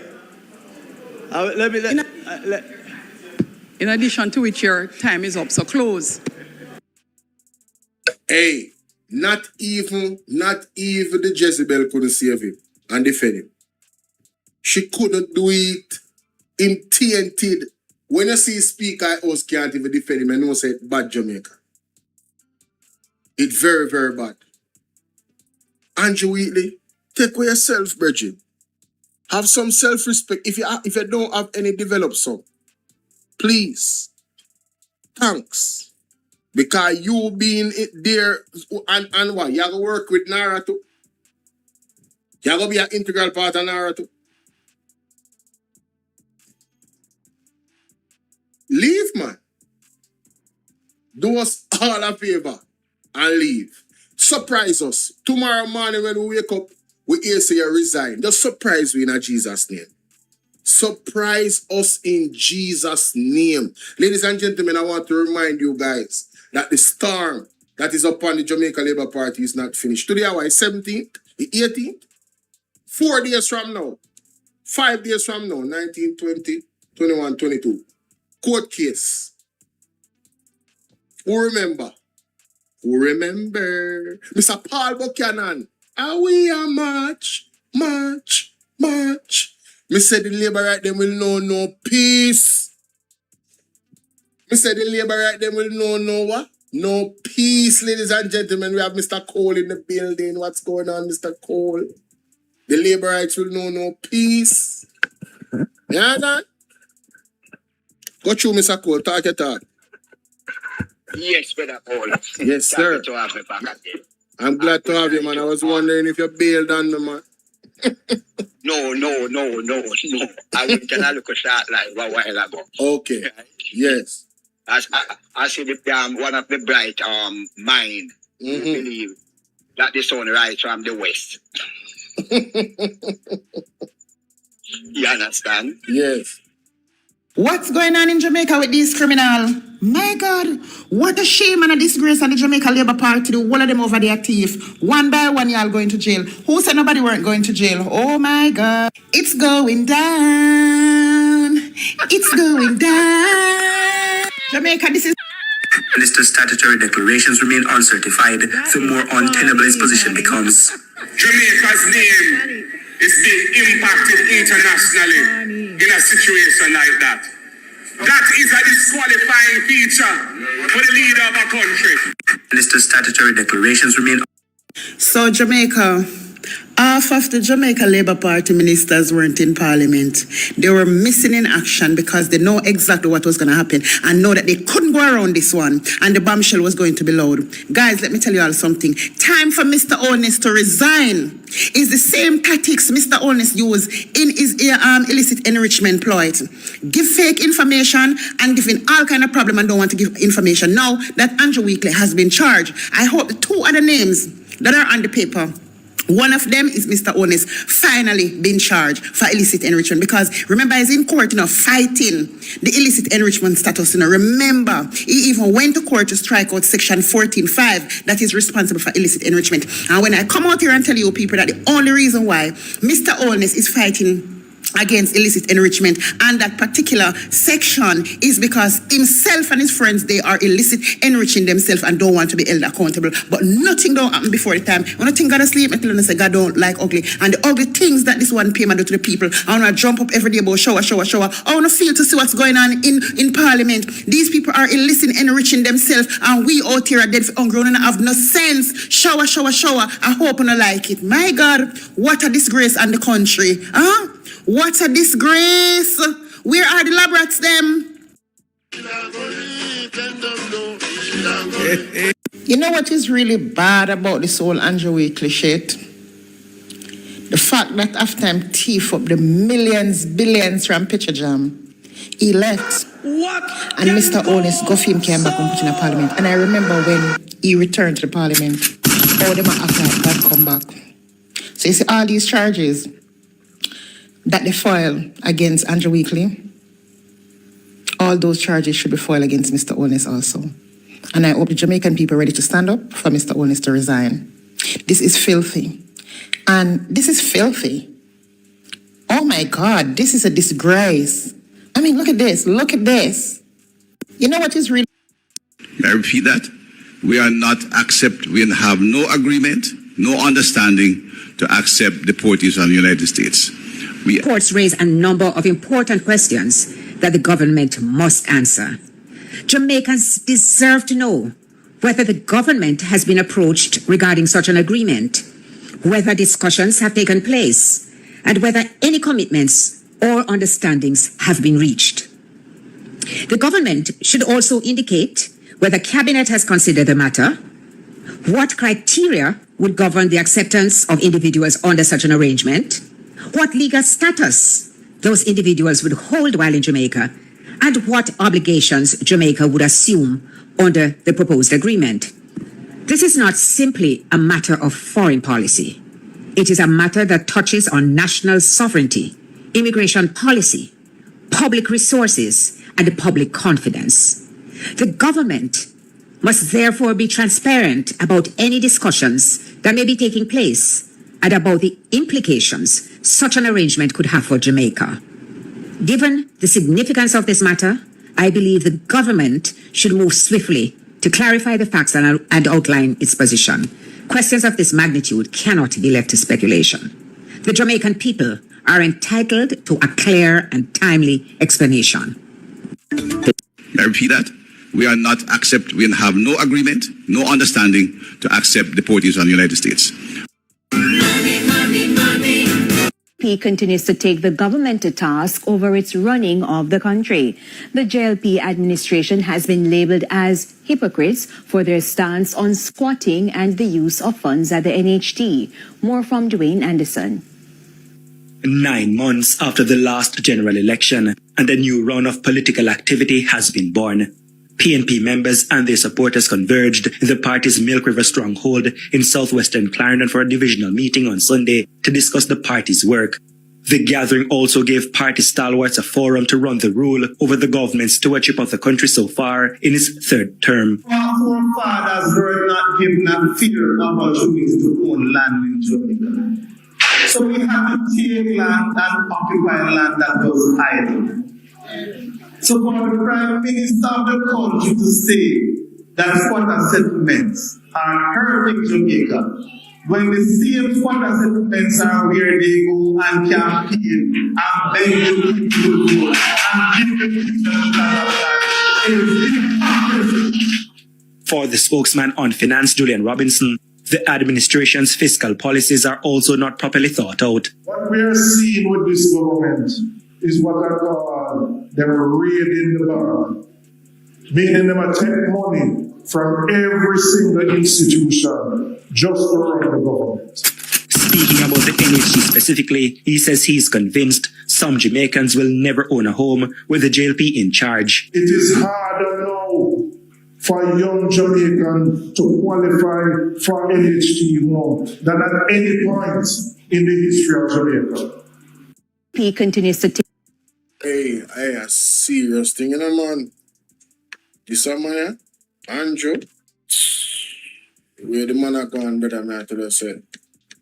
There's no end in sight. At least the video then be shot from her. Me what she says. I don't know why people trouble London 45 minutes. She not care. She literally doesn't care. Oh, she always disrespect the Prime Minister. I've never disrespect the Prime Minister. But I'll always say, never disrespect. And to all of y'all that coming up talking about, oh, she always disrespect the Prime Minister. I've never disrespect the Prime Minister. But I'll always say he's pathologically mendacious. And I mean, like, he is a master manipulator. You know what I'm saying? And this is the second time I've seen him being petty and trying to low-key disrespect the most honorable Sir Mark Golding on a stage where we have so many important persons who are sitting, and I hated that, okay? And this is why I'm in a sorry film when Bigfoot beat out him backside. Remember, the last time Bigfoot slapped him across him face with a big gun, when Bolo say a bomb shot. Who pay for that investigation? Us Jamaicans, and all know we can't hear nothing about the bomb threat because the only bomb threat was there was Bigfoot slap him in the ears. Oh my God, that is funny.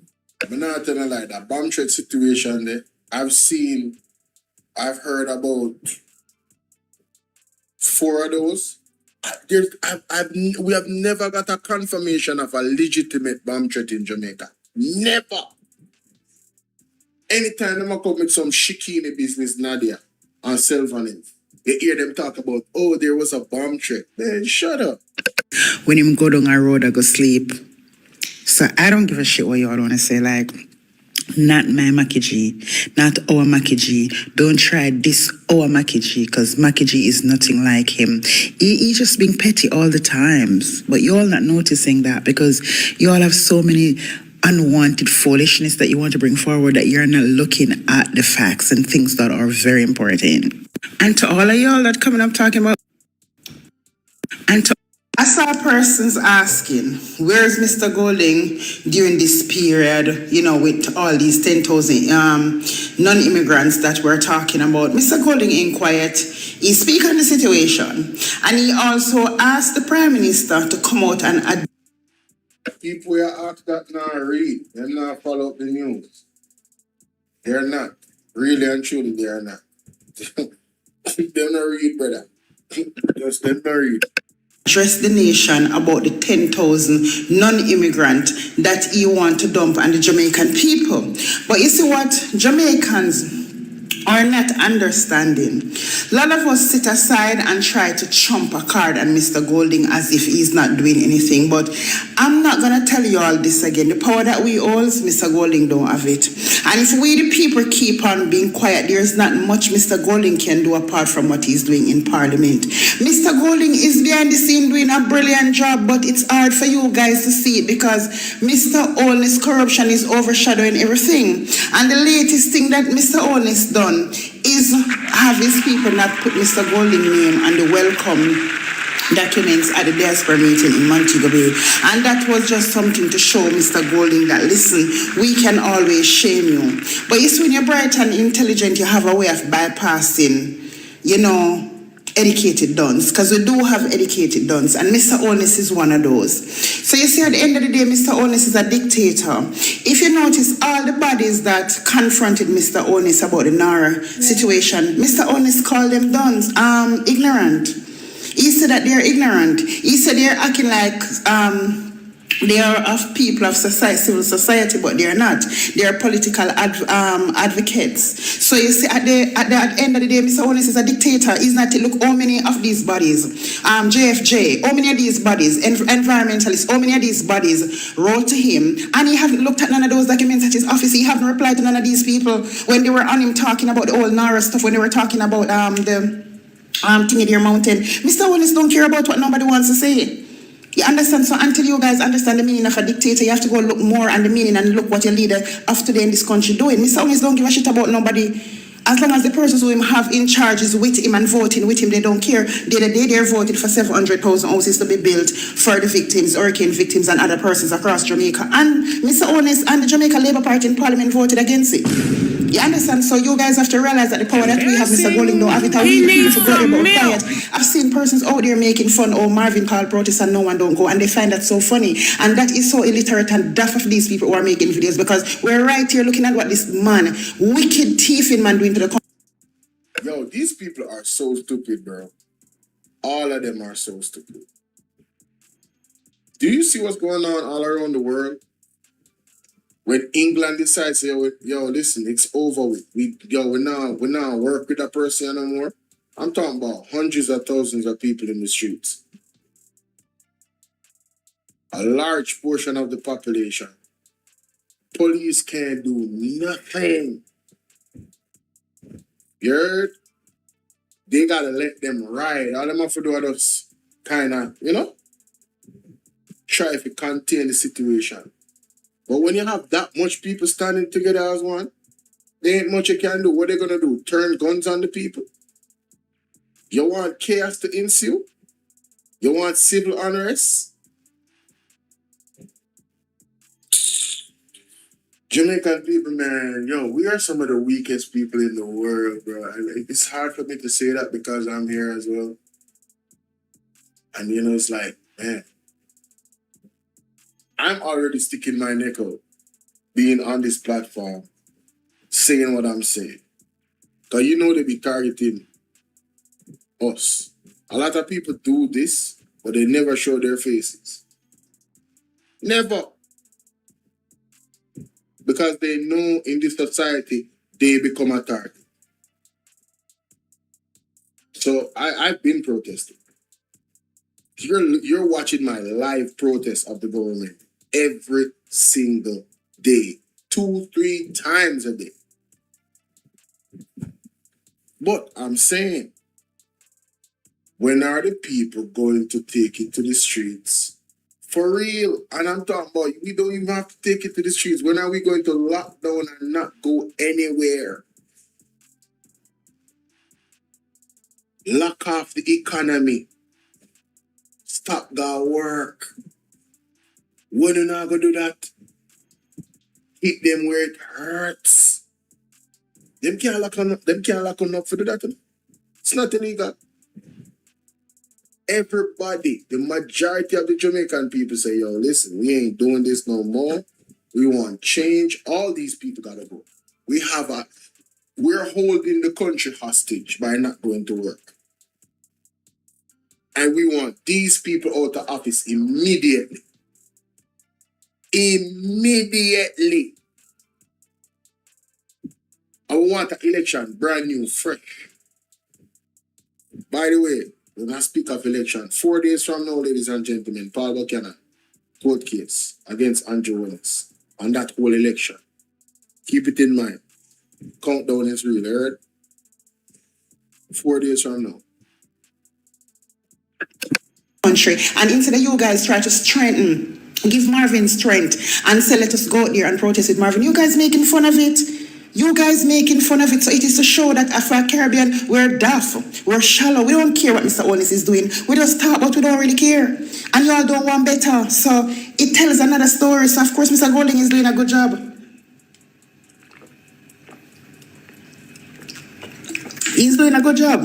A very good job. It's just that you all not gonna see it. I don't really think that you all really know our illiteracy rate in Jamaica, that it is 73 to 75%. The one of the country dance. They look and full of people them with absence. The dance people them overshadow them. Jamaica people them dance. 73 to 75% of Jamaicans are illiterate. So now look, that is really bad. So this is why we have what is going on now. You see, we don't have no hospital, we don't have no road, we don't have no school, we don't have no teacher, we don't have the nurses, we don't have the doctors. We don't have nothing to help the poor. Okay?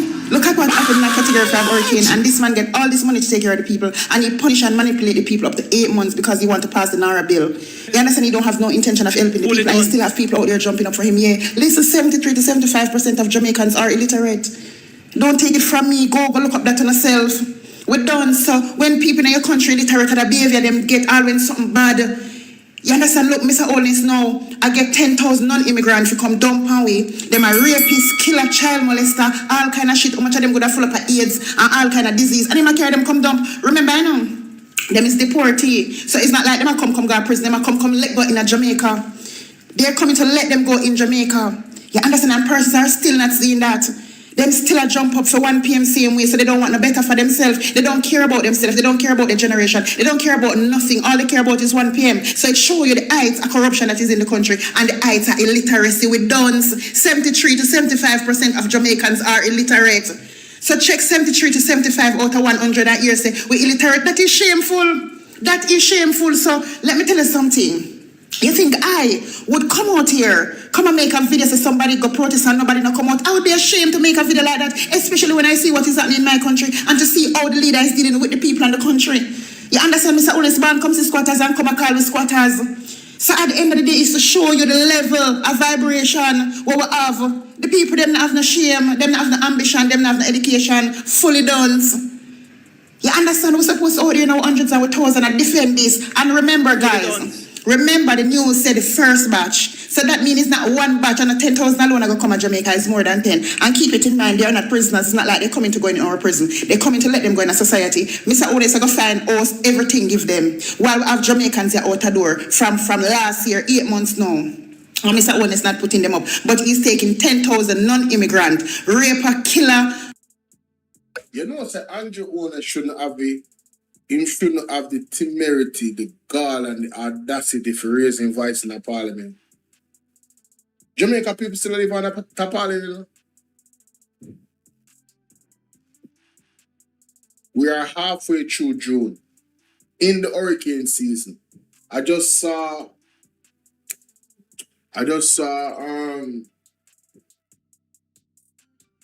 a tropical storm that was developing.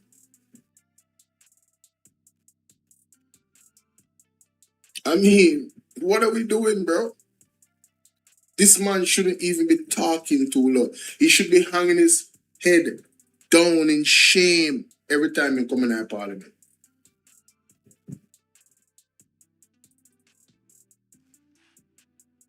Wow.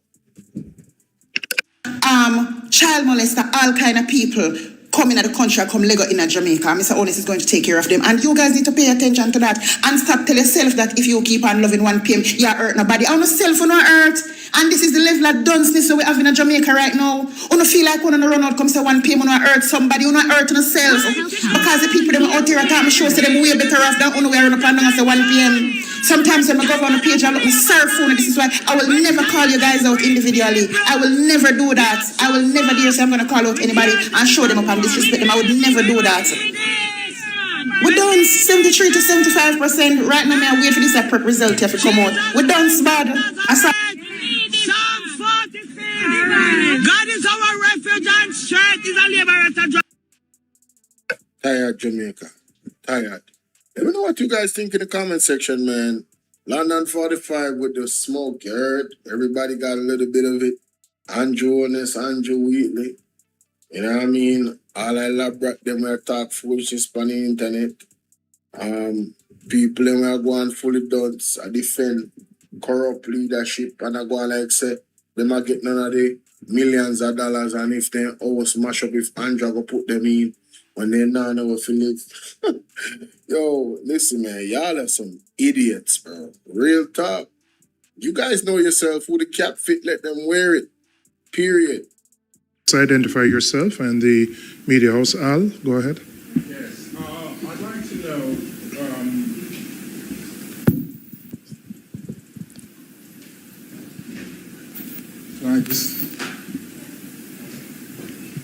Yeah, I'd like to know basically, in referring to Dr. Wheatley, what was the period in which his earnings were assessed? What was his gross earnings? And you said that it was 167 outstanding, or the illicit enrichment 67 million.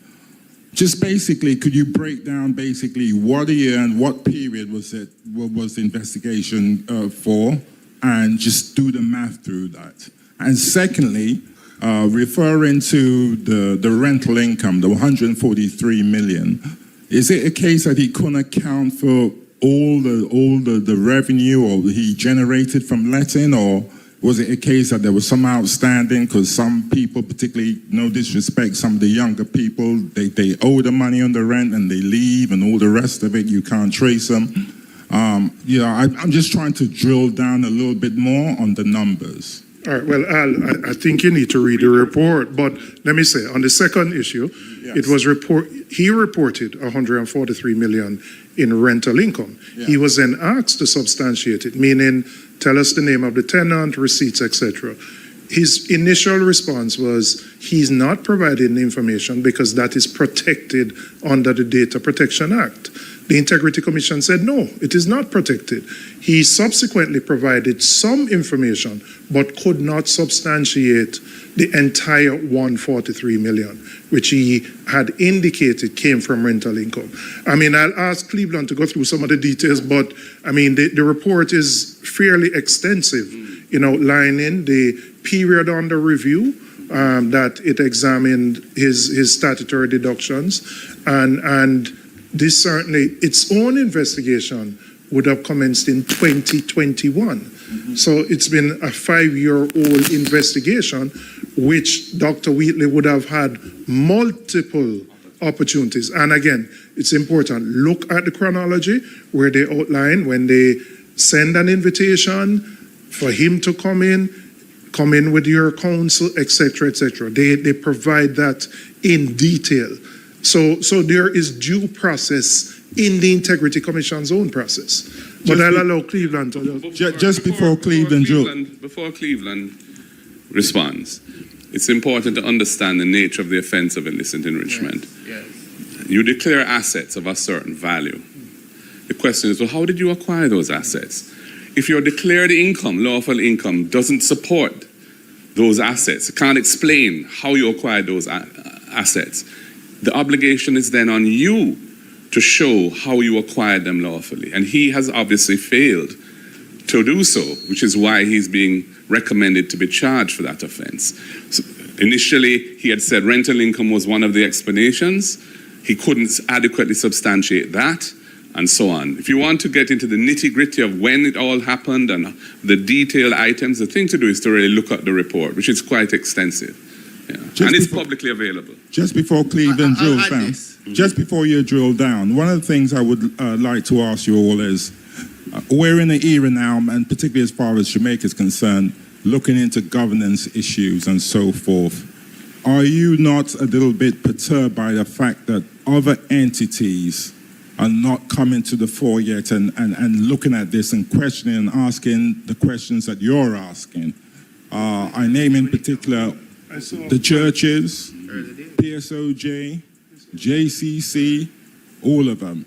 There's been nothing mentioned. It's just been an echo chamber. Let me say, the report was tabled yesterday at 4 o'clock. So, I mean, I don't want to be critical of entities at this point in time. We're less than 24 hours, but I certainly... We're in the digital age now. I know, but I saw on social media, all I would say, I saw on social media the executive director for JHTA calling for his removal from the cabinet, and I think I heard a news radio clip of the executive director of NIA indicating that these were very serious allegations. So I wouldn't say nobody has said anything, but we're less than 24 hours after the report has been tabled. So I'm hoping that, well-minded Jamaicans who believe in democracy, who believe in accountability and transparency, will add their voices to this very serious issue.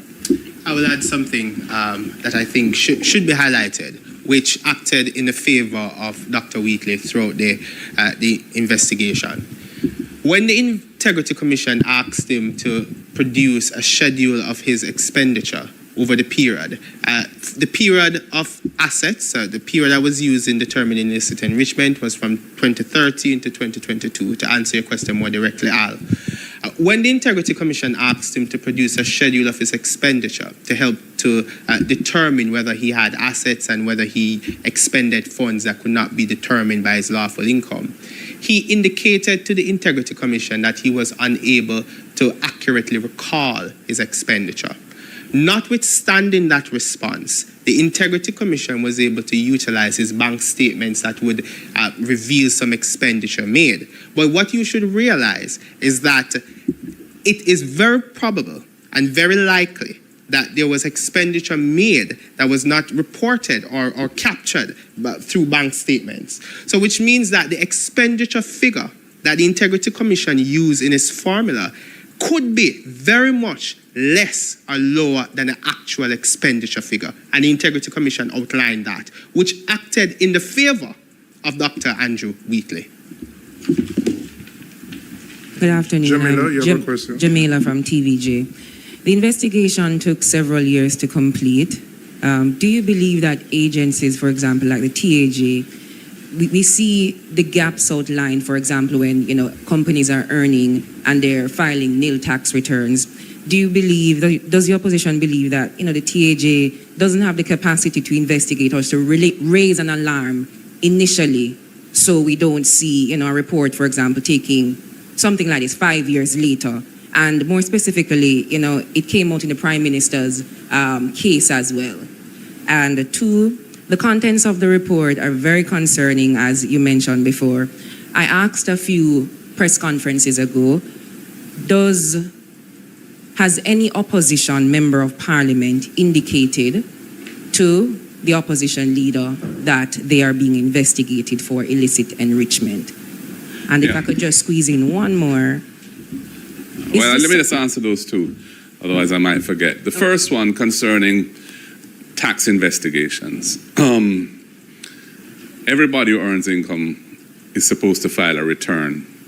Many people don't file returns, especially if they don't have any source of income other than their salary and the taxes withheld by their employer in the PAYE system. Furthermore, you don't know what investigations or audits the tax department is undertaking, because that's not a matter that's made public. So you could find, for example, that there are investigations of persons by the tax authorities which we're just not privy to. So I don't think we can really comment on that. I think one of the things that was said was that Dr. Wheatley hadn't filed personal income tax returns.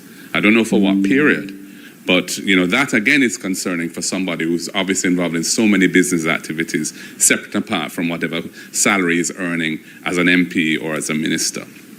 Your second question is to do with, yes, I have asked our parliamentarians the question as to whether any of them are under investigation for illicit enrichment.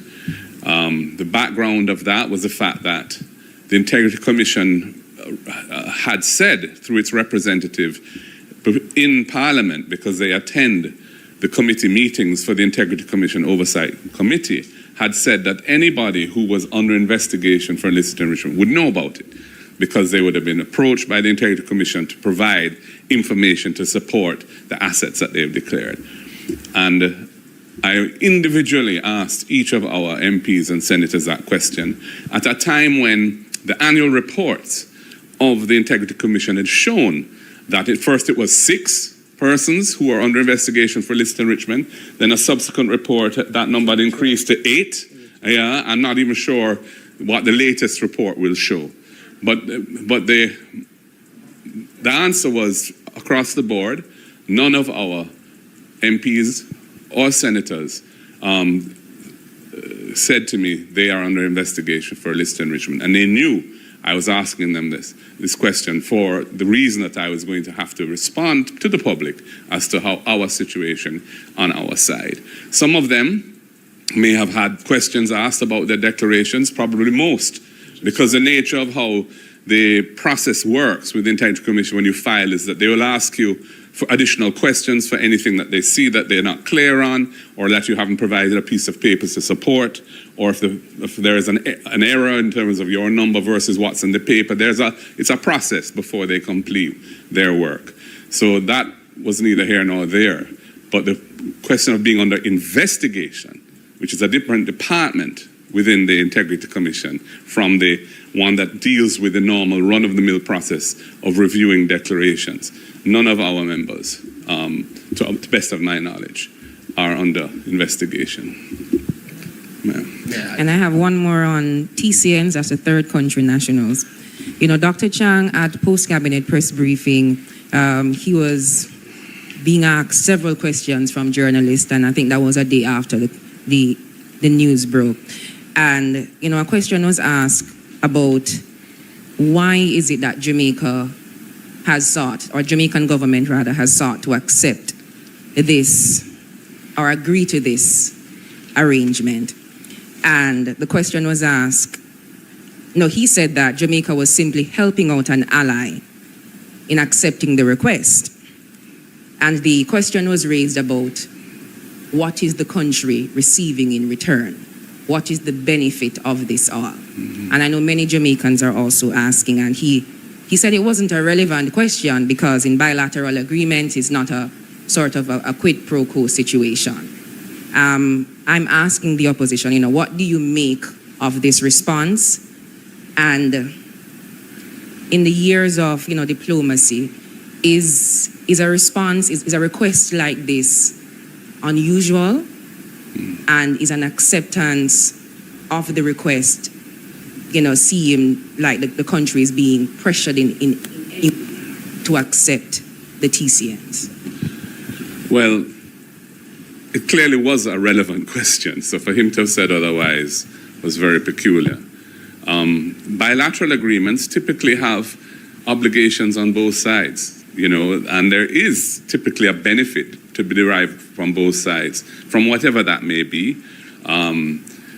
Not always, because it may just be, for example, the donation of aid after a hurricane, which is really a one-way flow of a benefit to a country that's in desperate need. But for something like this, you would have expected that Jamaica would have some benefit from taking all these non-Jamaicans, processing them here, becoming responsible for them here, taking the risks inherent in having them here, and having to deal with them if they don't leave.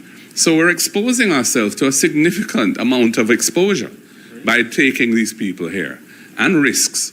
So, you know, one would expect there to be some benefit flowing in the other direction.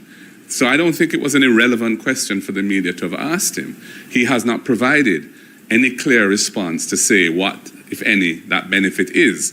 His position is the US is a good ally. We accept that. They're a long-standing friend of Jamaica. That's true as well. We accept that. They made this request. I don't doubt that they did. Well, put it this way. We know that the Secretary of State had indicated publicly that this was an arrangement that the US was pursuing in a number of countries, you know, and so it's obviously their policy to seek it. In our case, it seems to have been initiated by us. And the question arises, if there's no benefit flowing to Jamaica from this, why were we initiating it? And in fact, the diplomatic note says that the number of 10,000 people was raised in that initial exploratory foray by Minister Marks at the conference in Florida in March. So that number, of course, has been subsequently disputed heavily by Minister Chang, and he's saying, you know, it's 25 at a time every 2 weeks, and then if any of them stay beyond 30 days and that becomes more than 10, the arrangement can be paused. Not that it must be paused, but can be paused, and so on. That's what the government is saying now. But at the time when it was first broached, according to the diplomatic note, I haven't seen it, but it's been reported by the Gleaner, that wasn't the arrangement at all. It was a discussion of a much bigger number. And the question arises, why was Jamaica reaching out for such an arrangement if there's no benefit to us from doing so? So it's a relevant question, and the government hasn't answered it. Karen? Karen Matt in Jamaica, Gleaner. I'm not sure who wants to take this time. I have two. One about the Minister Wheatley. You have said since yesterday, you, the opposition, have said since yesterday that you're calling for him to resign. How do we escalate that pressure if he does not resign? And is there a timeline for him to resign? Yeah, well, we have called for him to be removed from the cabinet. You know, he can either resign or he can be dismissed. The Prime Minister has that power right away to do it. And no doubt is considering what to do. We are told close friends and so on, but that's neither here nor there in the scheme of things. What really matters is Jamaica's reputation, our image, internationally and locally, and upholding the rule of law and decency in public life. The Prime Minister has a responsibility to lead in that regard and cannot continue to embrace somebody in his cabinet who has these serious charges pending against him. So I am hoping that others will see the need for the status quo to change. If we want Jamaica to become a stronger society, to attract more investment from sources that are reputable and who we would like to do business with, and so on, we can't allow our state of affairs in government to degenerate in a serious way like this. And to have somebody in the cabinet with these charges over them, that would be a serious blot on our country, and I think would be unprecedented to the best of my knowledge.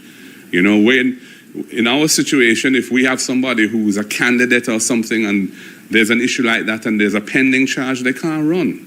That's the rule we have. And And I was going to ask, my question was ask, how do you escalate it though? Yes. If he's not removed, and is there a timeline? Yeah. Well, how we escalate it is by reaching out to other organizations in the society with whom we have regular dialogue and saying to them, are you going to take a position on this? Sometimes people are remarkably distracted from public affairs. You know, they operate in their own silos of life. They're focused on business or they're focused on spiritual matters or whatever it is. And it takes a little time for them to digest a situation like this. They don't live it and breathe it in a way that somebody who's active in politics does. So it's part of our role is to bring it to the attention of these groups and ask for them to express solidarity with what is a very important principle. And that's what we will be doing. And is there a timeline? No, there can't be a timeline. You know, we will continue to agitate for it until we get an outcome which we think is the best for Jamaica. All right, thank you. I just wanted, I think something must be highlighted here. If you look at the chronology in the report, it said that on January 29, 2024, meeting conducted with Dr. Andrew Wheatley and his attorney at law was served with an illicit enrichment notice in respect of which he was required to provide an explanation to the commission. So he knew that he was under investigation for illicit enrichment as at January 29, 2024. That was prior to him being added to the cabinet in 2025. Two questions arise from that. Did the Prime Minister know when he was appointing him as Minister without portfolio in the office of the Prime Minister in September 2025 that he was under investigation for illicit enrichment? Did he hide that information from the Prime Minister? If he hid that information from the Prime Minister, it's more reason for the Prime Minister to remove him from the cabinet now. If he shared that information with the Prime Minister, why did the Prime Minister appoint him, notwithstanding that knowledge? The Prime Minister has an obligation to not only dismiss him, but to tell the public if he knew that he was under investigation. Okay, thanks. I have another one on the TCM. And I'm framing my question against the background of the volatility, for a political situation, because one of the questions that I've heard since the whole issue came to light, of course, broken by my colleagues, is this is similar or has similarities to Dr. Peter Phillips' own quote-unquote secret MOU. How would you respond to people who say, the PNP has gone down this road of secret MOUs before? The existence of MOUs, bilateral MOUs between countries is not new. They can cover a wide array of subject matter.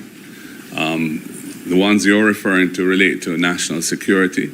And I think the ones that were entered into back then, when Dr. Phillips was Minister of National Security, related to the sharing of information for persons who were who were suspects for serious criminal activities, and facilitated joint intelligence sharing and so on. So that existed then. It probably still exists now, and is part of the way in which states protect themselves from organized crime and so on. So, I mean, we're not denying that MOUs relating to security have existed in the past. Yes, they have, and they still exist, I'm fairly sure about.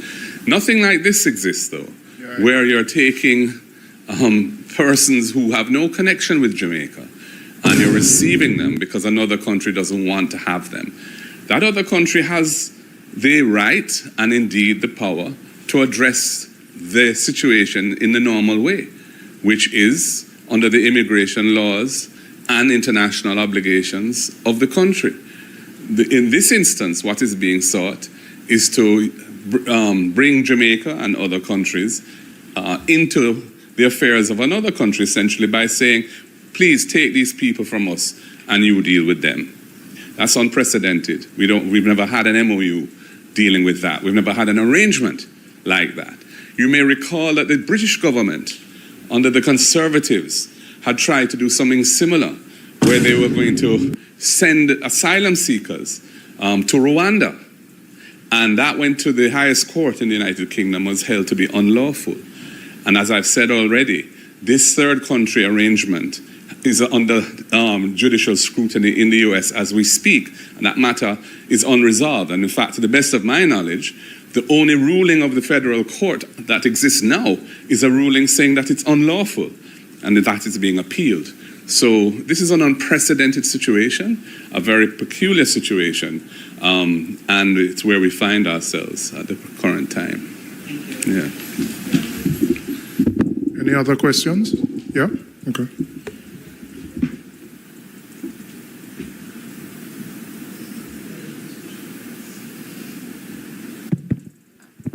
Thank you. There is a question from the Observer for Opposition Leader Golding. They're asking you to comment on the apparent practice of the government to remove ministers after controversy arises, only to sneak them back into government sometime later.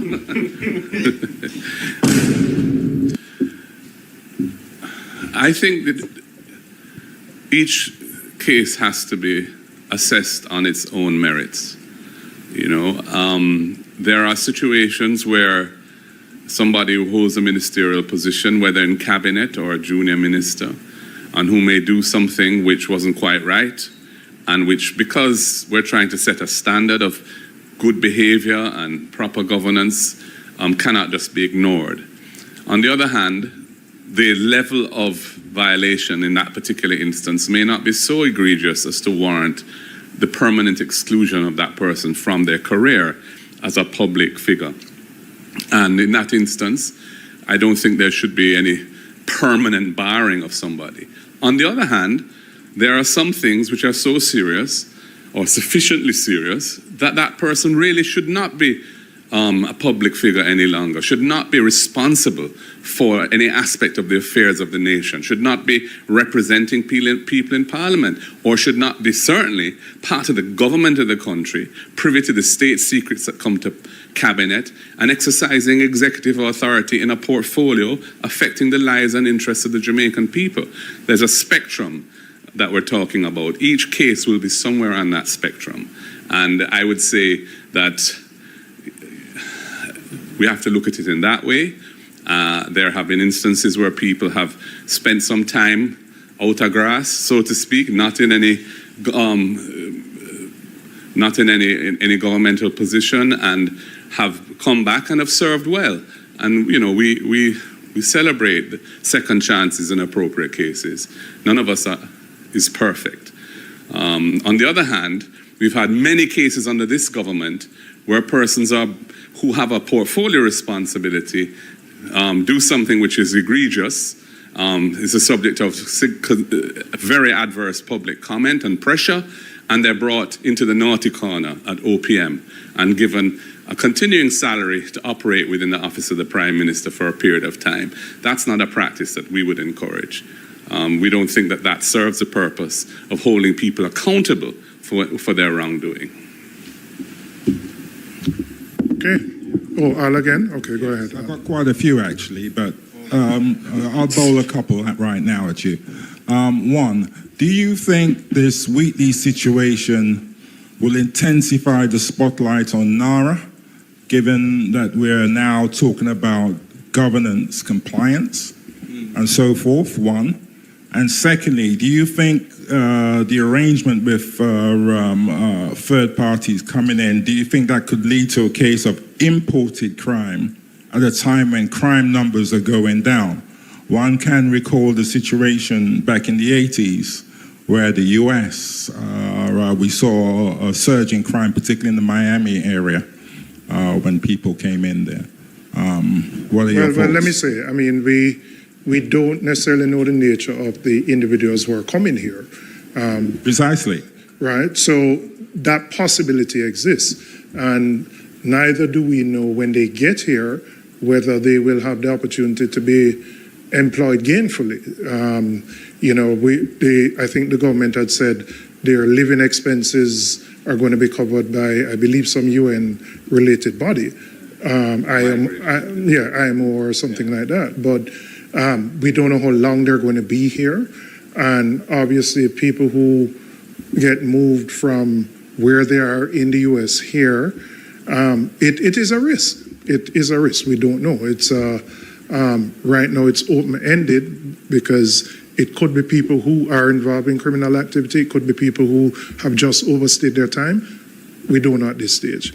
But isn't it a case that these people coming in, no offense intended, but would be seen as undesirables coming into Jamaica? I think the challenge you're going to have is that Jamaicans are going to be looking on, particularly those Jamaicans in the western part of the country who are still living under blue roofs, those Jamaicans who are still living in cars. There are Jamaicans who live in difficult circumstances, and then they're going to wonder when they see persons being brought here, being probably housed in conditions that may be better than them. But there's also the issue of what may appear to be a double standard in terms of how persons are being treated, who, for example, Haiti is a very volatile country, crime is high, people run the risk of being killed there. There are people who jump on boats and come here and they're sent back the following day. Why are they treated that way? Our neighbor Cuba, we sent home people who were professionals who were providing medical services. So, Jamaicans will look on and say, why are one set of people treated one way, but another set of people are treated differently? And again, I think within the context of a country that has come out of its worst hurricane 7 months later, with so many people displaced, legitimately people will wonder why we are taking these people, and as has been asked before, what benefit the country gets from it? And we can't get an answer on that. Thank you. We have an online question. Oh, whether it will have, Sean, I'm not sure. We continue, the opposition leader has nominated somebody. Our concerns were really not addressed by the government in terms of any amendments to the legislation. We will continue to hold the government accountable. NARA is a powerful body with oversight over billions of dollars, and we will continue to hold the government accountable. I would say that just this morning, I received a strong complaint from a leading businessman in the country about the new policy relating to cement imports into Jamaica, where cement import licenses have been granted to various players, including a large quota for a non-Jamaican company. And it was not through any transparent process. That was his complaint, that he wasn't aware that there was any opportunity to apply. This hearing, and he's in a relevant business that would have had an interest if it was open to persons to apply to be allocated a quota. Nothing like that happened. And he said, if this is how NARA is going to operate, dog nyam with supper. So already I think the private sector are concerned about aspects of the same type of issues, not identical issues, but the same broad issues that we were raising around the lack of accountability and transparency that's inherent in the NARA structure. NARA has a flawed governance structure, deeply flawed, and we remain very strongly opposed to its current structure, and we hope others will, even late in the day, join on the call for it to be amended. Having said that, it is reality, it exists, and it's going to have a huge impact on Jamaica's economy and economic fortunes in years to come. And that is why I appointed someone to the JAMROC, which is this ad hoc committee established. It has no legal status. It's not even clear to me how it's going to receive information from NARA, because NARA has secrecy provisions in it which prevent the sharing of information unless the law specifically allows it to be shared. And because JAMROC is a non-legal construct, there's no law authorizing it to be shared with them. So that immediately creates an issue, which I don't know how they'll resolve that. But that's the oversight mechanism that the government has put in place, and I appointed someone who is an experienced and well-qualified civil engineer to represent the opposition on the JAMROC committee, with a mandate to operate with as much transparency and ensure accountability as rigorously as possible. Okay, we have an online question from Siobhan at Nationwide. Can you unmute, please, and go ahead? No, tell him he must come to our press conference. And the opposition leader has requested that you actually be present the next time around physically. Next time, don't send a request at 11 o'clock in the night. But, Mr. Golding, a quick question. I had the opportunity to speak with Dr. Wheatley's lawyer yesterday, Abe Dabdoob, and he has suggested that he intends to call for the intervention of the DPP in this matter and for a full forensic audit of the Integrity Commission's report. I want your reaction to that. And do you, under those circumstances, have any concern about the way that report and the information contained in was carried out by the Integrity Commission? And further, on the matter of the TCN, I just want a clear position from the opposition as to, would you support such an agreement between the United States and Jamaica, or are you against it? I just want a clear position from the opposition on that matter. Embarrassing. He needs some milk. Report of the Integrity Commission. There's nothing in it that I have seen that suggests anything other than temperance, patience, but thoroughness in how they approached that investigation. It was going on for many years. Dr. Wheatley was given many opportunities to substantiate the issues which he failed to substantiate. Mr. Dabdoob is his lawyer, and it's his job to represent him as best he can. I don't, that doesn't mean a lot to me as a lawyer. I expect that is what I mean. But the facts are what the facts are. The investigation is complete. Certain findings have been made. Dr. Wheatley has been recommended for prosecution. The charges are serious, and he must step down. If proceedings are brought or initiatives started which result in a change to that situation, then the situation may warrant further adjustment. But as it stands now, and as it will stand for a while, I'm fairly confident he should not be in the cabinet of the country. On the, what was the other thing, the TCN? All I can say is I'm very uncomfortable with the idea of entering into an arrangement like this, where the legal aspects of it are unsettled. And I would have personally would have been inclined to certainly await the ruling of the Supreme Court on it before going any further. It is a fact that the US are a close ally of ours and have been very helpful to us in many ways. including after Hurricane Melissa. And if they have a serious problem and they're asking for our assistance, I wouldn't likely ignore that or reject that. But I would be very concerned about the risks that Jamaica is assuming from doing it. And some of those have been discussed already today. The possibility of persons coming here that the screening doesn't actually completely thoroughly cover whatever risks they may present to the Jamaican public and so on.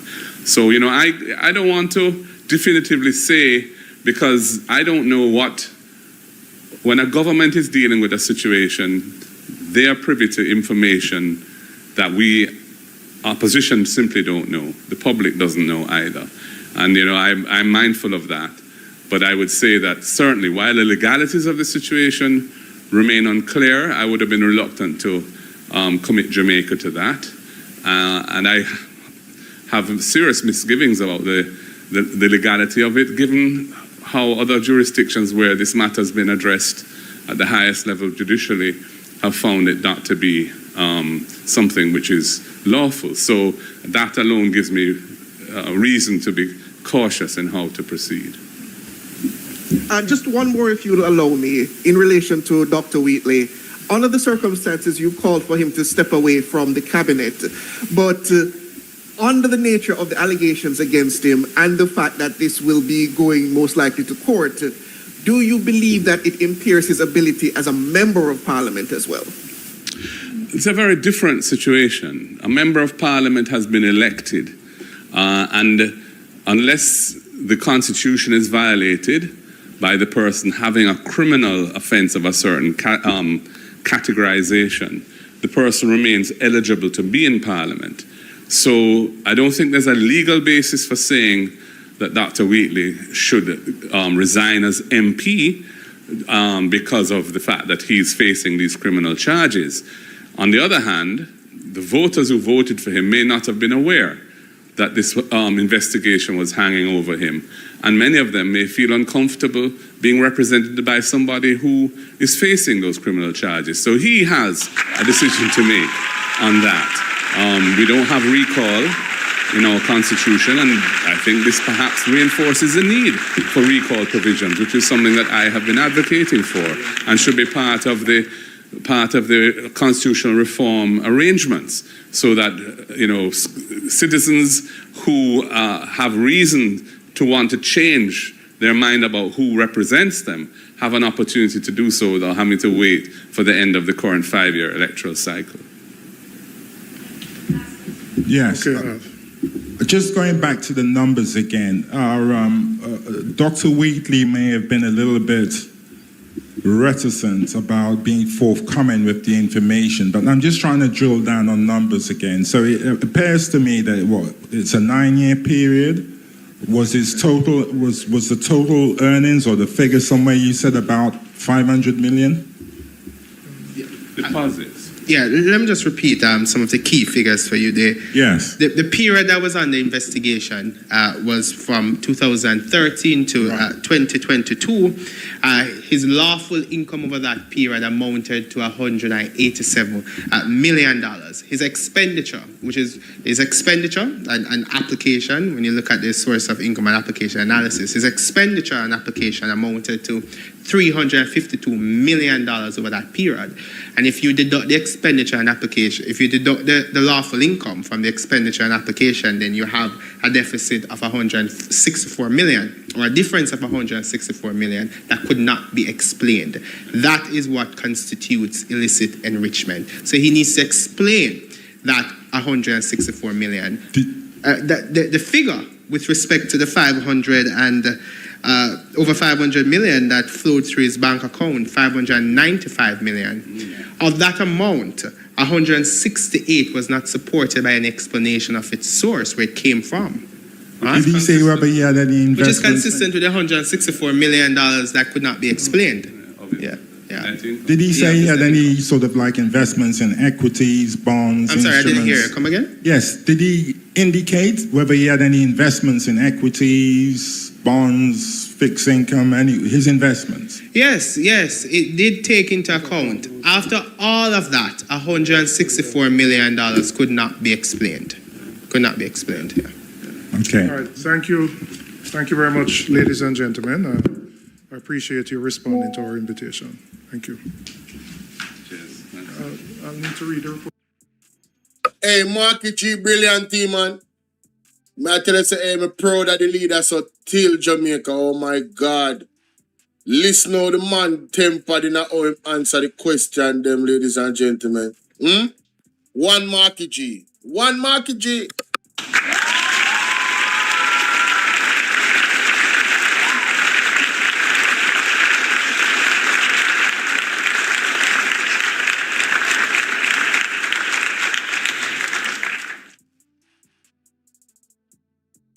In this presentation, please remember to like and share the video. Where to start this morning?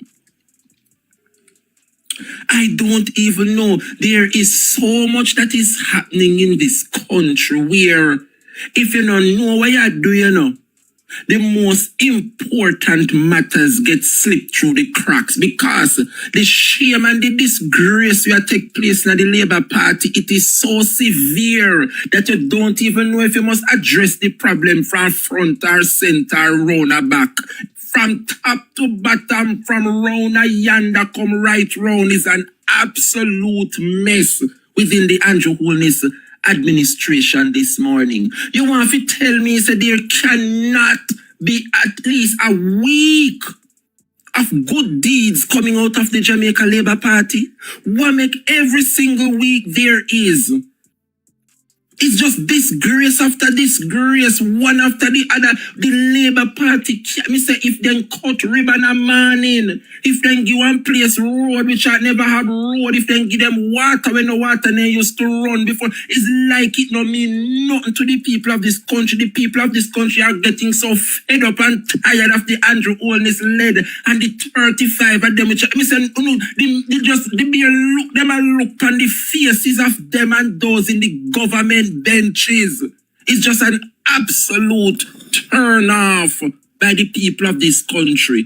And we owe it all to God Almighty this morning. Yes, man. Because when we see the trap where they keep setting for the People's National Party and poor Mark Golding. Remember, I say Mark Golding no perfect, you know. The PNP no perfect. And whatever happened under PJ time, and Mama P time, and Peter Phillips time, we don't want to focus this so. Right about now, and Mark Jefferson Golding PNP we attack, and he have a slate of candidates behind him where we can say yes, whatever the PNP would have done in the past, them they are under PJ and Portia and Peter Watch. Under this man and Mark Jefferson Golding, me say people we not find nothing wrong. Any wrongdoing when the People's National Party are them individually want to commit whatever they want to commit. But for the PNP and the Mark Jefferson Golding, we have to tip we had to him because he's doing an exceptional job. And to them and those who are asked the opposition to do more, come on now, my people. We know in a government, you know, we send them to Parliament to advocate on our behalf and tell the God Almighty truth. You don't realize that the PNP now drop no catch. Remember, we give them the duty to represent our various constituencies, you know. Yeah? It's just a pity that my candidate never win. Several of you have no candidate, no candidate never win. But we are give God thanks to the 28 where God bless we Eid. So that the opposition can be stronger. And sometimes it breaks my heart when you hear people say, oh, the opposition weak and the opposition must go and do more and the opposition and they have to come protest. Protest what and where? Anybody want to go protest, you know, galang in a sun, go kick up on yourself and protest. Me no want none of bring no mouth to me good Mark Jefferson Golding and the 27 MP where they behind him. And them figure go make no charge and protest. And we civilians, and we the people of this country must go in a sun, go demonstrate and protest. Me no want none of the call for the opposition PNP to lead no charge into no protest. We vote for them so they can go in a parliament, go represent we, and that them a do. Every single day of the week, Mark Jefferson Golding, PNP, a show up the government. Our duty as opposition is to hold the government to account. And at that Mark Golding, I do say, me no want nobody a lead non-charge about opposition week. And Mark Golding fit this and with his shoe out and with his step out. One more shoe out and step out, you no want them to do. Eh? One more shoe out and step out, you no want them to do. The opposition is doing a superb job, and that is to hold the government to account. And at that we see them do, and at that we send them to do. If you need one, if you govern and go to the things, them and come out on the yard and sabotage. Hello, I don't want beat out somehow this blessed morning, you know. I don't want to go there this morning, you know, but when I see someone, you know, they come lead charge, well, people if come protest. Protest what? Anybody want protest at Uno civilian and Jamaica if you go gather and protest and leave the 28 MP them make them do their job, and then job is to represent you and I in the parliament, not non town center or in a no square or if you gather up and roundabout a protest. Then job is to go to the parliament to represent you and I. Any protest one no want take place, and if you get up off on the backside and go to the town center them and the square go backyard and demonstrate. Yes! Tired of them now, man. Every day you see them on social media about protest. And Mark Golding for protest me backside.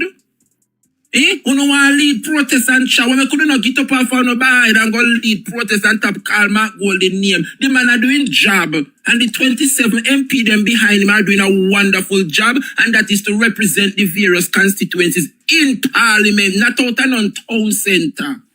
If things get bad and they want to join in to a protest, fine. But me no want to know they come call down Mark Golding and the opposition if call lead non-charge no protest. Could you know think Mark Golding has nothing to do?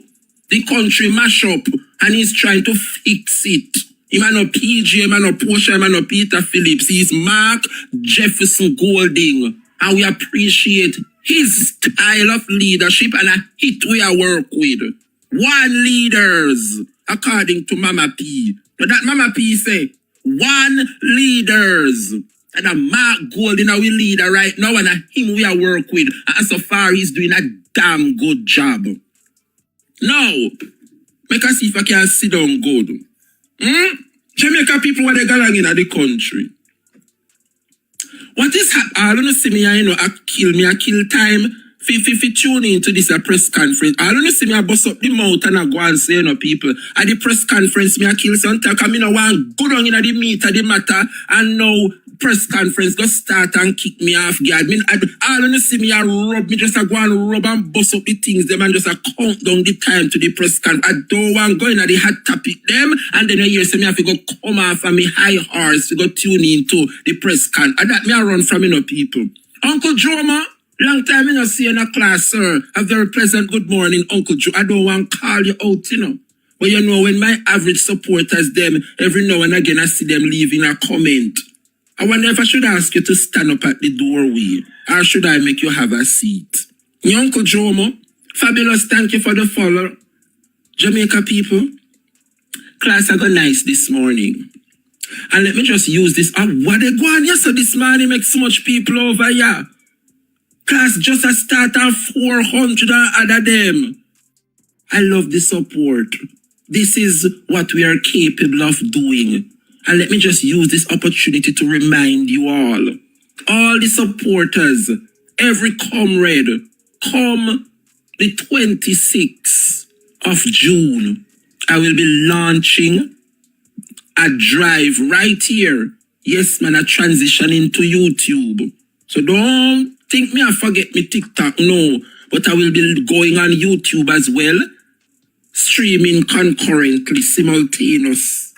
And my studio is coming on nicely. My desk and chair, my lighting, my background, everything. Good studio set up. But I need a proper laptop. One of those laptops that can have all of the features them. Yeah, for us to have a smooth YouTube.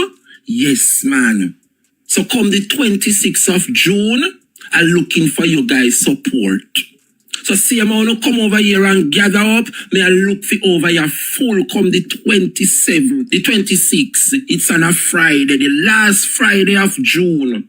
And all I wanna put on the $10 and the $20 and the $5 who can reach for your 50, who can reach for your 100, depending on how deep your pocket is. I'm looking for the support. My target is $800. I know God will bless me to raise it right here on this platform. I'll be providing the Zelle, I'll be providing the Cash App, the Scotia account, you name it. I will have it so you guys can show your love and support because them are kind of good teaching. Must dep on YouTube so people can able to play back. I am tired of persons reaching out, asking how can they rewatch the show and TikTok just finish whenever the live ends. So I'm asking everybody to support me come the 26th of June. We're going to raise some money. Yeah? So we can start up with YouTube. Thank you, Nadine. Thank you to all who are here.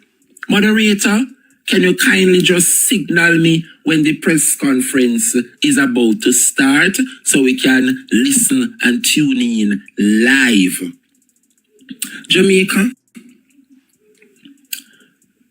until the press conference come on stream, I think I need to start with one of the hot topics because there are so much this morning. Where should I even start? Jamaica? When I look on what is happening in our parliament,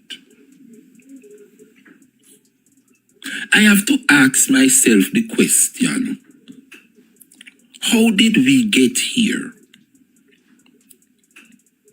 How did we get here as a nation? Huh? No, me have to ask, you know, how did we get here as a nation? Thank you, me head boy. Big up yourself, Howard. How we reach Yasso, Jamaica? Eh? Jamaica. Let me see if I can go up a university hospital. Me know now wait plan for hear about the Andrew Wheat. Them that they are the hot topics. So now I have to go stick around and stay for all of them the hot topic there. Morning, Uncle Blair. Big up yourself, Uncle. Jamaica. I would have listened to the Public Account Committee. A committee on which it comprises of both the Labour Rights and the PNP. And when you listen to the narrative that Roy Clark and Xavier Main try to put out against this man, the former CEO, yeah? They create the impression that what this man told the PAC meeting is unbelievable. Based on his statements in the PAC, you know. They try to create, thank you, Brad, an impression that this man, one of the time I hear, you know, about the moment he saw the man's face, he thought that he was a good man. But after listening to his statements, just the utter disrespect, all because the man has speak and he might tell the people in the PAC meeting that what transpired to the downfall of the University Hospital at the West Indies is because of Christopher Tufton, the minister's intervention, and overrule his suggestion as the CEO so that Tufton can put who he wants there, an unprofessional individual. And no wonder we are in this predicament. So Jamaica, I want you guys to listen to the PAC meeting findings, because when this man first spoke, I said that they had a meeting, a thorough meeting on finding a suitable candidate to run the university hospital. Roy Clark and Juliet Cuthbert Flynn and Xavier Main, all of them gang up on the man, you know, and asked the man to come up with the minutes. And when they brought the minutes to the PAC meeting, only 2 paragraphs were available. Only 2 paragraphs, you know, and these meetings would have lasted for hours. But yet still, only 2 little paragraphs was available on that day. And so they make it seem like the minutes never done. And so what this man is saying is up to no good. But little did they know that the investigating team went and dig up and find the minutes for that meeting. And for the record, it shows Jamaica a thorough hours and hours of deliberating in a meeting, but yet still, they made it seem as though the meeting wasn't so successful. Not much came out of it, only 2 little paragraphs. Well, Jamaica, the truth come out, and I want you to listen carefully to what the PAC meeting discovered. Listen to this.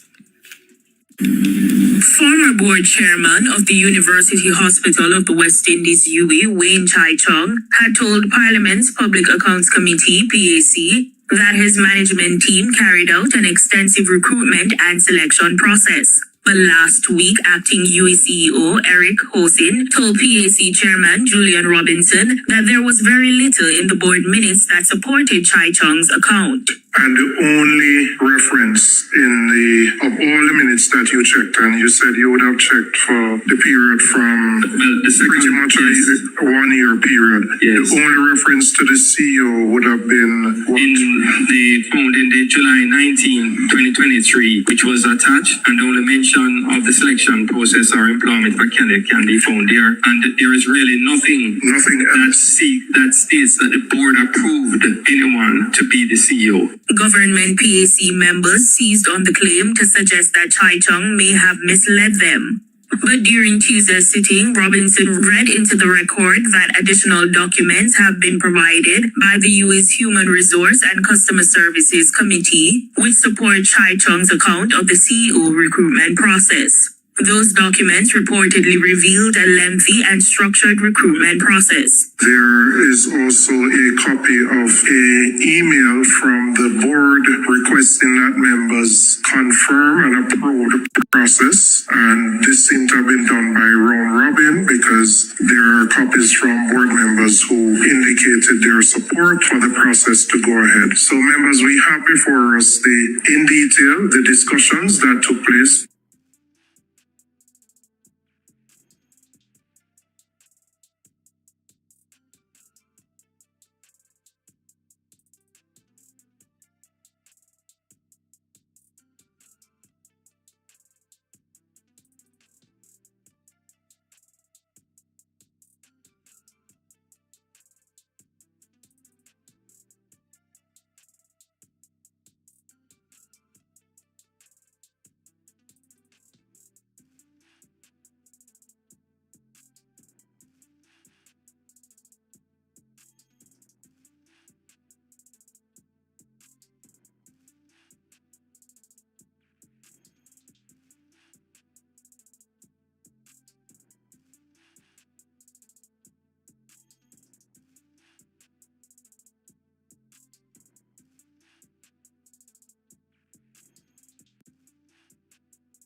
to the committee when he was here. I think this fully supports his testimony here before the committee. Please, you're right for Nationwide News. Una hear me? Una hear me? I think the live went down a while ago. I don't know if you saw them fight the platform. Thank you. Okay, I think everything is back to normal now. Something went wrong at one point. You find your life just a drop. These people are dangerous at running this country. But any movement fit pitch and the dirty labor right then this morning. So me now come few ways not I'm pan chai chung. All me know the man comes the mean and the rest of labor right they make it seem like the man a liar.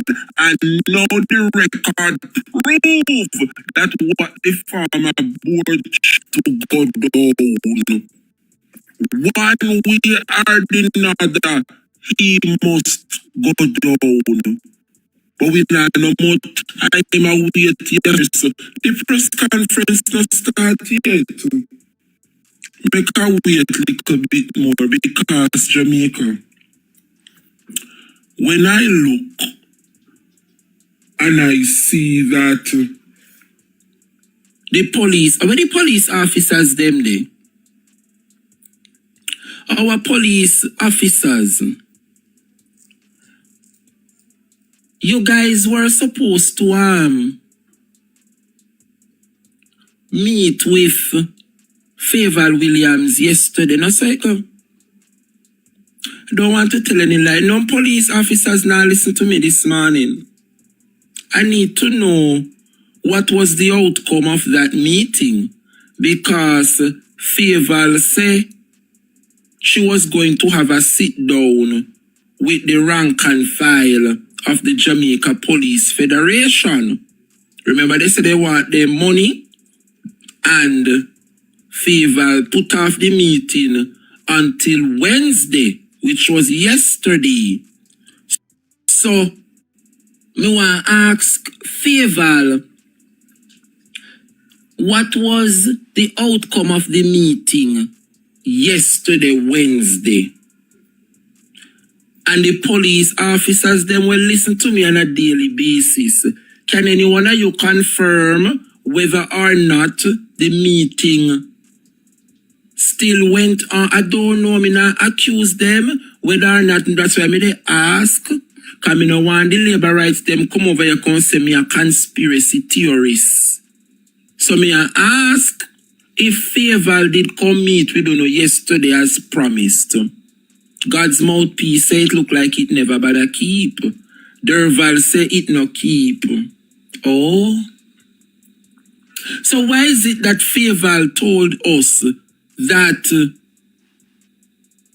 she will be meeting with the police Wednesday the 17th, which was yesterday, on a final matter concerning the people them salary? In Favour, why is it that this Jamaica Labour Party continue to use the people of this country? Make us see if I can pull it up, because yes,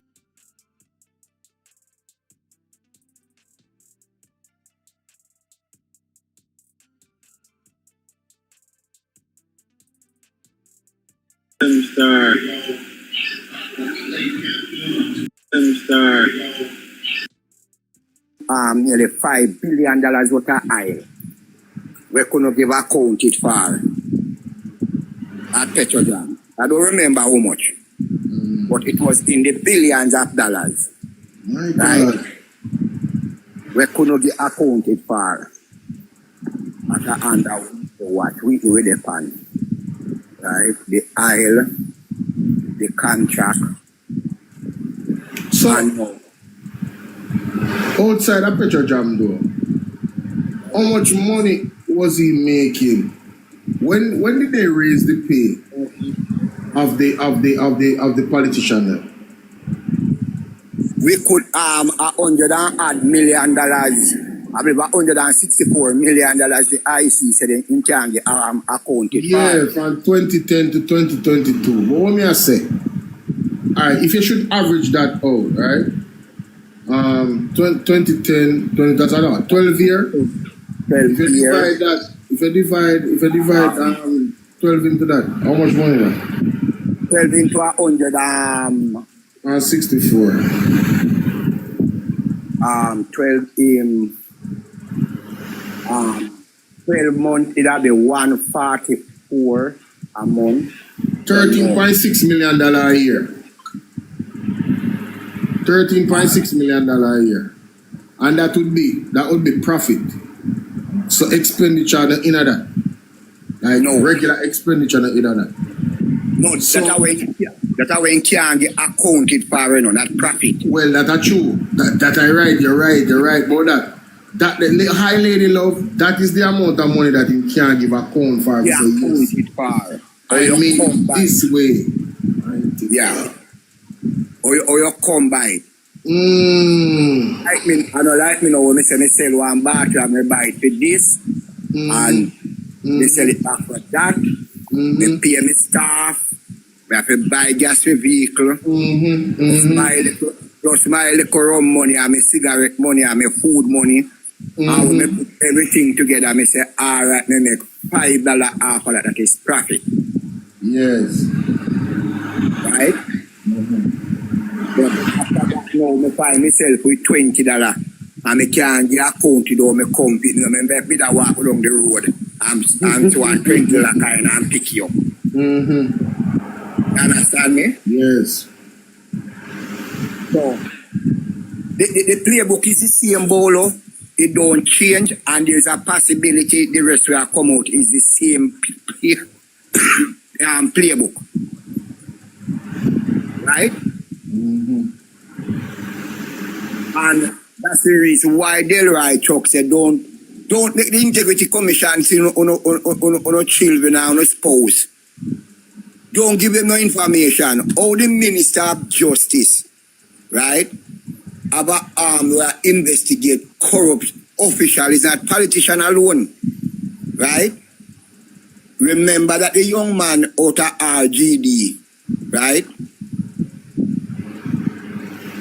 office, when him late entry and him lose him job, it was the Integrity Commission, right?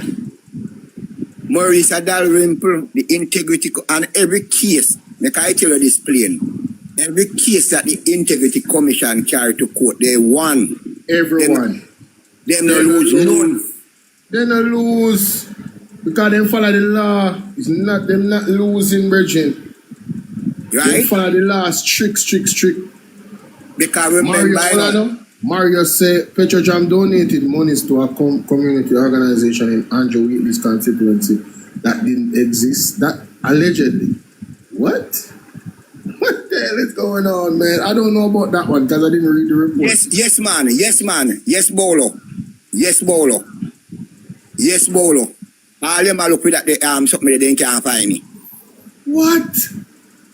Yeah, man. No, so hold on. Andrew always have some type of thing, some community thing too, in a film report.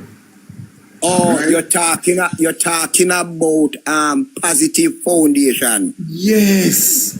So that align. Oh my God. Jesus of mercy. These people are diabolical. What? Right? Yeah, man. When they are investigating with that foundation, through the community foundation, I know they can't find it. Mighty God. No, man. Them man are skill. And Bolo, you know, we burn me most of all. When you look on TikTok and you see like a man named Professor Strength, right? Yeah. And all of them, all of where your era happen, over $3 trillion cannot give accounted for. Right? They know we have to call thief now, we know. Pimpering. Where you call it? We always call it sprinkling. Take it little. Yeah. Pimpering. Okay. Yeah. That's what Andrew is call it. And when you look up a word, it means you take it little. You know, take it one time. Yes. You understand? Yes. So when you look upon it, Bolo, and you go hear people are going to ask if the Integrity Commission has done a fair job. Then you ask them, name me a case where they carry to the court and lose. Name me one. No, they're not going to lose, man. And the Prime Minister you know why I know so they're not going to lose, Mr. Cole? They don't rule on these things very lightly. Them have to have supreme levels of evidence to say, you guys, you definitely do this. Them not, brother. All right, me I tell you how me know to. You see Mr. Will Rattigan? You know, say, I won't have time in curse the Integrity Commission because he must say, Bridging, what I deal with the man them light. You feel me I deal with, you have this and this and this and this and this. All comes to make him and them get off with certain things and will not charge them. So as a man who is an investigator and former FBI supervisor, right? And run big investigation international. The man said, brother, una let the man them off the hook. So for them come out, I say that to say this, for them come out to charge Mr. Wheatley, them have to have solid evidence. No, not to charge. No, not to charge. I cannot charge. Recommend charges. Recommended. Yeah, man. Them have to have solid evidence, recommend charges. Yeah. Have to have solid evidence, recommend charges. Remember, say Maurice had room to go to the court and plead not guilty. And lose too. No, Andrew tell her, say no, you're going to have a by-election and the only person can win this seat are you. Can go, you know, for roast the coffee people and eat it. Oh, yeah, well, I understand. I realize you're done with, yeah. You understand me? So him say, hold on pan it and go court and plead not guilty. The by-election will come up. When you win, you must go back in and plead guilty. And that's the playbook. You use the court at your convenience. Right? And the next thing when you hear the JLP talk about is you hear the Prime Minister, you hear it from Wheatley, that small man, don't be afraid because this as a small man, right? So them use that because them know said 90% of the people in Jamaica are poor. So them say, all right, are the poor people them a fight against? No go so. I would like to ask Mr. Wheatley, the young men them where do this scamming, are they poor? And them face the blunt of the law? Of course, 100%. So why no you come use them? Why you never in a parliament and say no a poor people picnic? I try a thing. Yeah. Once he used that particular line of argument, it told me everything I needed to know. That's an admission of guilt. Don't come to me talking about people from humble beginnings and serving their country and people are trying to say, shut your mouth with that. You should have come and said, listen, blatantly, ladies and gentlemen, I am innocent of all charges and I will be taking this to court to restore my reputation. And in the meantime, I recuse myself of office so as to not bring down the establishment's honor and integrity. And people could have respected at the time. Bolo, when you go to school, when you know about you, and in that nowadays, we have one thing we call him policeman, but not cookie, we call it button. In time, he look like policeman button. right? So it then call the policeman. I know where you talk, man. I know where you talk. Yeah. Well, I was say, who put your hand in the cookie jar? It wasn't me. Right? So you say, you would have never hear him say that? You're mad? And the cookie jar there? And then narrow the right around the corner. All these plans and developments. And then they have the Prime Minister. But Bolo, at the lowest level of trust in Jamaica, and you come with a bill, and yet no accountability in that bill to watch the money. None. None at all. Then secondly, Bolo, in that bill, if me see you, Bolo, and the two of you work an hour, and me I CEO, and you, Bolo, see me, a thief one buckler alcohol, right? And you go talk, you have to go pay $1 million and pay back my legal fee. Eh? But look at this now, Mr. Cole. Someone want people to sorry for him. But yet still not sorry for people when they call squatters. Yo, I go a man if I go now. I go a man if I go here, man. They really take people for that still, no? People, don't let them take enough for that, yeah? Bolo, our problem as PNP, we are not moving to our base. And we not communicate to the uncommitted voters, right? We just say, boy. Is that generally? Is that generally or you talk about specifically your area? No, man, generally across the island, right? In my time, you know, Bolo, right? We have a group in our community, right? And when you come a meeting, we tell you where party stand for, we tell you where party believe the ideology of the party, we tell you where party are do, we tell you where the party, when you just come in as a young group member, we have political education. So we go back right back from the founding of the party 1938 till the present we're in. Right? Yes. So that means when you hear a little man come on TikTok and I tell one Rasta man say a Babsy legalize ganja and a poor Rasta man dey pan here.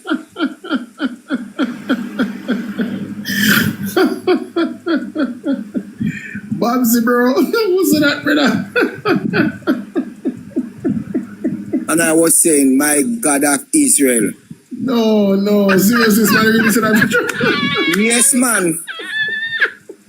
Yes. A labor rights are Babsy legalized ganja. Oh my days. That is funny. Oh my God, that is funny.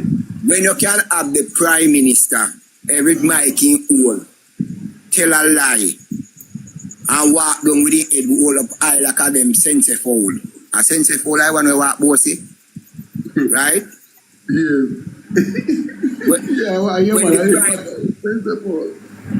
When the Prime Minister can say for 18 years, the PNP no do nothing. And then Labour rights are run with it. What if the PNP do for 18 years? And we have big people panel in live, can name even 5 good solid program with the PNP put in. We have benefit this country today underneath Andrew only.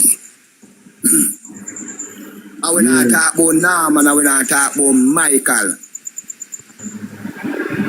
Listen, you know that document that we are telling about the other day, me say Mystic Sensation put it out with the same achievements them at the PNP. 101 reason. Virgin. You have a young man named Intent. You not have to read the entire document. Just some of the core thing them where the man they implement, brother. With transformational, we go through generation. Me I say, yo, Jaja, you know that school, hospital, and it's there. You know that thing when they build, but the social program them are the most important thing that we see. we balance the country. The social program then when they implement, we balance the country and make people have some rights and fairness about it. Man, I do some transformational thing, brother. I'm not telling no lie, no bias. When I listen to Mystic, I say, yo, that's so much fame on there, though. My brother, take away Norman Manley, Michael Manley, PJ Patterson, Portia Simpson achievement out of Jamaica. It's like taking out your bone from your body. Yeah, Jamaica would have been one empty shell. True. Jamaica Did you know that when Edmund Bartley took up that mace and ran with it, it was a development bill. PJ them that debate of develop downtown Kingston. Really? Yes, man. So I want to make him I want to him so make him talk. Because Mr. Siaga said yes, they tell me. Just oppose everything. Yeah. Just oppose everything. That is sad. Wow. You understand me? Yes. You understand, man. So outside of the Petrojam situation, right? With Andrew Wheatley, his name never called up before that. Before? No, that's the first time he become minister, you know, of energy. Right? And I call it the sweetheart deal between him and Miss Rambashina, which you want him. Right? Yes. And the $1,000 US, 2 pound cake, 2 pound of cake, for $1,000 US. You know, when I read something about that still, and like some people when I say some cake actually cost that and whatever, like some professionals who actually do cake. So then when I say cake can really the issue. No, Bolo, I will never take up $30,000 Jamaican and buy a cake and I need 10 pound. I understand. But I mean, I guess where the money will come from to buy it are the problem. No, from Petrojam? That are the real issue. From Petrojam. Right? I guess that are the real issue.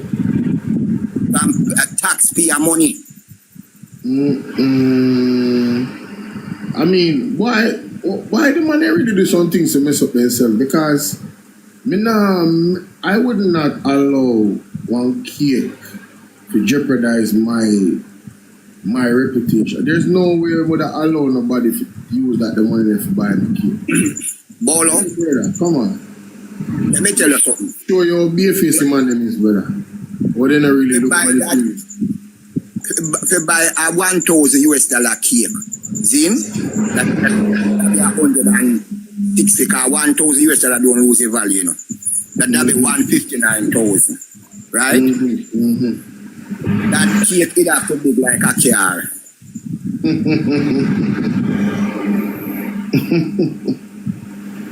My God, but moving on from the cake still, you know, the Integrity Commission situation very, very serious. Again, I've never seen no letter come to the Parliament in a red writing. First time I see that. Knowingly making false statement in a statutory declaration, right? Knowingly making a false statement in a statutory declaration, like 2 times that actually come up. So 2 different instances happening. It happening according to the report, in 2013 to 2017, and then from 2018 to 2022. So according to the Integrity Commission, 2 times I do that, brother. Mr. Andrew. Bolo, wrong 2 finger. Oh, sorry. Wrong 2 finger. Thank you. And then the worst part about it is failing with reasonable cause to provide any information. That means explain this. A man can't explain it, and it's a part of the law where you need to explain it. But Bolo, remember that the Integrity Commission say Mr. Prime Minister come down at the office go explain to it. In the Prime Minister mind, him no want nobody see him going to the Integrity Commission office. Mm-hmm. So he said, no man. Yes, they know how to come down at office. Uno come down at OPM. Mm-hmm. Right? Uno come down here. Mighty God. And when them go, is a letter from the lawyer say, them must interrogate him too much. Yeah? How can you be a father, right? And the police call you because your children are in a trouble. And you tell the police, say, boy, you come up on my yard. Yeah? Yes. When the police come at your yard, you tell him feel like him entitled, man. Him feel like him entitled, you know? So that's why. And that's why when they then go and she meet and she say, the next 4 in a Bolo, right? There's a possibility some of them out of parliament. But there is an illicit. Yeah. There's a possibility them out. Yeah. But it's a possibility to see them there in the same way too. And that's why I said there's a possibility them out. And there's a possibility that they are there and she hold on upon them. So probably one next 3 months to drop out one more. Oh, so you mean? No. Yes, man. No. Yes, man. Let me tell you.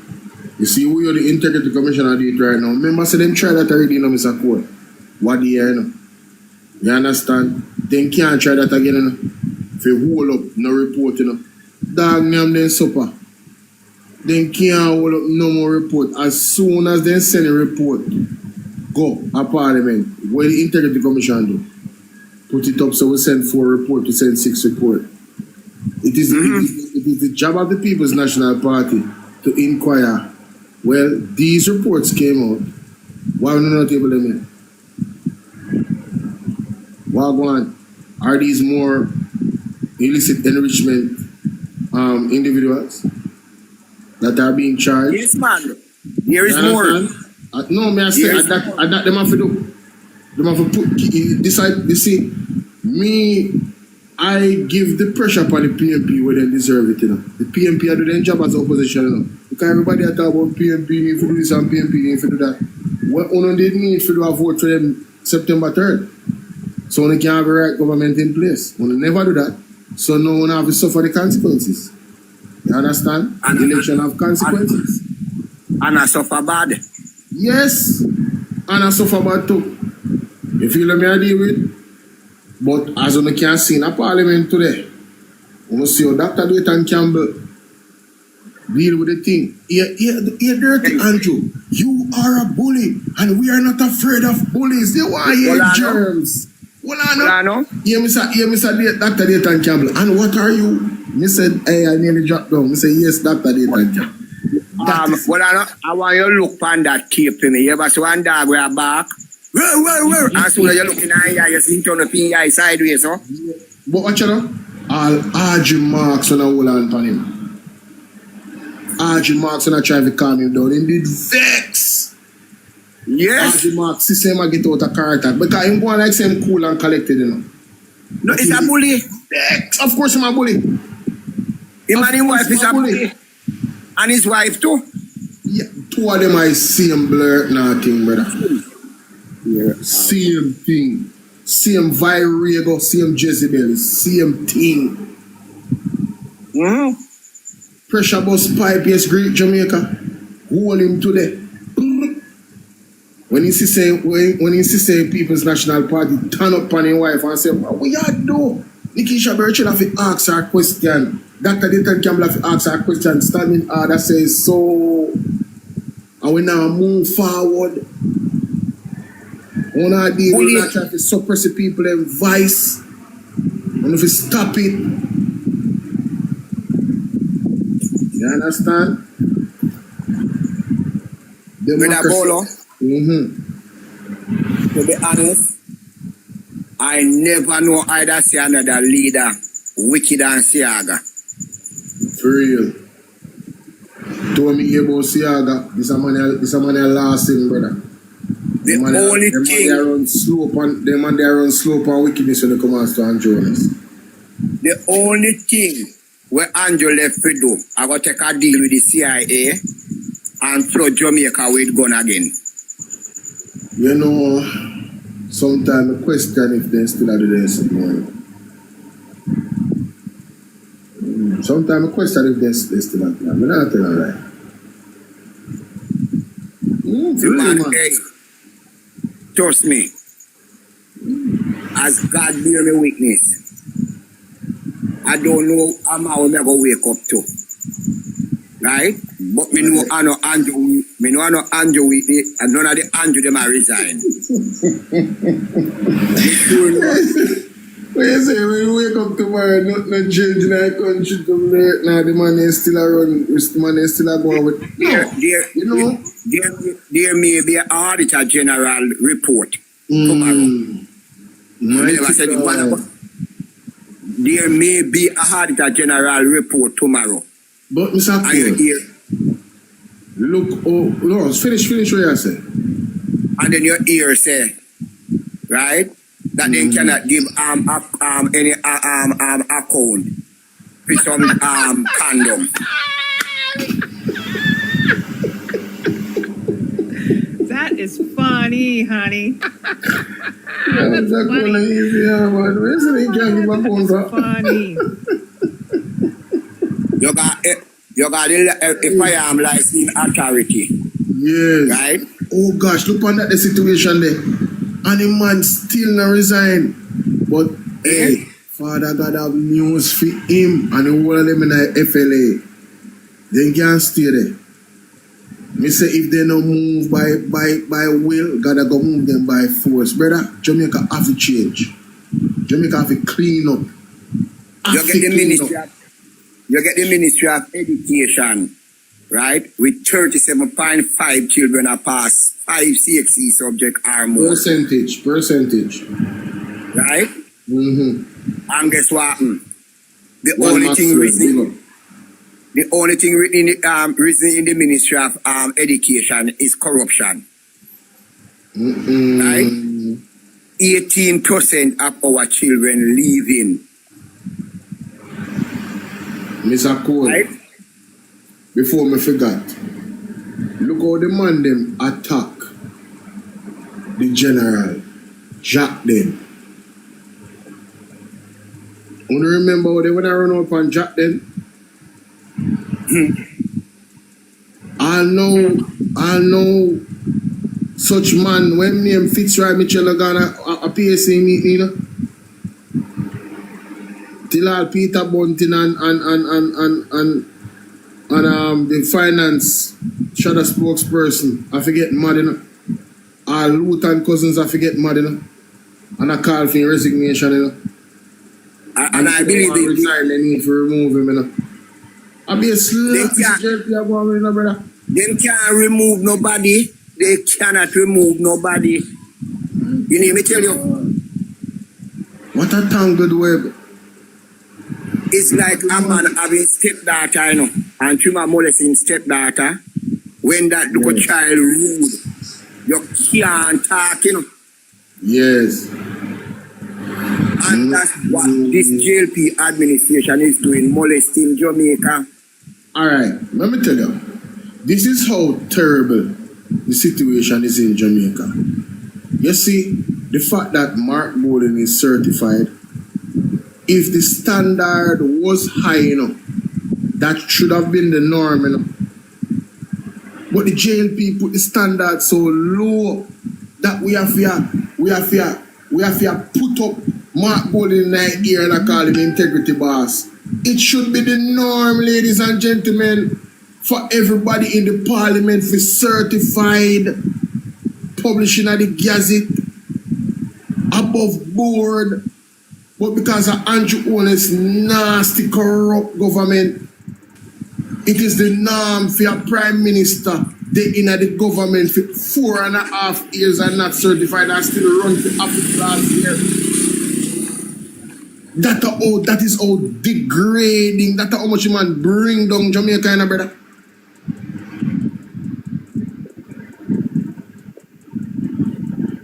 The world look for like a soul. We have a laughing stock to the world right now. I tell you, any well-thinking democracy around the world, I look on Jamaica like, yo, uno not ready. Uno still have that demand in the office. Sorry, sometimes I'm sorry to say England, I live to Rattigan. Because I know say you would have to go. Bolo. Yes, sir. Remember, I know that the Prime Minister, the MP job description, the Prime Minister, to them assign a code of conduct and pay taxpayer money to send every MP a seminar to go do training. Yes, and when the training done, Mark Bowling said, all that we are going to sign. Because it is good. And the PNP sign. Andrew Owens instruct his 49 member of parliament not to sign. Yes, that is true. That is accurate. Yeah? That is accurate. So how can you say that man have any bones of integrity in him? No, him clearly don't, which is unfortunate for us as a country and our reputation. I forgot the smallest piece of bone in the human body in the ears, so I know which part of it. But I don't remember the name. Not even that have integrity in Andrew Owens' name. My God. Right? My God. You know, if I pull out a piece of paper now, and them say to me, say, what is the Prime Minister name of Jamaica? May I put unknown? Me no want nobody say me associate with them, the people. What you, man? Right? Okay. It's bad, brother, it's bad. It's terrible for That's you. not telling the truth. Me feel like we leave TikTok alone because the more you talk, the worse I get. Yeah, because TikTok wild, you know. That's why I not really accept anybody from the TikTok live. You know. No, me not talk about the live, you know. Me not talk about the live. Me not talk about generally speaking. Yeah, the more you talk, and I take the things, I'm gonna get a little better. I will Sarah. As according to Hardisha, I will Sarah we again. Can't continue this way, man. We're going to tell our children and grandchildren what we did about it, nothing. We accept corruption, right? We accept corruption. That's how we have to go tell our children and grandchildren. Yeah. And if anybody else go to great grand, that's what we have to tell them. How to make a reach to this? We sat down and we were not at the rivers of Babylon. We sat down, we no whip. Yes. And then make them carry us away. Eh? My God.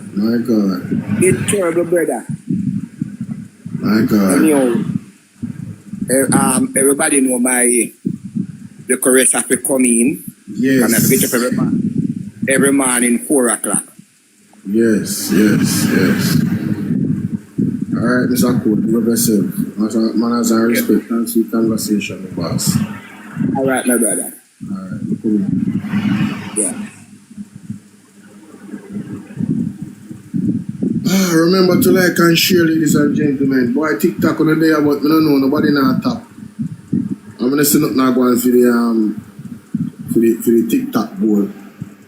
I'm see nothing going for the TikTok board or not, boy. But at least I can give me taps then, man. 120 at top same time. I'm supposed to reach 50K, not true.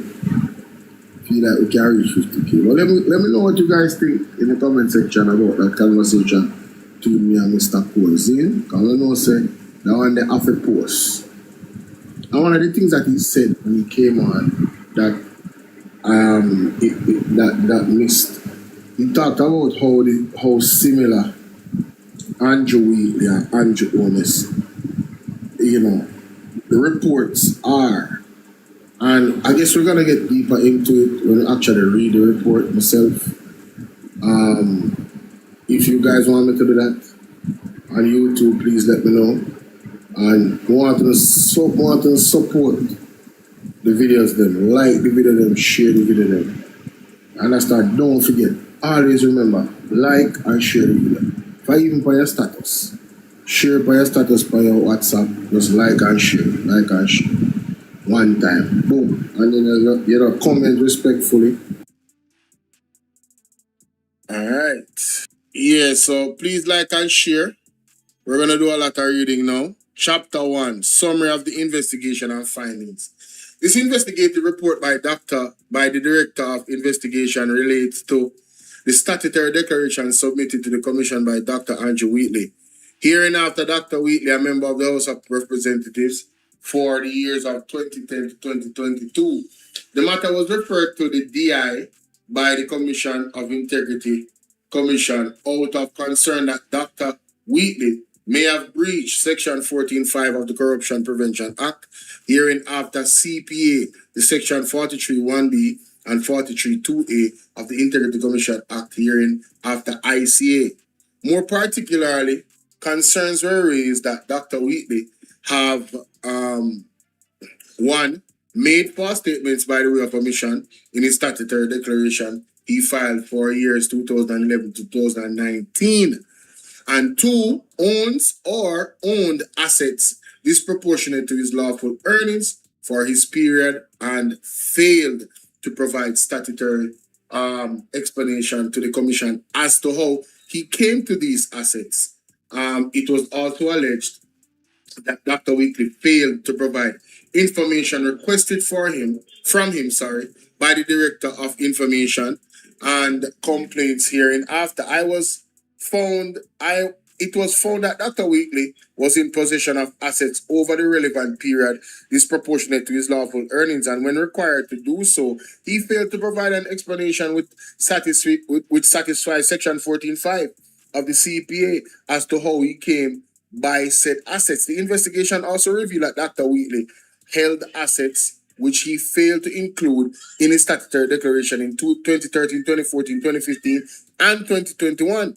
The foregoing omissions, prima facie, constituted offenses under Section 43.2a and the ICA, which is the Integrity Commission Act, and Section 15.1b of the Parliament Integrity of Members Act, hereinafter PIMA. It was also found that Dr. Wheatley did not fully comply with a request for information made of him by the DOIC. The DI provide here under a table outlining the chronological order of the actions pertinent to the investigation. So on March 29th, 2021, referral received from Commission for consideration as to whether there were any breaches of law, particularly in relation to CPA and the ICA, touching and concerning the statutory declaration submitted by Dr. Andrew Wheatley for the years 2010 to 2019, right? July 5th, 2021, dispatched Section 48A IC notice to the duty authorized officers of the Register of Companies of Jamaica, COJ, requested information on Dr. Wheatley's involvement with any companies. On July 5th, 2021, dispatched Section 48.1a ICA notice to the duly authorized office of the National Land Agency, NLA, requesting information on properties owned by Dr. Wheatley. July 8, 2021, dispatched Section 48.1a ICA notice to duly authorized officer at the Tax Administration, TAJ, requesting information on, among other things, motor vehicles owned by Dr. Wheatley. So this are outline, ladies and gentlemen, just so they go by the investigation to receive the first batch of information on the individual to make sure that everything is okay with them. All right? It goes on, and it's a lot. It goes on to say July 14, 2021, witness statement received from the duly authorized office of TAJ concerning, among other things, the motor vehicle owned by Dr. Wheatley. So TAJ responded to them on July 14 after they requested the information July 8, 2021. On July 15, witness statement received from duly authorized officer at the NLA, that is the National Lands Agency, concerning property owned by Dr. Wheatley.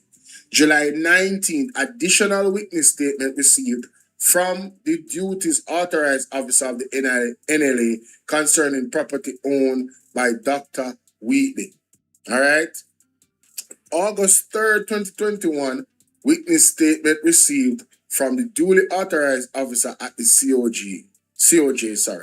September 2nd, 2021, dispatch section 48.1a ICA notice to duly authorized officers at the House of Parliament requested information on Dr. Wheatley's tenure as a member of Parliament. So now, September 2nd, now they went to the Parliament asking for his data as to how long he was a member of Parliament. All right? September 29, witness statement received from the duly authorized office of the House of Parliament, right? So they responded, 27 days after, September 2nd, 2021? All right. May 18, 2022, dispatch section 48.1a ICA notice to Dr. Wheatley to attend the commission on June 9th, 2022 to explain the sources of funds used to acquire his assets. So this was May 18, 2022 when he was requested to come to explain on June 9th, 2022 the source of funds used to acquire his assets. All right? Moving on. On June 6th, received email from Dr. Wheatley expressing unavailability 3 days before him for coming on, ladies and gentlemen. Telling us that telling the Integrity Commission that he's unavailable to come to them on June 9th for the interview. So the DI now responded via letter to Dr. Wheatley, rescheduling the interview to June 30th of 2022, the same month. Dr. Wheatley attended the interview with his attorney at law. The interview was adjourned to be reconvened August 18, 2022. July 29, 2022, dispatch Judge Rule 2 notice to Dr. Wheatley to attend upon the commission on August 18, 2022 to answer questions concerning the investigation.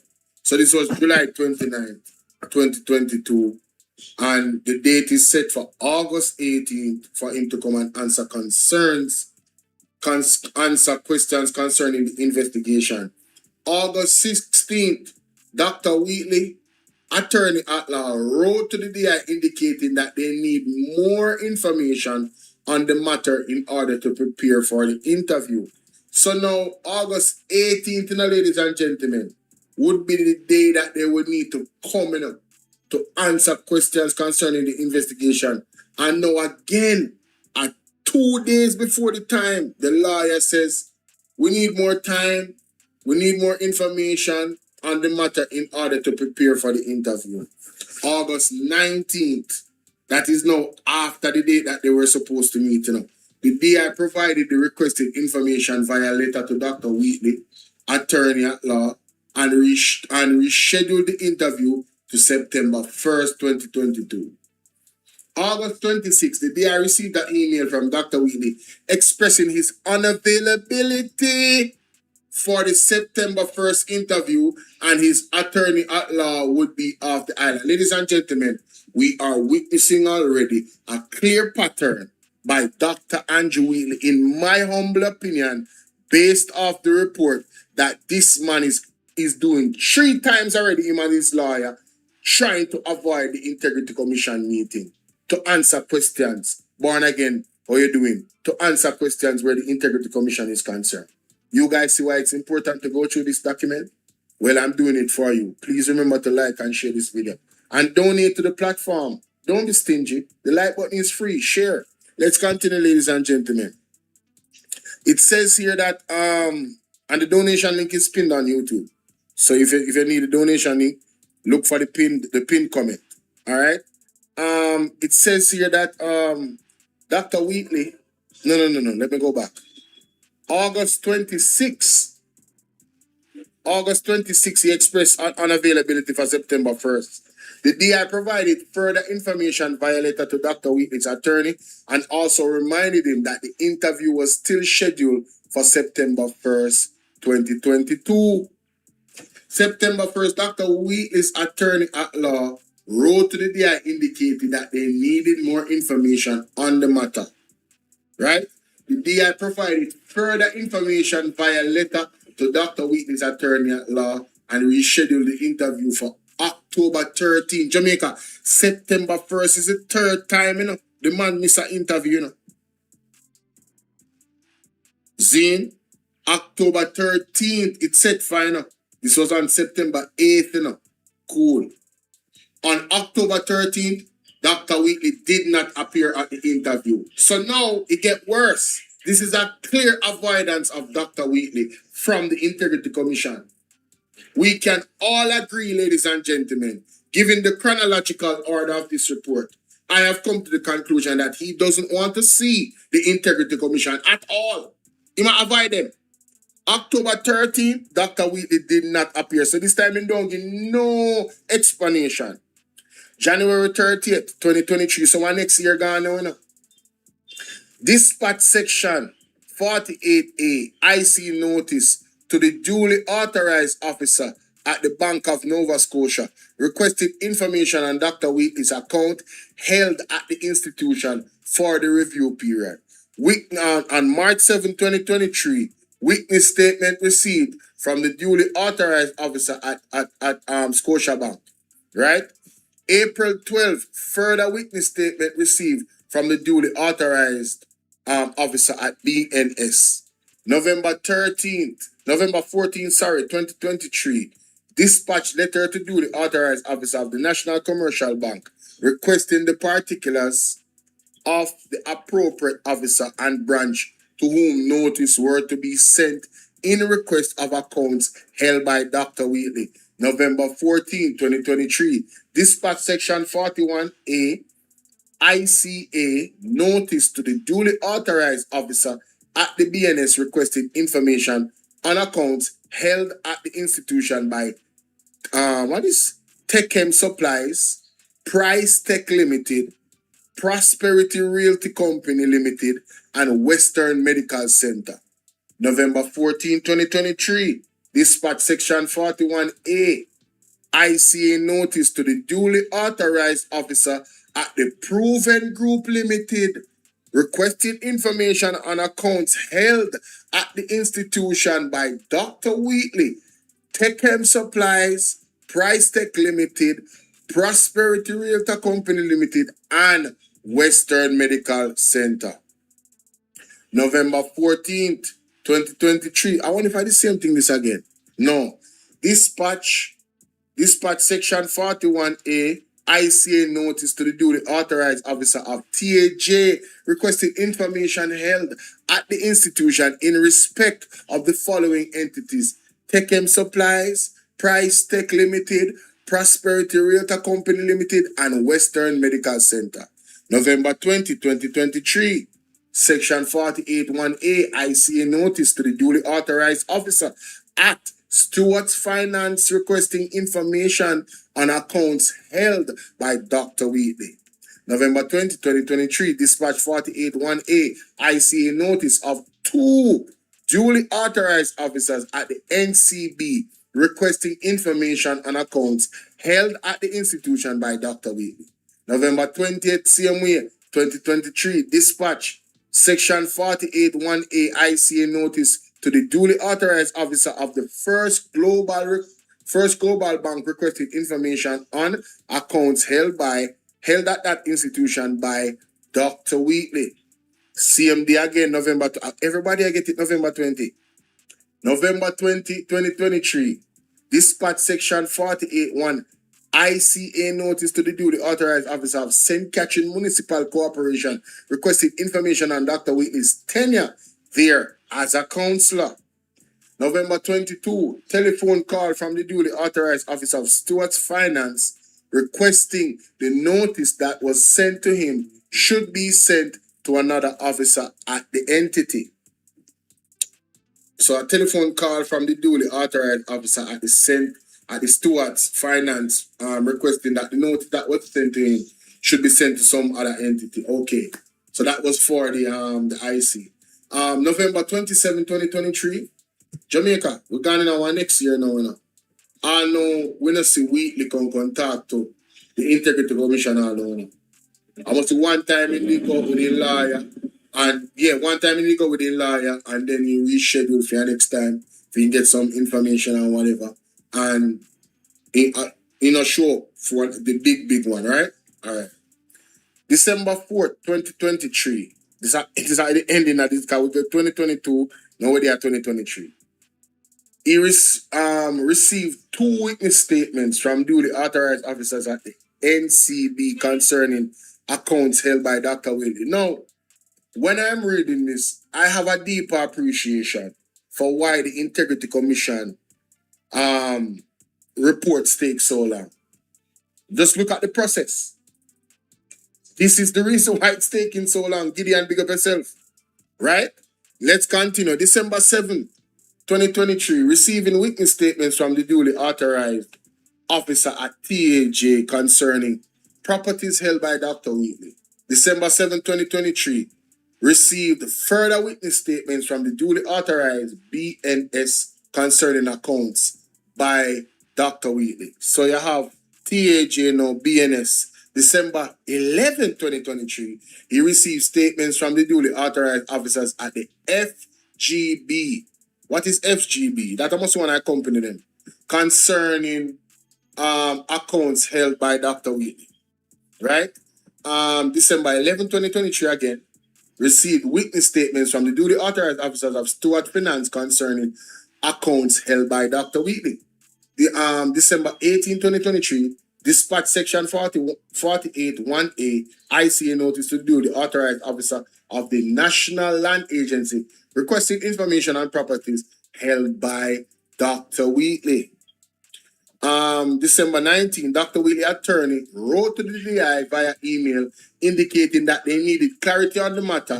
And requested a meeting with the DI. So now they want to meet with the DI. Okay, cool. That was December 19, 2023.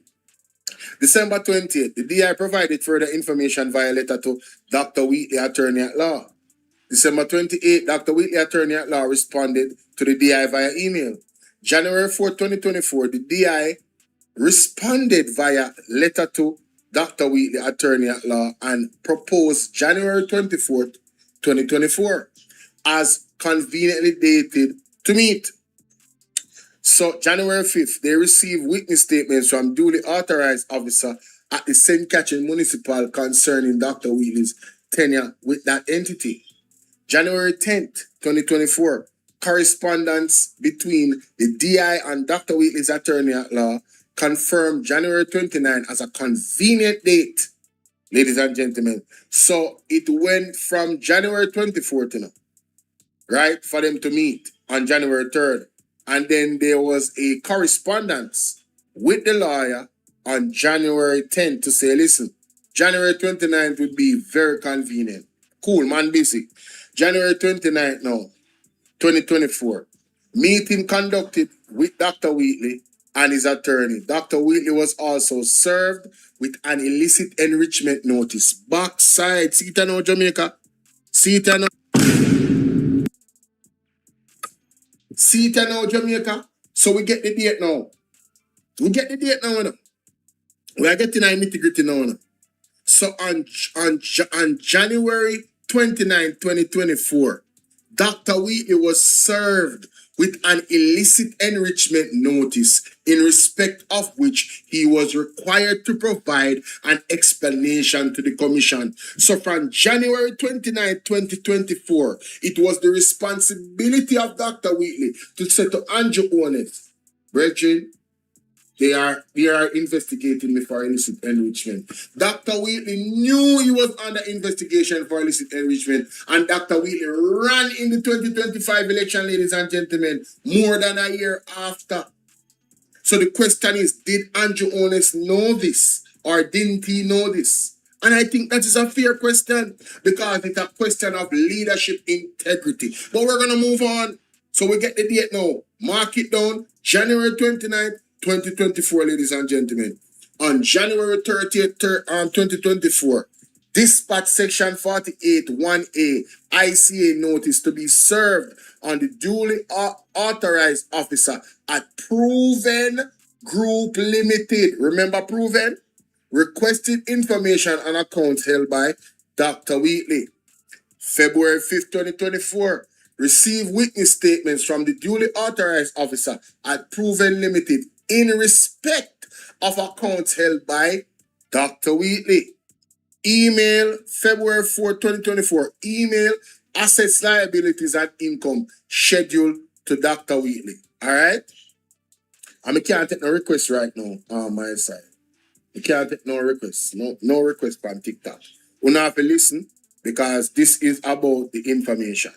On February 29th, 2024, Dispatch Section 41A1 ICA notice to the duly authorized officer of SOL Limited, SRL, requesting information on the ownership and particular Texaco gas station.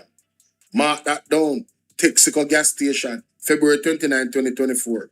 March 4, 2024. Dispatch Section 41A ICA notice to the duly authorized officer at Total Energies requesting information on ownership of particular gas station.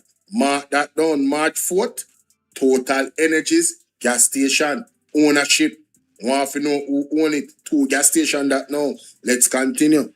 March 12, 2024, received an email from Dr. Wheatley requesting an extension to provide his written explanation.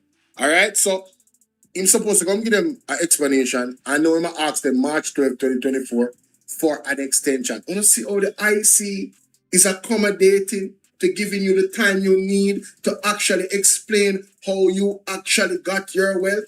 We just want to establish that and mark that down as significant, ladies and gentlemen. Let's continue. March 18, 2024. Received witness statement from the duly authorized officer at Total Energies concerning the ownership of particular gas station. Total Energies, March 18th, they received it, witness statement, all right?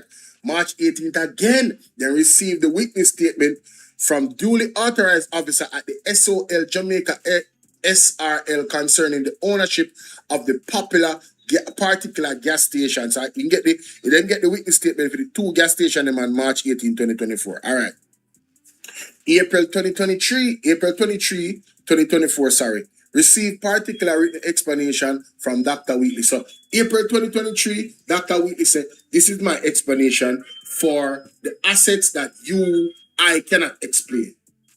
Mark it down, ladies and gentlemen. Sir G, big up yourself. See you. May 8, after April 23 now, May 28, 2024, received 4 witness statements from the duly authorized office of the National Lands Agency concerning properties owned by Dr. Wheatley.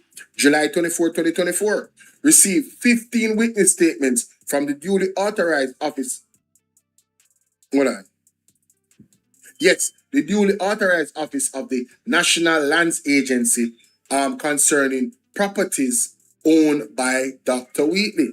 September 12, 2024. Dispatch requests for expenses to Dr. Wheatley in respect of which he was required to provide a response by September 25th, 2024. Let me read that again. September 12, 2024, dispatch requests for expenses to Dr. Wheatley in respect of which he was required to provide a response by September 25th, 2024. So September 25th, 2024, he was supposed to say, listen, these are my expenses. October 4, 2024. Dispatch Section 48 ICA notice to the duly authorized officer of TAJ requesting information on the TAJ returns filed by Dr. Wheatley, that are tax returns filed by Dr. Wheatley. So them request that information from the TAJ October 4th, 2024. October 23, receive witness statements from the duly authorized office of the TAJ regarding the tax returns filed by Dr. Wheatley. October 24, 2024, receives partial written explanation from Dr. Wheatley. Partial. He didn't give them all of it. By law, he is required to give them all of it, ladies and gentlemen. By law. He didn't give them all of it. All right? May I tell Ashani, them obviously the IC is lying. But anyway, so on October 24, 2024, ladies and gentlemen, Mr. Wheatley, Dr. Wheatley, gave the Integrity Commission a partial explanation, not a complete one. After all of that, when they go through, still a hold back. Moving on. November 29th, 2024, dispatch an illicit enrichment notice to be served on Dr. Wheatley, from which he was required to provide further explanation to the commission.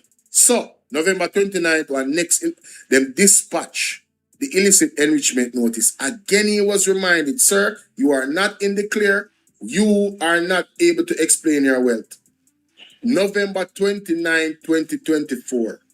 Now, December 5th, 2024, dispatch memorandum to the duly authorized office of the Information and Complaints Division requesting a witness statement in respect to referral made to the DI. So there's a memorandum to the duly authorized officer of Information and Complaints Division requesting witness statement in request of the referral made by the DI. December 11th, 2024, received witness statements from the duly authorized officer of the Information and Complaints Division. Them receive it, all right, on December 11th, after requesting it December 5th. On December 11th, 2024, dispatch memorandum to the duly authorized officer of the officer of the Information and Complaints Division requesting a witness statement regarding the receipt of statutory declaration of Dr. Wheatley. December 16th, 2024, received response from Dr. Wheatley relative to illicit enrichment notice November 29, 2024. So on December 16th, they received a response from Dr. Wheatley relative to illicit enrichment notice dated November 2029. So then in response after the November 2029 notice, November 29, 2024, sorry. I keep saying the wrong things there. November 29, 2024. January 17th, 2025, dispatch memorandum to the duly authorized officer of the Information and Complaints Division requesting a further witness statement to statement dated December 11th. What was December 11th statement? Oh, the already authorization, the already information that they got. Okay, I understand that then. All right. So, yes, December 11th, they dispatch a memorandum to duly authorize January 17, 2025, dispatch a memorandum to duly authorized officer of the Information and Complaints Division requesting a further witness statement to statement dated December 11th. So the December 11th statement was not enough that they requested. They wanted more. So them sent another memorandum to get more information. Got it. January 22nd, received witness statements from the duly authorized officer of the Information and Complaints Division regarding the receipt of Dr. Wheatley's statutory declaration. January 23rd, dispatch section 48 1A ICA notice to Mr. Patrick Phipps, first time seeing him now, an associate of Dr. Wheatley, to attend the commission for an interview.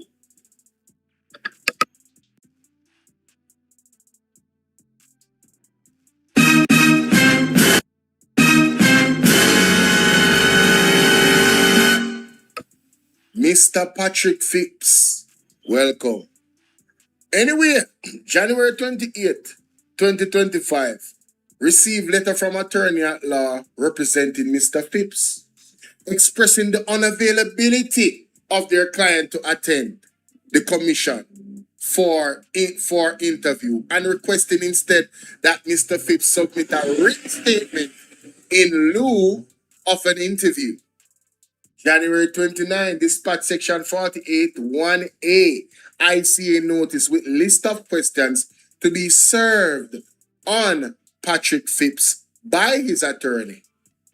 February 11th, received witness statement and supporting documents from Mr. Patrick Phipps.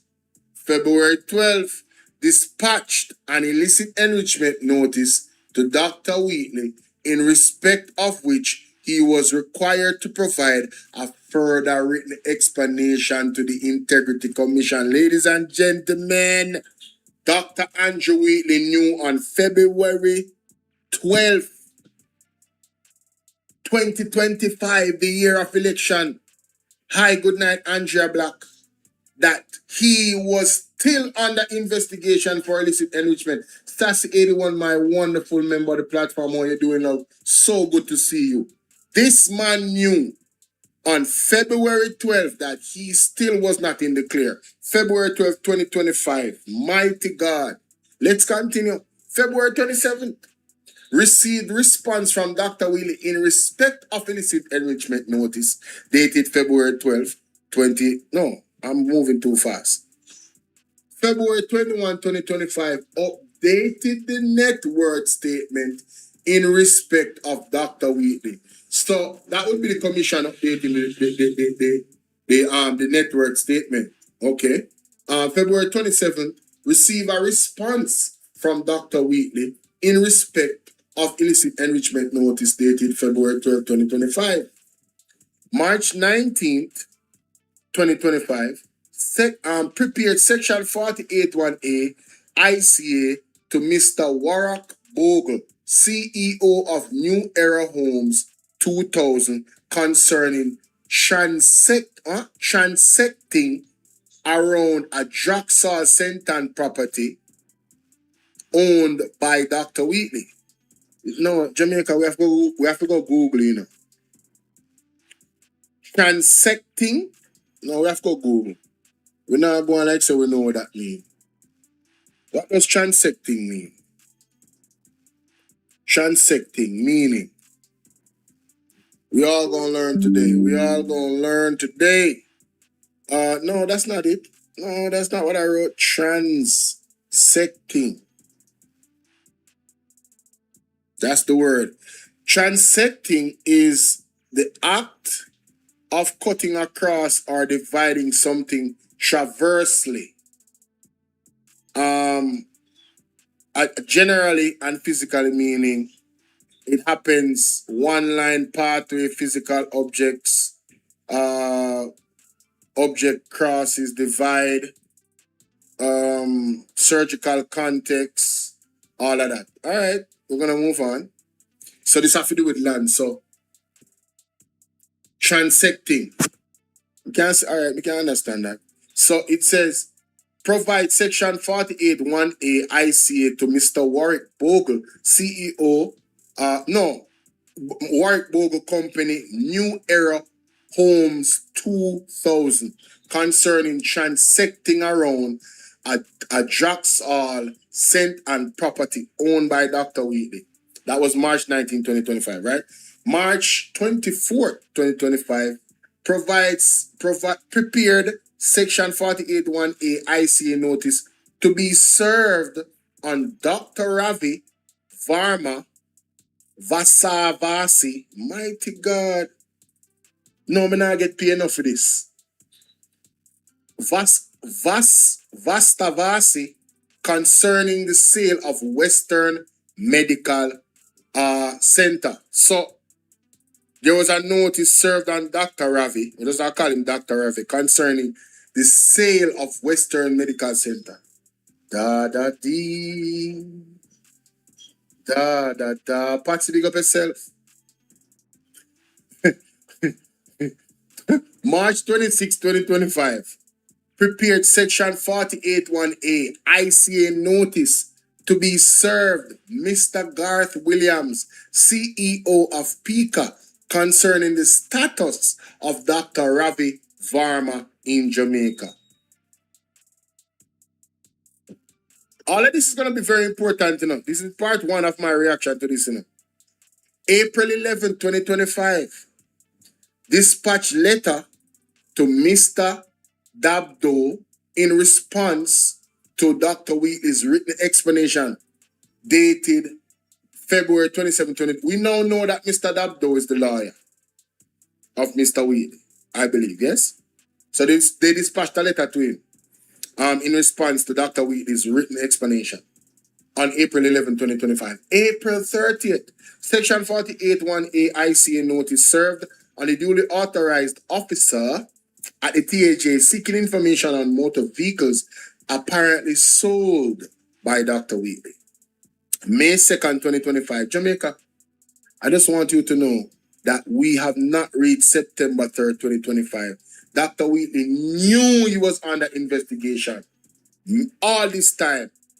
May 2nd, 2025, Section 48(1)A ICA notice served on the duly authorized officer at the BNS requested information on bank accounts held by Dr. Wheatley. May 19, 2025, received from Mr. Dabdo a response to our letter dispatched on April 11, 2025. Mr. Garth Williams submitted a witness statement in response, and this was May 19, 2025. Mr. Garth Williams submitted a response statement in response to the Section 48(1)A notice served on him requested information regarding Dr. Ravi Varma.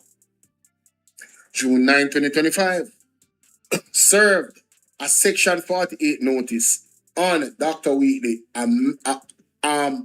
appended to the notice with the updated version of the source and application of funds analysis, copies of bank statements, and the calculation of total bank deposits.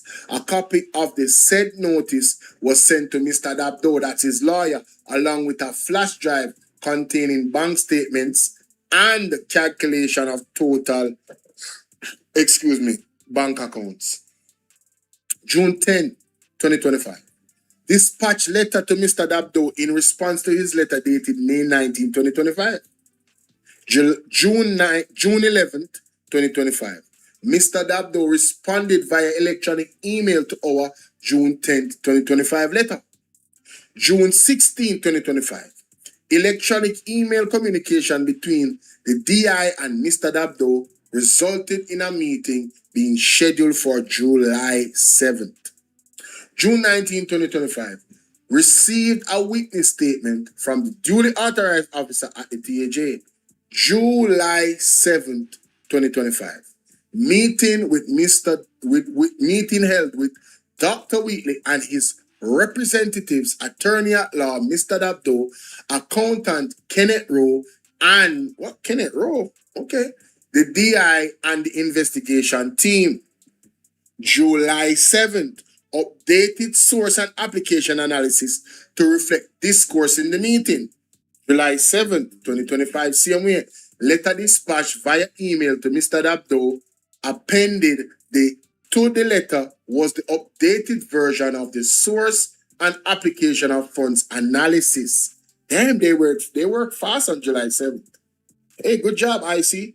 Moving on. July 8th, the physical copies of the letter along with the updated version of the source and application of funds analysis was sent to Mr. Dabdo. So they sent an electrical email, and then they sent the physical copies on July 8th. But it might work fast. July 9, 2025, Mr. Dabdo response. It might work fast too to our July 7th letter. July 14, Mr. Dabdo responds to our July 7th letter, providing additional information. July 18, 2025, Mr. Dabdo responds to our July 7th letter, providing additional information. August 7, 2025. An electronic mail was sent to Mr. Dabdo acknowledging the receipt of his letters dated July 9th, 14th, and 18th, 2025. The information provided by Mr. Dabdo was incomplete. The information provided by Mr. Dabdo was incomplete. August 7, 2025, we're in Jamaica. September the next month, Andrew Wheatley run for office, Mighty God of Daniel, In said letter, the outstanding information was requested to be provided by August 14, 2025 deadline. So Andrew, I want to ask you one question. You never know, sir. Andrew Wheatley was being investigated at this point in time. Joseph, pick up yourself. You never know, sir. Andrew Wheatley was being investigated at this point in time. He never made you aware. You were oblivious. Let's continue. September 1st, Jesus. September 1st, Jamaica, 2 days before election. Section 48(1)A ICA notice served on the duly authorized officer at Mayberry requesting information on investment accounts held by Dr. Wheatley. Section 48(1)A ICA notice served on the duly authorized office at BNS. This was September 9, 2025, by the way. At BNS requesting information on bank accounts held by Dr. Wheatley. August 3rd, 2025. Received electronic mail from duly authorized officer at the BNS in response to the Section 48(1)A ICA notice requesting information. September 23rd, Section 48(1)A ICA notice served on the duly authorized officer at BNS requesting information on the bank accounts held by Dr. Wheatley. October 2nd, 2025, we done gone past election, ladies and gentlemen. October 2nd, 2025, attempted to serve a Section 48(1)A ICA notice on the duly authorized officer at Property Realtor Company Limited requested information. October 3rd, 2025, received electronic mail from the duly authorized officer of the BNS in response to Section 48 ICA notice requesting information. October 6, 2025, received electronic mail from the duly authorized officer of the BNS in response to Section 48(1)A ICA notice requesting information. November 27, 2025, Section 48(1)A ICA notice served on the duly authorized officer at Proven Wealth Limited requesting information. November 27, Section 48(1)A ICA notice served on the duly authorized officer at the Tax Administration Jamaica requesting information. November 27, Section 48(1)A ICA notice served on the duly authorized officer at the Bank of Nova Scotia requesting information. November 20, wait a minute. I think there was an error here. November 27th and then November 26th. Anyway, November 26, 2025, Section 48 ICA notice served on the duly authorized officer at the Company Office of Jamaica, COJ, requesting information. November 28, 2025. Section 48(1)A ICA notice served on the duly authorized officer at the University of the West Indies, Mona, requesting information. December 1st, 2025, Section 48(1)A ICA notice served on the duly authorized officer at the House of Parliament requesting information. So December 1st, the House of Parliament still I get requests from the Integrity Commission. So you have to say Andrew Wallace never knows this man I get investigated for illicit enrichment. Moving on, ladies and gentlemen, December 10, 2025. Received witness statements from the duly authorized office at Proven Limited concerning submissions of Section 31G certificate. December 12th, what is that? Proven Wealth Limited again concerning the submission of Section 31G certificate. That sounds important. Anyway, remember that date, December 10th, 2025, and remember Section 31G certificate. Proven Wealth Limited. December 12th, 2025, they received witness statement from the duly authorized office of the University of the West Indies, Mona, concerning the period of employment and employments for the period of employment for Dr. Wheatley. Remember read that again. Concerning the period of employment and my apologies. Concerning the period of employment and emoluments for the period of employment for Dr. Wheatley. What is emoluments? I would think that has to do with payment, right? Emoluments. Let's look that up. just to be sure. Emoluments. What does that mean? First time I'm seeing that word. A formal terminology of a total compensation received for work and service. So I was right. It's about the payment. So emoluments, right? So they requested the emoluments of the period. They got the information of the emoluments at the period for Mr. Wheatley. Where is it? Yes, that was December 12th. And they got the submission for the Section 31G certificate. December 17th, 2025. Received witness statement from the duly authorized officer at the TAJ concerning income tax return filed by Dr. Wheatley. Very important. December 18, 2025, received witness statement from the duly authorized officer at the Companies Office of Jamaica, COJ, concerning current status of businesses and companies owned by Dr. Wheatley. That's also very important. January 14, 2026, ladies and gentlemen, receive witness statements from the duly authorized officer at the Bank of Nova Scotia concerning Scotia Mint Insurance. That's January 14, 2026. January 20th, Section 48(1)A ICA notice served on the duly authorized officer at the Bank of Jamaica requesting information. January 20th, Section 48(A)(1) ICA notice served on the duly authorized officer at the Mayberry Investment Limited requesting information regarding dividends earned by Dr. Wheatley. January 23rd, 2026. Section 48(1)A ICA notice served at the duly authorized officer at Proven Well Limited requesting information regarding dividends earned by Dr. Wheatley. Oh, wait, there's more. Mighty God, I'm going to do this tonight.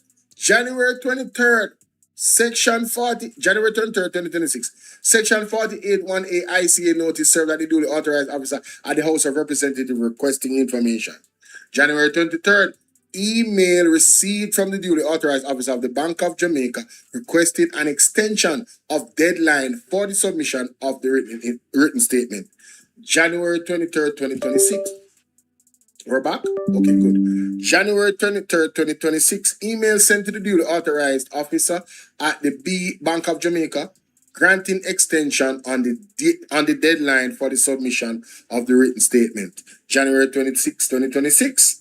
Met with the duly authorized officer at the Tax Administration of Jamaica to discuss the filing of incomes tax returns by Dr. Wheatley.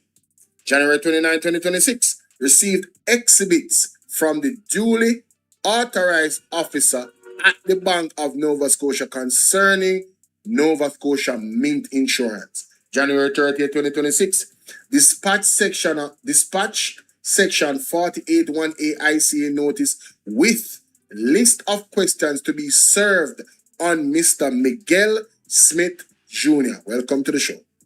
January 30th, 2026, dispatch Section 48(1)A ICA notice with the list of questions to be served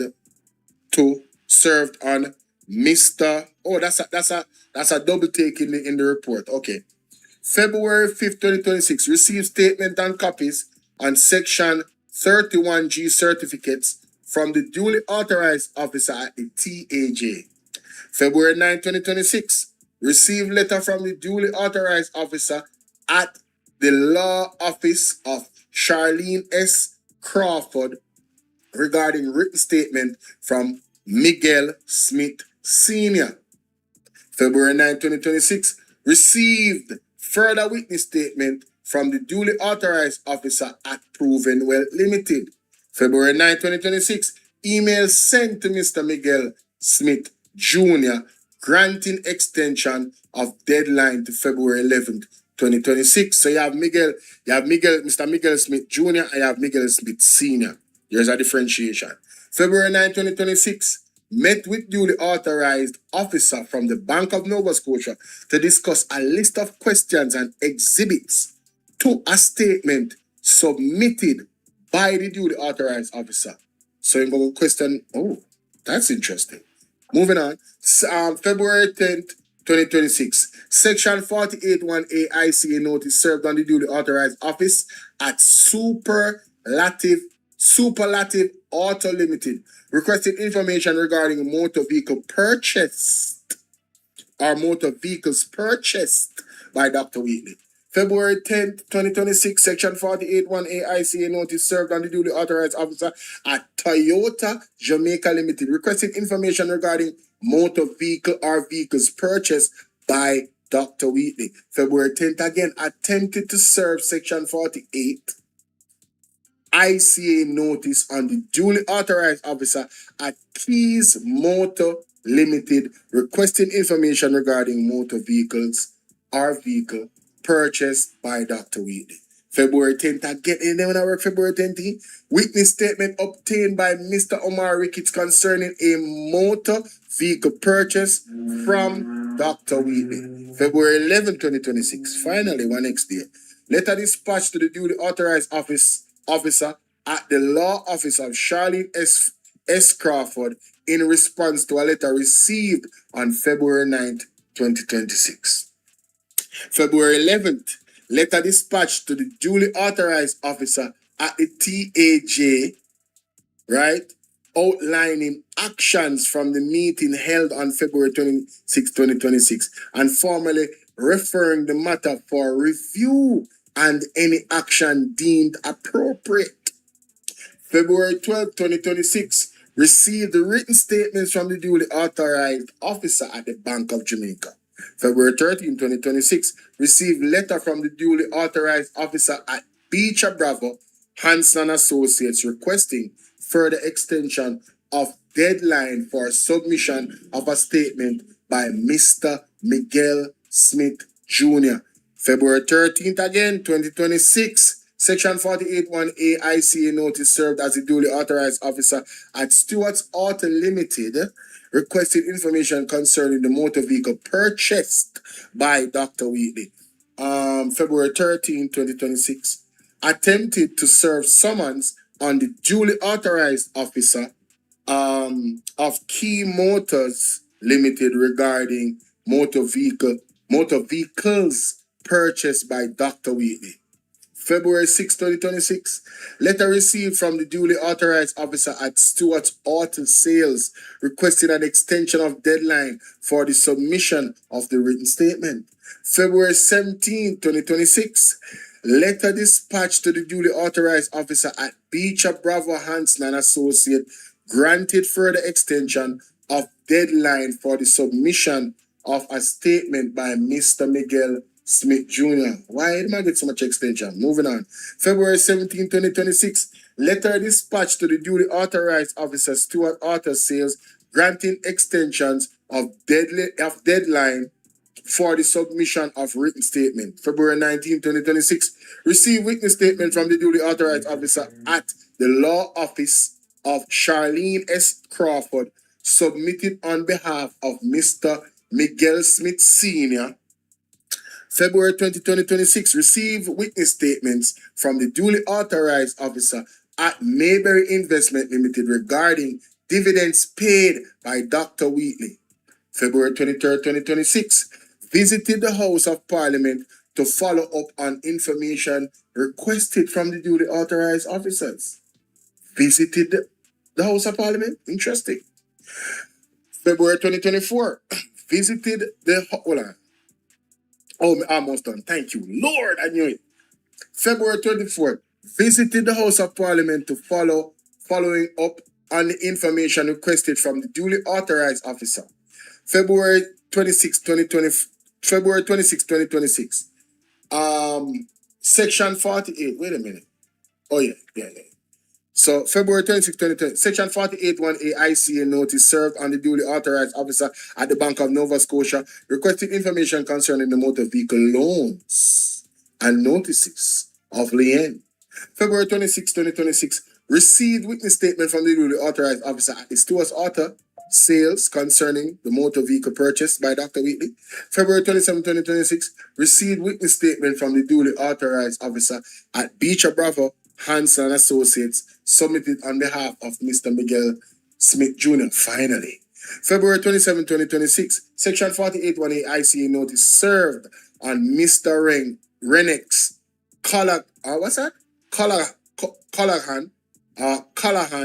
regarding motor vehicle purchases from Dr. Wheatley.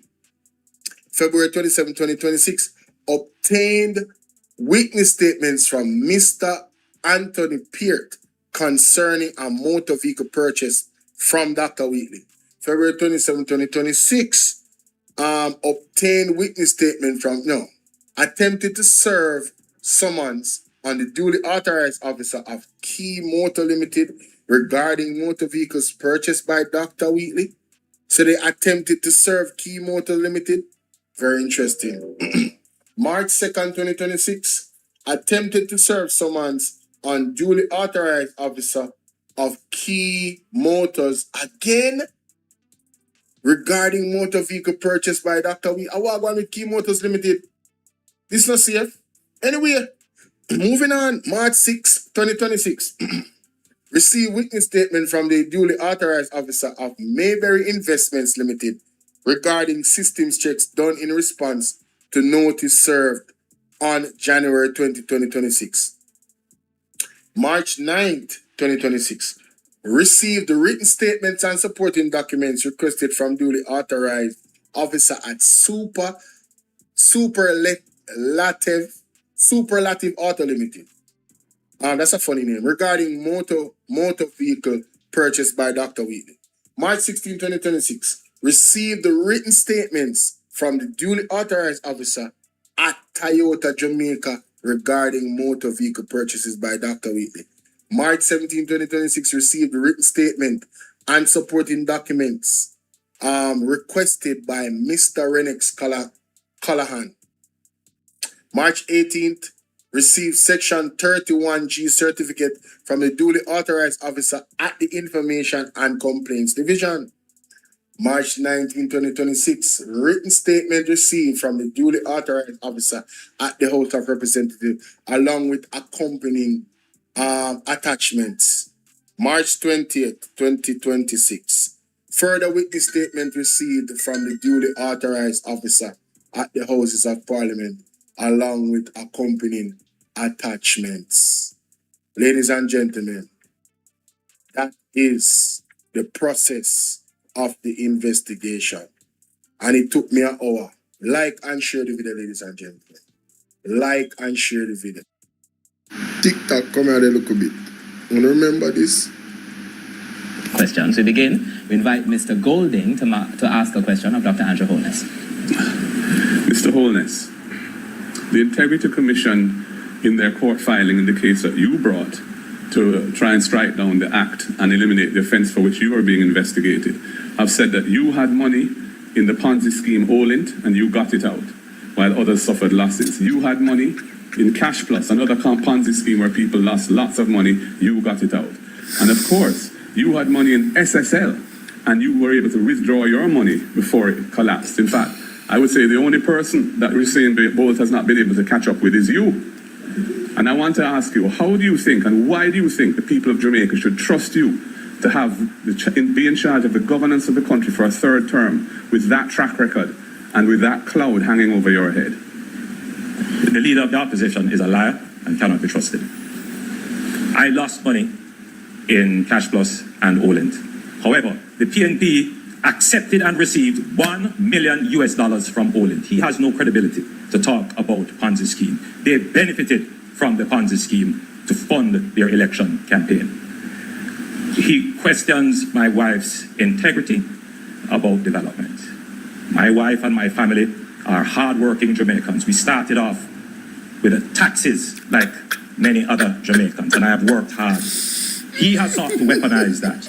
But the people who receive me when I go into the country, they say, Andrew, don't worry. No weapon formed against you shall prosper. Mr. Golding, your rebuttal. I I've made the point that for the Prime Minister and his wife to be in the real estate business when so many of the agencies of government which regulate that business fall under his Ministry of Economic Development and Job Creation creates a possibility for conflicts of interest, and I stick by that position. Huge. We now invite Dr. Andrew Holness. Integrity and trust. He was an advisor to a former Minister of Finance that put in place a policy of high interest rate, for which he acted as a broker for the government to invest loans and bonds for which he received a commission of high interest rate, to the point where one of his members described this as the greatest transfer of wealth from the poor to the rich. He, the Toponaris lawyer, has made billions of this, yet he does not disclose this in his integrity report. In fact, he doesn't even have a house in Jamaica. How can we believe you? And do you have assets in overseas companies for which you have not disclosed? I've disclosed all my assets, and that's why my Integrity Commission declarations are certified. Your allegations are scurrilous and false. You made reference to DB&G, although you didn't call the name. DB&G was established in 1992 as an investment firm by 3 young Jamaican entrepreneurs. When the financial sector meltdown occurred some years later, and FinSAC was established as a response to try and protect the savers of this country so they didn't lose their money in their deposits in the banking system and their pensions and so on, DB&G, like other financial firms at the time, had to navigate that carefully to survive. We eventually were approached by a leading international bank, Scotiabank, who did a thorough due diligence on the company. It's a listed company where we were a listed company from inception. Our audited financial statements are public. Our quarterly financial statements are public. They looked at us inside out and upside down, found nothing, absolutely nothing untoward, and they bought the company. And we have nothing to hide on when it comes to DB&G. I would say, why is your government, having spent $200 million on this commission of inquiry into FinSAC, hiding the FinSAC report? Is it because you and your wife bought a house from somebody who had been FinSAC'd? You're a hypocrite, Andrew Holness, to be accusing me of anything in relation to FinSAC when you have been a direct beneficiary of the losses of somebody who was FinSAC, who lost their home because of FinSAC. Again, Mr. Golding. Damn. Man, I'm telling you, man, this debate was, boy, I'm so glad I did a reaction to this, boy. Oh, my God. To attacking my wife, when you, according to the Contractor General's report, benefited from a sweetheart. You benefited off the backs of the Jamaican people in creating your wealth. You were a connected party with the then Minister of Finance, and you advised and created the FinSAC debacle with high interest rate. You benefited from FinSAC. I did not purchase a FinSAC house. I bought a house on the open market. And again, you come with weaponized lies. Your lies will not work. What's the question? We now go to closing statements. Now, based on the earlier coin toss, Mr. Mark Golding of the... Yeah, remember get the closing statements in this.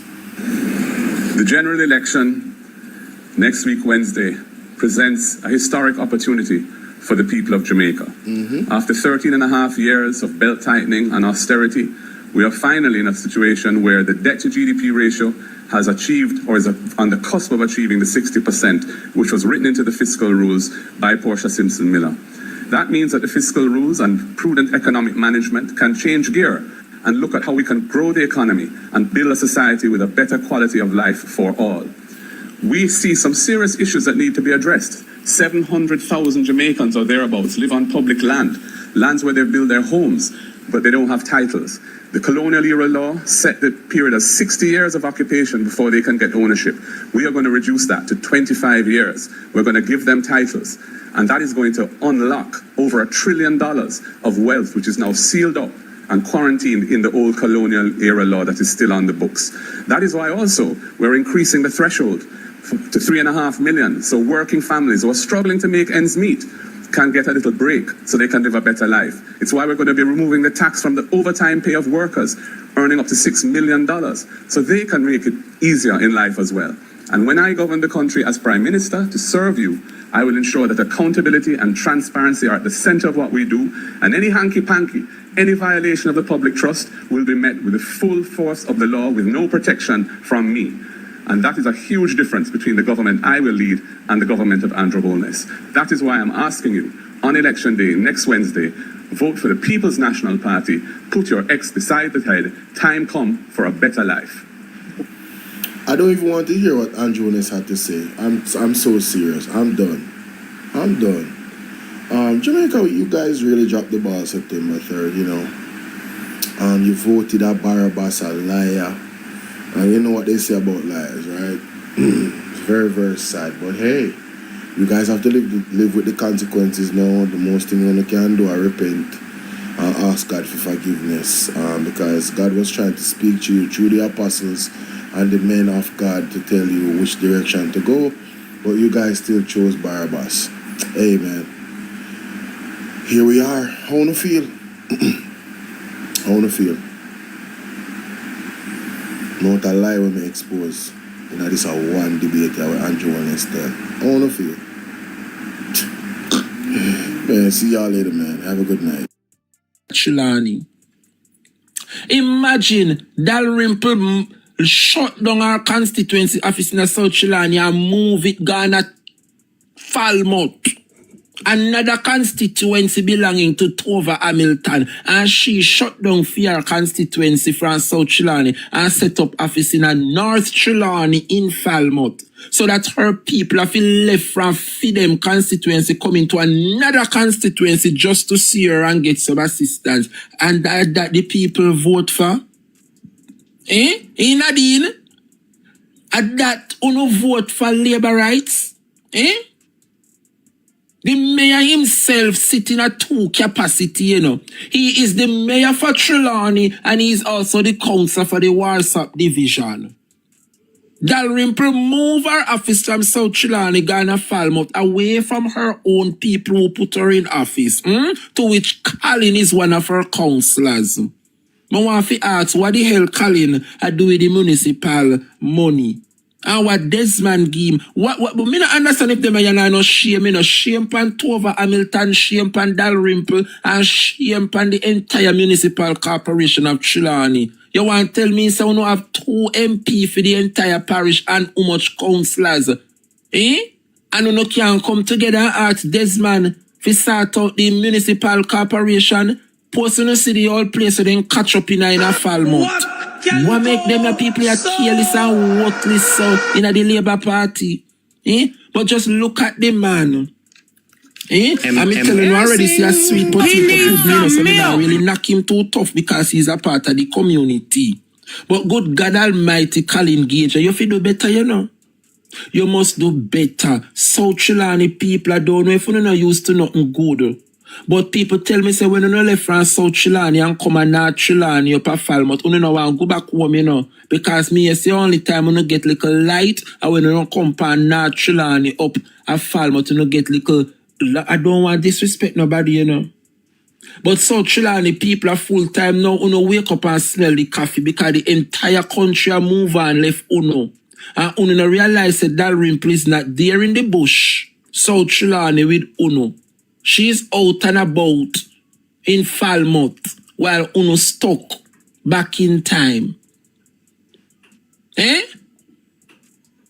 Colin Gager, why is it that you're begging Jamaicans and the business community of Falmouth to put you in a brand new municipal corporation? What Desmond McKenzie used the money do?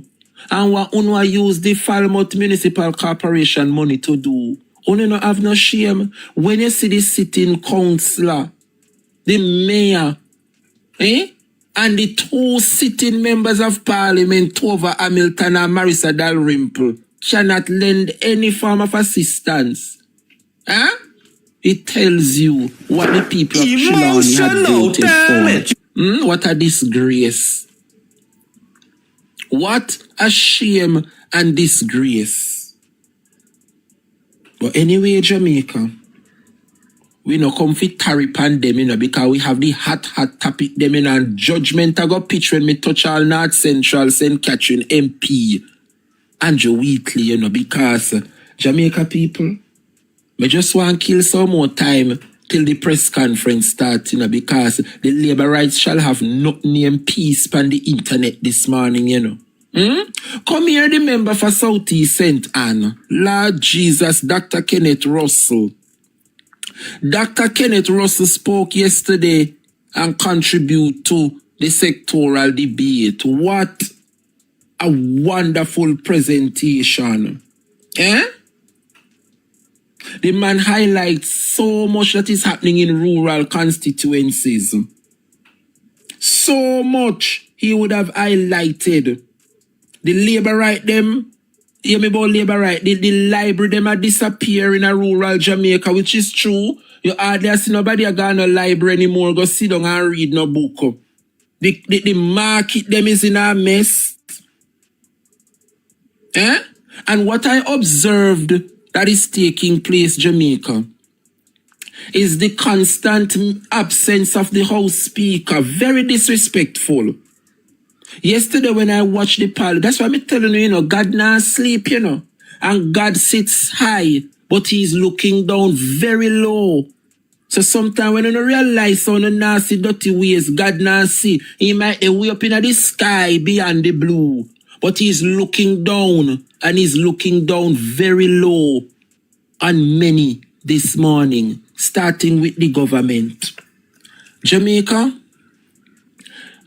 you watch the parliament yesterday and realize how the parliament full. All Andrew in attendance, you know.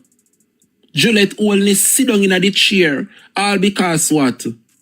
They came to show support to Nestor Morgan, because he was the one that opened the debate yesterday. And them sit down and them attentively and them beat them desk. Yeah? And when it was time for the opposition response, Dr. Kenneth Russell, the government benches them empty. Two of them left over there. Desmond Mackenzie and I think Floyd Green. Even Juliet Holness get up. Thank you, Derval. Even Juliet Holness get up out of the chair and put Hero up there. It is a disrespect. I want to know if I saw the Jamaican people are going to just sit back and send these. Imagine you all are paying these people millions of dollars, you know. And that's all them do. I go to parliament, go sign their name in one book, we collect the money, and then them disappear. Only the opposition, me see, I go to parliament, go sit down from start to finish. It was an absolute disgrace. And every week, them come to parliament, them do the same thing. Sign them name and gone back at them yard just to collect the money. And I witnessed it over and over. Yesterday was a disgrace in Garden House. All of them turned up to hear Nestor Morgan speak. And the opposition was there in attendance. And they sat and listened attentively. But when it was the opposition turn, Dr. Kenneth Russell, only the opposition remained to give him support. It is tasteless. Tasteless and tacky. And they need to stop it. They need to stop it. When last you see the Western St. Thomas MP, James Robertson? When last you see James Robertson in the parliament and these persons are collecting taxpayers' money? Eh?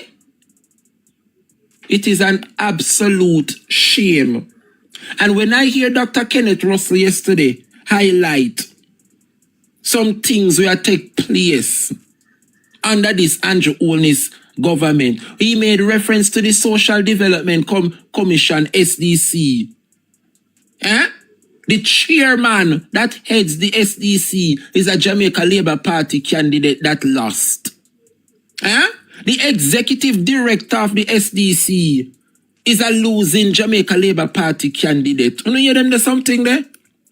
The parish manager is also a losing Jamaica Labour Party candidate. And them are people, I don't know, undercover activists for the Labour Party, you know. They all contested and lost the elections. And so all we need to know this morning, in terms of their qualification, is that they lost an election. So the question is, Is this their reward to reward them for participating in the election by giving them big job? We don't know, so we have to ask the question, and because we don't want to speculate, we have to keep asking. It is an absolute shame. I wanted to listen to the member for Southeast St. Anne, Dr. Kenneth Russell, on what he had to say in that sectoral debate yesterday. Listen this. We are very concerned about a very disconcerting pattern emerging at the SDC. We see a number of former JLP candidates who lost in the elections appointed to senior roles in the SDC. Yes. What do I mean? The chairman is a losing JLP candidate.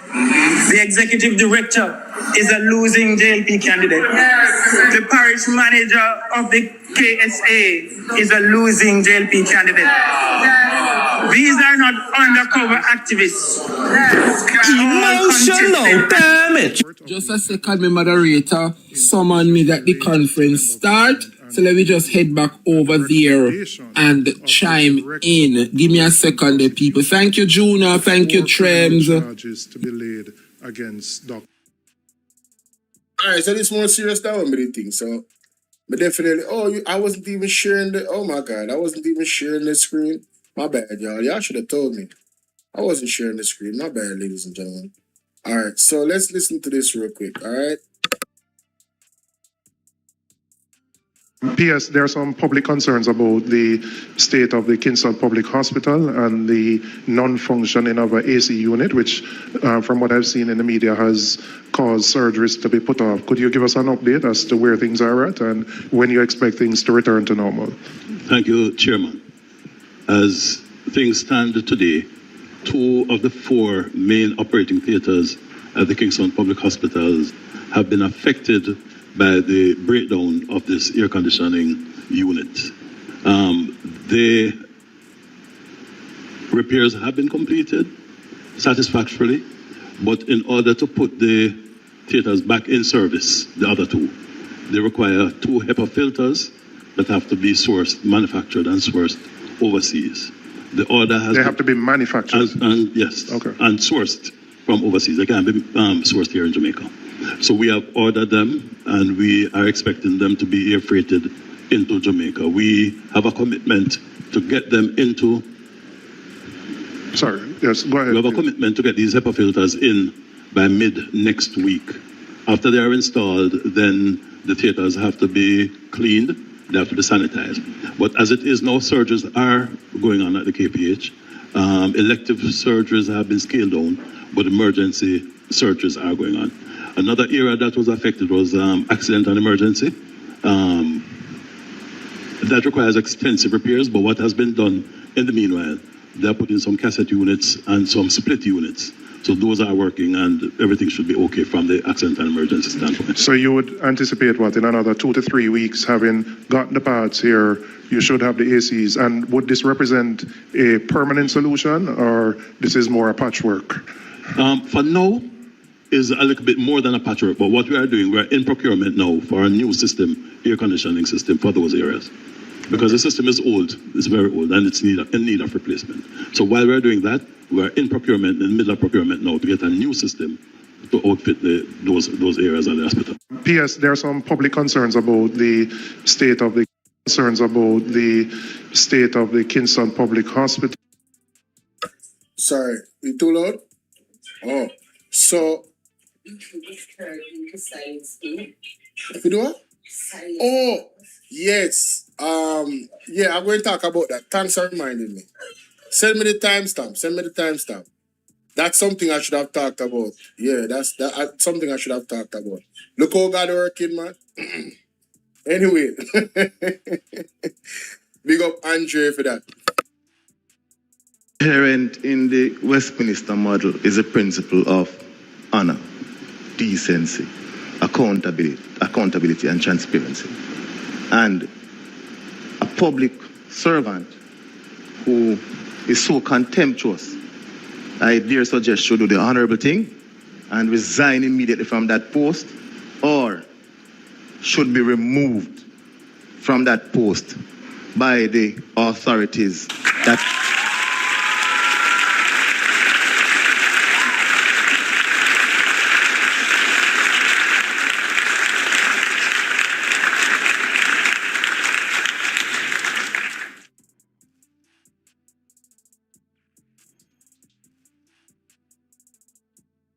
have been duly constituted to do so.